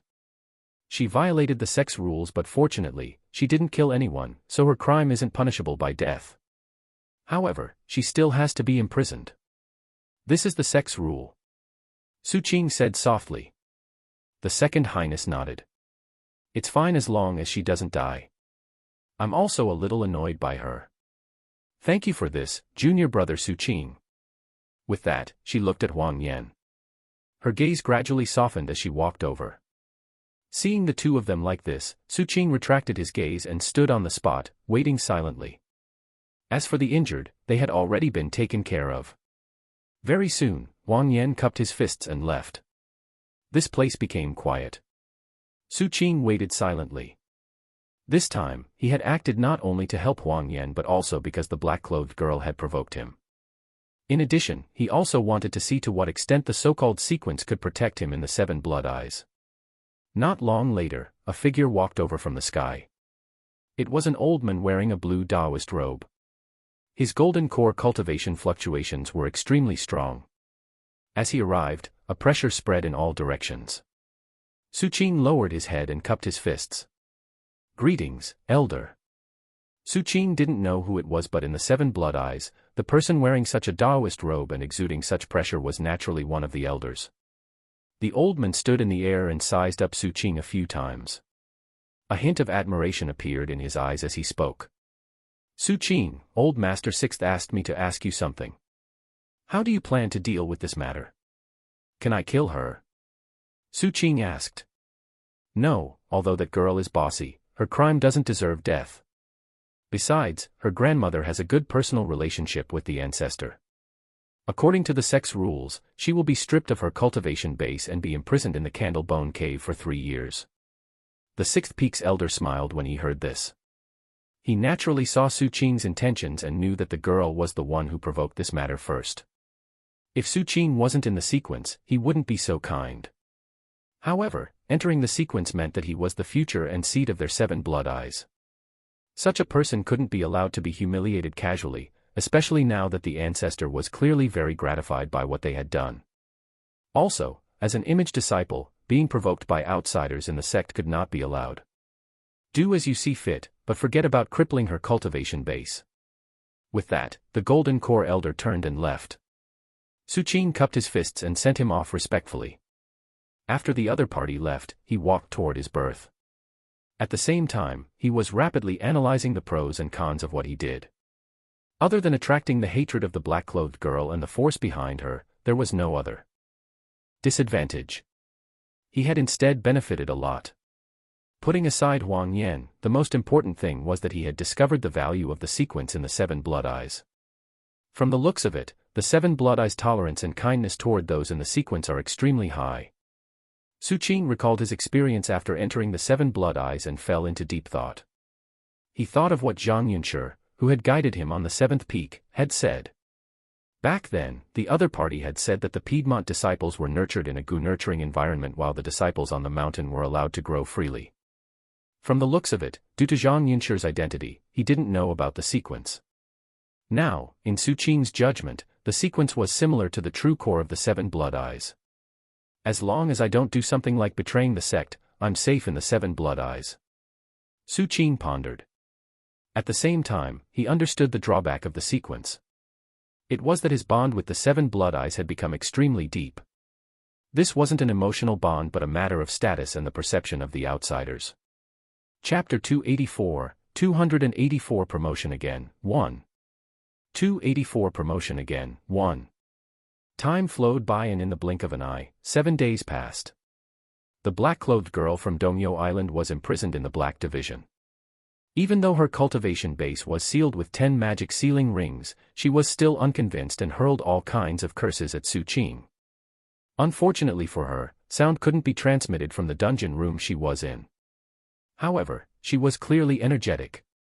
Even though 7 days had passed and the seven blood eyes had not released her yet, she became even crazier. After Su Qing found out about this, he ordered for another 10 rings to be added on her body. Under the huge sealing force, the black-clothed girl became even more crazy, but she didn't have much strength, so her daily cursing lessened. Su Qing didn't go take a look at her. He only checked the other party's recent condition in the reports and didn't bother with her. As for when to release this girl, Su Qing felt that there was no need to hurry. Moreover, the sect's attitude toward this matter was very interesting. Other than that day, they didn't ask anything. It was as though they really gave him full control over this matter. This was the first time Su Qing had felt this strange feeling in the 7 blood eyes. Is it because of the sequence? Su Qing fell into deep thought. However, he knew his limits and naturally wouldn't be stupid enough to kill the black-clothed girl in the open. He would wait till she was released and no one was paying attention. Hence, he was also waiting for the sect's follow-up notice of this matter. Clearly, this matter couldn't be settled so easily. After all, the 7 blood eyes had the reason on their side and would demand an explanation for this to save their reputation. Even in this wartime, this reputation was still extremely important. Su Qing felt that there was a high chance that this was the case. Not expressing their stance was actually tacit agreement. During these 7 days, as an image disciple, Su Qing was dispatched twice to welcome visitors from other races. During this period of time as an image disciple, his reputation rose in another way. Sometimes, some female members of the non-human races would even take the initiative to request to see Su Qing. All the non-human female cultivators who had seen Su Qing were stunned by his looks. Although the races were different, as the former rulers of the Wangu continent, even though the human race had declined now, the understanding and aesthetic standards engraved in the bloodlines of the other non-human races had not dissipated yet. Hence, the gift Su Qing received filled an entire storage bag. This made Ding Xue and Gu Muqing very vigilant. At the same time, the impatience in Su Qing's heart decreased by a lot. After all, the value of the gifts he got was quite high. However, this good thing didn't continue for long. The heat caused by the nose piece of the Sea Corpse race's ancestral corpse statue gradually lessened and many of the visitors left. There were only a few allies like the Starfish race who hadn't left yet and were purchasing a lot of items in the main city. As for the young girl from the Starfish race, she seemed to be very interested in Su Qing and came to visit many times. However, other than the gift she gave Su Qing when they first met, she didn't give any other gifts in her subsequent visits. Instead, she would ask innocently, as though she was extremely curious about Su Qing and wanted to understand him completely. After Su Qing dealt with it once, he directly rejected her subsequent visits. Regarding the reassignment of Su Qing and the captain, Su Qing was promoted from the deputy director of the homicide department to the director because of his previous great contribution. He controlled the entire 7th Peak's homicide department. On the captain's side, he should have been promoted to the deputy minister of the homicide ministry that was in charge of the entire 7 blood eyes. However, for some reason, he didn't go to the ministry, and instead, went to the 7th Peak's intelligence department and became the director there. There was a huge difference between the department and the ministry. There was a homicide department in each of the 7 mountain peaks. Above them was the 7 blood eyes homicide ministry. Only a fool would go to the ministry. How much better is the intelligence department? That's a place I've dreamed of. I'll know everything there. Regardless of whether it's planting spies outside, screening spies internally, or investigating information about non-human races, these are all my forte. It'll be more convenient for me to dig out some great opportunities. On his first day as the director of the intelligence department, the captain called out Zhang San and arrived at Su Qing's place in high spirits.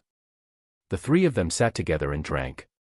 When Zhang San saw that Su Qing and the captain had both been promoted, he was happy but also a little bitter. The next time you guys go out to go crazy, you can consider calling me. Captain, what do you think? With me around, at least if you lose half of your body, there will be someone to carry you, Zhang San said faintly. The captain took a bite of the apple and patted Zhang San's shoulder with a smile. Little San, don't be jealous. Brother still loves you. After saying that, the captain looked at Su Qing and discovered that Su Qing was sitting there distractedly, as though he was thinking about something. Fool, what are you doing? Su Qing glanced at the captain before looking at the equally curious Zhang San. Erniu, I'm thinking about how to improve the poison so that it can pose a threat to the golden core. Su Qing had been thinking about this question during this period of time. As for the direction, it was the black bugs he had obtained. Although he had used up most of the black bugs in the battle with the black-clothed girl, after Su Qing collected the remaining ones, he felt that it was too weak to use them like that. In fact, he even faintly felt that he hadn't completely unleashed the potential of these little bugs. After all, this was created by a golden core expert. There was no reason for their might to decrease to such an extent that they couldn't even instantly suppress a 3 fires cultivator. Chapter 285, 285 Promotion Again, 2. 285 Promotion Again, 2. When Zhang Sen heard this, he took a deep breath. He felt that Su Qing was different from before. He was actually thinking about how to deal with golden cores. When he thought of Su Qing's poison, he instinctively moved back a little. The captain also widened his eyes. He suddenly felt that Su Qing's words were very cool and possessed the characteristic of being able to stand out without batting an eyelid. Hence, he silently remembered it. After that, he coughed and took out a medicinal pill, swallowing it warily. You'll have to slowly study this. Let me get down to business first. I am now the director of the intelligence department and Su Qing is the director of the homicide department. These two departments didn't get along in the past, but we are one family now. I have a plan. Since these two departments are under our management, we have to build up some achievements. We have to rely on these two departments to control the entire 7th peak and enjoy a peak lord's authority to the fullest before the war ends. This way, even after the old men and the others return after the battle, they won't be able to do anything to us for a while. The two of us will become cultivators with real power. This will make it easier for us to do big things in the future. Captain, I want to enter seclusion for a while and focus on studying this poison. You need money to study poison, right? The captain looked at Su Qing. I have enough for now. Su Qing shook his head. You need someone to do the test for you, right? You have to find some people to test the poison, right? The captain didn't give up. He spoke while eating the apple. The captain was a little discouraged. He suddenly felt that Su Qing wasn't easy to fool. It wasn't like when he first arrived at the sect, where he could fool him however he wanted. He just had to crook his finger and Su Qing would have to work. All kinds of thoughts rapidly ran through his mind. Just as he was thinking about how to pull Su Qing in his plan, Su Qing's eyes suddenly lit up. He thought of a key point in refining the little black bug and immediately stood up. Captain, senior brother Zhang San, I'll take my leave first. Let's meet again when we have time. Su Qing cupped his fists and headed straight for his magic ship. After entering the cabin, he immediately activated the protective barrier. After that, he sat down and took out a large number of medicinal herbs. He then took out the bottle containing the little black bugs and began to mix them according to the recipe he thought of. Outside the magic ship, Zhang San and the captain looked at each other. Captain, should we leave this place? I feel that this place is a little unsafe, Zhang San hesitated. What's there to be afraid of? Just as the captain finished speaking, a rumbling sound suddenly rang out from Su Qing's magic ship. A poisonous fog spread out from within. Fortunately, there was a protective barrier blocking it, so it didn't spread out. The captain fell silent for a few breaths before standing up and laughing. Zhang San, let's go. It's been a long time since I went to your transportation department. Let's continue drinking at your place. Zhang San immediately stood up and the two of them quickly left this place. Not long after they left, rumbling sounds rang out from Su Qing's cabin again. Su Qing was indeed studying the rearing of the little black bug. This was the only thing with the might of a golden core on him now. He originally planned to use it as a trump card, but the incident with the black-clothed girl earlier had disappointed him. A night passed. He had been trying for the entire night, using all kinds of herbs and poisons, trying to catalyze these little black bugs to their full potential. However, they all failed. Only the flesh of the golden core octopus had some effect, causing the number of little black bugs to increase by quite a bit. However, if it can only be reared with the flesh and blood of a golden core cultivator, then these venomous bugs are worthless. It can't defeat a golden core cultivator but needs to feed on their flesh and blood. It's useless to me. I want to use it as a trump card to intimidate golden core cultivators. However, maybe I haven't found the right method. Su Qing mumbled and took out a thick pharmacopoeia from the side. This pharmacopoeia was given to Su Qing by Grandmaster Bai before he left. Su Qing had always treasured it and had checked it countless times. All the pages inside were about to tear from the repeated uses. Hence, he was very careful when perusing it. This was a gift Grandmaster Bai had left for him. It also carried Su Qing's gratitude to Grandmaster Bai. It could be said that Grandmaster Bai was his true first master. He played an extremely critical role in the opening of his Tao of Vegetation and the subsequent development of his Poison Tao. Without Grandmaster Bai, Su Qing would know nothing about plants and vegetation, and the Tao of Poison wouldn't have become an important method for him. I wonder how Grandmaster Bai is. Su Qing took a deep breath. After he reached the Foundation building realm, he had inquired about Grandmaster Bai's whereabouts. However, the other party traveled everywhere and the time he returned to Purple Earth was very short every time. Su Qing retracted his thoughts and silently flipped open the medical book, searching for clues that could stir his thoughts. Grandmaster Bai once said that although the Tao of insects and the Tao of medicine seem different, their intrinsic quality is similar. They can complement each other. Su Qing fell silent. Finally, his gaze landed on the description of a medicinal herb in the book. Fourth Night Orchid. Su Qing revealed a look of contemplation. This was a medicinal herb that ferocious beasts liked and was useless to cultivators. If ferocious beasts who hadn't awakened their spirituality ate it, it could increase their intelligence. It was also one of the basic medicinal herbs for the transformation pill. I can give it a try. Su Qing stood up and walked out of the magic ship, heading to Port 170 SIX's medicinal shop. His arrival immediately attracted the attention of everyone in the shop. After the shopkeeper heard Su Qing's request, he immediately prepared it for him. Not long later, Su Qing left with a storage bag. A hint of heartache flashed in his eyes. Why is this thing so expensive? This storage bag not only contained the fourth night orchid but also all kinds of medicinal herbs related to beast rearing that could be bought on the market, and there were also many poisonous grasses. Some were cheap and some were extremely expensive. However, Su Qing didn't want to care about these at this moment. He felt that he had to have a method to threaten the golden core. Hence, after returning to the magic ship, he studied and tried again. Just like that, another 7 days passed. In these 7 days, everyone in the 7th peak of the 7 Blood Eyes was in a state of panic. After the new director of the intelligence department, Chen Erniu, took office, the first thing he did was announce that he wanted to capture moles.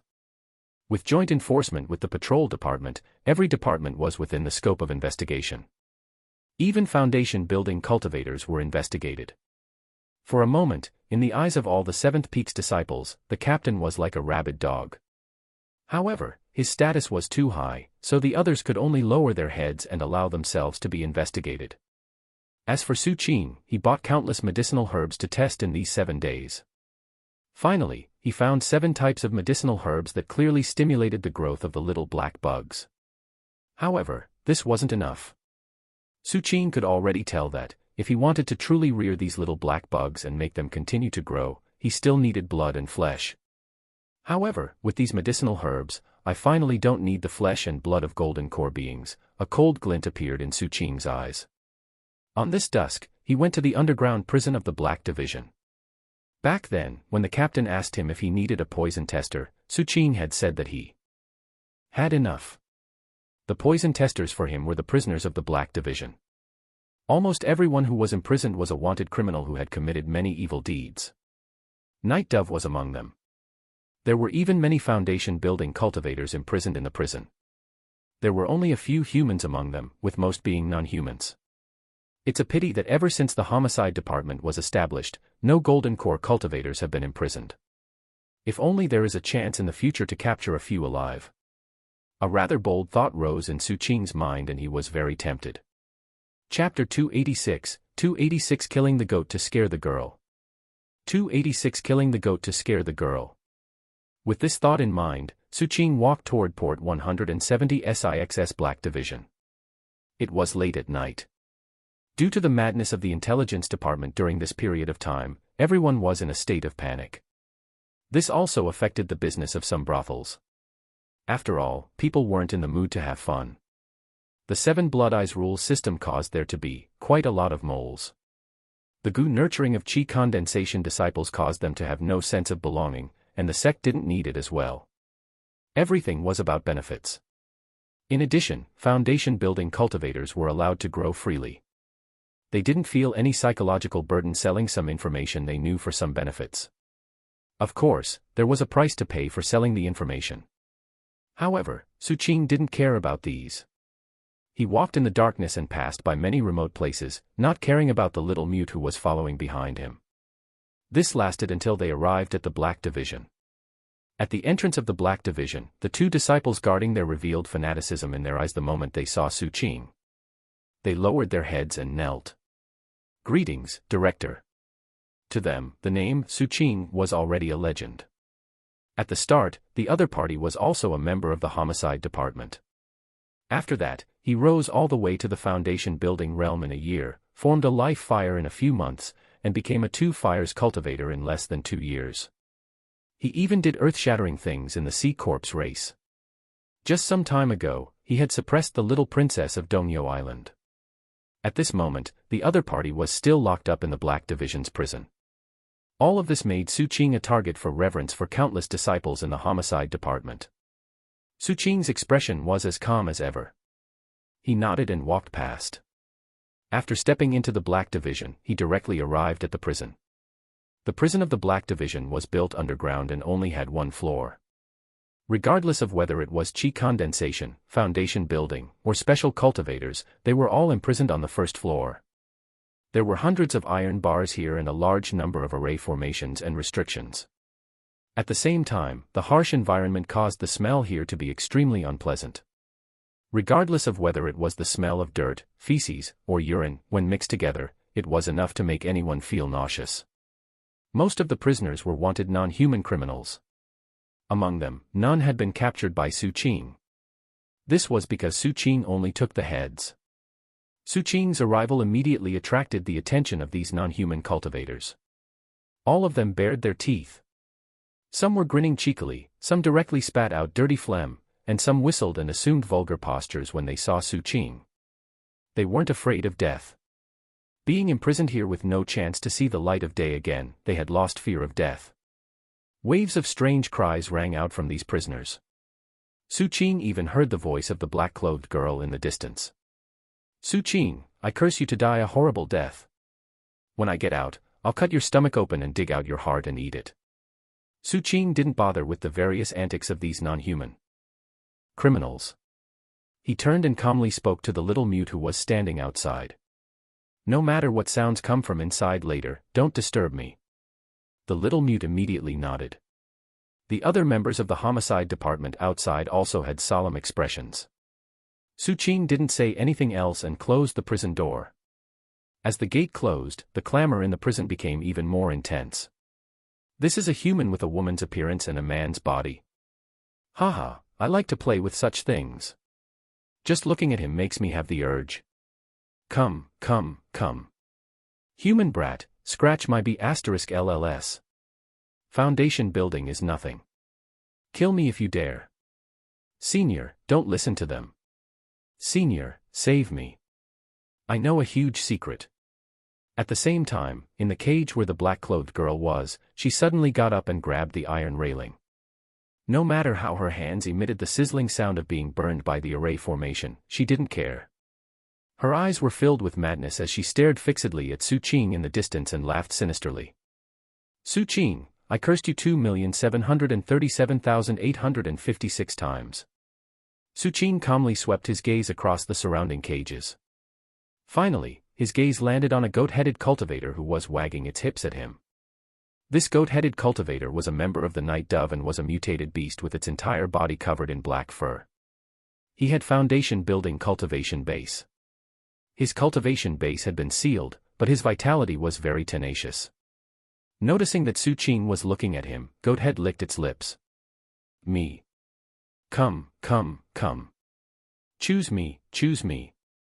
Back then, I ate countless humans. I want to have a taste of a beauty like you, haha." Suqing nodded and grabbed at the air. Immediately, the gate of the cage where Goathead was located opened. A huge force swept up Goathead and brought it straight to Suqing. Finally, it was held firmly in the air. Goathead laughed loudly with madness in its eyes. Just as it was about to speak, Suqing waved his hand and a cloud of medicinal powder spread out, enveloping the surroundings of Goathead and rapidly merging into its body. Poison. This is nothing. Goathead had not even finished speaking when his body started trembling, but his face was still sinister. How comfortable. Suqing ignored it and observed carefully. When Goathead trembled even more intensely and its 7 orifices began to bleed, Suqing took out the little black bug's bottle and opened it to spread out a portion. Immediately, these little black bugs entered Goathead's body. This pain caused the eyes of Goathead to turn red. However, the madness on its face was still there. However, upon closer inspection, one could see deep horror hidden in the depths of its eyes. At the next instant, its body visibly withered a little. The black bugs that had entered it flew out and were being observed by Suqing. As for Goathead, it landed on the ground. Its entire body was trembling, but the madness on its face was even more intense. That's it. Suqing turned a deaf ear and observed the little black bugs. He discovered that their auras seemed to be a little denser, but only a little. This made Suqing a little puzzled. According to his previous research, when the 7 types of medicinal herbs were fused into the live flesh and blood, they should be able to make his little black bugs grow stronger. However, the increase now didn't meet his expectations. I want to see where it went wrong. Suqing mumbled. He grabbed the head of Goathead. Just as Goathead was about to mock him, Suqing expressionlessly took out a dagger and slit its stomach. He then started rummaging through its organs. A mournful cry rang out before quickly transforming into terrified screams and wails that spread in the whole prison. However, the screams quickly weakened. As for the various voices in the surrounding cages, they stopped abruptly. Many wary gazes landed on Suqing as they watched him calmly studying. A moment later, Suqing, who had dissected Goathead alive, fell into deep thought. He grabbed at the air again. The middle-aged cultivator who had spat out thick phlegm at him was grabbed. This was a merfolk. Its eyes revealed horror and its breathing was hurried. Just as it was about to speak, Suqing sprinkled medicinal powder and released the little black bugs again. A moment later, screams rang out and the same scene appeared. Suqing frowned and opened the merfolk's body to inspect it. Time slowly passed. All the non-human cultivators in the prison had stopped making noises. As their breathing hastened, varying degrees of horror appeared in their eyes. They might not be afraid of death, but such an action of being dissected alive and researched was something they had never thought of. Moreover, seeing the outcome of others with their own eyes increased their fear even more. This fear increased even more when they watched Suqing. He was completely immersed in his research. He would ponder, then grab some criminals and cut them up. Blood of various colors mixed together on the ground and it was pooling up fast. In the end, some cultivators broke down mentally and hid in the corners. Their gazes toward Suqing were filled with incomparable fear and horror. Even the black-clothed girl stopped cursing after Suqing dissected the 34th criminal. Her body trembled slightly and a trace of horror appeared in her eyes. Suqing left early in the morning. He had gained a lot that night and there were already more ideas in his mind. After he left, the disciples of the homicide department walked into the prison and their faces turned pale. This place had really become a killing ground. However, after they looked at each other, they didn't clean up. This was because these non-human criminals weren't worthy of their sympathy. They had killed many innocent people. Raping and plundering were common, and some of them even reared humans for meat. The reason why they were kept alive was to use them as cannon fodders when needed. After leaving the homicide department, Suqing immediately went to the medicinal shop and bought more herbs and poisonous grass. He then returned to the magic ship to continue his research. After midnight, he headed to the prison again. This time around, the moment he walked in, there were no more clamoring or all kinds of disgusting actions. All the criminals instantly trembled and intense fear appeared in their eyes as they looked at Suqing, who was walking over like an Azura. Suqing's expression was calm. As he passed by many cages, his gaze finally landed on the cage beside the black-clothed girl. There was a 3-eyed non-human cultivator with a scar on his neck. Suqing looked at it in surprise. It was vaguely familiar and he recalled that it was one of the Night Dove members. However, he couldn't remember if he had cut the other party before. Amidst the non-human cultivator's screams, he grabbed it and scattered medicinal powder before releasing the little black bugs. This night was the same as yesterday. Time slowly passed and very soon, another 3 days passed. Among the disciples of the Black Division, rumors of Su Qing's terror began to circulate. As for the criminals in the prison, all of them had died, leaving only the black-clothed girl. The gaze she used to look at Su Qing contained even more fear. Get the Yellow Division to send the prisoners here. Su Qing's instructions were quickly carried out. Just like that, the scene continued to be replayed in the Black Division's dungeon. All the non-human prisoners who were imprisoned started off with deranged mockery, then horror, and finally trembling in despair. Su Qing's research on the little black bugs became increasingly thorough. He even added corpse poison, finally causing the number and the threat of those little black bugs to increase greatly. Often, when a wanted criminal from the non-human races was invaded by the little bugs, they would turn into bones in the span of a few breaths. And their flesh and blood would be completely devoured. However, Su Qing was still not satisfied. It's very easy to block and guard against the devouring outside. It should be better if they were hidden like poison. Su Qing informed the homicide department to bring the criminals detained by the Earth Division. The one who suffered the greatest blow was the black-clothed girl. Before she met Su Qing, she didn't know what it felt like to be afraid. However, over these few days, she had seen Su Qing's various actions. That serious expression and coldness as he searched and studied without any emotions shook her mind greatly. When the prisoners from the Earth Division were brought over, the black-clothed girl watched as Su Qing waved his hand and a large amount of black fog appeared around his body. Gradually, her body trembled and a rare peculiarity appeared in the depths of the fear in her eyes. After staring at the side of Su Qing's face, she bit her finger and stretched it out to Su Qing. Her expression seemed to ask Su Qing if he wanted to eat it. Seeing that Su Qing wasn't paying attention to her, she took her trembling hand back and placed it in her mouth before starting to suck her blood. After a long time, she spoke with a trembling voice. "Brother Su Qing. Can you let me help?" Chapter 287, 287 Deep Gray Stays in the Dream. 287 Deep Gray Stays in the Dream. Su Qing didn't bother with her. The little black bugs hadn't met his requirements yet. He was a little dissatisfied with this method of biting from the outside. There are 2 directions to go. One is to make them bigger and the other is smaller. Su Qing chose small. Only then could they kill silently without being detected. Su Qing adjusted the direction of his research and continued to refine and explore. This feeling of learning and searching for answers made him feel very comfortable. Other than corpse poison, he also added the poisons he had refined in the past 2 years. These poisons were ordinary now, but Su Qing wanted the black bugs to gain more resistance to poison by devouring them. Once I succeed in refining the poison this time, it will be equivalent to refining my true first poison. Moreover, it's an active poison. Su Qing felt that compared to the poisons he had refined previously, the one he refined now could be considered quite good. Other than that, he also spent his spirit stones like water during this period, causing his heart to ache endlessly. He had bought a lot of different types of medicinal herbs. He even spared no expense to buy some extremely expensive medicinal herbs to experiment. In the end, he mostly chose poisonous grasses. As he continued to feed the little black bugs, he finally found medicinal herbs that made the little black bugs smaller during the repeated poison testing. This method wasn't perfect. He needed to adjust the dosage and test it. He also needed the poison testers to cooperate with him. However, all the prisoners of the homicide department had died. Su Qing felt that the prisoners of the Heaven Division shouldn't be able to hold on for long as well. This made Su Qing a little annoyed as he felt that he was in a crucial moment of his research. Should I go out to see?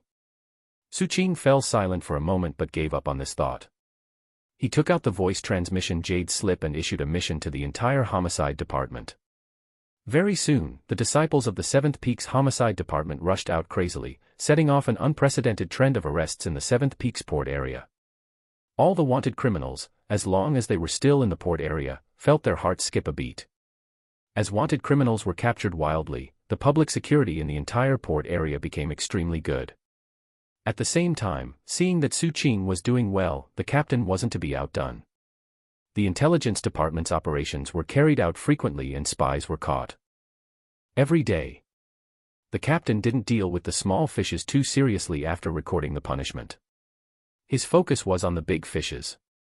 Just like that, the atmosphere in the entire port area became positive. Su Qing and the captain's reputation became even greater in the sect. However, the reputation of the captain was mostly from the term mad dog. As for Su Qing, he was called a demon. The news that he had used all the prisoners in the homicide department to test poison had already spread. To a certain extent, in terms of reputation, Su Qing was even more terrifying than the captain. Even so, Su Qing's poison testing was still not over. Hence, he targeted the prisons of the homicide departments on the other 6 mountain peaks. However, he was rejected after negotiation. Only the first peak's homicide department sent some imprisoned non-human cultivators over. As such, Su Qing simply arranged for his subordinates to head to the other districts to capture wanted criminals. Crossing districts to arrest was a taboo, but Su Qing couldn't care less. When the captain saw Su Qing like this, he also began to cross districts. The intelligence department and homicide department of the other 6 peaks were also anxious, so they quickly launched similar operations in the other districts. The entire 7 Blood Eyes was filled with an intense competitive atmosphere. Another half a month passed. When the 7 Blood Eyes army stepped into the Sea Corps race's territory and started a decisive battle with the Sea Corps race, the operations of the intelligence and homicide departments of the 7 Blood Eyes finally came to an end. The main reason was that Su Qing felt that he had already studied the little black bugs to an extremely deep level and he had even fed them black pills. Their overall number had also increased from half a bottle to 5 bottles. Each bottle contained countless small black bugs and looked like liquid. These black bugs were smaller than half the size of the previous version Su Qing had obtained back then. In fact, if only one was released, it would be impossible to see it with the naked eye. However, it was difficult to change their color. They were still black, so once there were too many of them, they would look like black fog. The most important thing was their lethality. After the test, Su Qing discovered that once these little black bugs infiltrated someone's body, they would instantly reproduce and start devouring the flesh and blood. During this process, they would also emit a vast amount of anomalous substances and poison. Moreover, they were extremely difficult to remove. Once they entered the body, they would seep deep into the body like bone marrow. If he had the current black bugs when he fought with the black-clothed girl before, Su Qing felt that the black-clothed girl would probably die in a few breaths of time. With such might, Su Qing felt that they should be able to barely meet his requirements and threaten the golden core. However, he felt it a pity that he didn't have a golden core poison tester by his side. However, he felt that there was a high chance that they would be of some use against golden cores. Moreover, these little black bugs of mine can continue to grow. Su Qing was very satisfied with this point. It was also the result of his constant research and purchase of medicinal herbs during this period of time. I hope there won't be a day when I really have to test them on a golden core. A cold glint appeared in Su Qing's eyes. If such a thing happened, it meant that he would have to risk his life. Su Qing dripped his blood into these 5 bottles of small black bugs. This was his way of controlling these countless small black bugs. The little black bugs poisoned the enemy, while he poisoned the little black bugs. These little black bugs had to absorb a drop of his blood every once in a while. Otherwise, they would die. The instinct of living creatures caused these little black bugs to protect Su Qing even though they didn't have any intelligence. Because they would only survive if Su Qing was alive. Other than that, these little black bugs also needed to eat a large number of medicinal herbs and poisonous grass every day. This was also a method of raising them and the expenditure was extremely high. Su Qing had felt that he was very rich previously, but now he realized he was still poor. However, he had another additional gain, and that was the black-clothed girl. The other party was still imprisoned in the black division but she no longer cursed. She sat in her cell quietly and occasionally, when new prisoners came and Su Qing went over to test the poison, she would stare at him. The peculiarity in her eyes grew stronger and stronger. She had mentioned many times that she wanted to help, and from her expression, Su Qing could tell that she was saying it sincerely. This made Su Qing feel a little strange. At the same time, the large decrease in spirit stones made him a little nervous. As for his profits from the port, it would still take some time. After all, the constructions and all the works in the port expended a large number of spirit stones. As such, Suqing thought of the magic artifacts that the Diamond Sect's ancestor had absorbed and turned into fake magic artifacts. He wondered if he should find a black market to sell them. While Suqing was weighing this matter, a red jade slip was teleported from the battlefield to the 7th Peak's intelligence department. The red jade slip represented an extremely important matter. Only the Peak Lords could send it out. No matter how far the battlefield was, these red slips would immediately reach the designated location in the sect. So far, the red jade slips had only been issued 3 times in this wartime. Every time, it concerned a huge strategic opportunity that required the cooperation of the sect. However, this time, it had nothing to do with war. It was Old Master 7th who sent it. After the captain received it, he swept his divine sense over and his expression changed drastically. After a long time, he placed the apple in his hand to the side. He then stood up and wanted to look for Suqing. However, he hesitated. In the end, he let out a long sigh and still headed straight for Suqing's magic ship. When the captain found Suqing, Suqing was organizing those magic artifacts. He had decided to sell these magic artifacts. Suqing originally didn't think much of the captain's sudden visit, but he stopped when he saw the solemn expression on the captain's face. Captain. Suqing.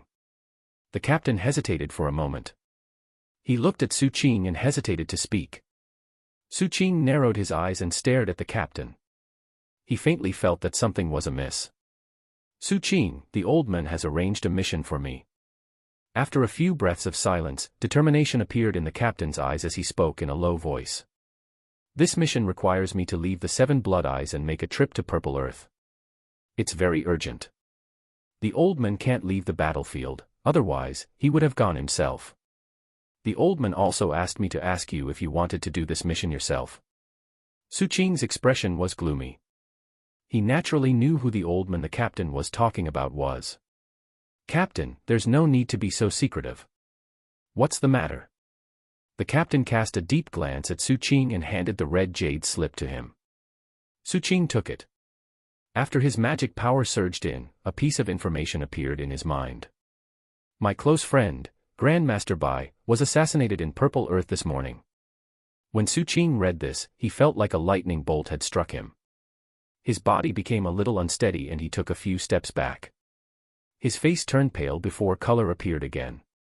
The veins on his forehead bulged and the hand that was holding the jade slip trembled slightly. He seemed to be trying his best to control himself as he tried to calm his hurried breathing. A deep sense of unreality hit his mind and he closed his eyes. In the pitch-black world in front of him, a tent seemed to have appeared. An aged and hoarse voice spread with dignity.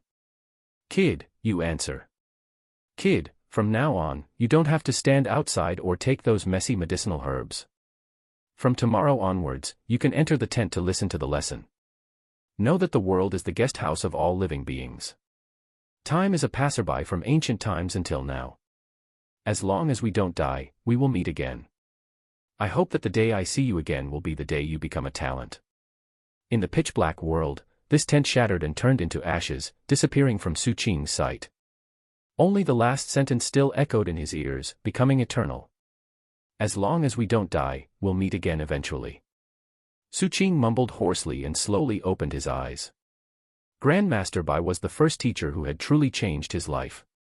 Chapter 288 Pursuing the Culprit to Purple Earth. 288 Pursuing the Culprit to Purple Earth. It was noon now. The sky should be bright, but Suqing felt that the world wasn't that bright anymore. Port 176 was clearly bustling with activity, but in Suqing's perception, all sounds seemed to have disappeared. That intense surreal feeling made him feel that everything was like a joke. The crowd walking past in the distance, the birds flying in the sky, the sounds of boats coming from the sea. Everything seemed to be isolated from his perception. It was as though in his perception, the world had been divided into 2 layers. The first layer was the entire world and everyone. As for the other layer, there was only him. It was too sudden. Very few people could accept such sudden news immediately, and very few people could react instantly. Suqing staggered and grabbed the railing of the magic ship tightly. The sea breeze blew over, blowing his black hair up, but it couldn't blow away the stifling sensation that was rapidly forming in his chest. He wanted to roar and scream, but he couldn't. Su Qing attached great importance to gratitude. Meet again eventually, Su Qing mumbled. He recalled the past when he was searching for the Heaven Fate flower in the scavenger campsite. He recalled Grandmaster Bai's deep gaze in the tent, and the scene of him holding other plants and asking guiltily. Finally, the image of Grandmaster Bai sitting on the departing carriage and smiling at him appeared in his mind. Now, everything was gone. Captain Lei gave Su Qing the feeling of family. Grandmaster Bai gave Su Qing a debt of gratitude as heavy as a mountain. These two old men could be said to have pulled back the youth who had walked out of the city that was like purgatory under the blood rain and corpses when the god's fragmented face opened its eyes. However, the world was heartless and cruel. Life was worthless in this world. After Su Qing entered the Seven Blood Eyes, what he experienced was no longer as desolate as the scavenger campsite. Instead, the cruelty was displayed in another way. Regardless of whether it was selling children for food or cruel torture, it was a constant occurrence in this world. Killing intent continuously erupted in Su Qing's heart. It was as though a sharp blade had appeared in his body and was crazily emitting monstrous killing intent, wanting to break through his body and slash the world. Su Qing's body trembled. After a long time, Su Qing took a deep breath and looked at the captain who had a worried expression on his face. His voice came out hoarsely. "I'm fine." As Su Qing spoke, he forced himself to calm down as he checked the red slip again. Old Master Seventh clearly possessed a wide range of connections and abilities. Hence, not only did his jade slip inform him of Grandmaster Bai's death, but it also contained clues from Purple Earth and information about the murderer. As for the true reason for the murder, no one knew yet. However, the jade slip mentioned that after Grandmaster Bai was assassinated, nothing was missing from his possessions or his residence, other than the second volume of a pill formula called the Lunar Chosen Transformation Pill. This was a pill formula that had been obtained from a wish box many years ago. It came from the previous era and was recorded on an unknown beast's skin.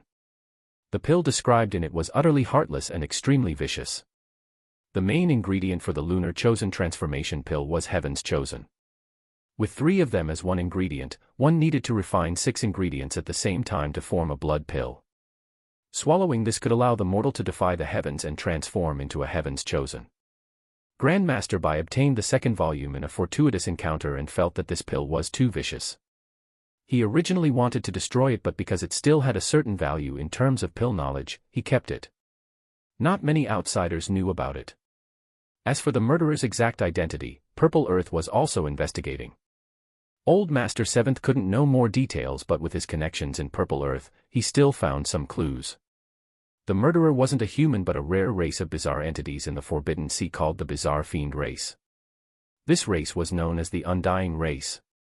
It wasn't that they couldn't die, but their strange abilities made it almost impossible for outsiders to capture and kill them completely. This was because every time they died, they would immediately revive in the creature they had marked before. Although this revival consumed some energy, it wasn't much. This caused a lot of trouble for Purple Earth in their investigation. In addition, the situation in Purple Earth was complicated. The various families were fighting openly and covertly over benefits. When Grandmaster Bai was alive, he was extremely valued and countless people benefited from him. However, he wasn't a cultivator after all. He was just a mortal, an old man in his twilight years.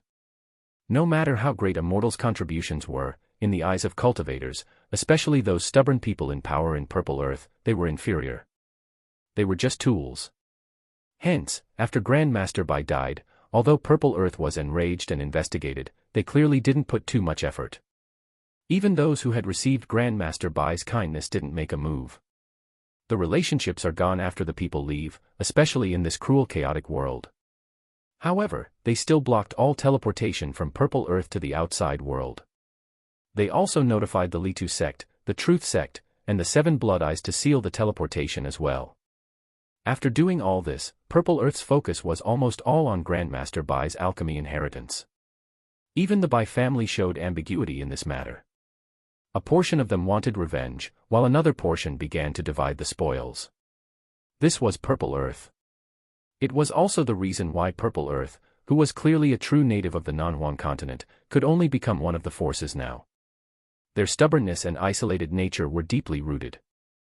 That was why Old Master Seventh sent the red jade slip. He couldn't rush back himself and handed this matter to the captain. This was because in the entire Non-Huang continent, the only one who understood the Forbidden Sea the most was the seventh peak of the Seven Blood Eyes. They were much more proficient at searching and tracking the non-human races on the Forbidden Sea. Usually, it's impossible for there to be too many murderers in such an assassination. Coupled with the characteristics of the bizarre fiend race, there's a high chance that there's only one culprit. Moreover, his cultivation shouldn't be at the Golden Core realm. This is because Purple Earth's array formation suppresses and restricts foreign golden cores extremely severely. If the non-human golden cores go over, the possibility of them being exposed will far exceed that of foundation building cultivators who aren't much of a concern. Therefore, Purple Earth has made a similar request to the Seven Blood Eyes. There is no need to investigate the golden cores. If I were to go, I would search for anomalous substances that contain the aura of the Forbidden Sea and combine them with some special magic artifacts to screen them. This process might take some time. Also, I'm not sure how long Purple Earth's lockdown will last. After all, there are many families in Purple Earth. The Bai family is only one of them. The captain looked at Su Qing and spoke softly. I'll go. Su Qing lifted his head and calmly spoke. There were no emotions in this sentence, but the captain could sense that it contained a storm that was about to erupt. Su Qing, I can open a hidden teleportation gate for you to return later. After you find the murderer, you can reach there and teleport back. The main point of catching the murderer is to find the mastermind. Su Qing soared into the air and waved his right hand. As the sea rumbled, his magic ship shone and was put away by Su Qing. He immediately headed straight for the Seven Blood Eyes teleportation array. Although everything was sealed, it was still possible to carry out a one-directional teleportation with the Jade Slip. At that moment, killing intent and anxiety coexisted in Su Qing's heart. They continued to fuse together, forming an even deeper pressure in his chest, causing him to speed up. The whistling sound caused by his speed eruption caused the hearts of everyone in the Seven Blood Eyes main city to tremble. At the next instant, Su Qing's figure appeared at the location of the Seven Blood Eyes teleportation array. The moment he landed, he was already standing in the teleportation array. Purple Earth's capital city. Su Qing was expressionless as he spoke in a low voice. The disciple in charge of the teleportation recognized Su Qing's identity and immediately began to adjust the array. 3 breaths later, as the teleportation array shone, Su Qing's figure instantly disappeared. The teleportation fluctuations spread in all directions. As Su Qing disappeared, the captain also sped over. Standing outside the teleportation array, he looked into the distance and let out a long sigh. Regarding the matter between Su Qing and Grandmaster Bai, he had read it in the dossier after he became the director of the intelligence department. He also knew that the old man had played a huge role in this. It was the old man who recommended Su Qing, and Grandmaster Bai had also finally acknowledged Su Qing. Hence, the captain knew that it wasn't good for him to participate in this matter. This was because he felt that Su Qing didn't want others to participate either. Back then, I felt the same thing. At that time, I only wanted to be alone. Memories appeared in the captain's eyes and a hint of sadness seemed to rise in the depths of his heart. However, it was suppressed the next instant. He looked around and smiled. Everyone, the intelligence department has requisitioned this place. As his voice rang out, the Seven Blood Eyes teleportation array quickly became empty and was controlled by the disciples of the intelligence department. After that, the captain took a deep breath and looked at the sky. With my status as the 3rd rank in the sequence of the 7th peak and the position of the director of the 7th peak's intelligence department, I apply for the Sex Array formation to close all the teleportation arrays of the Seven Blood Eyes and seal the ports. Make all the boats and ships unable to leave or enter the harbor. As the captain's voice rang out, the entire Seven Blood Eyes array formation rumbled. Very soon, a divine sense came from the 6th peak. The captain cupped his fists and bowed to the 6th peak. 6th Marshal Uncle, I have some evidence and guesses. I might be able to find out about Senior Brother Chen's murder back then. Please permit me to seal the sect. The 6th peak suddenly erupted with monstrous might, causing the sky to change color and the wind and clouds to surge. A long time later, a low voice rang out. Permitted. The captain lowered his head and bowed deeply, muttering inwardly. Little Qing, this is all I can do for you. I hope you can successfully investigate this matter. This matter gives me the feeling that it's not simple. Lunar Chosen Refinement Pill. In the past few years, there have been many heavens chosen who disappeared on the sea. The captain narrowed his eyes, his gaze deep. Chapter 289, 289 Drinking wine and reading scripture in front of the grave. 289 Drinking wine and reading scripture in front of the grave. It was only late autumn in the Seven Blood Eyes, but it was already winter in Purple Earth. The wind and snow drifted down, covering this ancient city that had existed for tens of thousands of years. From afar, the dark red palaces and buildings seemed to be embedded in the boundless snow. The entire land was covered in layers of snow and there weren't many pedestrians on the streets. All of them were wearing thick clothes, but they couldn't sweep away the snowflakes that continued to fall, causing everyone to get white hair. The falling snow and the numb expressions of the pedestrians fused into the environment, gradually creating an atmosphere of decline and oppression. The tiled roofs of all the buildings in the city were like lonely islands in a sea of snow. This place was Purple Earth. This place was also the former imperial capital of the Nanhuang continent. 10,000 years ago, there was a kingdom in the Nanhuang continent called the Purple Green Kingdom. It had once unified the Nanhuang continent and used the flame phoenix as its symbol. However, even it was unable to survive in this cruel chaotic world. It collapsed due to internal strife and was buried in history. As for the royal family back then and the wealth of their inheritance, they were divided up by those rebelling factions back then. It was the same for their bloodlines. After the rebels divided up everything, they became orthodox. They formed 8 large families and occupied Purple Earth. They also worshipped the totem of the flame phoenix as their god. The size of the entire Purple Earth imperial city was about the size of 3 Seven Blood Eyes main city and was divided into 8 areas. They were the territories of the 8 great families. In each area, there was a building similar to a palace. They were the ancestral lands of these 8 families. Some of the families' imperial palaces were surrounded by jade-green water filled with duckweed. There were lifelike dragons and phoenixes carved on the eaves of the palace. Some imperial palaces had golden glazed tiles that shone dazzlingly under the winter sun. From afar, the double-eaved palace looked dazzling. Compared to the Seven Blood Eyes, it was a completely different style. Purple Earth was more like a rigid and stubborn old man who wore luxurious clothes. Everything was about rules, bloodline, and family traditions. This was their way of survival in this chaotic world. It was completely different from the Seven Blood Eyes that only prioritized benefits, and it was not easy to tell which was better. As a branch of the Seven Sex Alliance, the Seven Blood Eyes were inferior to Purple Earth at the start. As time passed, they gradually reached the same level. Now, with Ancestor Shuelienzi's breakthrough, they surpassed Purple Earth in one go and even had the courage to start a war with the non-human races. However, Purple Earth was different. They liked to close themselves off and didn't like others disturbing them. In fact, while they revered the fragmented face in the sky, they also looked down on all the forces in the outside world. They didn't even fancy the Wangu continent. They felt that their bloodline was the most noble and never thought that they were frogs at the bottom of a well.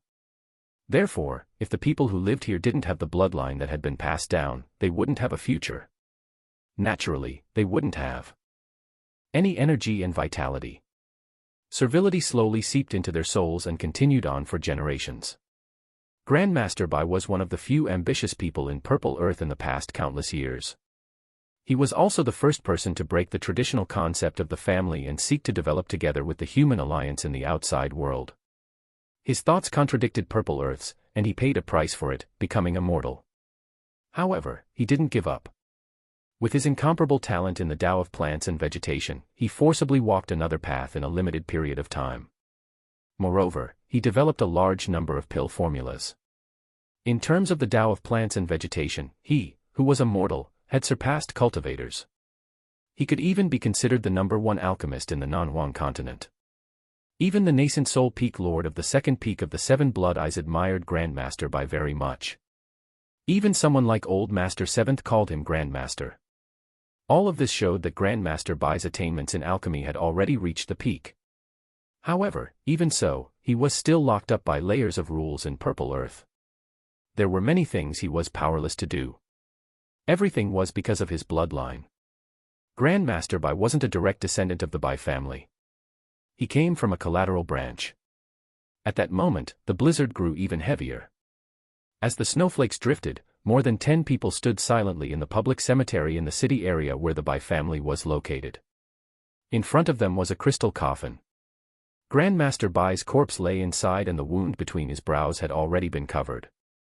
Although his body was enhanced by magic power and sealed within a crystal coffin, upon closer inspection, one could still see that Grandmaster Bai's corpse was rotting and turning black. This was a sign of being poisoned. This poison was very domineering and could speed up rotting. Hence, the corpse couldn't be kept for too long and had to be buried soon. The thinness of his bloodline caused Grandmaster Bai to not have the qualifications to enter the family's imperial mausoleum after his death. Grandmaster Bai also disdained this when he was alive. Many years ago, he had given the instructions to bury him in the public mausoleum after his death. Most of the people present were standing silently, including Bai Yundong. The people who were present were either Grandmaster Bai's juniors or people who were close to him. There weren't many of them, or maybe, one did not need to have many friends in their life. 3 to 5 close friends were enough. As the coffin was buried, the oppressive atmosphere around everyone in front of the grave became even more solemn. It was only when a young girl couldn't control herself and cried that the oppression was broken. The one crying was Ting Yu. 2 years had passed and she had already grown up. She was in her prime time and it should have been as carefree as ever. However, with Grandmaster Bai's death, her sky collapsed. She knelt in front of the grave and tears flowed down her face. Beside her stood an 18 or 19-year-old youth. This youth had a tall and straight figure and an imposing appearance. His robe was extremely luxurious and the jade pendant on his waist emitted the light of a magic artifact. He was Chen Feiyuan.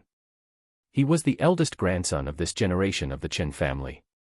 In reality, he was the one who pushed for the teleportation blockade after Grandmaster Bai's death. He clenched his fists tightly and his breathing was hurried.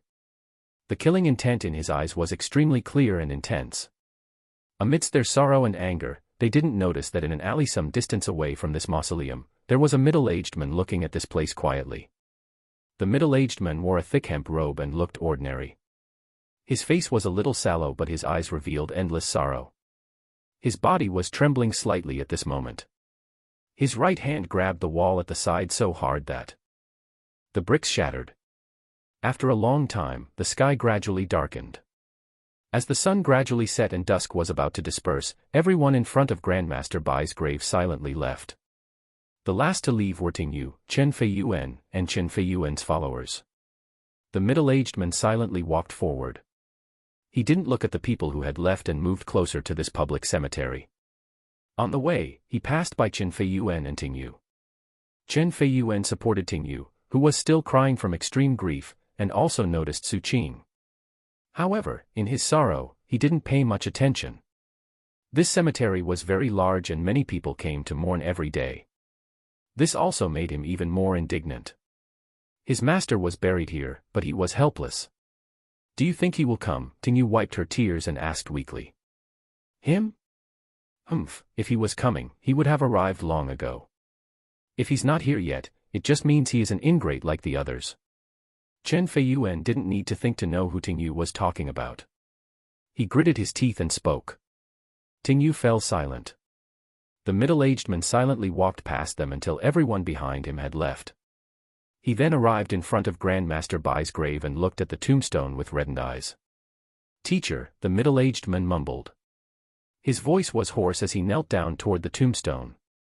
He was Su Qing, who had teleported to Purple Earth.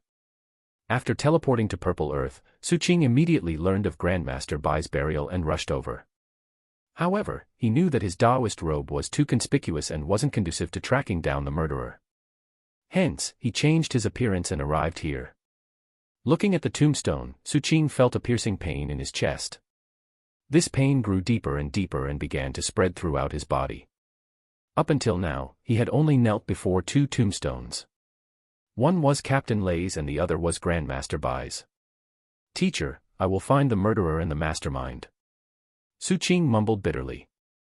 After kowtowing to the tombstone, he took out a wine gourd and placed it in front of the tomb. "Captain Lei said that you like to drink, so this disciple will accompany you." As Su Qing spoke, he picked up the wine gourd and took a sip. After that, he gently scattered it in front of the grave and placed it to the side.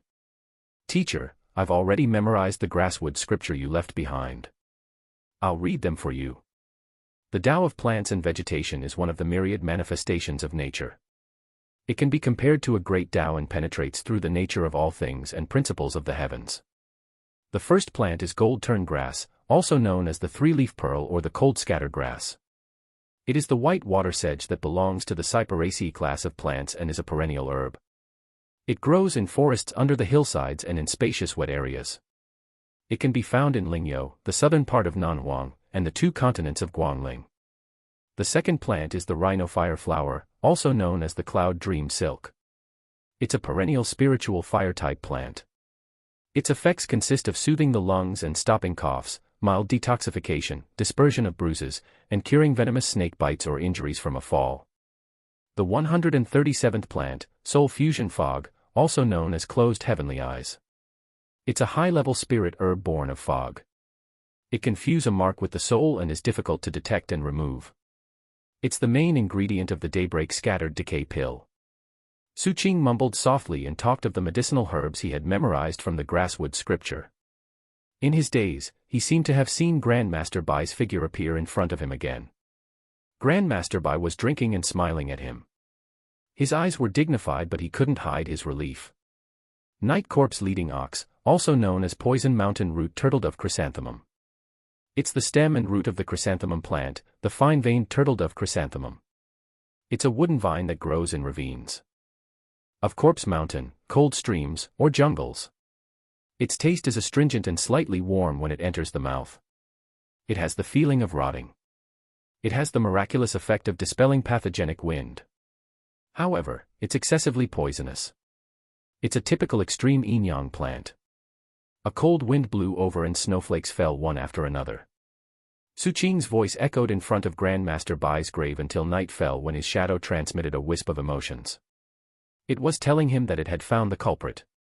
Su Qing abruptly lifted his head and silently looked at Grandmaster Bai's tombstone. He heavily kowtowed 3 times. The moment he stood up, his entire body emitted astonishing killing intent and he disappeared into the night. Not long after he left, several figures arrived quickly from afar. At the front was Tingyu. Behind her were Chen Feiyuan and several of his followers. Tingyu, did you see wrongly? How is that possible?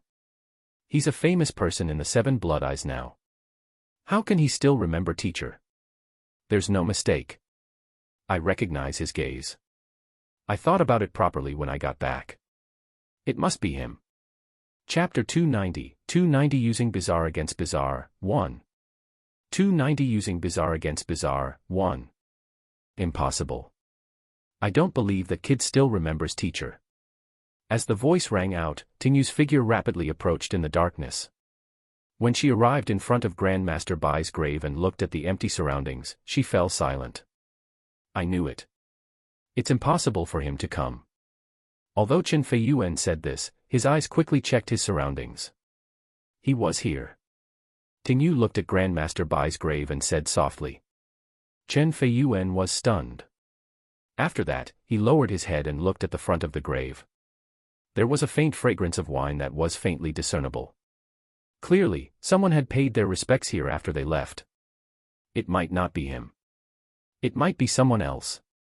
Even if it's really him, so what? After a moment of silence, Chen Feiyuan sighed. Tingyu bit her lower lip and wanted to say something but hesitated. Now that he's in the 7 Blood Eyes and is in the sequence, he might seem to be in a glorious position, but as long as he doesn't pay respects to old Master 7th as his master, he'll still be a duckweed in the end. Teacher's matter is very difficult for him to handle. Let's not fantasize. Perhaps you're wrong. An ingrate like him was never here. We will take revenge ourselves. Chen Feiyuan spoke in a low voice and pulled Tingyu, who had a bitter expression and was in a daze, away from the cemetery. After he sent Tingyu back to her residence, he turned and left. His expression became solemn.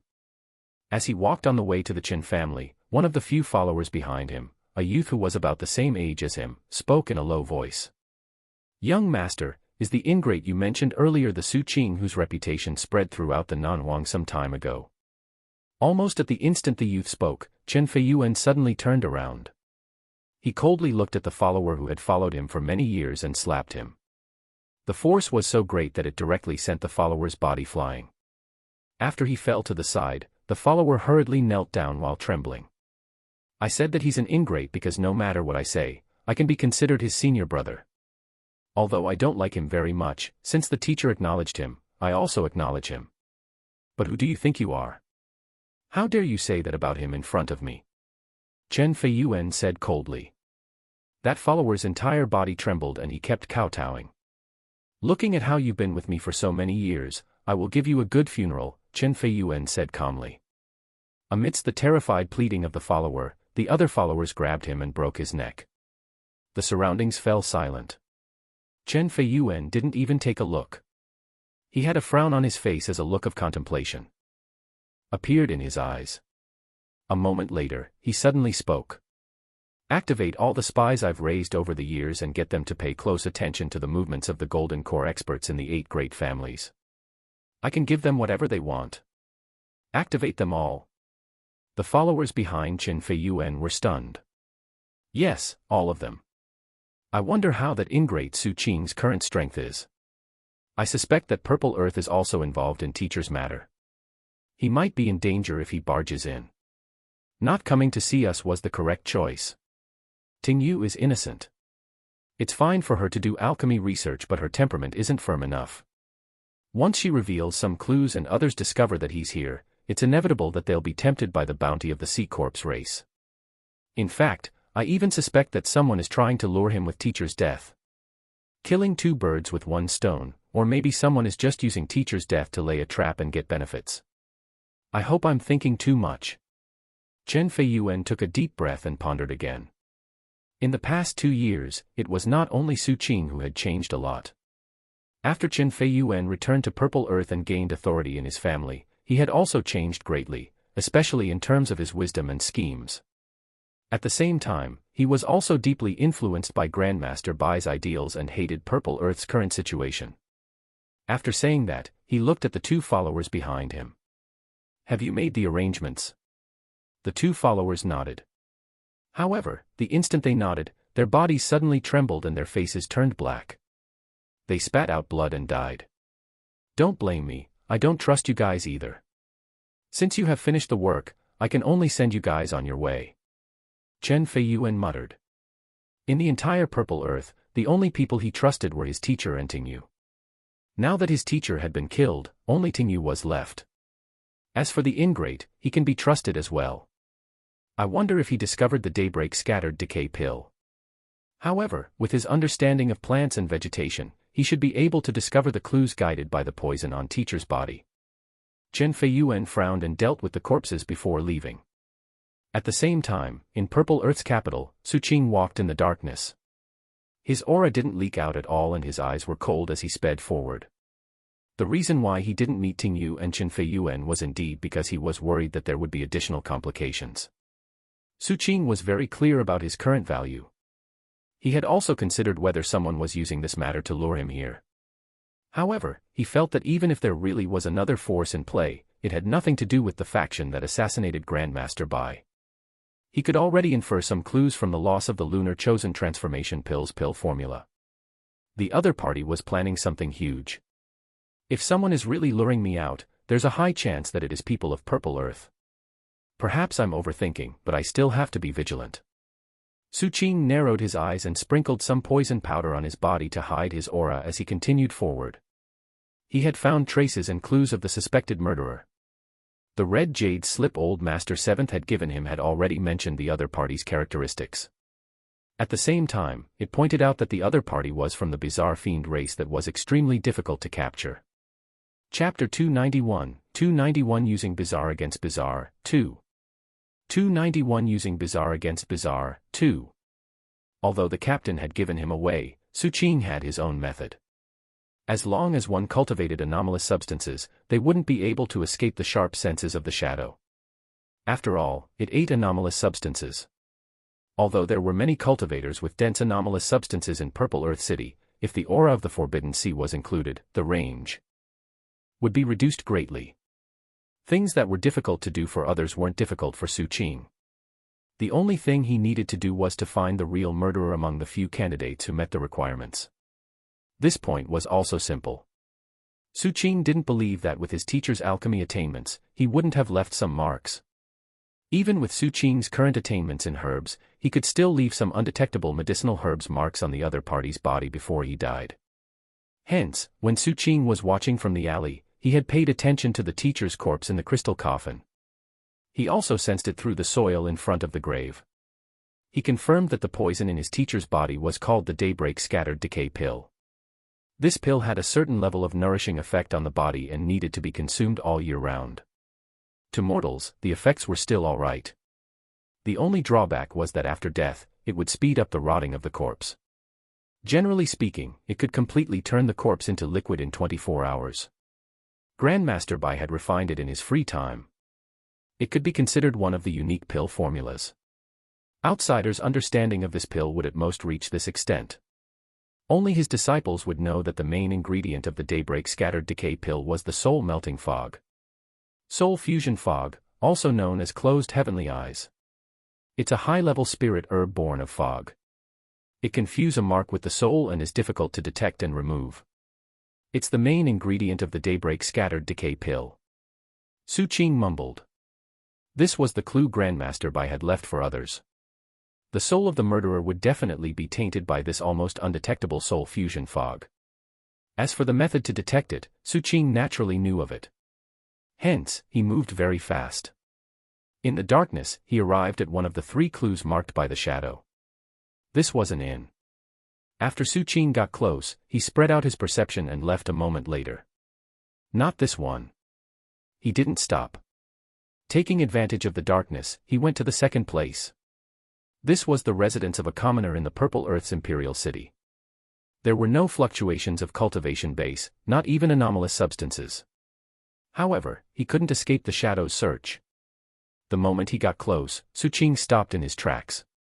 At the next instant, a cold glint flashed in his eyes. His body suddenly swayed and he directly entered the house. The house was simple and crude. An old man was lying there. The instant Su Qing entered, he opened his eyes and looked at Su Qing in surprise. Just as he was about to speak, the black iron stick buzzed and instantly neared him. The old man's body suddenly swayed. There were clearly no cultivation fluctuations emitted, but it was as though he had entered the mystic brilliance form. He actually dodged the black iron stick and appeared in front of Su Qing. You actually found me. Your disguise is too fake. Let me see who you are.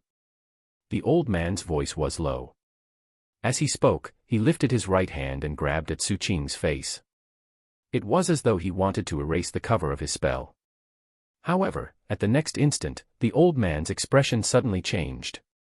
An intense sense of danger caused him to retreat abruptly. However, it was still too late.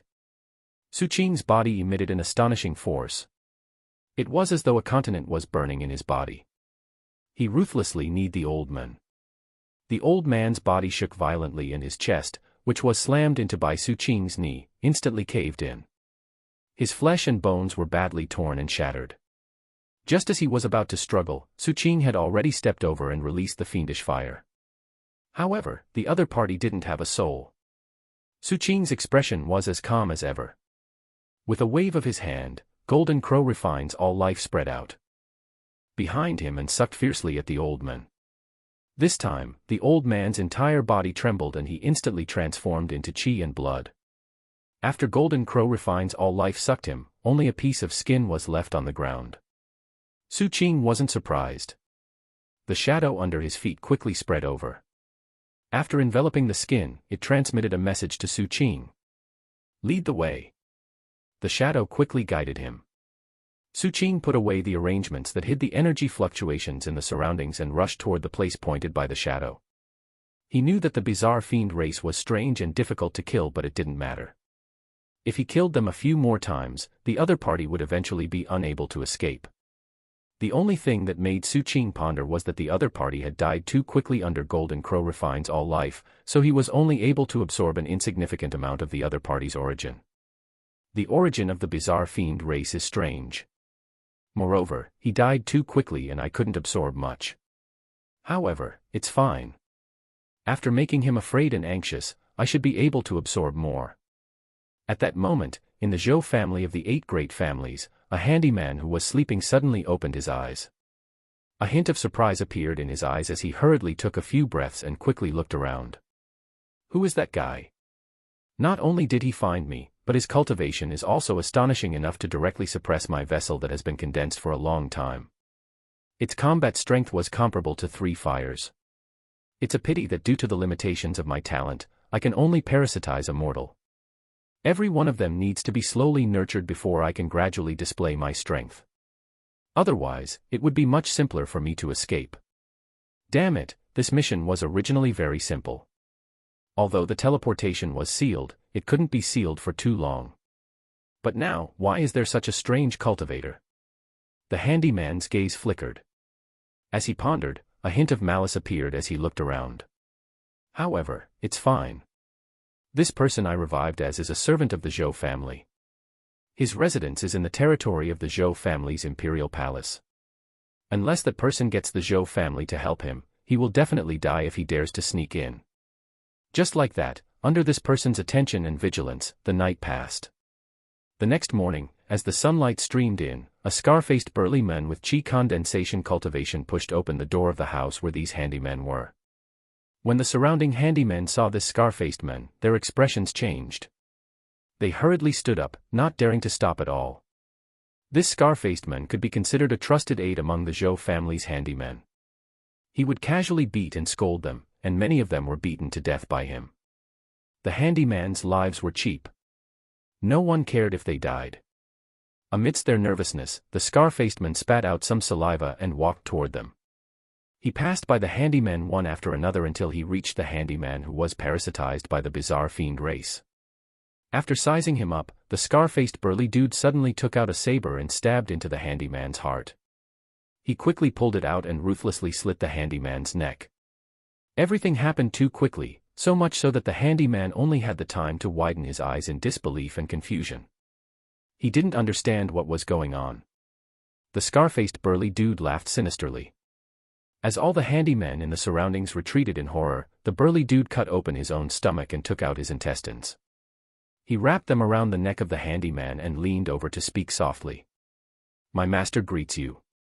He asked me to tell you that the game has just begun." Chapter 292, 292 Nowhere to Hide. 292 Nowhere to Hide. The eyes of the bizarre fiend narrowed. In an instant, his body died. At the next instant, in the Purple Earth by family's territory, among the 7 to 8 homeless people lying in a cramped alley, a skinny youth covered in dirt suddenly opened his eyes. The instant he opened his eyes, he instinctively pressed his neck, his eyes revealing horror. He quickly looked around and took a few breaths before his expression recovered. However, there was still some panic in his eyes. What's going on? That person just now, this youth was none other than that member of the bizarre fiend race. Although he was surprised when Su Qing found his first host, he didn't think much of it. The second host was located in the hinterland of the Zhou family. He was originally filled with confidence that unless the other party contacted the Zhou family to make a move, it was impossible for him to barge in. Once the Zhou family was contacted, he would be able to find out the other party's identity. He had already thought of a way to make use of this opportunity to escape. At that time, he could even turn the tables and let the other party know how terrifying the bizarre fiend race was. In addition, although Purple Earth's teleportation to the outside world had been sealed, he wasn't too panicked. Such a thing clearly couldn't last long. In his judgment, the blockade would definitely be lifted in 3 to 5 days at most. At that time, no one would be able to find him. Even golden core cultivators or nascent soul cultivators could kill him once, but he would still escape in the end. He had experienced too many similar things. However, this was the only time this cultivator felt that something was amiss. Not only did the other party find his second identity in an extremely fast time, but the person who arrived even gave him a bizarre feeling. This was especially so when the other party took out his own intestines and wrapped them around his neck and leaned over to say those words. This caused the heart of this bizarre fiend to tremble again. "The game has just begun," the cultivator mumbled, and his body trembled. He realized that he was in trouble. Not only was the other party powerful, but he also had some special methods. Should I activate that body? The cultivator hesitated for a moment and looked around with a hint of unwillingness. He had prepared a body for himself outside the city that could be activated at any time. However, once he used it, it meant that he had to leave the Purple Earth's capital. This made him a little hesitant. After all, as long as he persisted in hiding here for a few more days, the blockade might end. Perhaps it's just a coincidence. The bizarre fiend took a deep breath and warily looked around. The sun had risen and the other homeless people in the alley were waking up one after another. The bizarre fiend cultivator hurriedly walked toward the entrance of the alley. His footsteps were a little weak. Although his innate ability was strong, every time he woke up in a new host, the host was already devoured by him. To a certain extent, it was just a corpse. After he occupied someone's body, his strength became ordinary and needed time to recover his combat strength. Unless he buried some innate power in the host in advance. However, this method consumed too much energy, so he put his soul only on the body outside the city. As he quickly walked forward, his mind was still rapidly operating. Damn it, in the past, it was always me in the dark and others in the light. This time, it's the other way around. Who exactly is that guy? I've never heard of such a strange thing. He can control others. That's not right. Any control would emit some energy, unless it's a divine sense possession. However, only nascent soul cultivators can do such a thing and it can't be done many times. That person isn't a nascent soul cultivator. The feeling he gives me is that he used a bizarre entity. As the bizarre fiend cultivator kept analyzing, he walked out of the alley and walked warily along the corner of the street, quickly walking toward the teleportation array of Purple Earth. He was going to stay near the teleportation array for the next period of time. While waiting for the teleportation array to be unsealed, he would also see if the person who was hiding in the dark and deliberately mystifying things could find him again. However, less than an hour after he walked out, the instant he passed by another alley, a hand suddenly pressed down on his mouth from the depths of the darkness. A finger even reached in and forcefully propped up his mouth to prevent him from biting his tongue to commit suicide. Everything happened too quickly. Although the bizarre fiend reacted, this body was much slower. At the next instant, a huge force dragged his body into the alley. The bizarre fiend tried to see the other party's appearance, but he couldn't even turn his head. Not long later, he was brought to an abandoned house and pressed to the ground. Only then did he see the person in front of him. It was the middle-aged cultivator who had killed his first body yesterday. The other party's eyes were filled with endless coldness.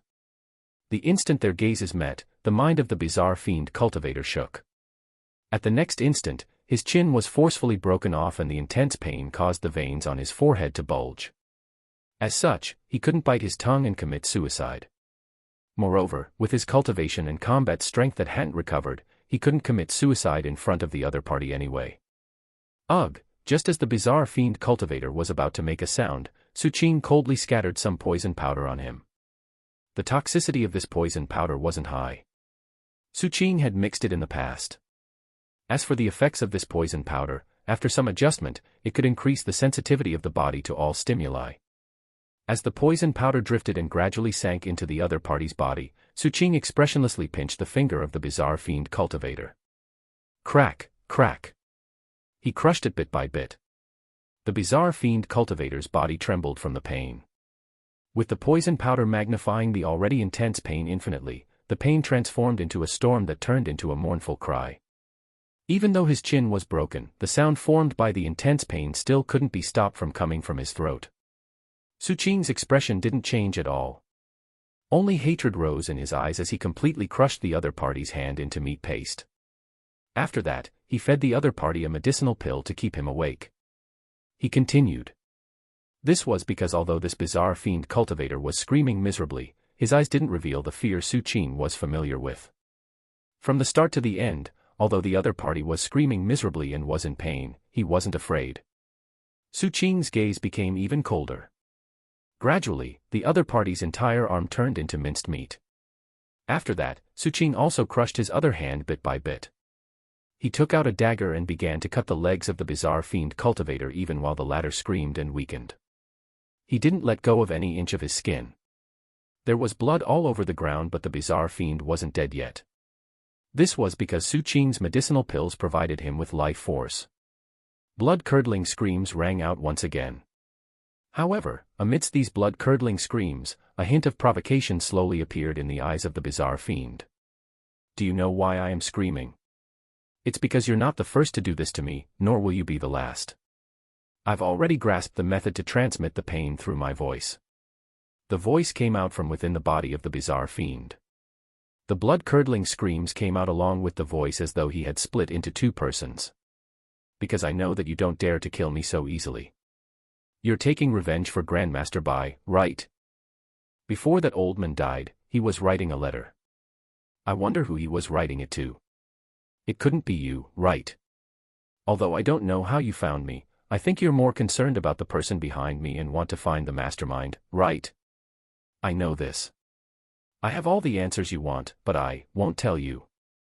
This cultivator's eyes were red and he screamed endlessly. Su Qing punched and shattered his mouth. The minced meat sealed his mouth, causing him to be unable to scream. However, the voice from his body was laughing wildly. Do you know how I killed that old man? Haha, I originally wanted to parasitize that chick called Ting Yu, but I didn't think it was fun enough. Guess who I parasitized in the end? Su Qing stopped and looked at the bizarre fiend. His eyes gradually narrowed as a terrifying energy fluctuation slowly spread out from his body. This scene caused the mind of the bizarre fiend cultivator to tremble. In reality, there were still some slight differences between what he had said and what he was thinking. He was indeed not afraid of death and was used to torture. However, Su Qing's ruthlessness still caused his heart to tremble violently. This was especially so since the other party didn't ask or say a word from the start. It was as though the other party didn't care about anything and was only immersed in the torture. His movements were proficient and he didn't show any hesitation. He even avoided the major blood vessels. This scene made him realize that the other party had done this too many times in the past. This is a lunatic, a pervert. Hence, he wanted to anger the other party and make him kill him. Although he had long set an irreversible time of death for each of his host bodies, this time, he wanted to die early. Su Qing looked at the cultivator from the bizarre fiend race in front of him. The totemic tattoo on his back flickered and black flames rose around him. It didn't transform into the golden crow's shadow but fused into Su Qing's right hand. Su Qing then pressed his right hand on the forehead of the bizarre fiend. At the next instant, a huge suction force erupted from his hand. The eyes of the bizarre fiend cultivator suddenly widened and his body started withering rapidly. A large amount of qi and blood rose and headed straight for Su Qing's right hand. It was also because of the intense fluctuations in his emotions earlier that a trace of origin fog was finally revealed and extracted. This trace of fog was the origin power of the bizarre fiend race. Back then, when Su Qing attacked for the first time, he didn't manage to absorb the other party's origin. Hence, this time, he tortured him and caused his emotions to fluctuate intensely to be more convenient to absorb his origin power. The instant before the bizarre fiend cultivator died, Su Qing spoke softly and his only sentence since the start of the torture entered the ears of the bizarre fiend cultivator. It's not over. We'll see each other in a while. Chapter 293, 293 Bird in the Cage. 293 Bird in the Cage. No more screams rang out in the abandoned house. It was completely silent. Su Qing closed his eyes and sensed the special wisp of origin source that the golden crow had absorbed. It was just that it was too small and couldn't be used properly. However, it was enough for tracking purposes. Then, if he revives again, he will definitely be even more terrified. However, this much isn't enough. I need to kill him dozens of times before I can get enough origin. Su Qing opened his eyes and looked at his shadow. His shadow was spread on the blood on the ground. After it covered the dried corpse, it permeated it and returned after a few breaths of time. The emotions it transmitted pointed in another direction as well as a pleading request. Capture. I'm good, capturing. The torture earlier was partly because of the viciousness in Su Qing's heart, partly because he wanted the golden crow to devour the bizarre fiend, and partly because he wanted to give the shadow enough time to devour the other party's shadow and determine its direction more accurately. This way, coupled with the trace of origin energy he had obtained, he could accurately find the other party no matter where he was hiding. At that moment, sensing the shadow's earnest request, Suqing thought about it and nodded. The shadow instantly emitted cheerful emotions, as though it felt that this was very fun and exciting. Suqing's expression was calm. He turned and disappeared from the house, hiding all the way. He had a faint feeling that someone had been observing him during these 2 days. This feeling was becoming increasingly clear. Suqing didn't want to be noticed by Purple Earth, so he concealed himself even more. An hour later, outside the eastern gate of the Purple Earth's capital, a large number of people were queuing up and leaving the city one after another. Most of them were carriages, and there were also cultivators. Among them was a youth.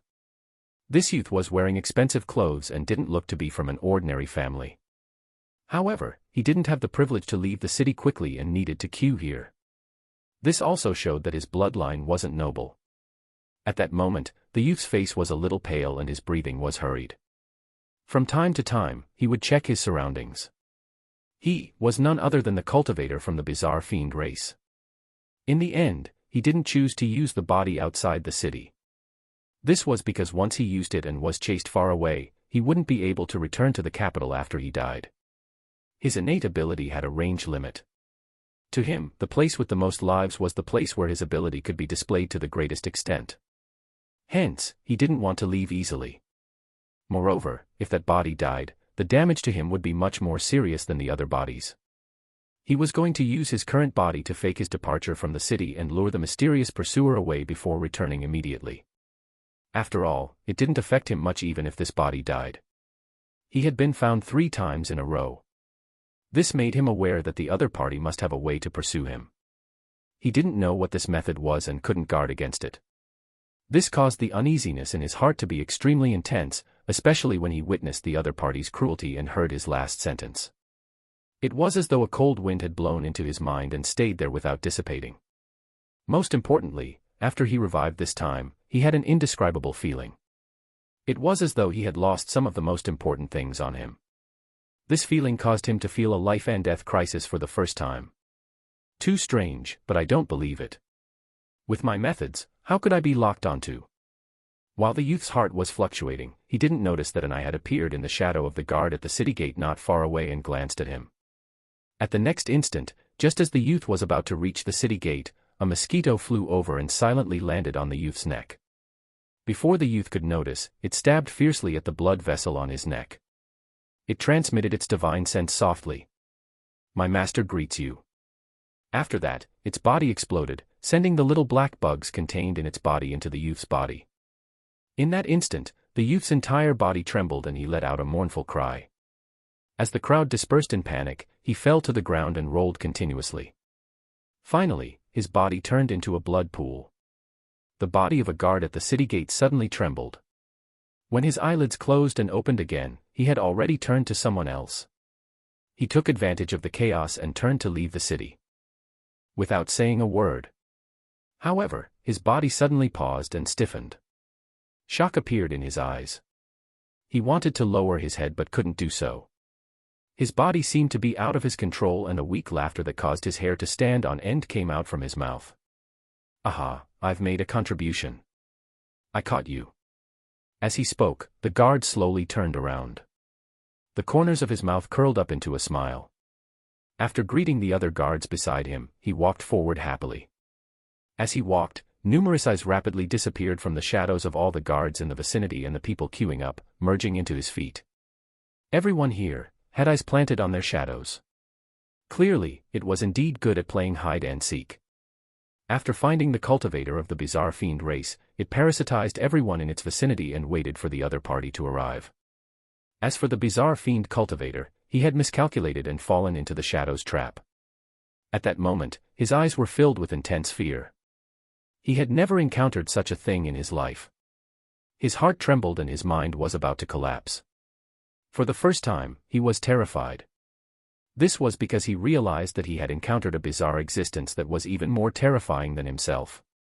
Just like that, amidst the joy of the shadow, the guard hopped away from the crowd and went to another abandoned house in an alley. There were many abandoned houses in the Purple Earth's capital due to frequent deaths here. As he walked in, the bizarre fiend cultivator saw Suqing sitting inside with a calm expression, waiting for him. After seeing Su Qing, the guard who was controlled by the shadow and possessed by the bizarre fiend race directly knelt down with a plop. His hands kept slapping his face again and again. Su Qing's gaze swept over, but he didn't bother with it. He looked outside the door. "Since you're here, why didn't you come in?" Su Qing calmly spoke. The guard controlled by the shadow paused for a moment before continuing to slap.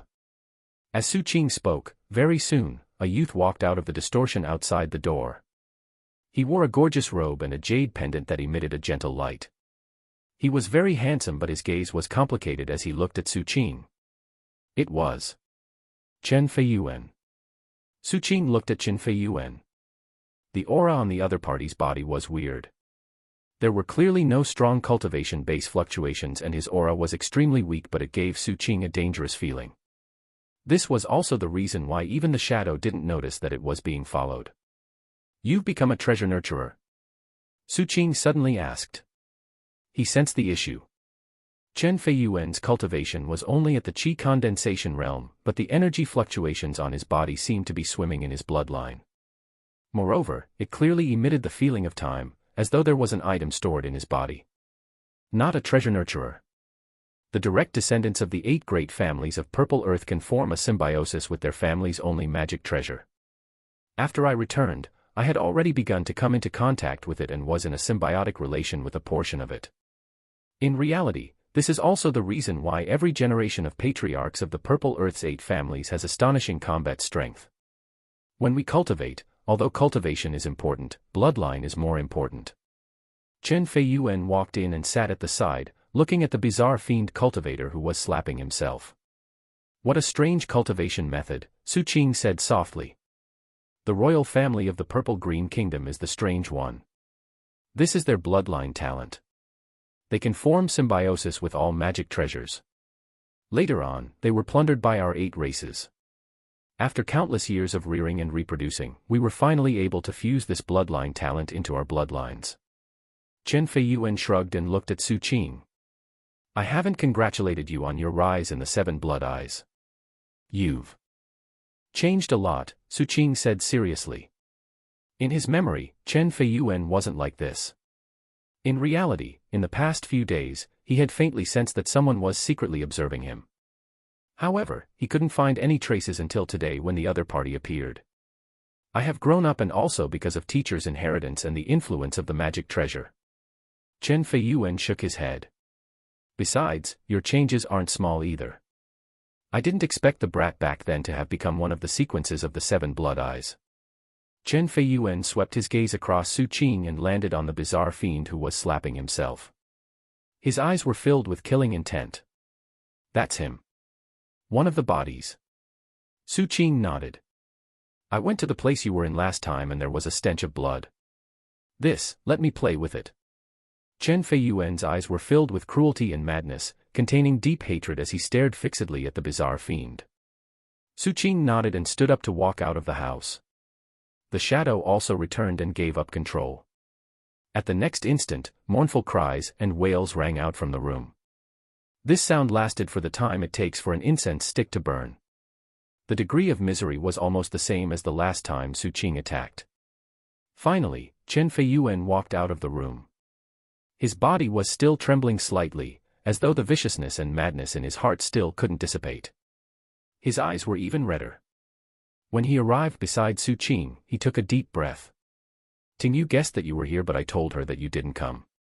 The families in Purple Earth haven't sensed your arrival yet. The news has been sealed and hidden by me.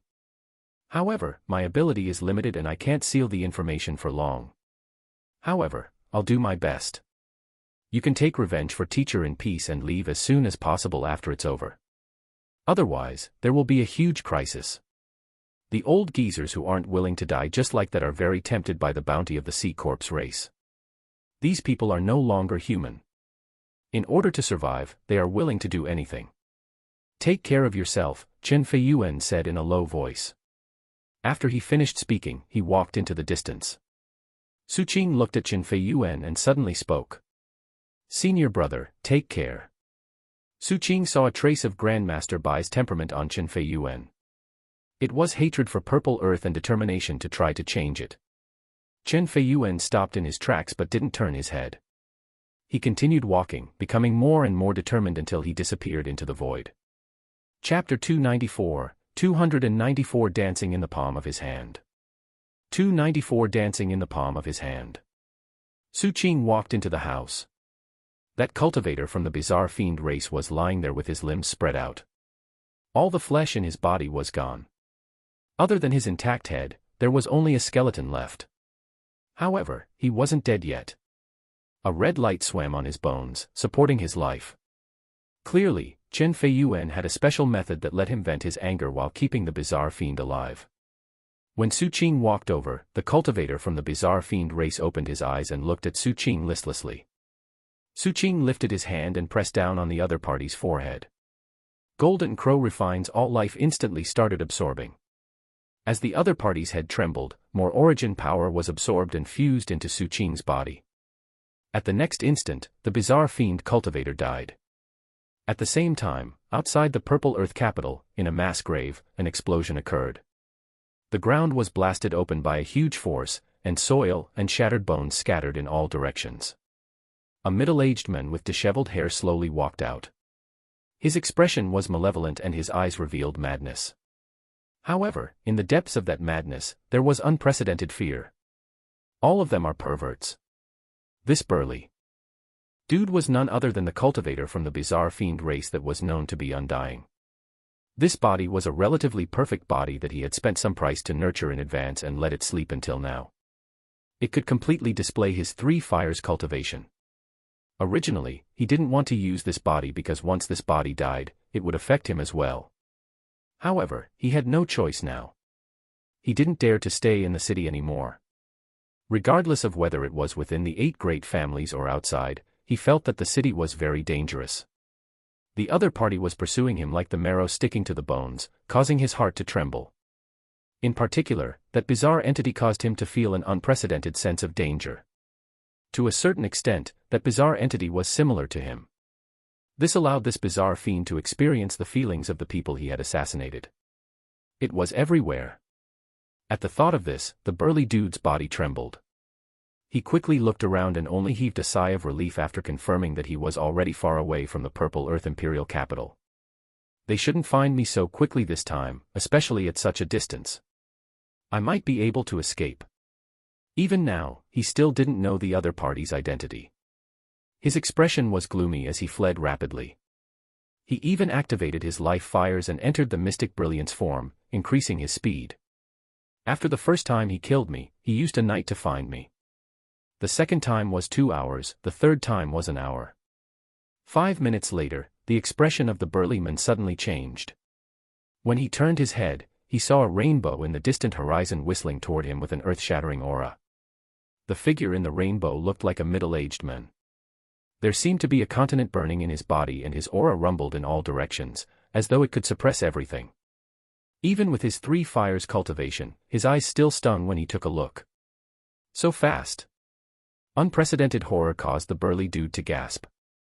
He had made a judgment about Su Qing, but from what he saw now, he discovered that all his judgments were inaccurate. The aura the other party displayed at this moment gave him a feeling that it surpassed 3 fires. That was 4 fires. Sweat broke out on the burly dude's forehead. He didn't hesitate at all to burn the 3 balls of life fire in his body with all his might. His speed soared explosively as he ran crazily into the distance. He didn't guess wrongly. Su Qing, who was chasing after him, indeed possessed the power of 4 flames. The ignition of the life lantern allowed Su Qing to possess the combat strength of 2 fires when he had just formed 1 life fire. When he formed the second ball of life fire rose, his combat strength reached 3 fires. With the enhancement from Golden Crow Refines All Life, his combat strength was naturally comparable to 4 fires. The reason why he was able to catch up to the bizarre fiend so quickly was because he no longer needed the shadow to guide him. As the origin source absorbed by Golden Crow Refines All Life fused into Su Qing's body, the bizarre fiend cultivator was like a torch in the night in Su Qing's perception. As such, the instant the other party revived, he had already sensed it and rushed over rapidly. He arrived here in the time it took for an incense stick to burn. The instant he saw the other party, the killing intent in Su Qing's eyes intensified. His speed was so fast that everything was slow in his eyes. The burly dude's speed was the same. In the blink of an eye, Suqing arrived in front of him and directly slapped down. The burly dude was violently slammed to the ground like a kite with a broken string. The ground caved in. Just as the burly dude was about to get up, Suqing neared him and kicked his chest. The burly dude spurted out blood again.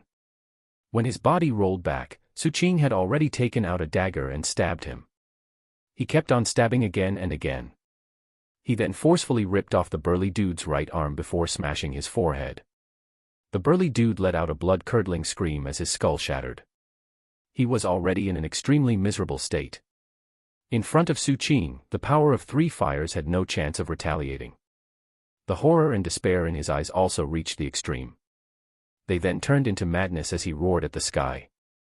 The moment Suqing got close, he charged forward and tried to detonate his life fires.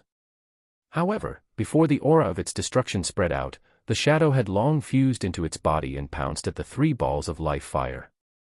In an instant, the volcano in the burly dude's body was extinguished. His body was forcefully broken from the mystic brilliance form, causing a huge backlash. This caused many of his magic apertures to collapse.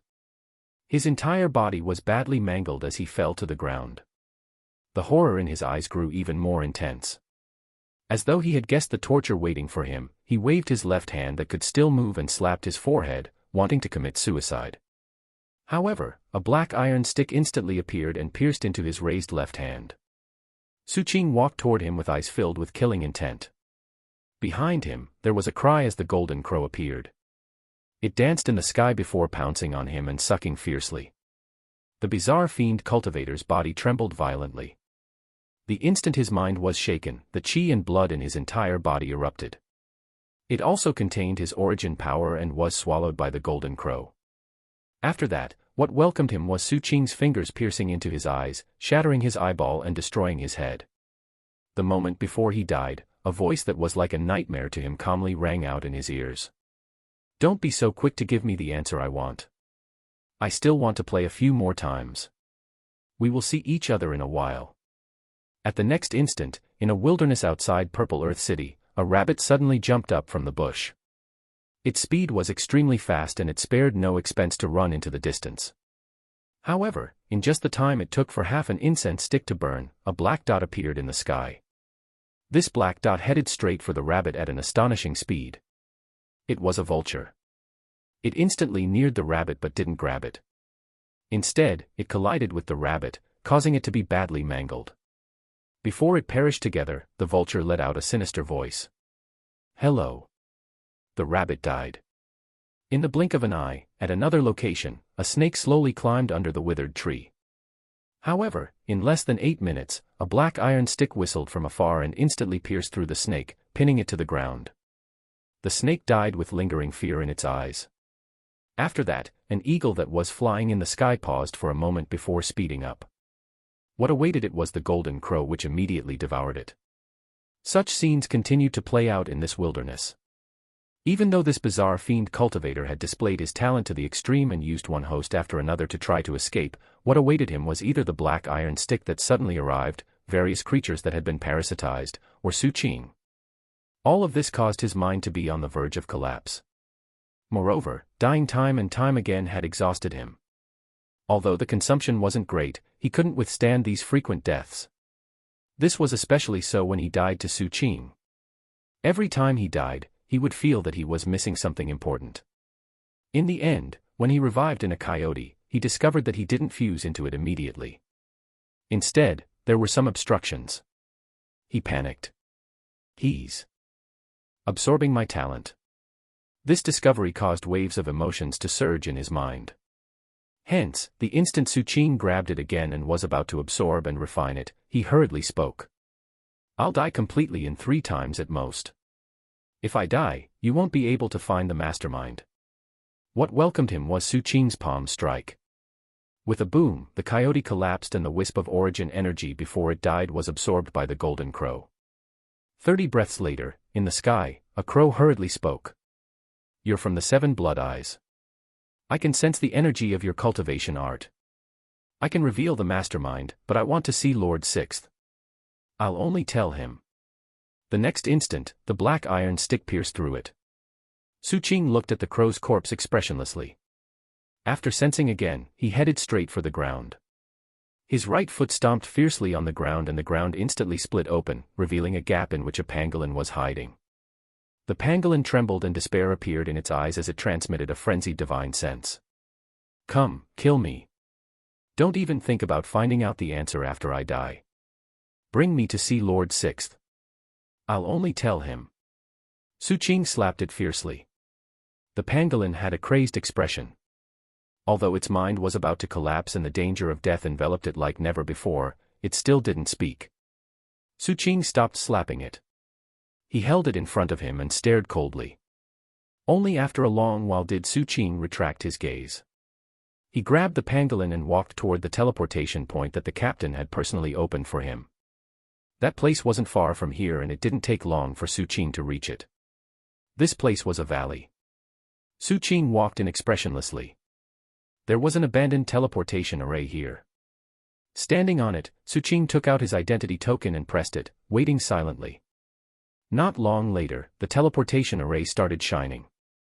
However, the instant the teleportation array was activated, the pangolin in Su Qing's hand suddenly trembled.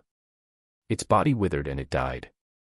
At the same time that it died, the teleportation array shone as though the teleportation had completed. Someone teleported away before Su Qing. It was that bizarre fiend cultivator. He clearly had laid a trap earlier. His goal was to make use of the teleportation array to escape. Moreover, it was unknown what method he used, but it caused the location of his teleportation to be blurry. Outsiders couldn't know the exact location. A moment later, the teleportation light dissipated. Su Qing was still inside. The other party had clearly escaped, but Su Qing's expression didn't show the slightest surprise or anger. His gaze was calm as he lowered his head and looked at the pangolin's corpse in his hand, tossing it to the side. He closed his eyes and started sensing. After a moment, Su Qing opened his eyes, revealing a deep glint. I'm in a hurry. I hope you can meet the person you're meeting soon. Chapter 295, 295 So it's you. 295 So it's you. Not far from the Seven Blood Eyes and near the edge of the Forbidden Sea, a teleportation array that was originally abandoned started shining. A wisp of fog appeared on it and quickly condensed into a fog body. After walking out of the teleportation array, it immediately destroyed the array formation. Only then did it heave a sigh of relief and started laughing. In the end, your grandfather still managed to escape. As the fog body condensed, it slowly transformed into the appearance of a middle-aged man. At this moment, his expression was filled with unprecedented smugness. Around the end, it could be said that he had let himself be caught by Su Qing. He wanted to make use of the teleportation array and use the secret art given by his employer to escape. Everything went smoothly. I didn't waste much time either. The next step is to trade with the employer. I've completely memorized the second volume of the Lunar Chosen Transformation Pill. Only I know of it now. If they don't give me the item they promised me, they can forget about obtaining the formula. The middle-aged man sneered and quickly left. Under the moonlight, his body sped through the wilderness, but he didn't notice that an eye had opened in his shadow. Even though he was a bizarre entity, he still had a shadow.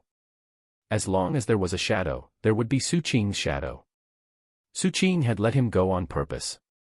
As for the other party wanting to see Lord Sixth, Su Qing didn't believe it. Since the other party didn't say anything even after so much torture and deaths, Su Qing might as well let him think that it was safe. Only then would the bizarre fiend lead him to the mastermind. As for the range of the shadow eye, Su Qing had already checked it when he was searching for the night parade of 100 ghosts. It had an extremely large range, and currently, it was still within his perception. Although the vision was somewhat blurry because of the distance, it was not a big issue. Moreover, just knowing the location was enough. Su Qing opened his eyes and adjusted the array formation, activating the teleportation array in the direction of his perception. As for the other teleportation array being destroyed, it didn't matter. After knowing the location, he could simply use other teleportation arrays nearby. At the next instant, Su Qing's figure disappeared. At that moment, the middle-aged man formed by fog was moving extremely fast in the coastal area of the Nanhuang continent. He took advantage of the darkness and sped all the way. During this time, he would look around frequently and even spread out his perception to investigate the surroundings. Even though he had repeatedly confirmed that no one was following him, he was still very cautious. However, the strangeness of the shadow was something he didn't understand, so he didn't know that there was an eye in his shadow. However, this bizarre fiend cultivator was still vigilant. He didn't head to the meeting place immediately. Instead, he moved randomly for an entire night before he arrived at a seaside and looked at a merchant ship that was docked in the distance. "Come over. I've already got what you want." He then waited silently while observing his surroundings. However, he wasn't able to see the eye in the shadow that was slightly open and was watching him. Nothing happened even after a long while. The bizarre fiend cultivator turned and changed directions. Everything that had happened earlier was intentional. He was making sure that nobody followed him and that he was really safe. He finally felt at ease and a hint of smugness appeared on his face again. In the darkness of dawn, he moved in another direction and reached the seaside. He didn't hesitate to jump in. At the next instant, the body of a swordfish swimming in the sea suddenly trembled before speeding away in another direction. However, the shadow's eye had parasitized the main body of the bizarre fiend. Hence, even though the other party had a new body now, the shadow eye still existed. The strange abilities of the bizarre entities depended on their levels. The strangeness of the shadow clearly far surpassed that of the bizarre fiend. It could even be said to be a natural enemy. At the same time, the shadow also had some slight emotional fluctuations. It seemed to have discovered that it was more compatible with the bizarre fiend race. If the one it parasitized back then wasn't Suqing but a bizarre fiend. At the thought of this, the shadow suddenly interrupted its thoughts and a hint of disgust surfaced. It felt that the bizarre fiend race wasn't worthy of being compared to it, let alone Demon Su. The bizarre fiend race was only its food. Why would it have the thought of parasitizing food? The shadow felt humiliated by its own thoughts. At the same time, it felt a little frightened as it recalled its experience of being tortured by Demon Su. Hence, it perked up and observed even more diligently while providing directions to Suqing. The cultivator from the bizarre fiend race had no idea about all of this. Just like that, time flowed by. The swordfish he was hosting swam rapidly in the sea and traveled everywhere. During this time, he changed to 7 to 8 sea beasts. Finally, on the next night, he appeared in a starfish. As the waves rose and fell, this starfish was swept to a black beach that could be considered the territory of the 7 blood eyes. The seawater dissipated, leaving behind black water foam on the ground. The bright moon hung in the sky and the moonlight landed on the water foam, emitting a faint light. The starfish that was possessed by the bizarre fiend lay motionless on the beach. Time slowly passed and dawn arrived. The dawn of a new day carried a dim black color. The moment the moon left and the sun had yet to rise, something silently approached. In the darkness of dawn, figures walked over from the darkness in the distance. There were a total of 4 figures. They were all wearing black Taoist robes that covered their entire bodies and heads, making it impossible to see their appearances. The wide Taoist robes also hid their races and gender. There were also no cultivation-based fluctuations from these 4 figures. Clearly, they had concealed themselves extremely deeply, and there was even a faint hazy feeling around their bodies. This was a method to block the senses of the array formation and prevent divine sense from locking onto them. It didn't seem to be the power of a magic artifact, and was more like a race innate talent. These 4 figures walked toward the beach step by step. They slowly arrived beside the starfish and stopped. The figure at the front didn't move. The 3 people behind him quickly spread out and each took out a circular disc and placed it on the ground, as though they were checking something. In just a few breaths of time, the check was over. The 3 of them turned around and stood respectfully. The sea breeze blew over and spread in all directions, bringing with it the fishy smell of the seawater. When it invaded the coast, the wind also landed on the robe of the figure standing beside the starfish, causing it to flutter.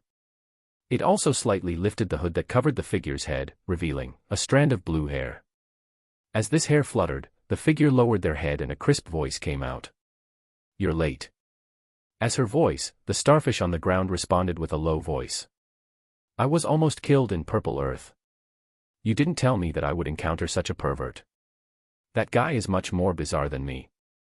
This matter has also exceeded our expectations, but we will compensate you properly. Now, give me the thing. As the voice rang out, the wind grew stronger, completely blowing away the corner of the hood that was already slightly lifted, revealing a beautiful and delicate face. Her long blue hair fluttered in the wind, her blue eyes were resplendent, and her fair skin carried a gentle light like jade. She was none other than the princess of the starfish race who had come to visit the Seven Blood Eyes.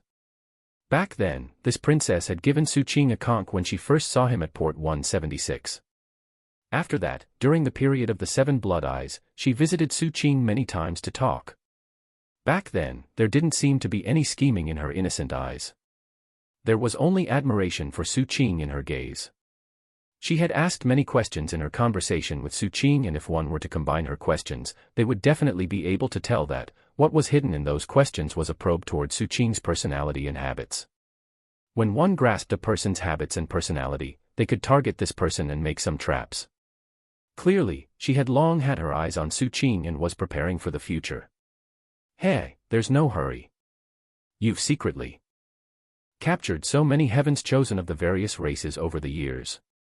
There should be quite a lot of them from the Seven Blood Eyes as well. Now, you should already have a lot of main ingredients. You have to change the remuneration you promised me. I also want a lunar chosen transformation pill. The girl took a deep look at the starfish on the ground. At this moment, another black-robed person from the starfish race suddenly spoke in a low voice. Princess, it's about time. If we delay any more, the power of the elders will be more limited and we won't be able to hide from the array formation. We can only give you the reward once we return to our territory. Since you're worried, just come with me. The girl didn't hesitate. After she finished speaking, she was about to pick up the starfish on the ground.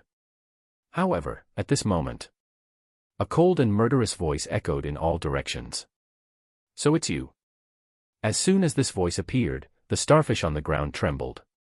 Without any hesitation, it self-destructed and chose to commit suicide. At the same time, the expression of the starfish race's young girl changed and she quickly retreated. The other three starfish race cultivators in the surroundings also shook and their cultivation bases spread out, protecting the young girl as she retreated. However, it was still too late. At the next instant, a figure whistled over from afar like thunder. This figure no longer hid its appearance and no longer looked like a middle-aged man. Instead, it transformed into Su Qing. It was as though there was a continent burning in his body as its fire towered into the sky. The pitch-black dawn broke and under the illumination of the sea of fire in Su Qing's body, the whole area instantly lit up. The killing intent in his eyes was even more monstrous. The gigantic mosasaur under his feet also appeared with malevolence and hatred. That was a continuation of Su Qing's emotions.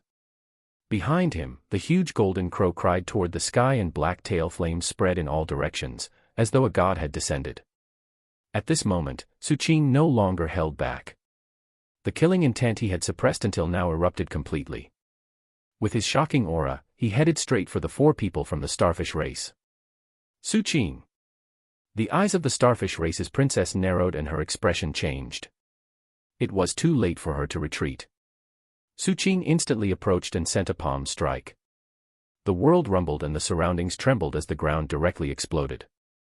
A huge pit was formed inside, stirring up a violent aura, causing the four starfish cultivators to vomit blood. Someone blocked in front and endured Su Qing's anger. His body collapsed and shattered into pieces and they were absorbed by the golden crow. His soul was also captured by Su Qing and suppressed in his magic aperture. He didn't use it as a fuel to open magic apertures, but burned it in his aperture. The hearts of the other three shook and their expressions changed drastically. The three of them didn't hesitate at all. The cultivation bases in their bodies instantly erupted. One was 3 fires, 2 were 2 fires. That princess had 3 fires, while the 2 clansmen beside her had 2 fires. However, their cultivation bases were completely useless at this moment. In fact, the life fires in their bodies were swaying intensely. The incomparable killing intent from Su Qing was like a storm of endless anger as it surged toward them. Chapter 296 Blood-Dyeing Clothes. 296 Blood-Dyeing Clothes. Su Qing had already restrained his killing intent for a long time. From the moment he found out that Grandmaster Bai had been assassinated, it was as though a sharp blade was crazily rampaging in his body, wanting to break out and kill everyone. However, he didn't. He forcefully suppressed this monstrous killing intent and forced himself to calm down. He then headed to Purple Earth with a calm mind, as he had to be even more careful there. Even if he caught the murderer, he couldn't kill him. He could only torture the bizarre fiend slowly to dig out the mastermind. After such a long time, he finally found the mastermind. Now, he was unable to suppress the killing intent in his heart anymore. Su Qing immediately arrived before a starfish race cultivator. This cultivator was a female. As Su Qing got closer, the two fires in her body swayed intensely. Just as they were about to be extinguished, Su Qing had already stretched out his right hand. It was filled with incomparable hatred, astonishing madness, and a terrifying aura. His right hand instantly broke through the woman's stomach and reached in. He grabbed a life fire and squeezed it ruthlessly. Boom! A tragic cry came out from the mouth of the female cultivator. This was an intense pain she had never endured in her life. It was the torture of her life fire being extinguished forcefully. This wasn't the end. After Su Qing squeezed it, he grabbed the other ball of life fire. He directly pulled out both balls of life fire. As blood splattered everywhere, as the life fires collapsed, all the magic apertures in the female cultivator's body were destroyed. An even more mournful cry rang out before it rapidly weakened. The female cultivator bled from her 7 orifices. However, Su Qing's violence wasn't over. He slammed his head against the female cultivator's forehead. The woman's originally beautiful face exploded like a smashed fruit. Su Qing's body was covered in blood. He turned his head with a gloomy expression and looked at the remaining 2 starfish race members, especially the princess. Behind him, the golden crow let out a cry and sucked fiercely at the corpse whose head had collapsed to the side. However, it seemed like it didn't get much. As such, it turned its head and looked at the starfish race princess savagely. Under the moonlight, Su Qing's entire body emitted a baleful aura like a ferocious god. The golden crow at the side was like a peerless ferocious beast with an earth-shattering aura. Su Qing, about this. The starfish race princess' face was pale and her eyes revealed horror. Just as she spoke, the last starfish race Tao protector beside her let out a roar and rushed out. "Princess, leave quickly." As he spoke, the starfish race cultivator's entire body shone. He burned his life fires and all his magic apertures erupted, an aura of self-destruction spread out from his body. He even performed a series of hand seals and activated the 3 discs set up in the surroundings. The 3 discs emitted an astonishing aura that transformed into bolts of lightning, forming a large net in the air that suppressed and bound Su Qing. Seeing this, the starfish race's princess gritted her teeth and suddenly turned around, heading straight for the sea. She knew that she couldn't return to the 7 blood eyes and had to leave as soon as possible. However, just as she was about to enter the sea, a huge sea turtle suddenly rushed out from under the sea. Its eyes were filled with horror and despair. She didn't know how it did it, but it actually let out a sinister laugh and bit at her. At the same time, a black iron stick also rushed out from Su Qing's side. It formed black lightning in the air and headed straight for the starfish race's princess. In an instant, the turtle and the starfish race's princess collided. The power of the black iron stick also approached and struck her. The instant the lightning net formed by the 3 discs landed and was about to envelop and restrain Su Qing, the power of Golden Crow refines all life erupted. The golden crow behind him cried at the sky and rushed up. Its huge body, the phoenix's tail, and the black flames formed the shape of as it headed for the sky. It directly collided with the lightning net. Almost in an instant, the lightning net collapsed and tore apart. With cracking sounds, the 3 surrounding discs also shattered into pieces. They couldn't stop it at all. The combat strength Su Qing erupted with at this moment was comparable to 4 fires. A mere 2 fires cultivator wouldn't be able to cause any damage even if he had a magic artifact. At the next instant, Su Qing appeared in front of the starfish race cultivator who was rushing over with the intention of self-destructing. He pressed his palm against the person's forehead. Under the indescribable horror and despair in the starfish race cultivator's eyes, Su Qing fiercely inhaled. The fiendish fire erupted and the soul was forcefully sucked over. The pain of having his soul extracted alive caused the starfish race cultivator's screams to be sharp and shrill. While his body trembled intensely, the golden crow sucked from the air. Immediately, this cultivator's body spasmed as a large amount of chi and blood flowed out from his 7 orifices and rose into the air. His soul and chi and blood were being extracted. The entire process only lasted for 2 breaths of time before the starfish race cultivator turned into a dried corpse. After he fell to the ground, he shattered and turned into ashes. At the same time, the face of the starfish race's princess, who was stopped by the turtle and the black iron stick, was extremely pale.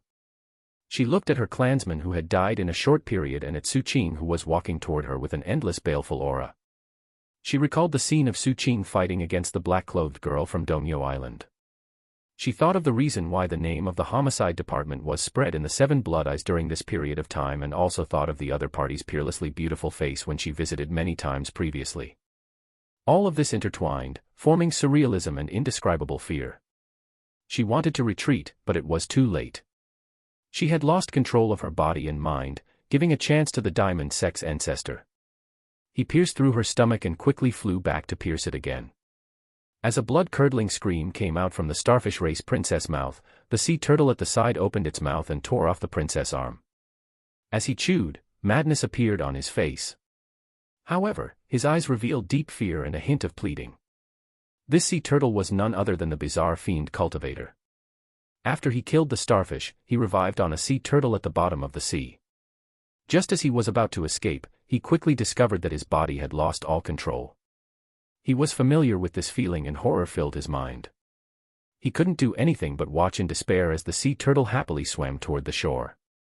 The starfish race's princess, whose abdomen had been penetrated repeatedly and whose mind was about to collapse, revealed a pitiful expression.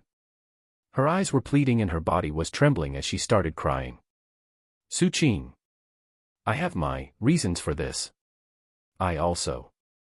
Before she could finish speaking, Su Qing had already gotten close and slapped her. The right side of the young girl's face instantly bulged. Her teeth broke and cracks appeared on her skull. Her nerves were also affected as her limbs twitched involuntarily a few times. 2 of the life fires in her body were directly extinguished by Su Qing's slap. Before she could recover, Su Qing slapped her again. The young girl let out a sharp cry. The left side of her face was also puffed up and her gums bled severely. Her entire skull seemed to be about to collapse at this moment. The last life fire in her body was also extinguished. Su Qing didn't stop. He ruthlessly kicked the wound on the young girl's stomach.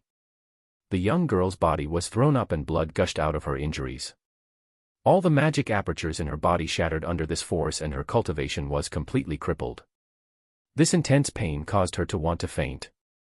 However, Su Qing quickly stuffed a pill into her mouth, extending her life and preventing her from fainting.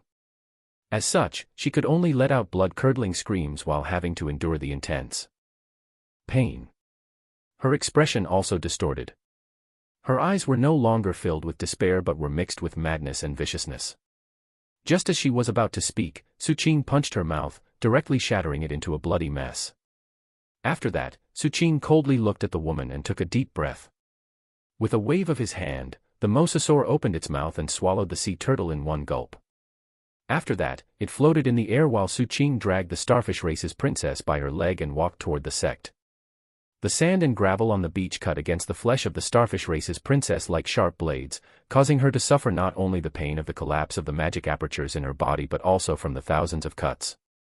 Her blood-curdling screeches became inhuman. Just like that, Su Qing walked all the way. Behind him, a shocking bloody trail was left. This blood trail grew longer and longer, and the screams became weaker and weaker. Not long later, Su Qing walked into the range of the 7 Blood Eyes Array formation and saw the majestic city in the distance. He then expressionlessly spoke. Su Qing, the director of the 7th Peaks Homicide Department, is reporting to the sect. The starfish race has rebelled. I ask for the Sex Array formation to suppress all the starfish race members in the 7 Blood Eyes. Don't let them teleport or escape. Don't let them transmit their messages to the outside world and suppress them immediately. As soon as he finished speaking, the 7 Blood Eyes Array formation instantly rumbled, as though it was rapidly screening him. At the next instant, an aged voice rang out from the 6th peak and spread in all directions with hurried breathing. Following the voice, the 7 Blood Eyes Array formation was activated and the suppression began immediately. At the same time, several figures flew out of the 7 blood eyes and headed straight for Su Qing. The fastest was Lord Sixth, who walked out of the 6th peak. He crossed the distance with almost a step and arrived in front of Su Qing. His nascent soul cultivation made him look like the sun, emitting heat and madness that distorted everything in the surroundings. Su Qing, what did you find out? Su Qing took a deep breath and endured the discomfort from the nascent soul energy fluctuation. He then cupped his fists and spoke in a low voice. Lord Sixth, you'll know after searching her soul. As he spoke, Su Qing threw the princess behind him to Lord Sixth. Lord Sixth's breathing was hurried. If it was any other peak lord, they might not search the girl's soul because of Su Qing's words. However, he was different. Lord Sixth didn't hesitate at all. He pressed his right hand on the forehead of the starfish race's princess and started to search her soul. Not long later, the captain and the others also arrived. When they saw this scene, their expressions turned solemn. They waited silently beside Su Qing. The captain looked at the starfish race's princess who was screaming miserably and then at the expressionless Su Qing whose murderous aura was still dense. He patted his shoulder. Little Qing, I'll shoulder this matter with you. Chapter 297, 297 Extermination Edict. 297 Extermination Edict. Su Qing turned his head and stared at the captain with bloodshot eyes. Little Qing, life is a unique experience. There's bitterness, sweetness, sorrow, and joy. It's not a single color, nor can it be a single color. This is something that even the god in the sky can't change. Because we are humans and not wild beasts, so. I understand your sadness and your urge to kill. What I want to tell you is that you can do whatever you want and follow your heart to walk in the path that belongs only to you. The captain smiled. His smile was gentle and sunny. The light from his smile entered Su Qing's eyes and his murderous mind, stirring up a fluctuation. Su Qing fell silent. He rarely heard such words. The last 2 people who talked about life with him like this were Captain Lei and Grandmaster Bai. After a long while, Su Qing seriously glanced at the captain and nodded heavily. He then looked at Lord Sixth, who was searching the princess' soul, and waited for his answer. He only handed the princess of the starfish race. As for the bizarre fiend, Su Qing didn't hand it over. He hadn't tortured it enough and it knew too much about him. Moreover, now that the mastermind had been found, the information from the princess of the starfish race was enough. As the soul search continued, Lord Sixth's body slowly trembled and the veins on his forehead bulged one after another. His eyes gradually turned bloodshot and his breathing became hurried. He involuntarily let out huffing sounds that seemed to be filled with extreme grief and indignation. At the next instant, Lord Sixth seemed to have seen a key memory. His entire body trembled fiercely. With a boom, the starfish race's princess body exploded into blood mist. Her soul was directly extracted by Lord Sixth and thrown into his mouth as he chewed fiercely. As he chewed, the redness in his eyes increased. Without saying anything, he performed a series of hand seals and pointed at the sky. Immediately, the 7 blood eyes array formation rumbled. Streams of light descended from the dome of the array formation and headed straight for the main city. The main city quaked and the ground seemed to be churning. Miserable screams echoed from various areas as one figure after another was pulled into the air by the power of the array formation. From afar, the number of those figures was about 200.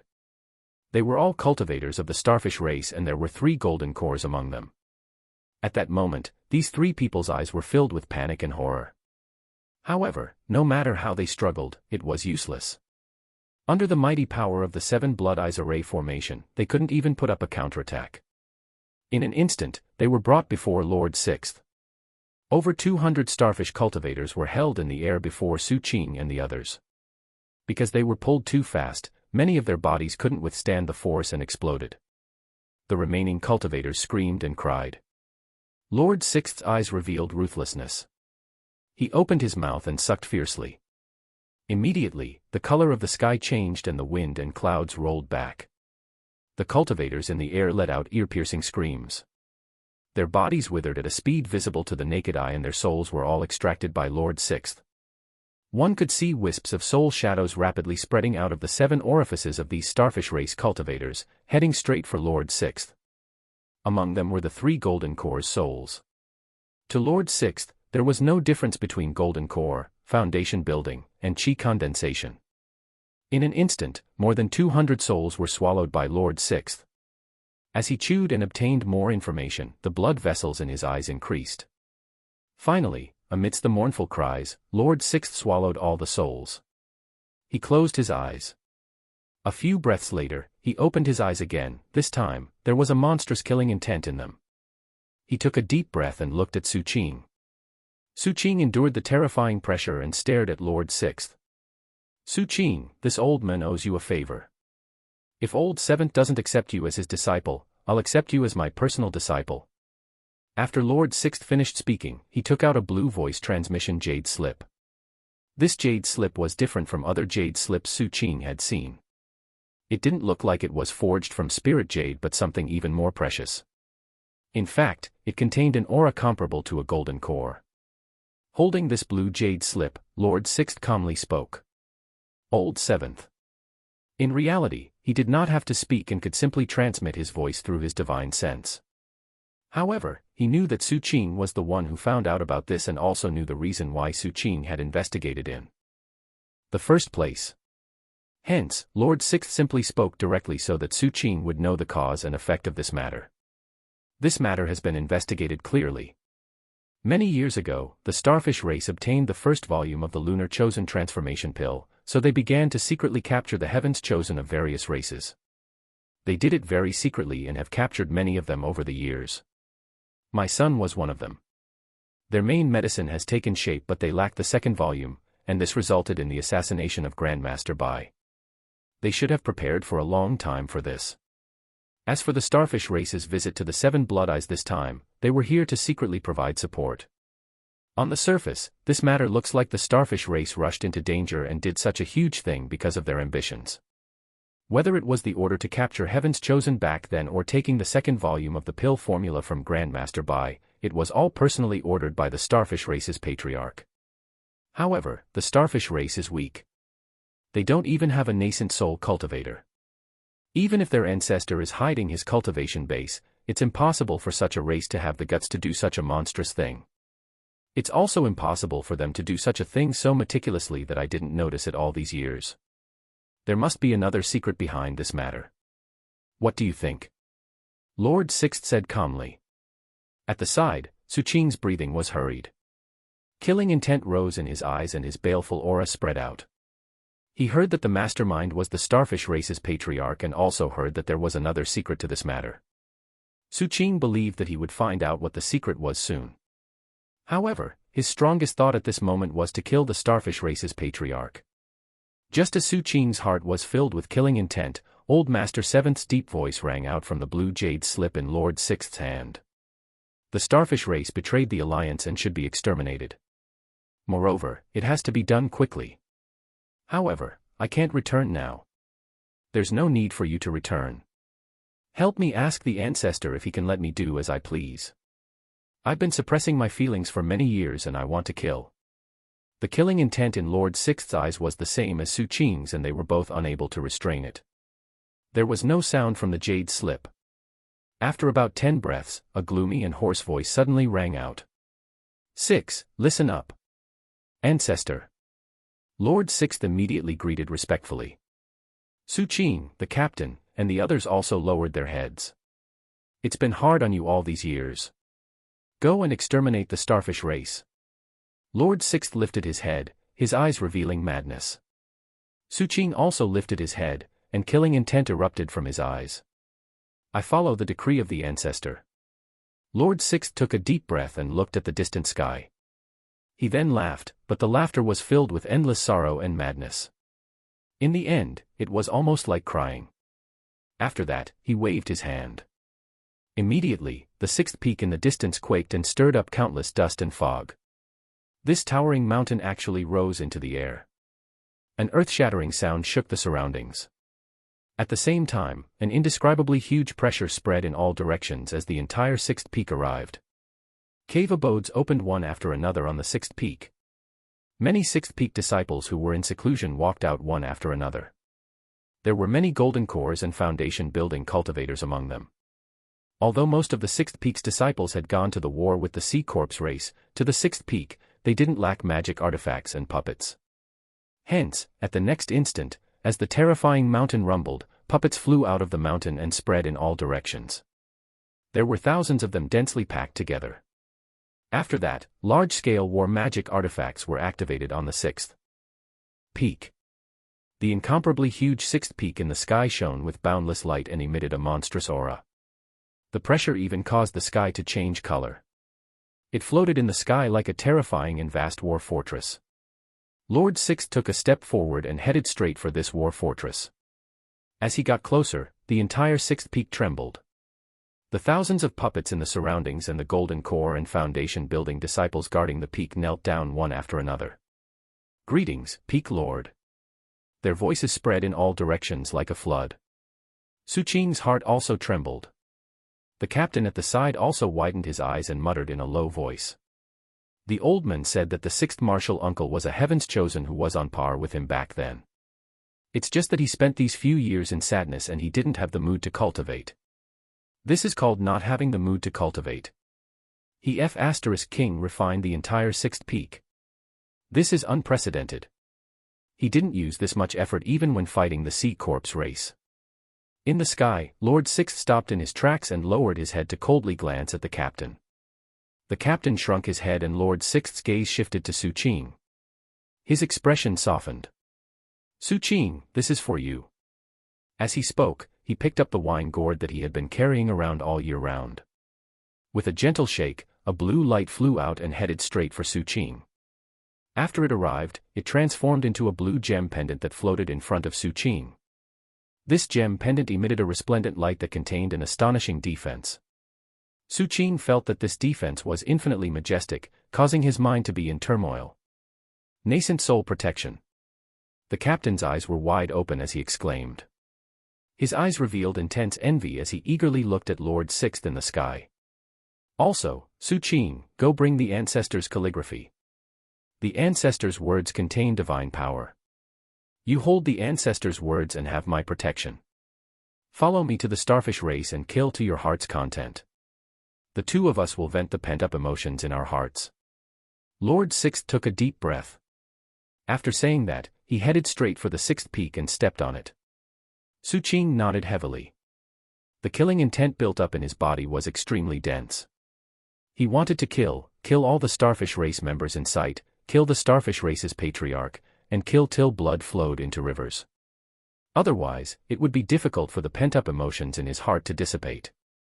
Otherwise, there wouldn't be enough people to accompany his teacher in death.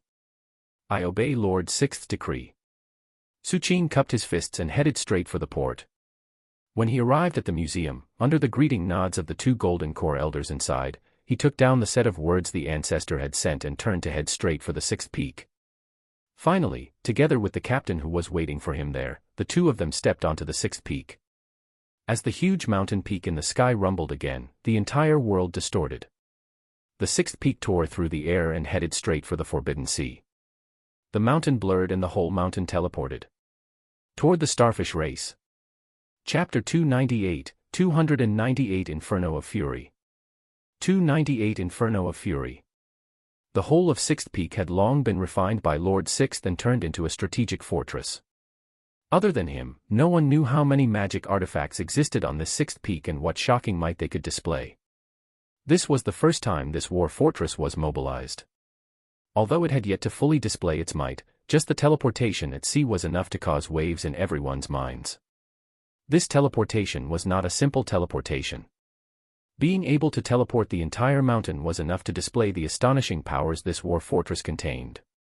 At the next instant, this huge mountain appeared in the sky above the Forbidden Sea and sped forward. Wherever it passed, the sea below churned and spread. Countless sea beasts trembled at the bottom of the sea, not daring to approach the surface of the sea. The surrounding merchant ships swayed like leaves on the sea. When the cultivators on the ships saw the huge mountain moving above them, shock wasn't enough to describe what they were feeling. Su Qing was the same. Even the captain couldn't calm down. His eyes were red as he looked left and right. In front of the two of them was Lord Sixth, who was holding the wine gourd and looking into the distance. His expression was gloomy and there seemed to be bloody intent rising in his body. The intensity of his killing intent even affected the sky, causing thunder to rumble in the sky as the sixth peak moved forward. Bolts of lightning exploded in the surroundings like silver snakes. The starfish race is a small race. Not to mention the strength of our 7 blood eyes, it can't even compare to the merfolk race. There are only 7 golden core cultivators in the sect. Now, 3 have died and there are only 4 left, Lord Sixth calmly said. The strongest, the starfish ancestor, is at the great circle of the golden core realm. However, I suspect that he has broken through long ago and has been hiding his cultivation base. Other than him, the other 3 golden core realm cultivators are all at the early stage. These early stage golden cores also include the patriarch of the starfish race. He was only able to become the patriarch because he is the starfish ancestor's son. This is just a small race. For such a small race to have the guts to provoke the 7 blood eyes and other races, no matter how I look at it, something is fishy. Therefore, Su Qin, you have to be more cautious in this battle. The starfish race might have some great secrets, Lord Sixth said calmly. Su Qin nodded silently. The captain didn't speak. Taking advantage of the fact that Su Qin and Lord Sixth weren't paying attention to him, he took a few steps back and touched the rocks on the ground. The light in his eyes grew even stronger. Clearly, he liked this treasure very much. However, before the captain could check for too long, the 6th peak buzzed again. Lightning flashed, thunder rumbled, and stars moved. The entire mountain teleported again. This time, it directly appeared in the air above the starfish race. The starfish race was located between the 7 blood eyes and the merfolk islands. They only had one island as their territory and it had the shape of a huge starfish if looked from above, but it had been confirmed that its appearance was a result of modification by the starfish race. There wasn't really such a huge starfish resting here. There were 5 main cities on the island. Most of the buildings were built from corals. The greatest characteristic was that there were countless coral trees growing on the islands. This was a type of tree that looked like a coral. Each of them was very tall and emitted 5-colored light at night, while during the day, they were gray and dim. Many buildings were built on these huge coral trees. There were about 100,000 members in the starfish race. Because of the protection of the 7 blood eyes, they didn't face much turmoil over the years and looked quite prosperous. The appearance of the 6th peak immediately attracted the attention of the starfish race. Although they didn't recognize this huge war fortress, the experts in the race sensed the fluctuations of the 7 blood eyes cultivation art. As such, almost the instant the 6th peak's mountain appeared, a divine sense spread out from the starfish race. Is it the 7 blood eyes? I wonder which senior has graced our land. Please forgive me for my negligence. Following the divine sense, an old man in a 5-colored Taoist robe appeared. This old man was all smiles, and it was impossible to tell what he was thinking. He rose into the air and cupped his fists toward the 6th peak. However, what responded to him was Lord Sixth's monstrous killing intent transformed into a finger. As his finger landed, the incomparably huge mountain of the 6th peak pressed down fiercely on the starfish race below like a stamp. Under this pressure, the world rumbled and the void shattered. A tremendous pressure descended on the starfish race, causing cracks to appear on all the mountain peaks of the starfish race's island. After that, they shattered and exploded. Even the ground was the same, many areas collapsed and caved in. The starfish race's ancestors' expression changed intensely. Lord Sixth, what are you doing? What am I doing? You tell me what I am doing. Lord Sixth couldn't suppress the killing intent in his heart anymore. His body stepped into the air and directly arrived in front of the starfish race's ancestor. He then grabbed fiercely. The sky darkened, the sun and moon lost their light, and the void shattered. The starfish race's ancestor couldn't dodge and his head was directly grabbed by Lord Sixth. As Lord Sixth ruthlessly squeezed, his body exploded. However, as it exploded, a blood shadow in the shape of a starfish flew out and reformed its body in the distance. It spat out a mouthful of blood and rapidly retreated, its eyes revealing horror. Sixth Master, is there a misunderstanding? Lord Sixth coldly looked at the starfish race's ancestor who had gathered again.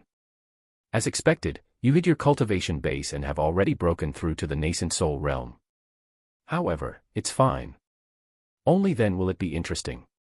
You made me suffer the pain of losing my son for so many years.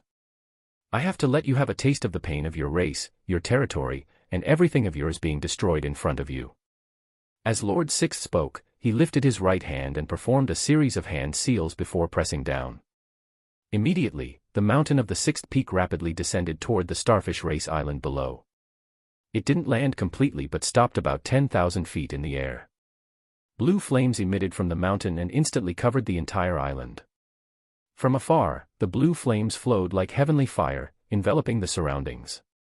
It was also like a meteor falling to the ground, rumbling in the surroundings, causing the seawater to rise under the high temperature, causing countless buildings on the Starfish Race to instantly burn. Miserable cries rang out from everywhere. "Refine. I'll refine your race, your territory, and all your bloodline. I'll refine your Starfish Race alive and refine it into a candle that will be lit in front of my son's grave day and night." Lord Sixth spoke with madness. With a wave of his hand, rows of war artifacts appeared on the sixth peak and erupted in unison, forming beams of light that headed straight for the Starfish Race. There were also the puppets. All of them emitted intense killing intent as they rushed toward the Starfish Race and started killing. There were also the disciples and elders of the sixth peak who descended one after another. The Starfish Race's ancestor's expression turned gloomy. He was about to stop them, but at the next instant, Lord Sixth arrived before him. The Starfish Race's ancestor spat out another mouthful of blood. His eyes turned red and a silver line quickly flashed in his pupils. His aura soared and a vast storm formed outside his body, but Lord Sixth still suppressed him. At the same time, Su Qing and the captain also leaped and headed straight for the ground. Su Qing landed on a coral tree. The gray coral tree couldn't withstand the impact and collapsed. Su Qing's eyes were bloodshot and the killing intent he had suppressed until now couldn't be suppressed anymore. He rushed toward the Starfish Race members. The captain didn't participate in the fight. After he landed, he silently followed Su Qing. This was because he knew that the hostility in Su Qing's heart was extremely heavy now. This hostility required a large amount of blood and killing to resolve. To him, the Starfish Race wasn't important. Regardless of whether it was Old Master Seventh's secret instructions to him or his friendship with Su Qing, they all made him hope that Su Qing would recover as soon as possible. Hence, he only had one goal for following him this time around, and that was, to accompany him. Kill, junior brother.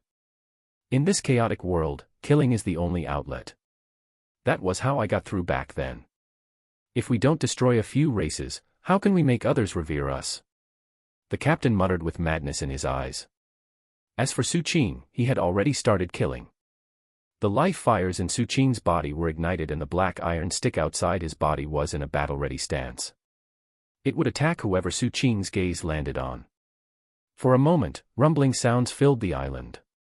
Su Qing's attacks were swift and deadly. In the blink of an eye, he arrived in front of a foundation building cultivator of the Starfish Race. Before the other party could react, Su Qing had already ruthlessly collided with him. The foundation building cultivator's body exploded into pieces immediately. In his flesh and blood, there were some thread-like silver worms. At that moment, they were twisting in the flesh and withering as the Starfish Race cultivator died. Su Qing swept his gaze over and headed straight for the ancestral temple of the Starfish Race in the distance. That was the place where the Starfish Race's patriarch usually meditated and refined pills. On the way here, Lord Sixth had told him all the information he had obtained from searching the souls. Their division of labor was clear. Lord Sixth wanted to take revenge on the Starfish Race's ancestor and refine the entire Starfish Race, while Su Qing's target was the Patriarch because it was the other party who had given the order to assassinate Grandmaster Bai. A continent seemed to be burning in Su Qing's body as he sped toward the Starfish Race's ancestral temple. Wherever he passed, as the blue flames fell from the sky, all the buildings were burned. Countless members of the Starfish Race let out mournful and shrill cries in the flames. Under the high temperature, even the ground melted at a speed visible to the naked eye. Many depressions were filled with blue flames, as though they wanted to seep into the soil and refine it to a deeper level. There were also puppets from the sixth peak that carried Lord Sixth's will, and started killing everywhere.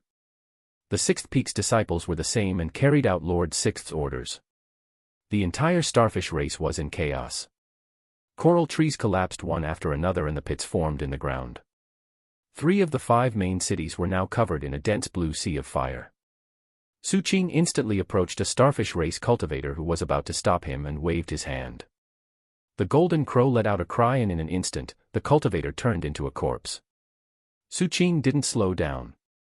The golden crow followed behind him with its tail flames dragging behind like a cloak. A large amount of black fog also appeared around Su Qing, forming a sinister face in the air. Inside were densely packed little black bugs.